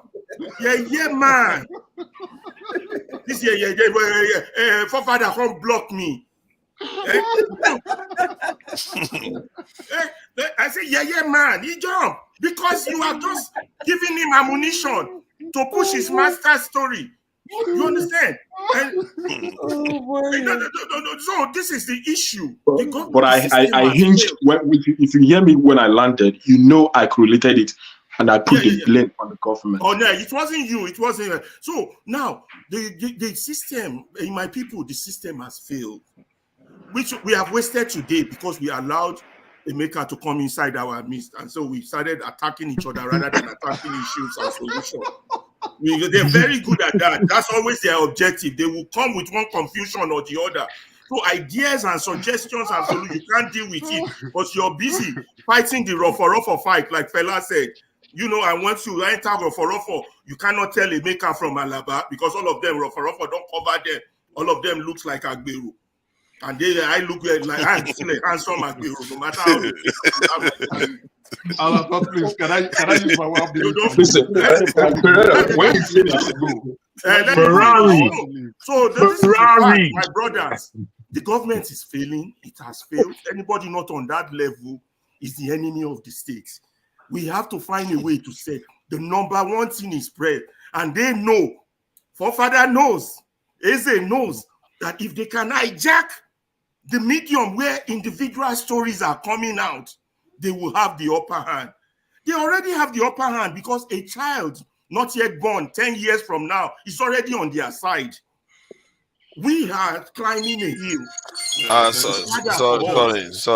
Yeah, you check the time on me. Let me because if I stop you, let me round up on this. Allow him to finish his talk. Let me finish my thought. So okay, you know what? Let's allow Alaba to vent his spleen today. Just let me leave. I want to leave, right? everything. Forefathers, it's not fair. And It's when not he's done, it's my turn to talk. It's not fair. Let me- Okay, It's in not fair. Even Jargon, expressionist is jargon telling you should. it's not fair. If No, you will not listen to Mr. the Mr. men, What is your Ferreira. Now solution? you they the talk lady. since pass everybody. Just 1 minute. Pereira, Let what me is your go. solution? 1 minute. Let me go. The Let me go. solution Jago is did not want to speak. Jago did not want to listen. speak. And you let The it sorrow you, solution is Baba. we got to face Also, people your like expressionist. Eze, people like Forefather from hijacking this medium. Then when we have a control of this medium, we can now expand this medium to tell the Nigerian story, our individual story. It is when that story becomes a multitude, just like the Me Too movement, that is when we will start to see change. It's a process, but we have to move forward. They have already recruited a child yet on board. You all keep taking this thing like child's play. We are dealing with the monster. You know, in Hotel California, they said they all took out the knife. They were stabbing the monster, but the monster will not die. And we're back to where we started from. You can come in, but you can never leave.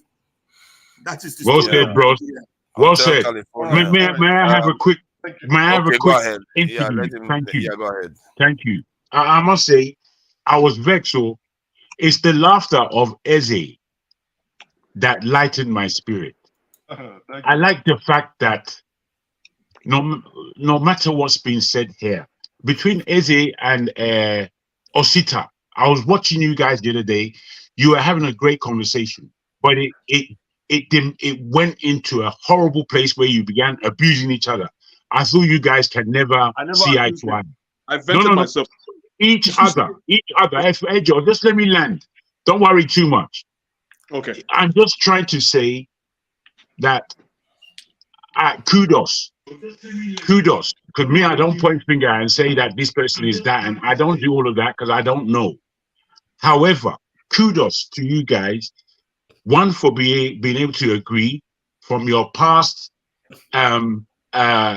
anomalies, and two, for being able to come to this stage and say your piece. You know, it freaks me out sometimes when, because somebody from the East would speak quite differently, that means you are no longer Igbo. I don't know why you guys do it, but you do it a lot. It's communal. I hear it so much. I don't know why we can't really hear different views and deal with the views and stop tackling the person. Thank you. Because when we speak to the personality, believe me, we can all draw our knives, but that's not what we are doing here. Where Alaba just landed as to the might that we have as individuals, and when we pour this spirit correctly, it is then that we have ammunition against the status quo in that crazy place we call Nigeria. I'll leave it there. All right, thank you. Forefathers, let me use 1 minute and leave, right? First Okay, and foremost, that's fine. let me appreciate you guys.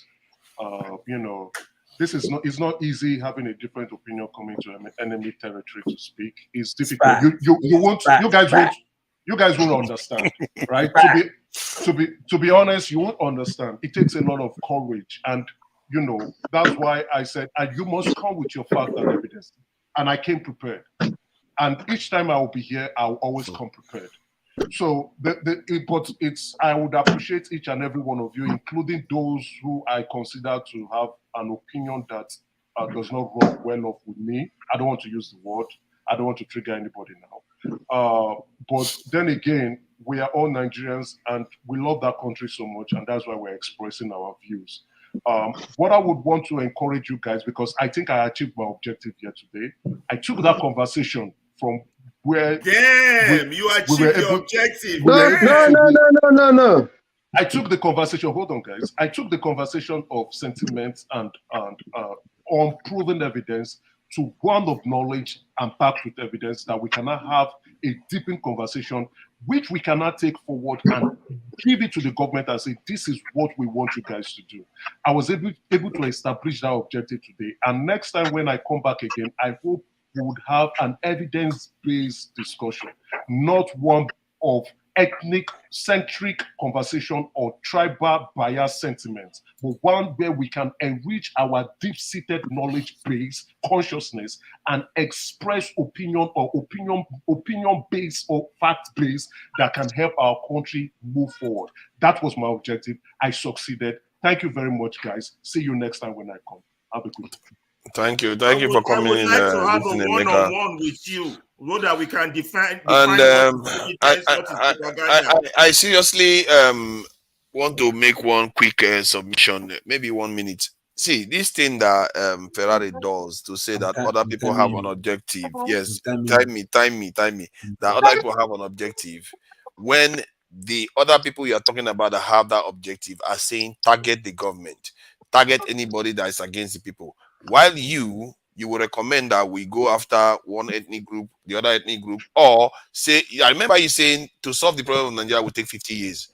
Why should anybody listen to you that is trying to send us into the weeds? I really don't get it. And people should examine what you say closely before they just follow you. Because you did not assess the problem. It took apartheid more than 50 years. You are not even in the stage of apartheid yet. No, it didn't take them 50 years, actually. It didn't take them 50 years for your information. It didn't take learning 50 years. More than 50 years. Go and look at the records. And apartheid was visible. The Nigerian problem is not visible. Your family member is part of the problem. Your blood is part of the problem. It's a big manism problem. It's a problem ingrained in our blood, in our DNA. So then you say they should go and fight other people. Let me analyze for you. Every Nigerian wants to be a Tinubu. Every Nigerian wants to be a Buhari. Every Nigerian wants to be a Babangida. That is our problem. You go after the government that is causing the problem. The problem is, see, Nigerian problem is not that big. When you get to my intellectual people like you that distract from the point, the issue, you need to go to the source of the problem, which is the government, and change the things that you want them to change. You list 5 Nigerian problems and you list 5 solutions. Let's have that one day. Nigerian problem is only hard for people that find it difficult. Nigerian problem is not that hard. What is the source of the problem, in your own opinion? The source of the problem is our insecurity, transparency, and this in well, then we're going to be going round in circles. Technology. The source of the problem there are three key things we lack: security, transparency, and technology. If we had all those things, all this nonsense would go away. Okay. That is what welcome, brothers. That's enough. Welcome, Mr. Paul and Mr. Awa. Thank you for still having your time here to come and visit us in our. This guy. One day, if I can head you from here, I will head you from here. You see this guy? You see this logo? You see this logo? You know what? He's doing a good job. Let me let him go ahead. Go ahead. Please, that's what I was going to say. Please just let the logo continue for a minute. Mr. Steph, please go. You flash yours, please. Yeah, forefather have been censoring me, and now part of the reason that I wanted to talk, it's been overtaken by events, and now I don't even know. You say what to say. Okay, but I don't like it when people just decide to insult our sensitivities, But what do you think about not burying people? Brothers, please just allow him to go, please. Listen. When we push some narratives, and sometimes when we ask questions, and it's obvious that we have a predetermined answer that we're expecting. And when that answer did not come, you keep pushing another question just to make sure that you get that and you want to hear. We live in an era where this cancel culture, especially if you're from Southeast, you be careful how you talk, so that when you talk, they will not say you are IPOB or you're IPOB sympathizer or stuff like that. It doesn't really make sense. True. Oh shit. For the fact that they say in here that they are not doing burial. Yeah, there is IPOB. But does it mean that if the impression is that it's IPOB, does it mean that it's actually IPOB? let me ask you, if there are maybe Christians that go to church and started burning down churches, do you still call them Christians? No. So that answer is a simple answer. So if these people, because I think where the bias starts from the initial, from ab initio is when people are economical with the truth, to understand that you may not like Nnamdi Kanu. I've said it in so many fora. I don't like him. But part of the thing he's talking about why he established IPOB, do I believe that there are some sense in it that need to be considered or taken serious by the government to engage and say, okay, what are you even talking about? Of course I do. I do. So when you see people, for those who understand the core objective, the main reason why there's something like IPOB in the first place. So when you see people who claim to be IPOB that said that people in Igbo land should not have burial, do I want to consider them as IPOB? They are not. Make lots of sense. Makes sense, yeah. Yeah, but you would expect IPOB to come and disown such community order. That's a different story altogether. Just like people say expect P2B to come and lead protest. No, but that's a different thing. This is somebody doing it That in is your a name. different. That's not my duty. It's not on me. I'm not an IPOB member. They are doing it on the name of IPOB. Why would they do that when their leader is in jail for no reason? Oh my God! One would expect Simon Ekpa to. No, the question. One would expect Simon Ekpa to come out and say, when their leader is in forefathers,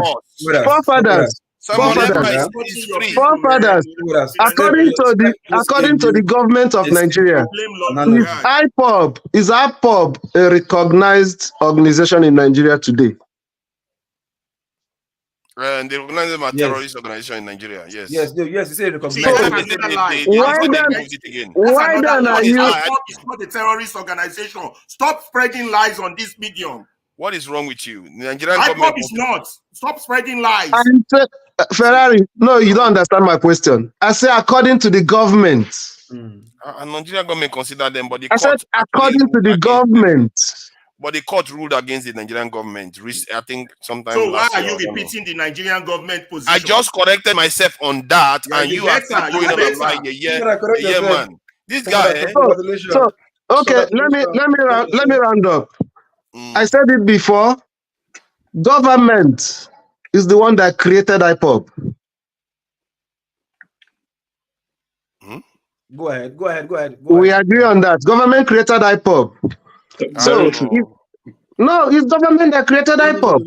Just like the issue of Fulani herdsmen, it's government that created it. Those things are creation of government. Yes, you're correct. Systematically. No, father, let me explain what I mean. I didn't mean that government called people and said start. What I'm saying is that government failure. Government gave rise to it. He knows what you mean. He's just playing deflection. Don't waste your time. If government is functioning, if government is living up to expectation, some people will have no reason to gather together and say we don't want to be part of. Even we will not be here. Do you understand? In America, there's what they call State of Union address. They know there are constituencies that made up the union. They tell them where we are today. Everybody have faith in the government. Yes, we are happy to be America. It's because things are not working. So instead of government to just, you know what to do? Okay, what is the problem? Let's start taking practical steps to address it. If government is living up to expectation, Fulani herdsmen will not have any reason to carry cow from Meduguri to Nembe in Bayelsa by foot. Even though there was a grazing route in 20 something or whatever. If government is living up to expectation, they would have said, come, times are changing. Maybe last 50 years, they would have said, times are changing. We can't continue this way. This is what we think is going to be the solution. By now, things would have fallen into place. So, the people that caused the problem are still going to be the solution to the problem. And that is what I was trying to explain to the young Nigerian that have left the forum now. I said, I don't care if it is Chinese that is instigating the insecurity. I don't care if the Fulanis are from Uganda. That he's saying that Nigeria should understand what the problem is. I'm not a security person. Government should deal with it. That's their job. Whether it's my elder brother that is causing the trouble, let government deal with it. But if they are not, it's our duty as citizens to push. That is that not what we are doing here? Democracy. That's what we're doing here. We are recognizing that we need to do more because they are not listening to us just here, are they? We need to do more. We can't just leave them. People are dying. That's the whole point. What I'm saying is, I don't want to hear somebody coming to tell me. I don't want to hear somebody coming to.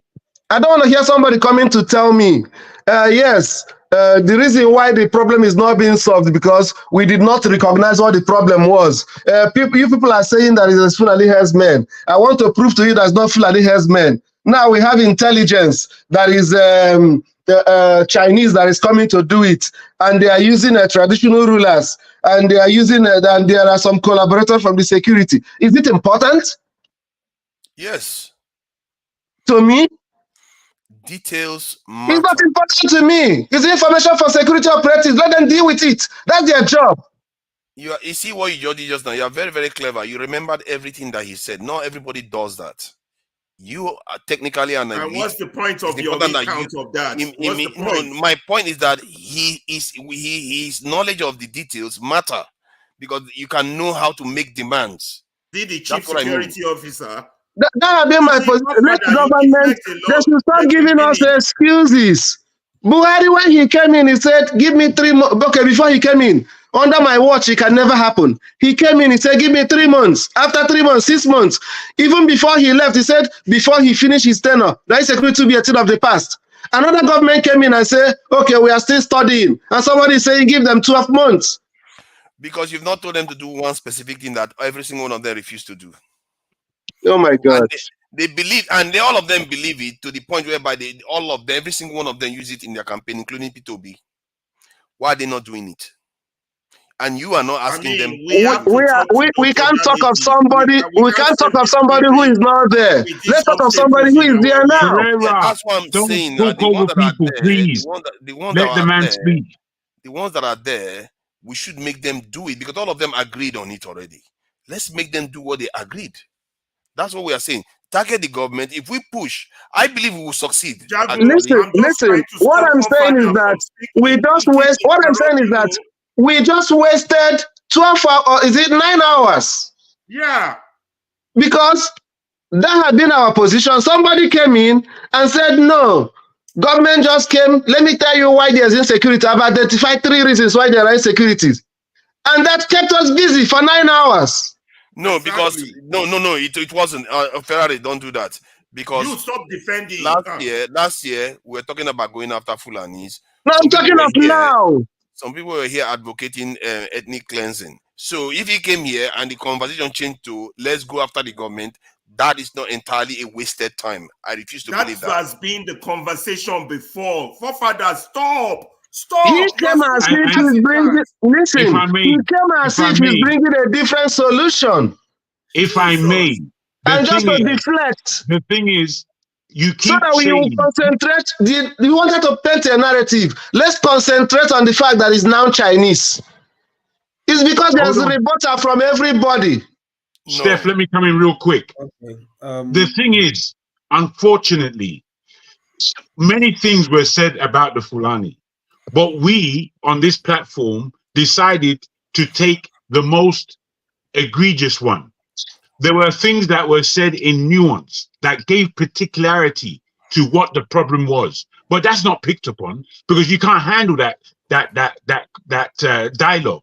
So we go to the extremes and we speak from an extremist point of view, and then somebody will come on and call everybody a bigot. That's how that kind of narrative works. When you're not speaking accurately, when you're just opening your mouth and letting a whole lot of wash of hell come out of your mouth. And then it's allowed. It's allowed because it's controversy. When it should be shut down. and say particularly, at least Jagun, this is what Jagun said. No, some people are doing this, some people are. It's terrible. The way we communicate here is always, to me, it boils up with the intellect that is available here. We boil it down to extremist nonsense. We say people are tribalist. What tribalist? What's that mean? That's a secondary figure. It's secondary to the point that I'm an Igbo man, I'm a Yoruba man, I'm an Ijaw man. It's very secondary. These people are people of the soil. What's the matter? You started, you are too tribalists. I think you are minimizing something extremely dangerous and negative. You are minimizing something extremely dangerous and negative, and that is unedifying. Listen. Sometimes we think that when somebody speaks, let me finish the point. See, okay, for you to trivialize something that is extremely dangerous and dangerous for Nigeria, tribalism and the negative aspect of it. For you to minimize it, hold on. You've had your say. For you to be minimizing it. Hold on. Because you're not going from one thing, you're going from another extreme. You can't just say, oh, because I just, some other person just tapered it down a little bit, makes it all right. And even when Nazis are having meetings, some of them will say, kill all Jews. Some of them will be like, oh, let's just send some of them to Palestine. So then let's send them to Congo. But the trajectory of the conversation was focusing on a specific ethnic group. And we are saying that is not ideal. And I actually say that your narrative can you just stop? Hold on. We've heard it, Paul. I let you talk. We've heard that. You're still not dealing with what I'm dealing with. You're still not dealing with what I put forward. Stop it. Hey. You're not actually being balanced. Because when he was talking, he didn't interrupt him. I said, where's my moderator? Keep your opinion to yourself. We have other people in the panel, right? Okay. Mr. Jago, can I finish what I'm saying? Can I? I will let you go ahead next. See, I don't want this to be coming back over and over again, because the idea that we are beginning to minimize targeting an ethnic group in this conversation that we are having here, that is not going to be happening. Period. I'm not going to allow it anymore. It's enough. No problem. We've heard you. How are we going to pretend as if we cannot even get past the idea that we targeting one ethnic group is a bad thing? Religious extremism is a bad thing. Yes, we should deal with that. We all agreed on that. Okay. I don't really understand what you call. Sometimes we push something too far. Yes. If I say, I'm coming. If Tony say that Southeasterners are being marginalized, is it tribalism? No. This is it. It is not tribalism. No, but I'm coming. Is it only Southeast that is being marginalized? Of course, it's not only Southeast. So for the fact that Southwest did not want to say that they are marginalized, does it make a Southeasterner that is crying that is marginalized a bigot? That is a different thing. You are missing these are the nuances. Hold on. It's not a nuance. In the real sense of it. Can you let somebody answer you when you say something? Let somebody answer you. Stop firing on top of it. It's unfair. You see, that's how the conversation prolonged. Sometimes you ask a question not because you're expecting an answer. I wasn't expecting an answer. Oh, so you just want to say it and let me just round up. I just want to try to put something. What I'm saying is that there are two tribes in Nigeria. Two tribes. Okay, go ahead. Two tribes. Only two tribes. The ones that are oppressing us and the rest of us. Sorry. Because even now that Tinubu is in power, who are the beneficiaries from Southwest? A select few. The Lagos Club. Yeah. Those people that ruled with him. The average Yoruba is not suffering? Just the way an average Igbo man is suffering. Or the average Hausa man is suffering. Yeah, then why are we targeting Fulanis? No. You see, this is where you're getting it wrong. No. I have to speak.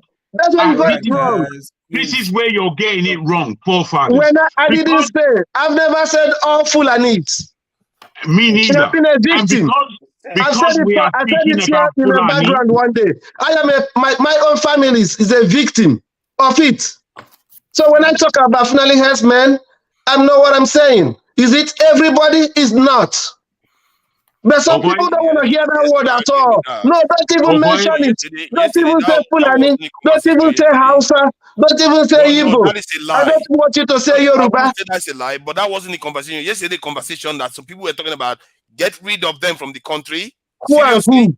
Who and who? You were sitting here. When you had issue with somebody, you mentioned names. Did you stop them? I Did you like stop them from that saying that Steph is yesterday? raising his Did you voice, say you though. were Please, It's your job. No, you didn't. Your job as the moderator. You see, Hold on. I like the fact. I'm the one that should stop them for you. Please, let You're on their side. Don't people pretend as if they are not supporting it. You sit there, you want them to say those things, you don't condemn them, and you say Like who? People like who, bro? People like who? Hold on. You were People like there. who? You were there when he was saying you didn't disagree with the person. I can't hear who you're talking about. Go ahead. To Nigeria. Remember what we said. Was the first. Let Mr. Paul go. Paul came before you. No, I came before AY. Yeah, that's what I'm saying. Paul came before you. Yeah, I came before you. Continue. Carry on. Yeah. Father, remember what Kandu told you last night. Just imagine now, if I talk now, if I talk for 3 minutes and you use 2 minutes to reply me, then AY talk for another 2 minutes. You use 3 minutes to reply AY. Then Maxi Prince talk for 2 minutes. You use another 3 minutes to reply him. At the end of the day, you've talked for 18 minutes, while the rest of us have talked for only 3 minutes. Exactly. Actually, that's not what's been happening here. Actually, so hold on. To some extent, it makes it also look like you are gagging us. You understand? No, that's not what has been happening. No, you've been doing that. Forefather, I will be patient enough to rewind this thing past 10 minutes ago and play back. Oh, 10 minutes is convenient, isn't it? When I yes, I'm good. How about before then? Take it back. Take it back 10 minutes. Don't waste our time like that. Take it back 20 minutes and see that you're not doing more of the talking. He came here, he was observing you, and he gave you his report. Case closed. So don't exactly. No, he's not. See, when even you're doing the same thing now. You're doing the same thing now. You're doing the same thing now. You were addressing me. I should shut up. I should shut up when you address me. Okay, go ahead, boss. Go ahead, boss. For a moment, Loco was the one moderating. I was quiet, just listening. So I became like a. So did Loco ask you to talk before you started talking on this, right? To moderate, yes or no? Yeah, because when they addressed a point, when somebody finished, I jumped in to address a point like every other panelist. Okay, Loco is still doing it. So Loco, can you ask for Fana to stop? Should I moderate, yes or no? Moderate. Let them shut up their mouth. And now I have the ability to interrupt too, like everybody else. I hope you are going to be happy now. See, if I don't do my job and I allow them to interrupt, that means I'm asking you to interrupt. You understand? Now let me moderate. Local P, the only problem you will have, you can't remove somebody. No, I don't see. If I want the admin, I will get it, but I don't need it. You understand? I will tell you today. I can't remove anybody. I can't. Please, we should not talk over ourselves. Let people speak. Jago, please.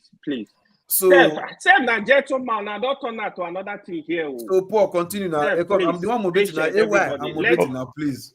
I'm just saying, even if it's 1 minute, let everybody speak their mind. No problem, you will. Yeah, no interject. Okay, thank you. So it just pains me a lot because a good percentage of the panelists come from the Southeast.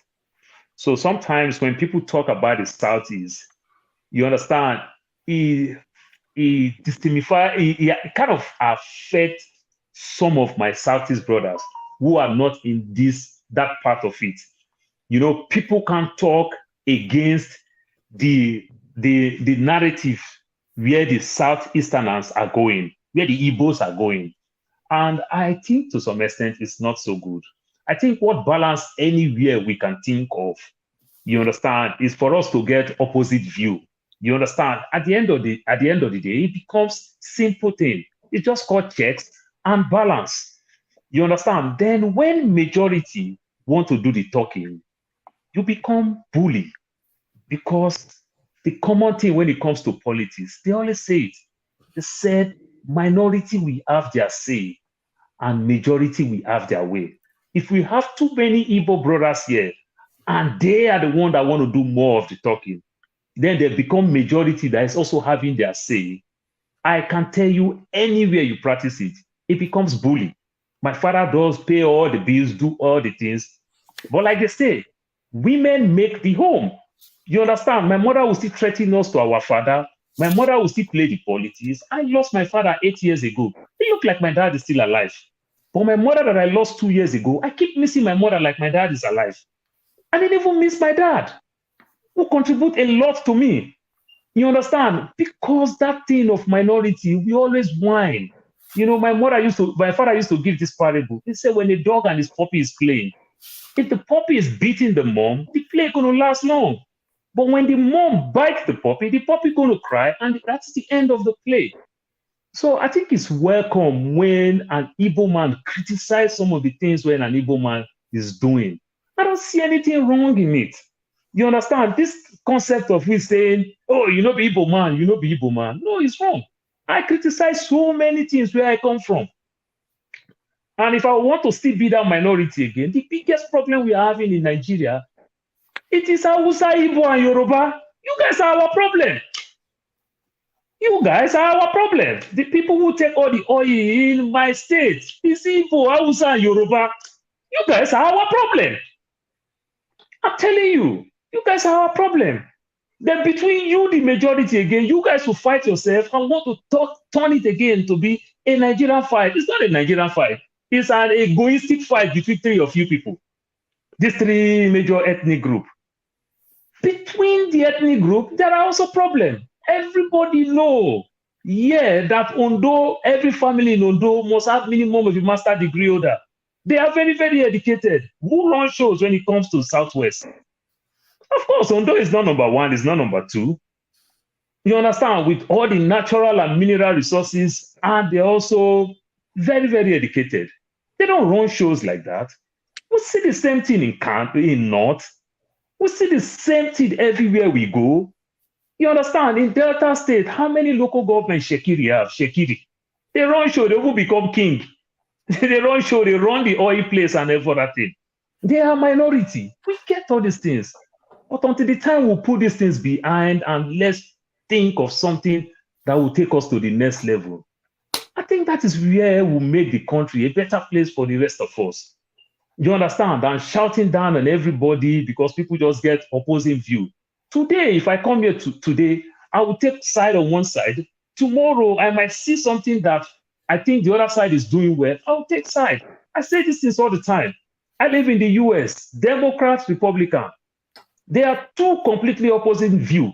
But guess what? These two different states are working. I live in a red state. The state is working for me. The state is working for me. My kids are going to very good school districts. The state is working for me. And I know very good state. You talk about the blue state. You understand? The so-called 8 Ivy League schools in America, they are all in the blue states. They are all in the blue states. It's working in their different way. The Republicans are the one who do all the business, who clamor for business people. The Democrats that tax you like living hell still have all the rich states that still make money to take care of the so-called business people, red states. We have so many poor red states. But on the flip side, these both states are working in their different way. So it is okay for me to come from a different perspective. But guess what? Maybe I've tried that thing that I'm doing and it's working for me. It may not be what you are trying. Don't kill it. Just listen and sell your own part. And I guess it pissed me off when people tell AZ that you are not an Igbo man. You are not an Igbo man. My people do the same thing to me. But I still go back to my country home. I still go to my village. I still play with people. Though I was not born and raised there, but because of my parents retire and go back home, I visit there. I still keep in touch with my cousins, my niece, my nephews, everybody.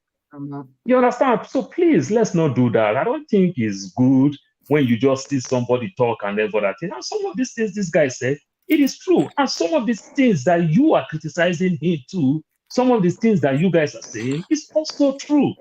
You guys are also saying the right thing. But I understand that if I'm speaking for my organization, it's just going to be hard for the same me to demonize my organization. We should understand that. It's just called simple PR. It's just public relations. If I'm to sell my product, I'll sell my product. My good sister, Ify, is here. You go to a store, somebody will tell you, oh, do you want to take this internet service? You don't, no contract, no nothing. Why are you telling me something has no contract? You understand? So please, let's take it easy a little bit and it'll be better for every one of us. That's my take on it. Thank you very much, Mr. Paul. Well said. And yeah, thanks. I hope everybody in the chat session they've learned lots about from what you said. Mr. AY, over to you. Thank you. Yeah, I'm going to start on what Paul just said. To add to what he said, Mr. Jago, yesterday, here is the point. You see, nobody is denying that some Fulani, mad Fulani headsmen, they committed crime in the country. Even in my own state, in fact, in my village, I had people have a problem with Fulani headsmen. Growing up, everybody will agree this is not Fulani herdsmen. I know we used to farm. When we go to farm, we see Fulani herdsmen with cows. You are happy. Sometimes they even give us fruit. Sometimes they give us evil animals. We are happy. But today, I don't know what went wrong. The only history I can remember about Fulani herdsmen, when Buhari came into power in 2015, the Meyati Allah, the way they were behaving, I didn't really like it. I was speaking against this. They turned themselves to political organization. But, and also, even Buhari action, I never really like it.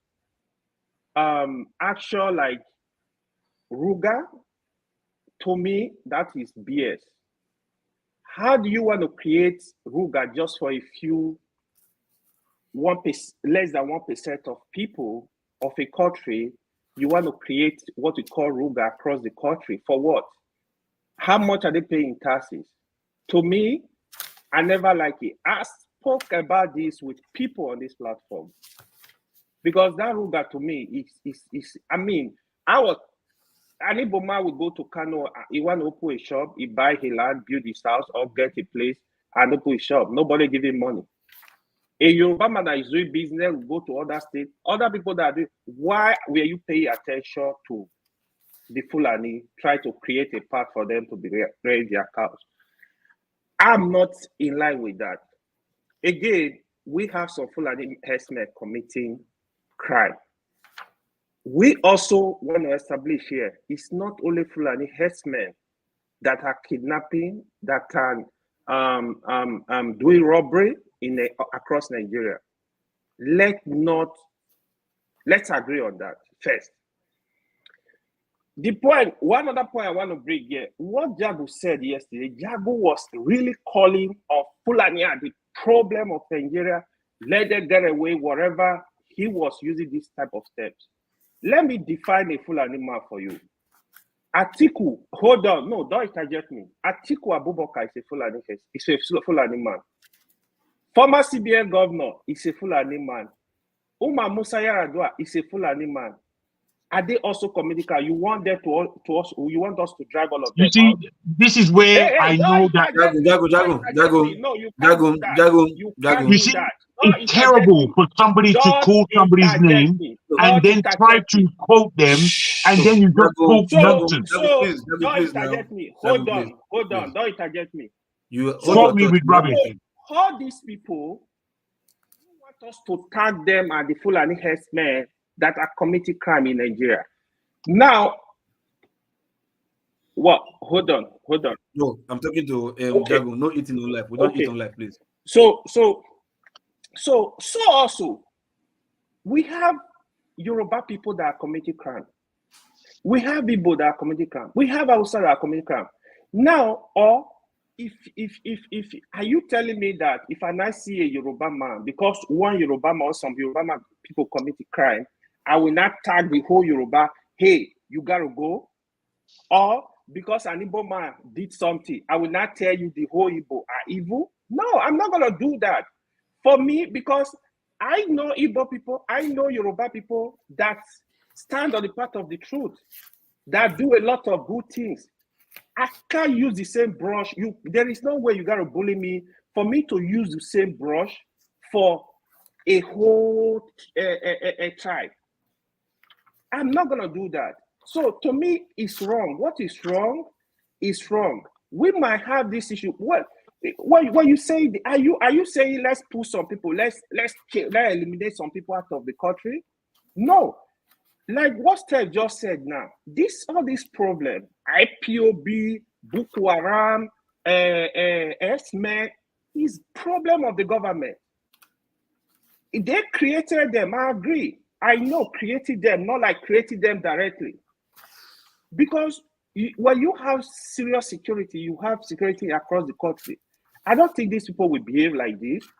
They will not come and be destabilizing the whole country because of, for what reason? Every Nigeria can live anywhere. Every Nigeria is not supposed to be scared. Now, you want to travel across Nigeria road, the roads that are dead already, you are afraid of accident. Now you are scared of, kidnappers because of insecurity. Insecurity across the country is a problem as we speak. I want to also point out what Steph said. It's two sets of Nigeria. Either you like it or not on this platform, you got to understand it one day. The poor people, the oppressed, and the oppressors. The moment you distinguish Nigeria like this, you understand that the poor man in Maiduguri and the person suffering in River State villages, they are passing through the same hell. They are passing through the same hell. The oppressors we have there, they're doing the same thing. It's only their family that are benefiting. But people see this stuff. No. I really stand on this point. This country can be better. We can keep talking. We can call out issues. Yesterday, I was raising the issue of our state governors. Do you know our state governors, they are getting allocation now that is almost times 3 of what they used to get? Average state governor in Nigeria, monthly allocation, now go and confirm, is way above 50 billion naira. What are they doing with our money? They have security votes, you don't know. Every state governor collects security vote in their own way. I watched the former governor of Mr. AY, sorry. You got 5 minutes, 30 seconds right now. So please just round up. The former governor, the late governor in Odo State, look at the effort he put in to set up security in that region. He was standing against any evil that was coming to his state. He said, no, we can't have this. They attack his state. He put on the security, he set up the security, what was it called? To make sure he stopped these evil people. That is the same thing I was saying. The Plateau State governor, you have security vote, work with the federal government, create a vigilante group, give them weapons. Who is with this weapon? Identify the people. Do security screening on them. Work with the security. I must protect my state. You are the chief security officer of the state. Work with the military, the police. Make sure you protect your people. There is it's not a crime. You can do that. Thank you. I have to come back over. I have to come back. Thank you very much. Look, Jago, I'll call you. Trust me. No, that's it. Bro, you can't directly call my name. Misquote me. No. How can someone just misquote me horribly like that and you're just asking me to allow it? I can't allow it. I didn't ask you to allow it. That's not good. Okay, hold on. I didn't ask you to allow it. I didn't ask you to, please, right? Just do me a simple favor and I'll get back to you in a jiff. Trust me. Just trust me, please. Thank you. Okay. What's good? Okay, Mazi, California. AYO, you misquoted me horribly. Horribly. You feel like saying you don't listen. Hold on. Okay, maybe I'm going to Dr. Converse. I think it's this Aquachi, California. I think it's not speaking. If you just I wanted to call you, just step out. Okay, if it's not there, California is not there. I think station, Ferrari. Yes. Mute your mic. Okay. Yeah, I didn't know I was back because. Thank you. Thank God, so you know, so you're back. So okay. The two people that were supposed to speak, I think Prince Akwachi, that's California, and if they are not there, okay, Jagon, please, just 1 minute, please. That's all I need. All I need. You see, the level of misquotation and unlistening that you are doing, you and forefather that don't know how to tackle subject, that just talk from a point of view of nowhereness. Why don't you address the issue now? Stay on the issue. Address it. If I'm wrong, let him reply if he wants to. If he can't reply properly, that's his business, right? Just leave him. Let me see what he wants to say. We Nigerians are a people of the soil. I repeat that. The people who invaded our country were from the UK British and from the Futajalon region, Fulanis, who have castigated their authority over the West African claim. That's how I began my sentences, to give you a narrative. I didn't just say, shout the Fulanis out and let's kill all the... I said no such thing for you to be putting that in anybody's mouth. Now, I went on to say that if we look at it, Southern Nigeria is what really constitutes that country, because the individuals there have used their blood, sweat, and tears to build that nation. We have allowed a homogeny of Islamists deeply in the Fulani ethnicity to come and run rugged over our nation. In that, if we don't identify it, if we want to play as though our identity as tribes of people that constitute Nigeria has no importance, that's up to you. If you want to be a nobody, that's up to you. You understand? Me, I'm not a nobody. I'm a Yoruba man, son of the soil, and I'll keep that for life. You understand? I'll never give that up for you with your rubbish Nigeria that makes no sense. Let me ask you a question. So no, don't ask me any questions. Just listen. It's better for you. I've got to tell you that in our country, we have myriad of problems. One of those problems is labeled Fulani. If you don't want to talk about it, then F off. Me, I've got to talk about it because it's an issue. My family in Ondo State, 2 of them have died. Who under? Who did they die under? You want to tell me to forget it? Are you stupid? Do I need to reveal all these things? Don't you read them in the newspaper? Are you a forkhead? Do you think before you start quoting me? Listen to me. Fair enough. Fair enough. That's fair enough. But fair enough. Fair enough. Guys, I never misquote. What it is? What it is? I didn't misquote you. Stay on issue and address it. This is the issue. Guys, please. Well, how did I insult you? That's enough. I'm asking you to listen. How did I insult you? That's enough. That's enough. That's enough. That's Don't enough. use language on people. Enough. If you don't know, bro, I'm going to get this admin. Loco, go to the next person. 4 minutes. No, hold on. There was now. Just wait. If you don't know how to talk, keep quiet. You are an old man. Stop behaving like a kid. My friend. Wait, if you haven't finished, guys, please let me land. Can you help us? Jagun, I gave you 1 minute. And now it's 3 minutes. Right? You insulted me. No. I never. Jagun, listen. I probably thank you, Mr. Admin. Thanks very much, at least for helping both of them. God bless you. And I'm doing sign language in case you're seeing my movement.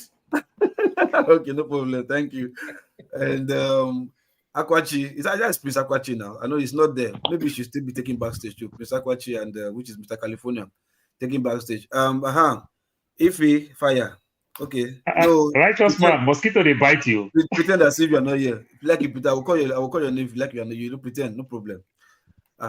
So thank you very much, and I hope the spirit of the Basbos don't go with that trend, please. So give us your thoughts on what you've been listening so far, and if you have a fresh one, if you want to stir up to somewhere else, change the narrative. The boys are your court. This is the session for Basbos, but matured Basbos, not Basbos. No, you need to call AY,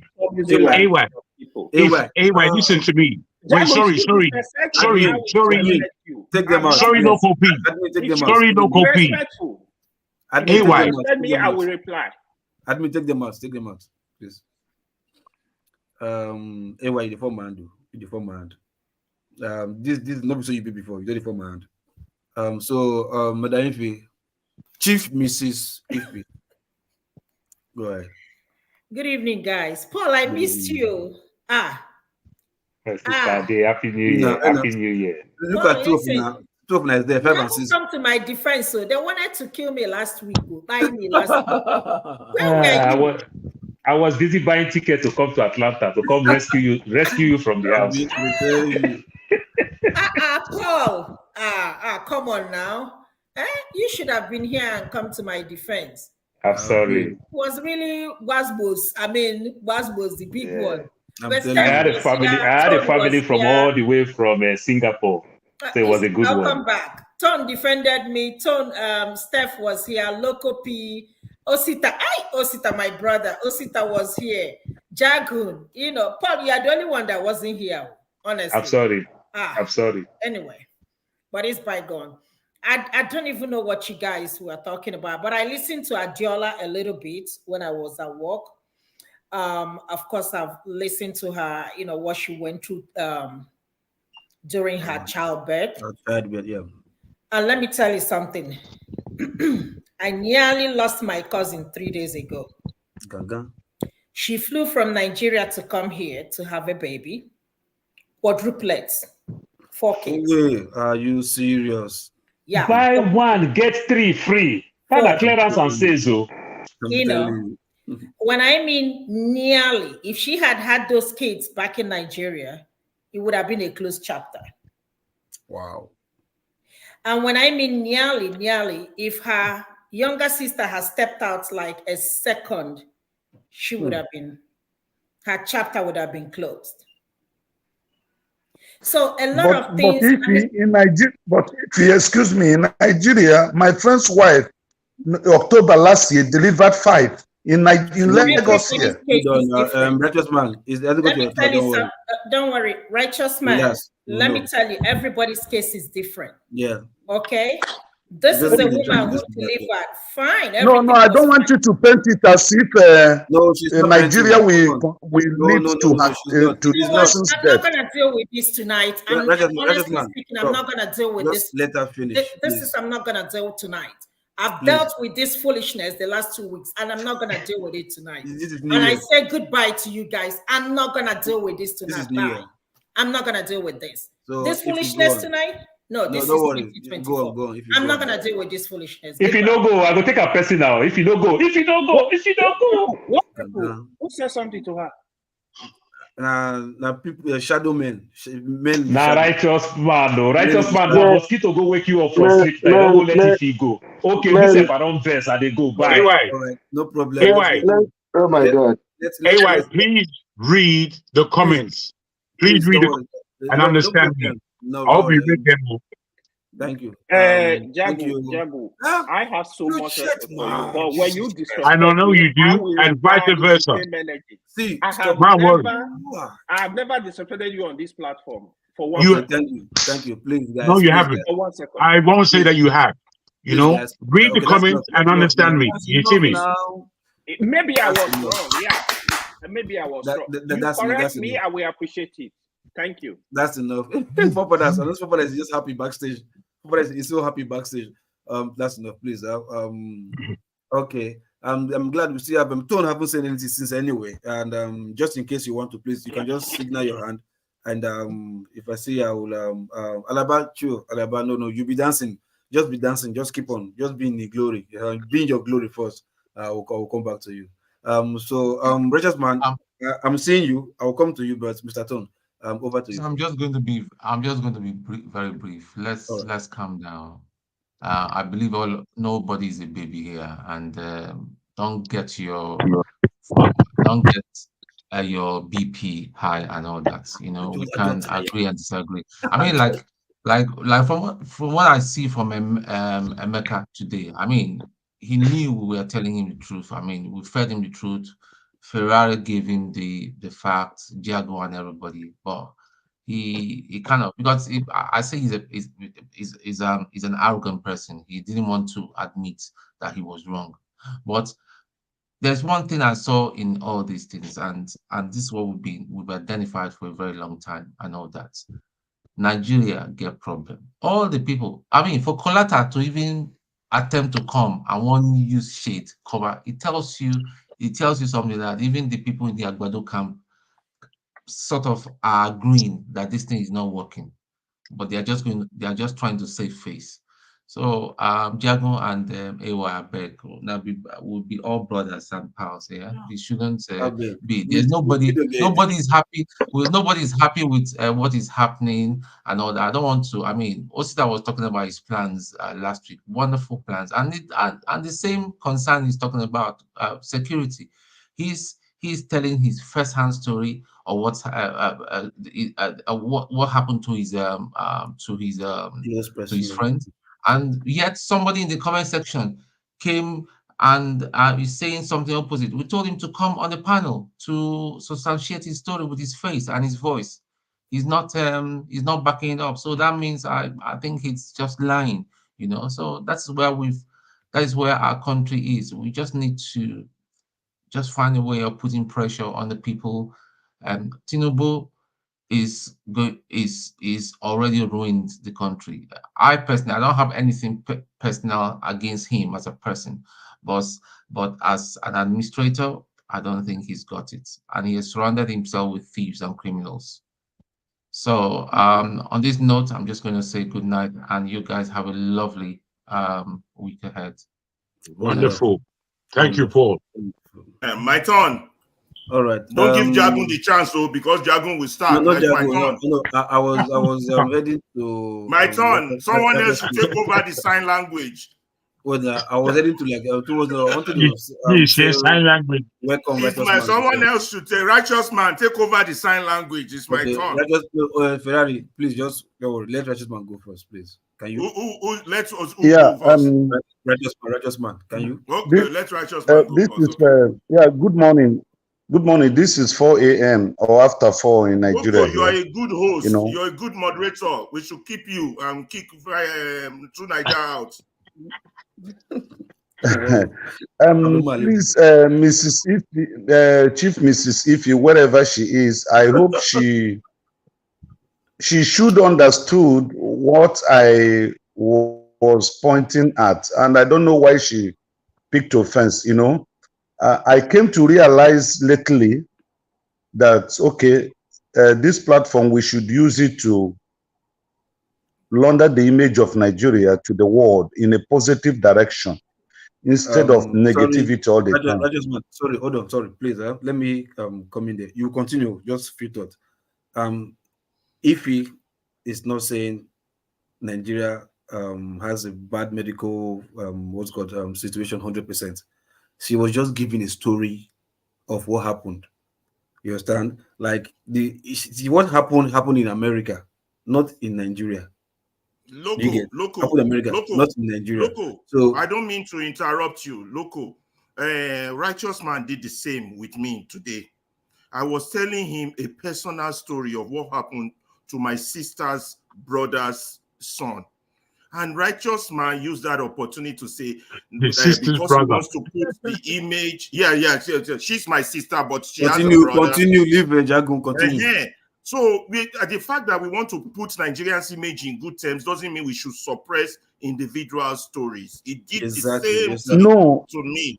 Hold on, man. She was saying a story, right? Okay. If I would have allowed you, if I were you, I would have allowed her to finish. If you have contract, you like, or maybe if you have allowed her to finish, maybe you understood where she's going at. She wasn't trying to put Nigeria's hospital situation down. She wasn't 100%. I can tell you that. She was just giving the story. She was only saying, if she did, as long as her story is true. Probably, if that was Nigeria, you understand, that situation would have been, you understand, a negative situation. You understand, they thank God it happened, this and that, and something happened that. If it was sister, so you've allowed her to finish. She's not saying that there's no good hospital or medical practice in Nigeria. Like you just said, right? You had sync test. What do you call them? How many call 5? How many call 5 that time? 5. Don't be sync test. They call them. Sync 2, whatever. They call them. Like so it's a story.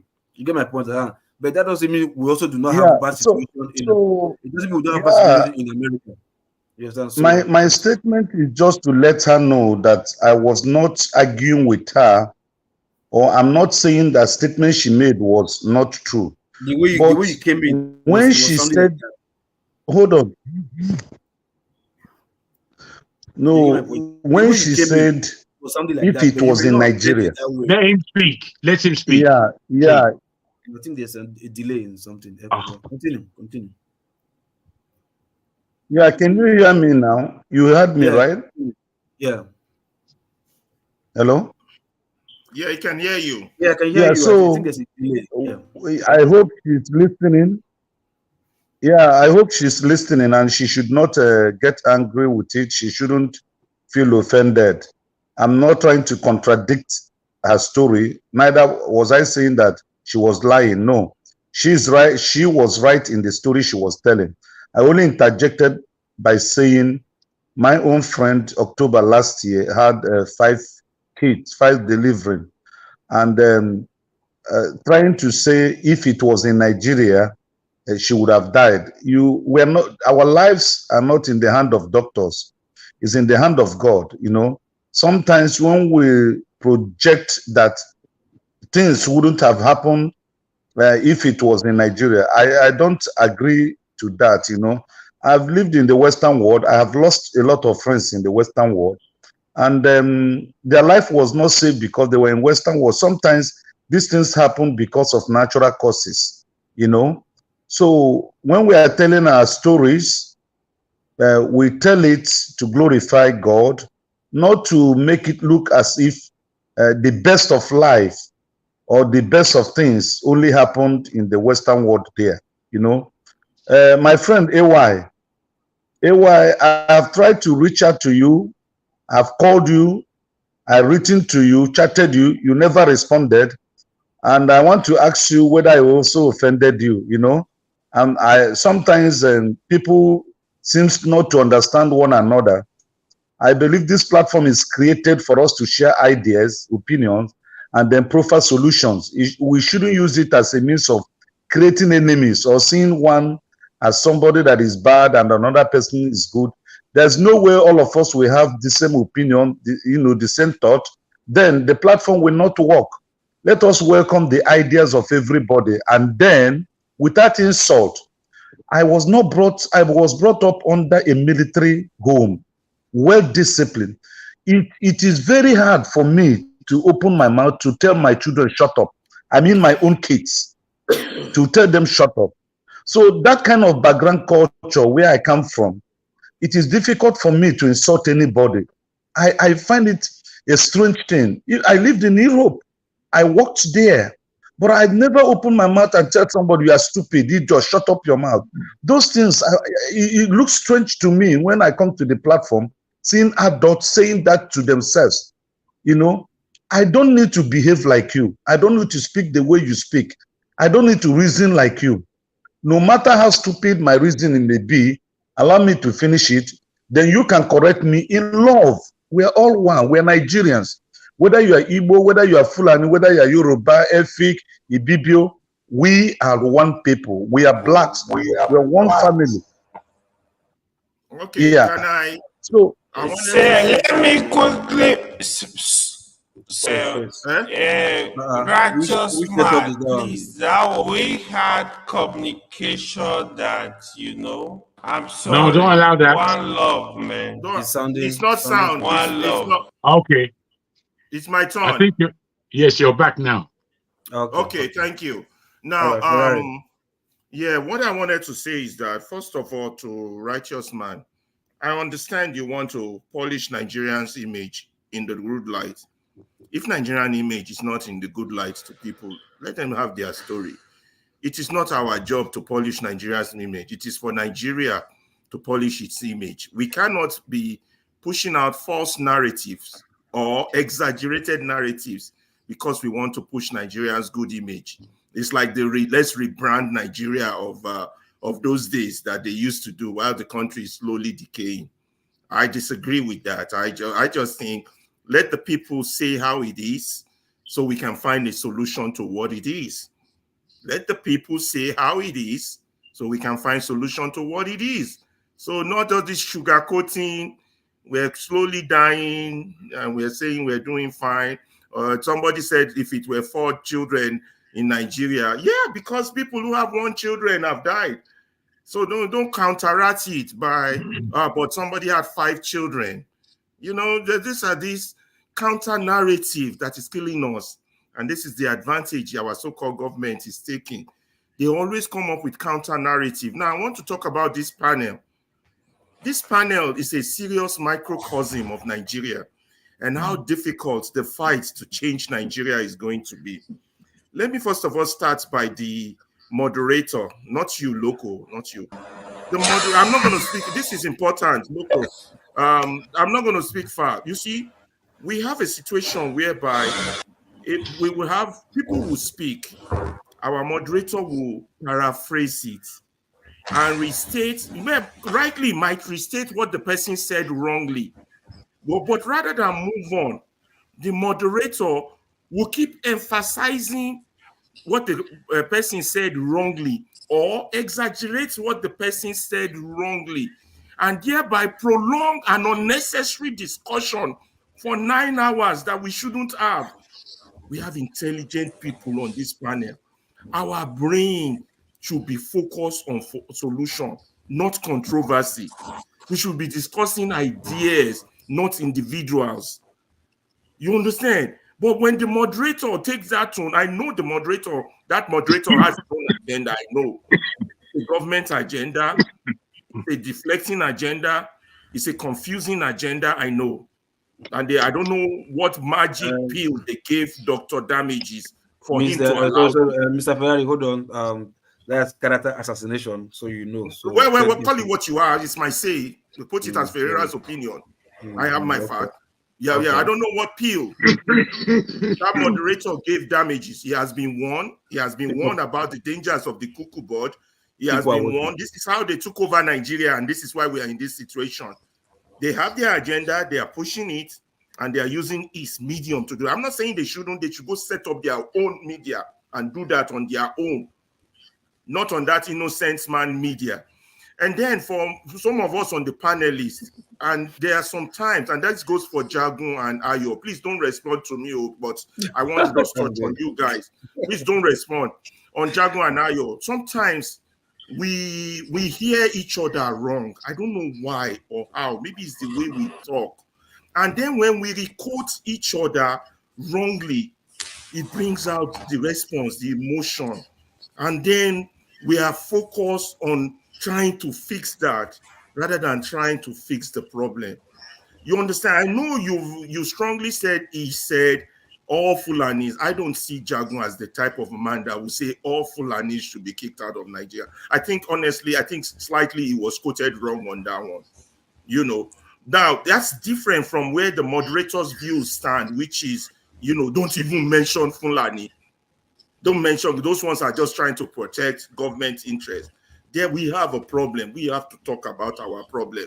You see, our situation on this platform is just like the same thing that's the way Nigeria be. And I will tell you what I mean by that. You see, one man long time ago, he said about Nigeria that, let me tell you how this country is. The man said that one bus just passed now. He said it passed from the side. One man inside the bus, he start to yap. He said, look, those people, them be yeah people, them be amugo people. Then another man inside the bus can't stand again, can't say, man, don't call them like that. Them be my people. Before you know, commotion don't start. Trouble don't start. Big argument, big fight, big everything. You know, as commotion they go, commotion they come, fight they start, round and round. So what fella was saying there is that the situation of Nigeria is what is happening on this panel. Because one man says this, another tries to defend it. That's what we've been doing. And the more longer we do that, we will never be able to see the problem and deal with the problem in front of us. We are capable human beings. The black man is not an inferior being. No matter the problem that faces us, I believe we can find a solution. But that solution becomes harder when there are some mistrusted people among us, or we have mistrust among ourselves. We all, like they said, we only have two tribes, the oppressors and the oppressed. We only have two tribes. I don't care how you slice it, you know, but because of the mistrust and some people with their hypocrisy, they come here and just make sure we fight. we fight and we fight each other, and we are not able to propound solution to our problem. And those are the people oppressing us. That's why they said, that's why conductor converse. Now he carry everybody. He carry the bus, he carry the passenger. Then police station, so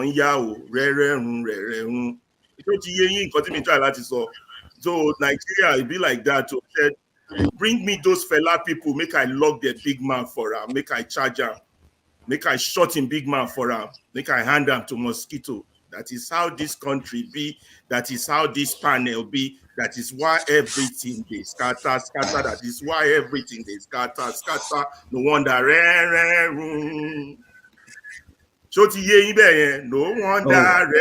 No wonder. Sorry. If we need to help you, it's my turn. It's my turn. You go to make music, conscious music. We go take. They change people mind. So are you done? I need to speak. Your sound. It's my turn. That is how this country be. Make I shut those fella people up. Let me speak. It's my turn. Let's just follow the sequence, Jargon, right? As it's going around. So, anyway, but your sound is coming out somehow. Your sound is my sound. Yes, your sound. Okay, let me remove. I don't know. Is I think it's the headphone. Is it now? Yes. Okay. Yes, better. So, thank you, Ferreira. See, I'm not here to fight anybody.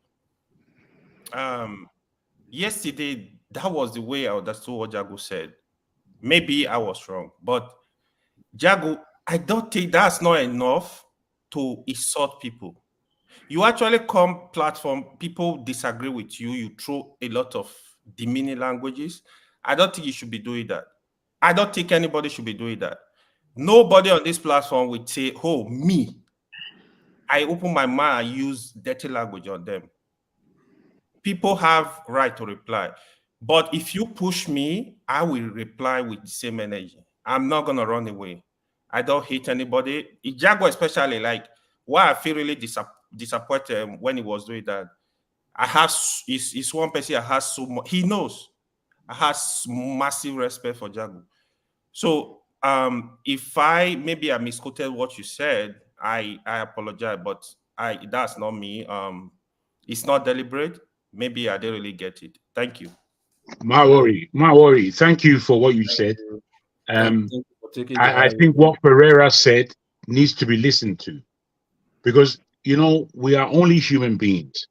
Emotions run high. I'm a person who likes to be calm. I'm a calm individual, but I get Jagon spirit for real. And I can speak anything out of my mouth. And I try to curb what I'm saying to the points that are to be made. Now, on this platform, rightly said, there are a lot of things that are difficult to speak about. Yet, they must be given the allowance to be spoken. And hopefully, the person who is speaking it has the correct language and nuance to give that communication. The thing that we don't do enough of on this platform is careful listening. Unfortunately, our own point of view resides. And as it resides within us, sometimes it blocks our hearing. Now, I'm a nuanced individual. I can speak about a difficult subject in a way that hopefully creates communication and conversation. And that's what I am about. AY, you saw what I wrote, hopefully, on the chat to you. And I meant it.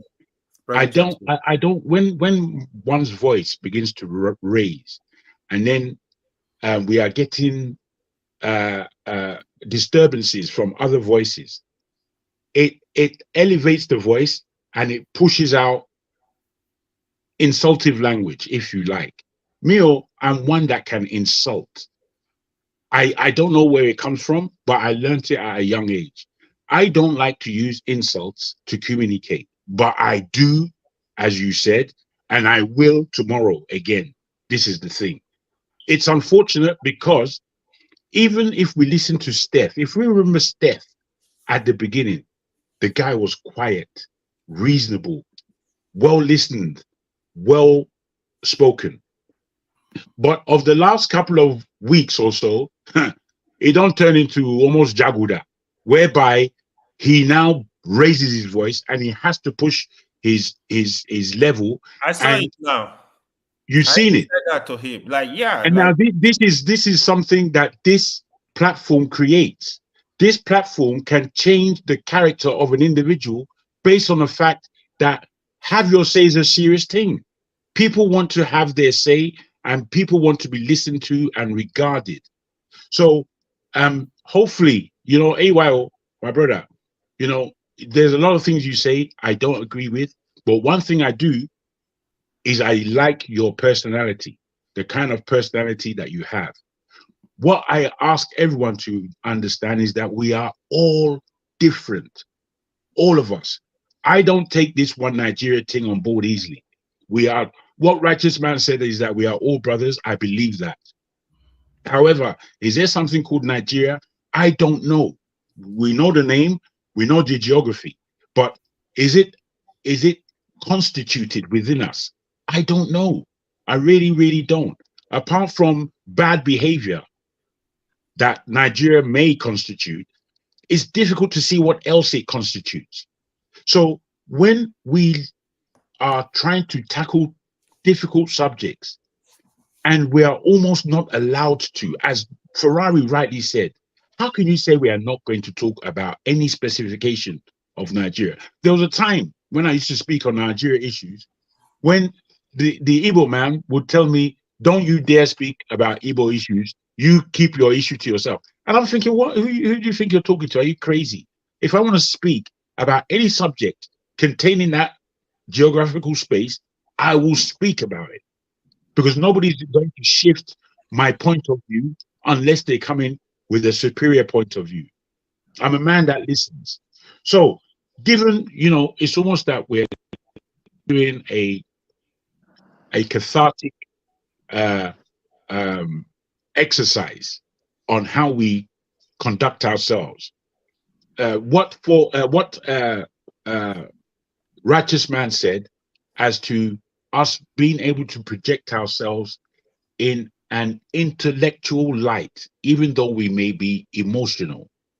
I believe that, because the people that we want to watch this show is every single Nigerian, at least. Anyone else who is listening, they would be welcome. But every single Nigerian, this particular show, we need them to be hands-on where this program is concerned. You know, I've seen a lot of progress. I've seen progress in the comment section. At the beginning, the comment section for me was wild. And to get involved in that comment section, me, I know they go there like that. But of late, because I read the comment section needs a lot more from us in terms of intellect, because they're watching, they're looking, and they'll get bored, and then they'll begin to throw insult at any individual that they please. All I'm saying is that emotions are real, and we need to take care of each of our emotions so we sleep easy. Lastly, I would finish like this, please. Today, I'm a man, yeah. Since I was about 10, I don't cry. Sometimes, you know, you have emotional imbalances and you want to cry. I wanted to cry. No tears coming out of my eyes for nothing. Today, I was looking at an American program that I've seen before. It's called What Would You Do? Every 18-minute program, I watched it for about 5 hours. I can't lie to you. Every program, I had to shed tears. And the tears that I was shedding, I was thinking about the pain that we cause each other in this world. We cause each other pain. And I've seen all these programs before, but the way I looked at it this time, I had to understand the emotion I was feeling, the tears that I was falling upon things that were scripted. They're scripted things, but the people who are written into this script were behaving they didn't know it was being scripted. They were now played, as it were. And what I felt was, imagine the pain that we're doing with each other. Imagine anyone watching this kind of thing, and the emotion that it brings up in us, the compassion that it brings up in us. And then for those of us who have an understanding of the Christ, I then imagined the pain of Christ. At 33 years old, this is how the story goes. You can take it how you want. He died for the world's sake. And I was just thinking that there's not any one of us as individuals or who really understand the depth of love that death, compassionate death is. Because you can care for your family, you can care for your brothers, you can care for your nation, but you can't love like God. So sometimes, in order for us to understand that we cause ourselves pain upon pain, this is why I have to believe in the story of Christ, because somebody has to have that depth of compassion, because we as human beings, we're rotten. Thank you, guys. Yeah, Loco, let me just say one more thing before you put your final thing. I don't want to say this as a rebel or because I don't like him, but I really feel strongly that someone like you, Loco, someone like you, Osita, someone like you, AY, someone like you, Jagun, please, let's talk to Dr. Damages. I really believe Forefather is taking us back from the problem of solution, because out of this is now 11 hours, we just spent 9 hours, no, not 9, about 7 or 8 hours on bullshit, on kickback, on the wrong. There's something not right about we. At least I think if this doesn't change, I've talked to Damage myself. I would stop coming here, and I really care for that country, and I want solution, and I know people here have brains, but there's just some obstacle from him. It makes us discuss, it pushes us to the side of discussing individuals rather than issues.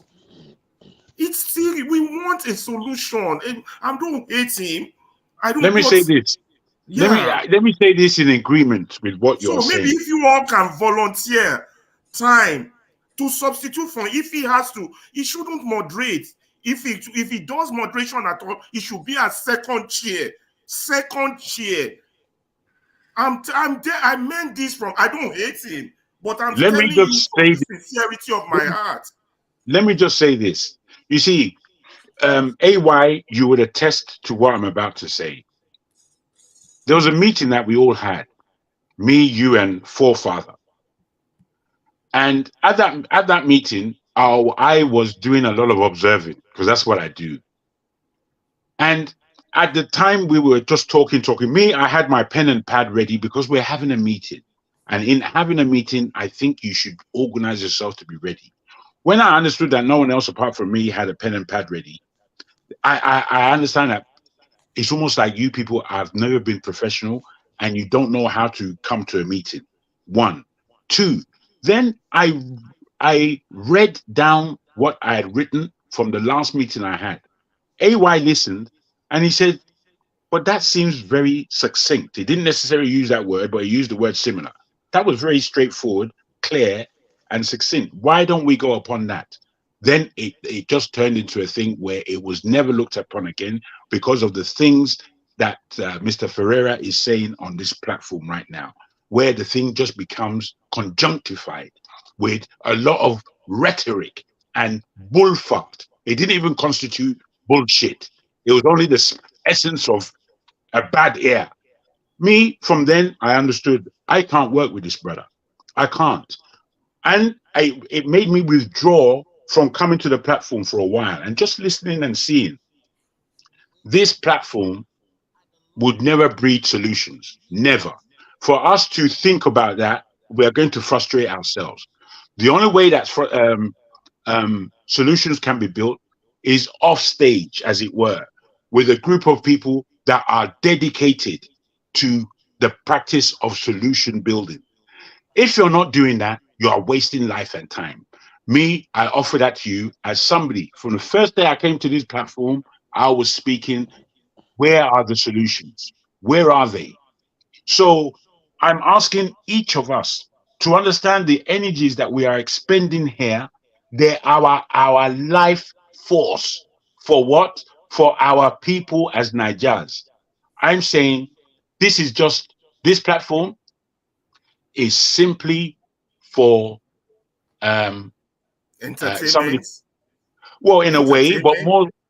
Somebody put it in a way that they said it's cathartic. It's an exercise of the spirit. It allows us to listen and speak. Therapeutic, I Therapy. think. Yes, Therapeutic. yes. Now, I think that's the only thing that we can get from this, and we shouldn't even expect more, especially those of us on the panel who come daily to express our thoughts and opinions. Yeah, we shouldn't try to change what's going on here because it's going to be impossible. To build solutions takes thought, takes dedication, Local P. takes Sorry, agreement I'm gonna building. come backstage. Can you just put me in this because I'm having some interference. Osita, before you go, do you have an opinion on what we just said? Oh, He's gone. Me too. I wanted to hear his opinion as well. Hopefully, I wanted to he'll hear come his back. opinion. Local, But your opinion. that's what I have to say, guys. Don't Osita, listen. He has an Osita issue. hear us? He has an issue, I think. Okay. Local, AY, you guys, you know. Okay. Okay. See, I've heard what you guys said, right? First thing first, this platform, yeah, regardless, belongs to somebody, even if the Yes. person himself in his own humility, magnanimity, whatsoever, it made it open for everybody, try to give everybody equal rights. And first thing first, the name of the show speak for itself. Have your say. You understand? Regardless of your opinion, if you want to be pro Buhari or pro Nigeria or anti Nigeria, I mean, have your say. But it has to be intellectual. You get me? But have your say at least. So if you decide not to be the odd ones, or to be educated illiterates, or to be unintellectual among the intellects, it's on you. You're just selling yourself to the public like, man, this guy's talking bunkum. No, it's the censorship, the misdirection, the distraction. No, I know. No, I saw where you're coming from, but I'm just telling you the platform itself, what it is. You understand? Regardless of opinion, right? Distraction, like I said, who wants to distract is also have your say. So having your say, having opinions can also be distraction. You understand? We can be talking here, and it will be my turn to say anything. I might decide to be talking about Boko Haram while you guys are talking about IPOD. You understand? You might also call that distraction, but that is my say. You understand? But it now falls on me. No, I'm talking from the moderator's point of view. This doesn't happen when Rudolph himself is in charge, or electricity or Chim, or you just moderated now. This doesn't happen. Yeah, no, the thing is this, like I said, right, is I've still said it. Well done, Remember, Steph. have your say. You understand? If you're talking about maybe distraction or coordination or whatever, yeah, it's the coordination for it might be everybody has the way they handle stuff, how they coordinate things, they have their own formula. It might be interesting to some, it might not be interesting to some, because if you look at the conversation, sometimes they like when the heat is high, like the tension, they like it because maybe that's what they enjoy. But most of us that comes to the panel, we are like, no, that's not what we want. We are solution driven. You understand? And we believe we're supposed to be hearing ourselves, in an orderly manner, respectable manner, one after the other, something like that. That is what most of us would want. You understand? But maybe people like forefathers in his own is like, yeah, but it's the solution I want. However we get there, I don't care. But just let us get the solution, which might not be okay for some. Like, no, we want the solution, but at least it should be technically, it should be reasonable, it should be, you understand, do it moderately and all that. So is his method of moderating. And that's why his forefathers. No, the thing is, no, if I may, we understand that very well. Yeah. Very well. You see, when Dr. Damages is moderating, bruh, Dr. Damages makes a lot of errors here and there. Yeah. But the thing is, everybody can respect his moderation. And this is what we want to do with any moderator, is just to respect the authority of that moderator. When the respect of this moderator, it can't be, me personally, I can no longer hold any respect. And I'm coming to say this for the first time because it's what for forefathers' way of conducting himself. I cannot respect it for anything. It's to get a respect for his sense of fairness. Let me the sense of equity. It's based on rubbish. Let me say, it's based on rubbish and an egotistical mindset that says my voice is more important than anybody else's. This is not the kind of thing I want to say about forefather, but this is the conclusion I've come to. This is the conclusion I've come to. I'm a listening man, and I listen to the guy, and I listen to his pontifications, and he goes on and on and on and on and on about the same nonsense as though we haven't heard him. But did he hear anybody? He's another one that he misquotes people terribly. He takes on the minutiae point, or he takes on an extremist point. He's not balanced in any way. So for me, no respect for that rubbish. What's your view on this? I just don't want to. No respect. What's your view? If I may just come in. Okay, come in. All right. AY, go on. Okay. No. AY is on the call. AY is on the phone. Okay, AY is on the phone. Osita, are you back? Have you traveled? I mean, no, he hasn't traveled. No, I haven't. No, I haven't. I have not. No, I have not. Now, my opinion about this is it has always been. Osita, I would just want to say I should be able to wait, but forgive me. I want to salute you for what you are doing in terms of your public affair. And I want to show you that we are backing you, my brother. Me personally, your point of view is succinct. You know how to build an argument. You know how to build from an exercised mind of the narrative of what Nigeria should be. And I've been listening to you. I don't think I've ever spoken to you directly as I am now. And I just want to appreciate you, sir. Please continue. Thank you. Thank you very much, Jagan. Now, I don't know. Some of you maybe joined us later after the election. Well, during the campaign and everything, even after the whole, when we had hit of the moment of the elections, I've always been of the opinion that attacking personalities, attacking a tribe, a region, a state, it's not going to help us. And the sooner we come to the realization, just like Ferreira said, or someone here said, that there are two tribes, and it's the oppressors and the oppressed. Is this idea of, being stereotypical, generalizing things, it does us more harm than good. The reason is this.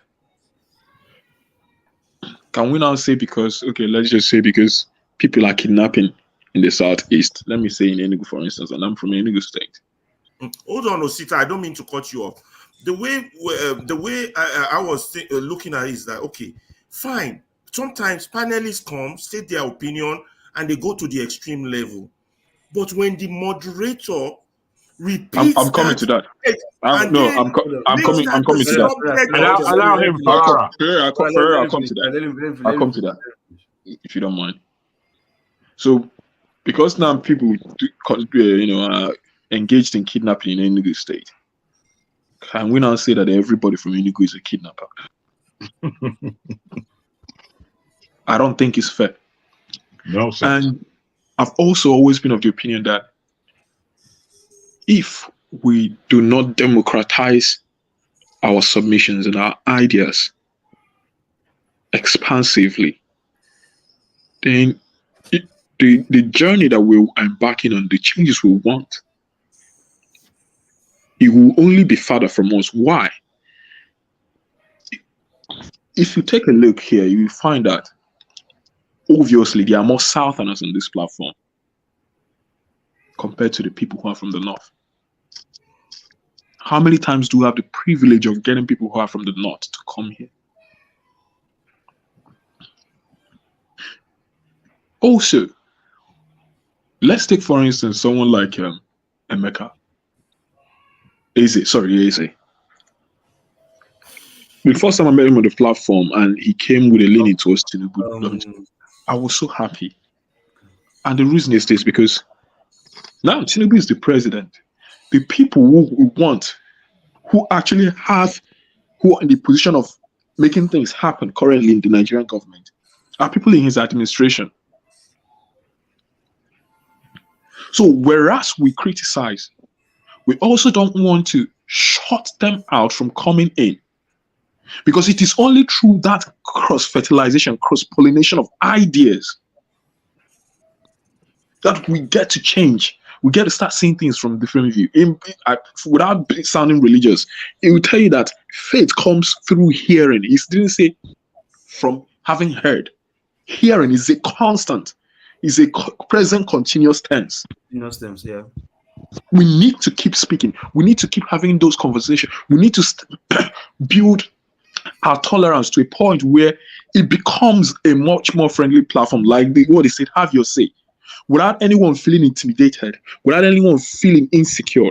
It should be a safe space for someone to come, place their ideas, and when those ideas are not great, are not the best, they can also be corrected and given chance to go back and reflect and come back. One person, it will take many mindsets of us. We need many to join us. We need many to see things from our own view. But you cannot force people. And information, when you hear a particular information, it's just like music. When you hear a particular information on a daily basis, at some point it starts to sink in. The first time, when the information gets to you, it might face a rebound. It might not actually click in, but gradually, from them as well, we will also be learning certain things, because whether we love Tinubu or not, there are other things that we can also pick, whether from what he's doing, what he's done. Because in Igbo land, I see more than a sinner. There is always something from learn from everybody. That is what I believe. There is always something to learn from everybody, from every event. I agree. Okay, so let us try our best, because let me take it will give me more joy, because let's say we are planning for 2027 election. We don't know who we are going to support. How do we get our information across to people in the North if we don't have people in the North who are coming here and making reference to this platform and saying to their people, go and listen to these people, go and listen to these people, go and listen to these people? But we're also forgetting that if we forget that also, the majority of people where we even want a lot of change, because the places we have a lot of rigidity, where we lack flexibility with ideas, it's especially also with due respect to an extent, some places in the North, due to language barrier, geographical diversity, and all of that, all factors you can mention. But we also need a huge percentage of these people to also start seeing things from our own view, and we can't achieve that if it's already preconceived to them that this platform is against them. So that is why when we say things like, oh, Fulani, it's Fulani people and all those things, Yes, there might be have been a Osita, I good don't mean majority. to cut you off. I'm I think no, you're Ferreira, I'm coming. Yeah, hold on. Ferreira, hold on. Just me land on this point. Okay. Now, my people in my own village, my local government, there have been scenarios where they say, "Oh, it's Fulani people that caused havoc, raided, and maimed farmers and all of that stuff." It's a very personal something when you're someone whose family or friends or relatives has been affected. But then again, will it be enough to tag every form of insecurity, especially the ones because most times people say things, but we know where we do not have actual evidence. Because if Nigeria were a place where policing, investigation, security apparatus function the way they did, we would not be basing our arguments on speculations. It will be a place where when something happens, you can identify an individual who did it. If it's a particular clique, you can easily identify that, and I'm putting it for fact, and it's for fact, undoubted fact. All I'm saying is this: regardless of how good or how bad any tribe is, so long as we are still within this geography in Nigeria, we must try our best, our possible best, to carry as much along as we can. And the only way we can do that is to make also everyone see that we are not targeting a particular people. We are not against a tribe. We are not against a state. That we only have one thing we are against, and that is oppression. People in the Fulani tribe have people who are oppressed. Have people, look at the people, there are some Fulanis who even live in the plateaus. But some of them also are Islamic. So you call it just religious this thing killing, ethnic cleansing. Sometimes it will be absolutely difficult for that argument to pass all the marks, because there are definitely deviances to that fact. So please let us try our best. If you know an individual who has done something, call the person out. Yeah, Osita, you've made a good point, but you missed the rail a little bit. I'm talking about where, as a panel, first of all, as a panelist, you understand, you must have a direction you want to guide that discussion to go. And then when you see the discussion is going south, and I see Dr. Damages do that very well, you as a panelist and a moderator, I can tell you this. I can tell you this for free. Forefathers is not my most. It's not my most recommended moderator. All of us. You don't need to be a smart ass to know that Forefathers is not the best moderator. It's We've like had great moderators here. He relished the controversy, or he See, digs we've it had up. listen, And we've then had we great end up moderators here. discussing Let me tell you, local P who just individual took over does a rather better than job at discussing moderating. issue. I don't want to come here and And the spend reason is this. This one. I don't want to come here and spend 9 hours discussing individuals. Listen, I don't want to discuss individuals as well. Listen, exactly. Now, what I was trying to avoid. I don't want to be discussing individuals. It's quite I don't want to unfortunate. discuss individuals. No, 9 hours. see, But he repeats it. He brings it back, even when you're moving away from it. He draws it back, and then everything goes yaba, everything starts. Maybe Pereira, maybe when more of us, when this platform grows to a point, maybe we can democratize the moderation and start electing a person who needs to moderate. We can't waste another year. Okay, so maybe we need to make that proposal to Dr. Damages. But another thing you need to remember is this: AY and Steph, what you guys think? Taking this job, it requires someone who has time. Do you have the capacity to come as most times supposed to show the way Forefathers does? Because we might not always like his style. Exactly. But at least he tries to keep the platform running. But none of us have time. So we do not throw away the baby and the bathwater. That's what I wanted. That's what I wanted. Okay, because the reason Dr. Damages is not always here is time. Let's say why speak. So to be honest, I'm definitely gonna stay on. I heard a lot of stuff Osita said. I kind of agree with him in a lot of stuff he said. I mean, I heard much of it. I will not come here to pretend. It's maybe I'm different. I kind of allow diverse opinion. The only time I'm gonna succumb to your opinion if I see it's superior, I will key in. Like what Jago said. Now we actually had a meeting. Jago had a document that I find very interesting because when he was reading out the stuff, I really love it. I said, wow, where did you put that together? I was actually shocked. I said, whoa, that's a good one. To me, it really caught my attention. Like, wow, Jago, you did good job, it was a good discussion. The one thing we need to know, we are not the same.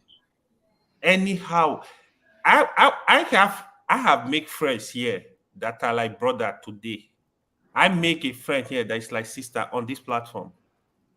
No joke. I'm not coming here to cap. They are not related to me. They are not from my place. We just share. The only thing I think we share, maybe we share same opinion on a lot of issues. If I tell you how close, you will not even believe again. It's just me. For me, I just allow people. You gotta listen to people. Nobody is stupid. Nobody is foolish. It's just the way I think. If even a mechanic that never like even in Nigeria, when I talk to mechanic, I feel you can learn something from everyone. If I don't live in UK, or sit I live in UK, easy way. Oh, sit how far this thing I be now. I don't know anything. I might read some things, I might hear something, but the real issue, the real thing, what is really real, I usually say it like this.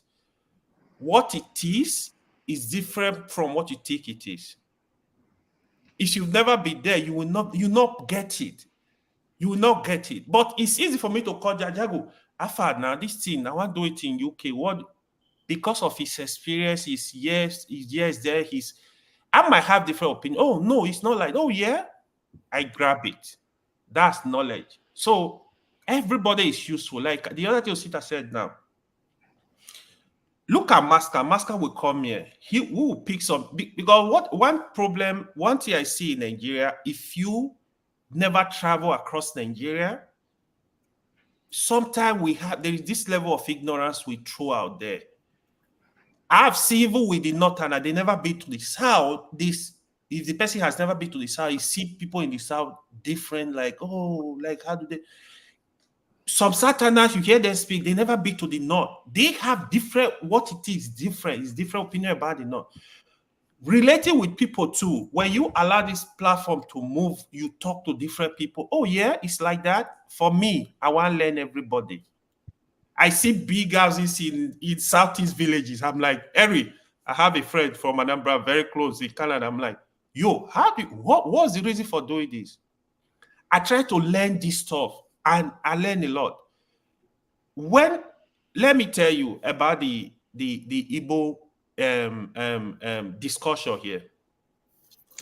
I grew up in my community. In fact, my whole father properties, one of our longest tenants is an Igbo man. It's like my mother's son. He died in an accident a few years ago. I went to school with Yoruba, Igbo in my University of Benin. If you know University of Benin, you cannot say Igbo are more. You cannot say Yoruba are more. You cannot say South are more. So, like, I related with these people. Like, I've never seen that we are hated, discrimination. I come from a very plain mind. When you hear me throwing out, discussing this issue, until I got to this platform, then I saw a lot of people from Southeast. Oh, we are discriminated against. Well, there is this, there is this. You know what I did? I did not just, I just like, why is a lot of people saying this? I went to have discussion with a friend. But I will not have discussion with anyhow person, because I know some of them, still, there are people that are propaganda all over the country. Either they are Igbo, they are Hausa, they are Yoruba. I know the issues in Nigeria. I said, oh, is this the general view about a lot of people in the Southeast? He put down these issues to me. I have to pull back a little to say, okay, I think there is some point here. I understand it. I understand the issue. Well, President Buhari, one thing he did I love, when he make Adeola recognize Adeola as president, I felt very disappointed. I said, yeah, it was good. That's a good point I want to make. But the disappointment was Obasanjo, Buhari, they were involved in a Nigeria civil war. I'm like, why did they not look at Southeast issue? Like, genuinely, like, okay, these people, do they really have genuine concern? Why did you not see with us and say, you know what? Let's move away from this Biafra agitation. Okay, what do we do? Call all the leaders in the same room. Create Southeast Development Commission. Tell them, oh, you know what? Okay, you need one airport. We'll put one international airport here. We'll do this. We'll do this. In form of a compensation, get everybody integrated in the system. We are one country. The truth is, when you do that, even the young who are coming, it will not be a blackmail to the elders. When they say it, they tell you, but they do it this now. But just let everybody get along. Forget people. Everybody. How is it benefiting us? You know who is losing? Is the country. If you can put factory in Aba to be making tires, making shoes, you know who's going to benefit? The country. If you don't do it, you know who's going to lose? The whole country. This is what we don't understand. The moment, look for all over the country, what can you harness? What can you get from here? What can you develop here? Genuinely, we will not have this issue, but here we have. But forefather, I don't think forefather is a bad person. I know forefather he don't want to identify with tribe. He don't want to identify with religion. He don't want to identify with anything. But he want to have that free mind to speak. We should also realize human beings not perfect. We are not perfect too. I understand leadership. Even today, even when I criticize the president, I know it's a hot seat. Even when I criticize the governor, I know it's a hot seat. But I know with good intention, deliberate decision, you can do it. God will help you. Genuine intention. But it's not easy. We that are shouting here, some of us make us leaders. It go clear for your eye now. Yeah, because they can't forge that. It's difficult. But that is just our politicians are not telling us the truth of the challenge even before they get to power. Oh, don't worry, light is 2 days, electricity is this kind of stuff, just for them to grab power. It's difficult, but with genuine, you really ready to do something, I believe is doable. So I take it very serious. The other point I want to raise is I have this discussion with my friend. I'm like, what is there something wrong with us as black people? What's the issue? Thank you. Because I will sit in a boardroom with white people, only black, like white people for 5-8 hours sometimes, no single argument. No, I'm not capping. No single argument. Then I will not like, what you call me? Even my word, like I'm relating with these people, like, oh, what's up now? Like, we have this. Even if we don't agree on some, oh yeah, I think this is the best idea. Oh, we should kind. Oh yeah. They don't even look at you as black. They don't look at you as white. Nobody look at anybody. I'm wondering, why can't we have the discussion? Is it? I begin to think recently, is it just a general problem? The other issue, they have respect for human beings. When we come, I also, for example, why I differ on issue of tribe. Oh, these are the people causing a problem. Have you ever paid attention to black nations all over the world? What is going on? Is it Fulani that are also there? Is it Igbo that are also there? Is it Yoruba also there? We can take this thing deeply. The only black country I know that is even doing well is South Africa. All of us know the reason. Even right now, from the past, they do have their problem. South Africa is having a problem right now. Go confirm. Yeah, because If we are not careful, they gonna blame it on stupid things. But My when brother, the country, there was success. it's a wonderful point you raised, my brother. It's a good Wonderful. point. We all over the world, we need to pay a lot of attention to this issue. That's why I kind of disagree. Like, okay, Kenya is like, for example, 90% Christians, black. Look at Sudan issue. Sudan, not we are Muslim, South we are majority Christian. They were shouting, oh, you know what, they discriminate against us. They divided the country. In less than 3 months, South Sudan started war. It wasn't cahoots. Let me tell you the worst. The real Sudan, not Sudan, last year, in the heart of Ramadan, they started war. It's 90% Muslim. Even if you are not a Muslim, you know the significance of Ramadan for Muslims. You can't even hurt a fly. But they started war, killing people. That should teach us, we need to think about this issue very strongly. Why are they fighting? Oh, how come they are not the same religion? Why are they killing themselves? Look, AY, when I was in Belgium, my roommate, Kuntunde, he said one statement. He said, God cook rice. The rice come born. Now the born part be black man.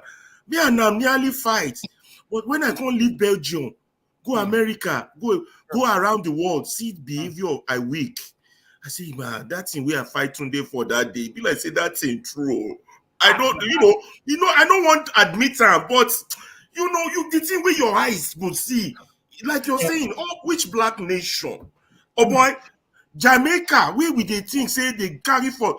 I go Jamaica, oh boy, I weak. It be like say I they go my mother village for one in 1940. I swear to God, we I need weak. to take this issue seriously. I weak. It's very close to the US. How can Jamaica be like this?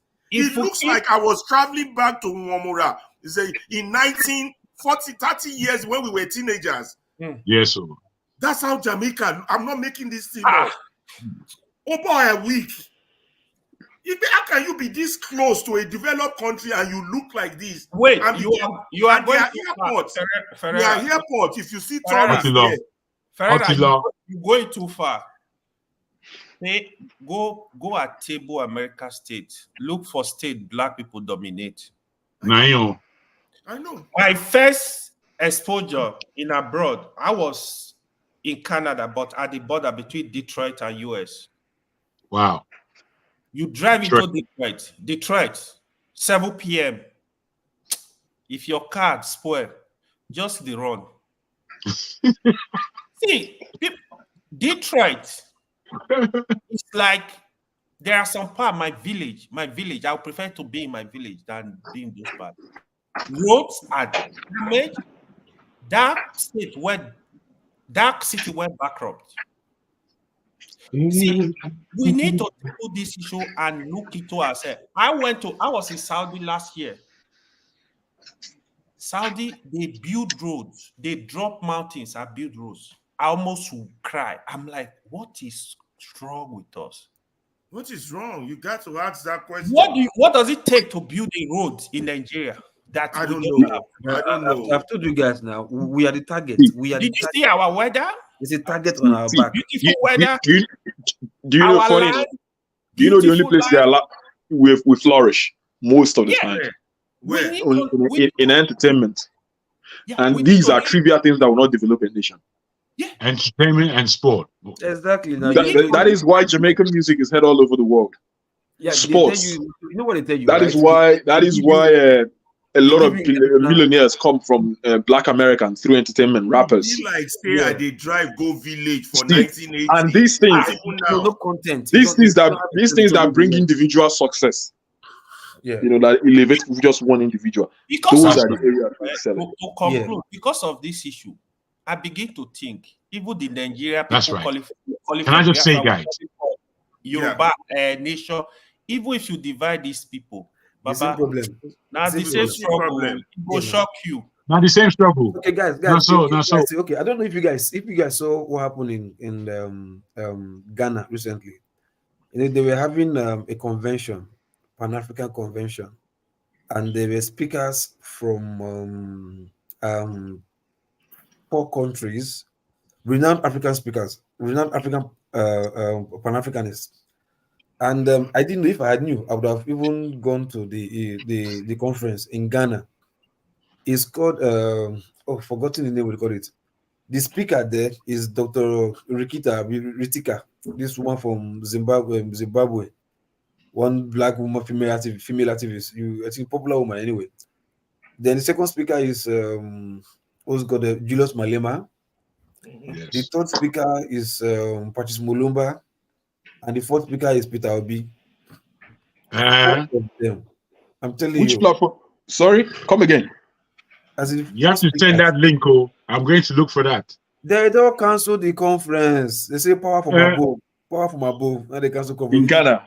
Ghana In Ghana turned PLO upside down Lumumba, yesterday. Obi, and who again? Obi, Peter Obi, Patrice Lumumba, Julius Malema, and Hey, oh my goodness. I saw the picture of Obi and Malumba. Malema and Dr. Rikita, one female bad woman. Oh my goodness. You said they don't cancel her. If you chop white people rush, if you chop as the people travel from America, from UK, France, as in black Pan-Africans way throughout their life. Now America they stay. First time with they're not old, people like 60s, 70s, 50s, and 40s. For the day America, first time when they come Africa, now because of this conference. They just want to say, man, these 4 people gather, they want to speak, will they go? As in the place. But look, I missed that part. Waiting happened for they cancel the conference. Waiting happened. Just a date less than 24 hours to the show. Yesterday was supposed to be the show on the 7th. You understand? So was supposed to be the event. Less than 24 hours to people don't ready. Say, and people don't travel, don't buy tickets, don't pay for hotel. The show is free. And this was supposed to happen in Ghana. In Ghana, the show not even free. I saw the pictures somehow. If you see youth, we say, man, as in when they cancel the show, people say they want still come there. May they give them the reason why they cancel the show. Oh my God! Imagine where imagine where these 4 people, the leaders of countries. Imagine a situation where Malema, now president of South Africa, PLO Lumumba, president of PLO Lumumba is from Kenya, isn't it? Kenya. President of Kenya. You know, the thing is that the problem is men like that to get into power is nearly impossible. Did they give a reason for canceling? It's nearly impossible. Look. I hear you. We don't even need them in power, right? We need them to be outside the field so that they go to see where we're. The same way inside the game, they see. We need them outside the field so that they go to see. Maybe we will get the power, the energy to fight. Maybe they tell us what they see.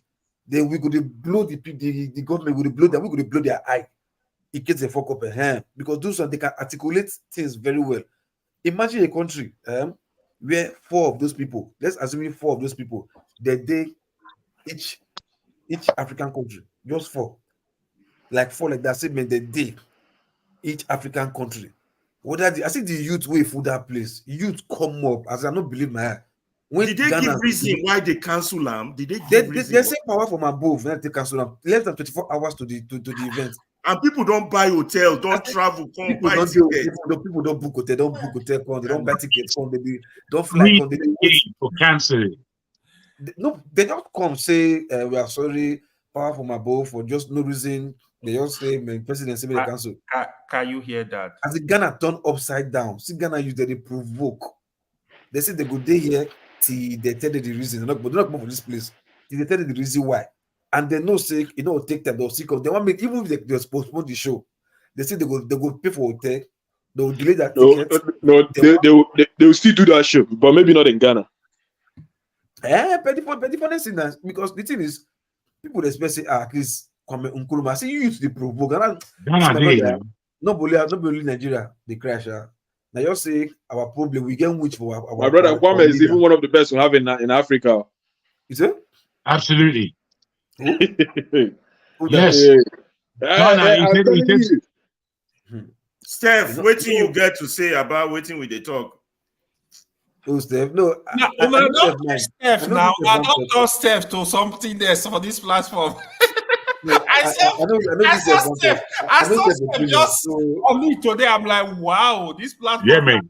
Go to something else. No. But the difference is like, no, Steph has stated his opinion before.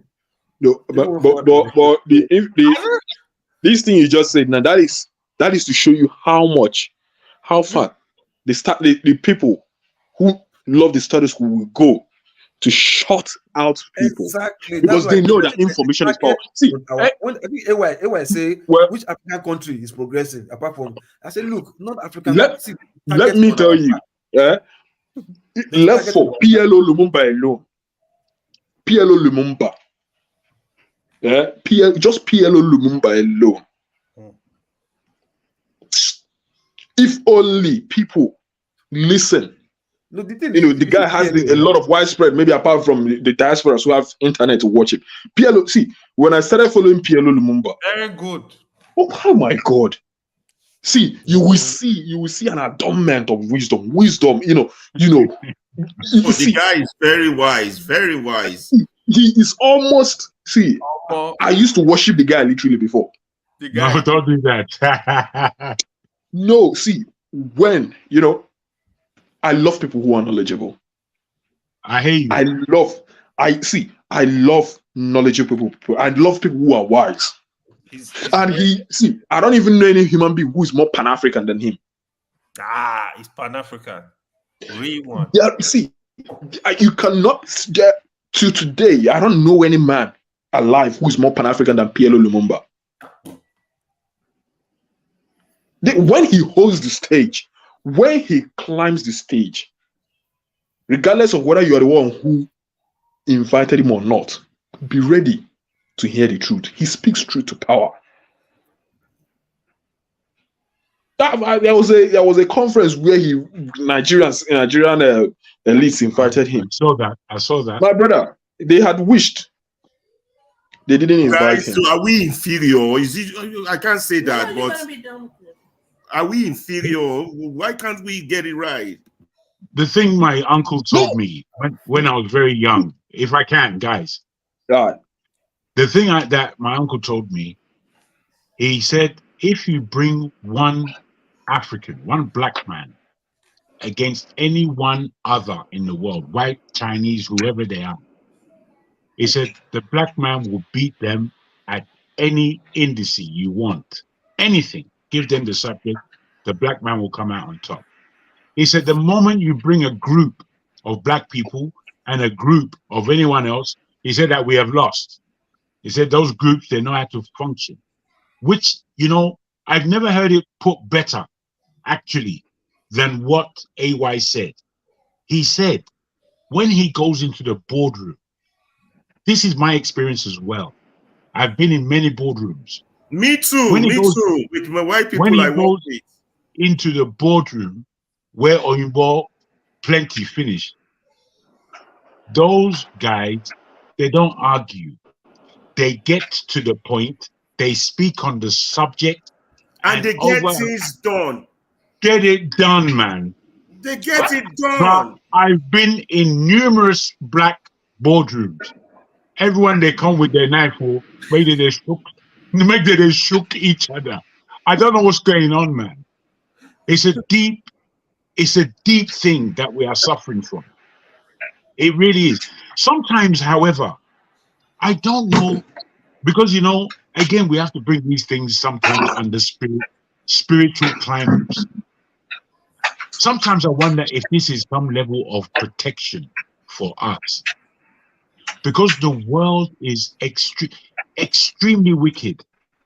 The thing where Oyinbo they plan is extremely wicked.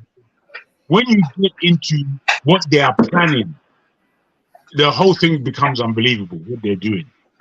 If I can send you video upon video upon video of deep things that the British government are doing, European government is doing, American government is doing. That's true. That's true. It's so wild and wicked. Sometimes you have to think, you know what?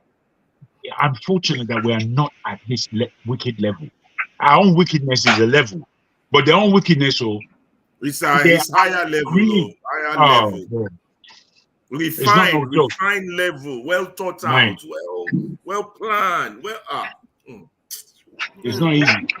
What you guys It's not easy. What you guys were saying before? The thing is, argument is that it can't be that we can't get there. It just can't be. No, it's not that.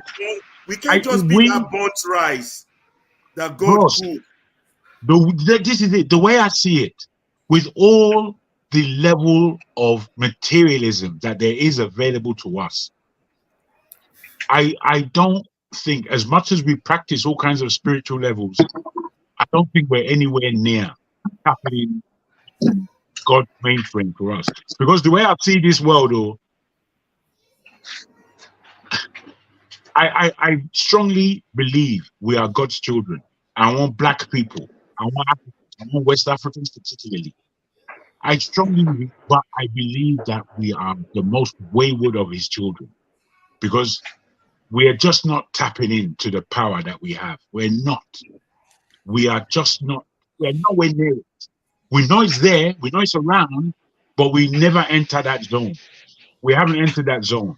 And I can't necessarily tell us how we're going to enter. Myself, I won't enter. I never enter. Me, I need to be God blessed, though, because I know that we are at war. We are at war, and war is upon us.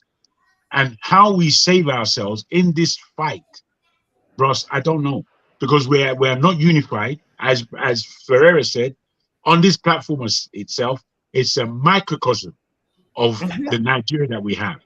All the spillage that we have, all the disappointment that we have with each other, now the same thing that going back home. So it was just like that fella's song. Can someone tell me? Can someone tell me? Yeah. Because, like I said, sometimes whether you like certain things or you don't like them, always find something to learn from everything. Can someone tell me how somebody like Kano was able to build a structure like IPOB? I know. I think it was. I think there's a part of that. He has other ways, but I think there was that radio part, and that's what I keep saying. That communication part. I don't know where he built the radio in that he London. was able to communicate. Or UK anyway. It was in UK that the radio Biafra was. Some of us might not always. Get to the, we might not always like his method. Yeah. But you dare not say that the man was not efficient. He was. That radio part, he was able to get to the people. He was efficient. He was efficient. We may not like how the outcome of things at the moment. But my God, you need to respect the man. At least the guy now is a dead guy. You know why I say it's a dead guy? Hold on. So let me say it's a dead guy. Osita, give me who are taking now step I said that day. Give me 10% of his followers. Just 10%. Eh? You see, Abuja, the whole meeting for Southeast. All the people of Abuja, they come meet for the whole meeting. Just 10%. So how was he able to create such structure? Okay, now I'll tell you this, such followership. Okay, now, first thing it first. taps into their pain, I believe. So exactly. That's right. That's one thing with That's politics. right. You got to tap into. I don't know why we are not able to do that. Because Nigeria want to change. You summed it. That's another question. That's the reason why. Let's say we haven't heard therefore. That's the reason why. Ferrari made a valid point. And that's the reason why when I talked earlier, I said government is the one creating all these groups. Do you understand? There are expectations, there are needs. A government is not managing those expectations. Government is not managing those needs. Somebody came and bring a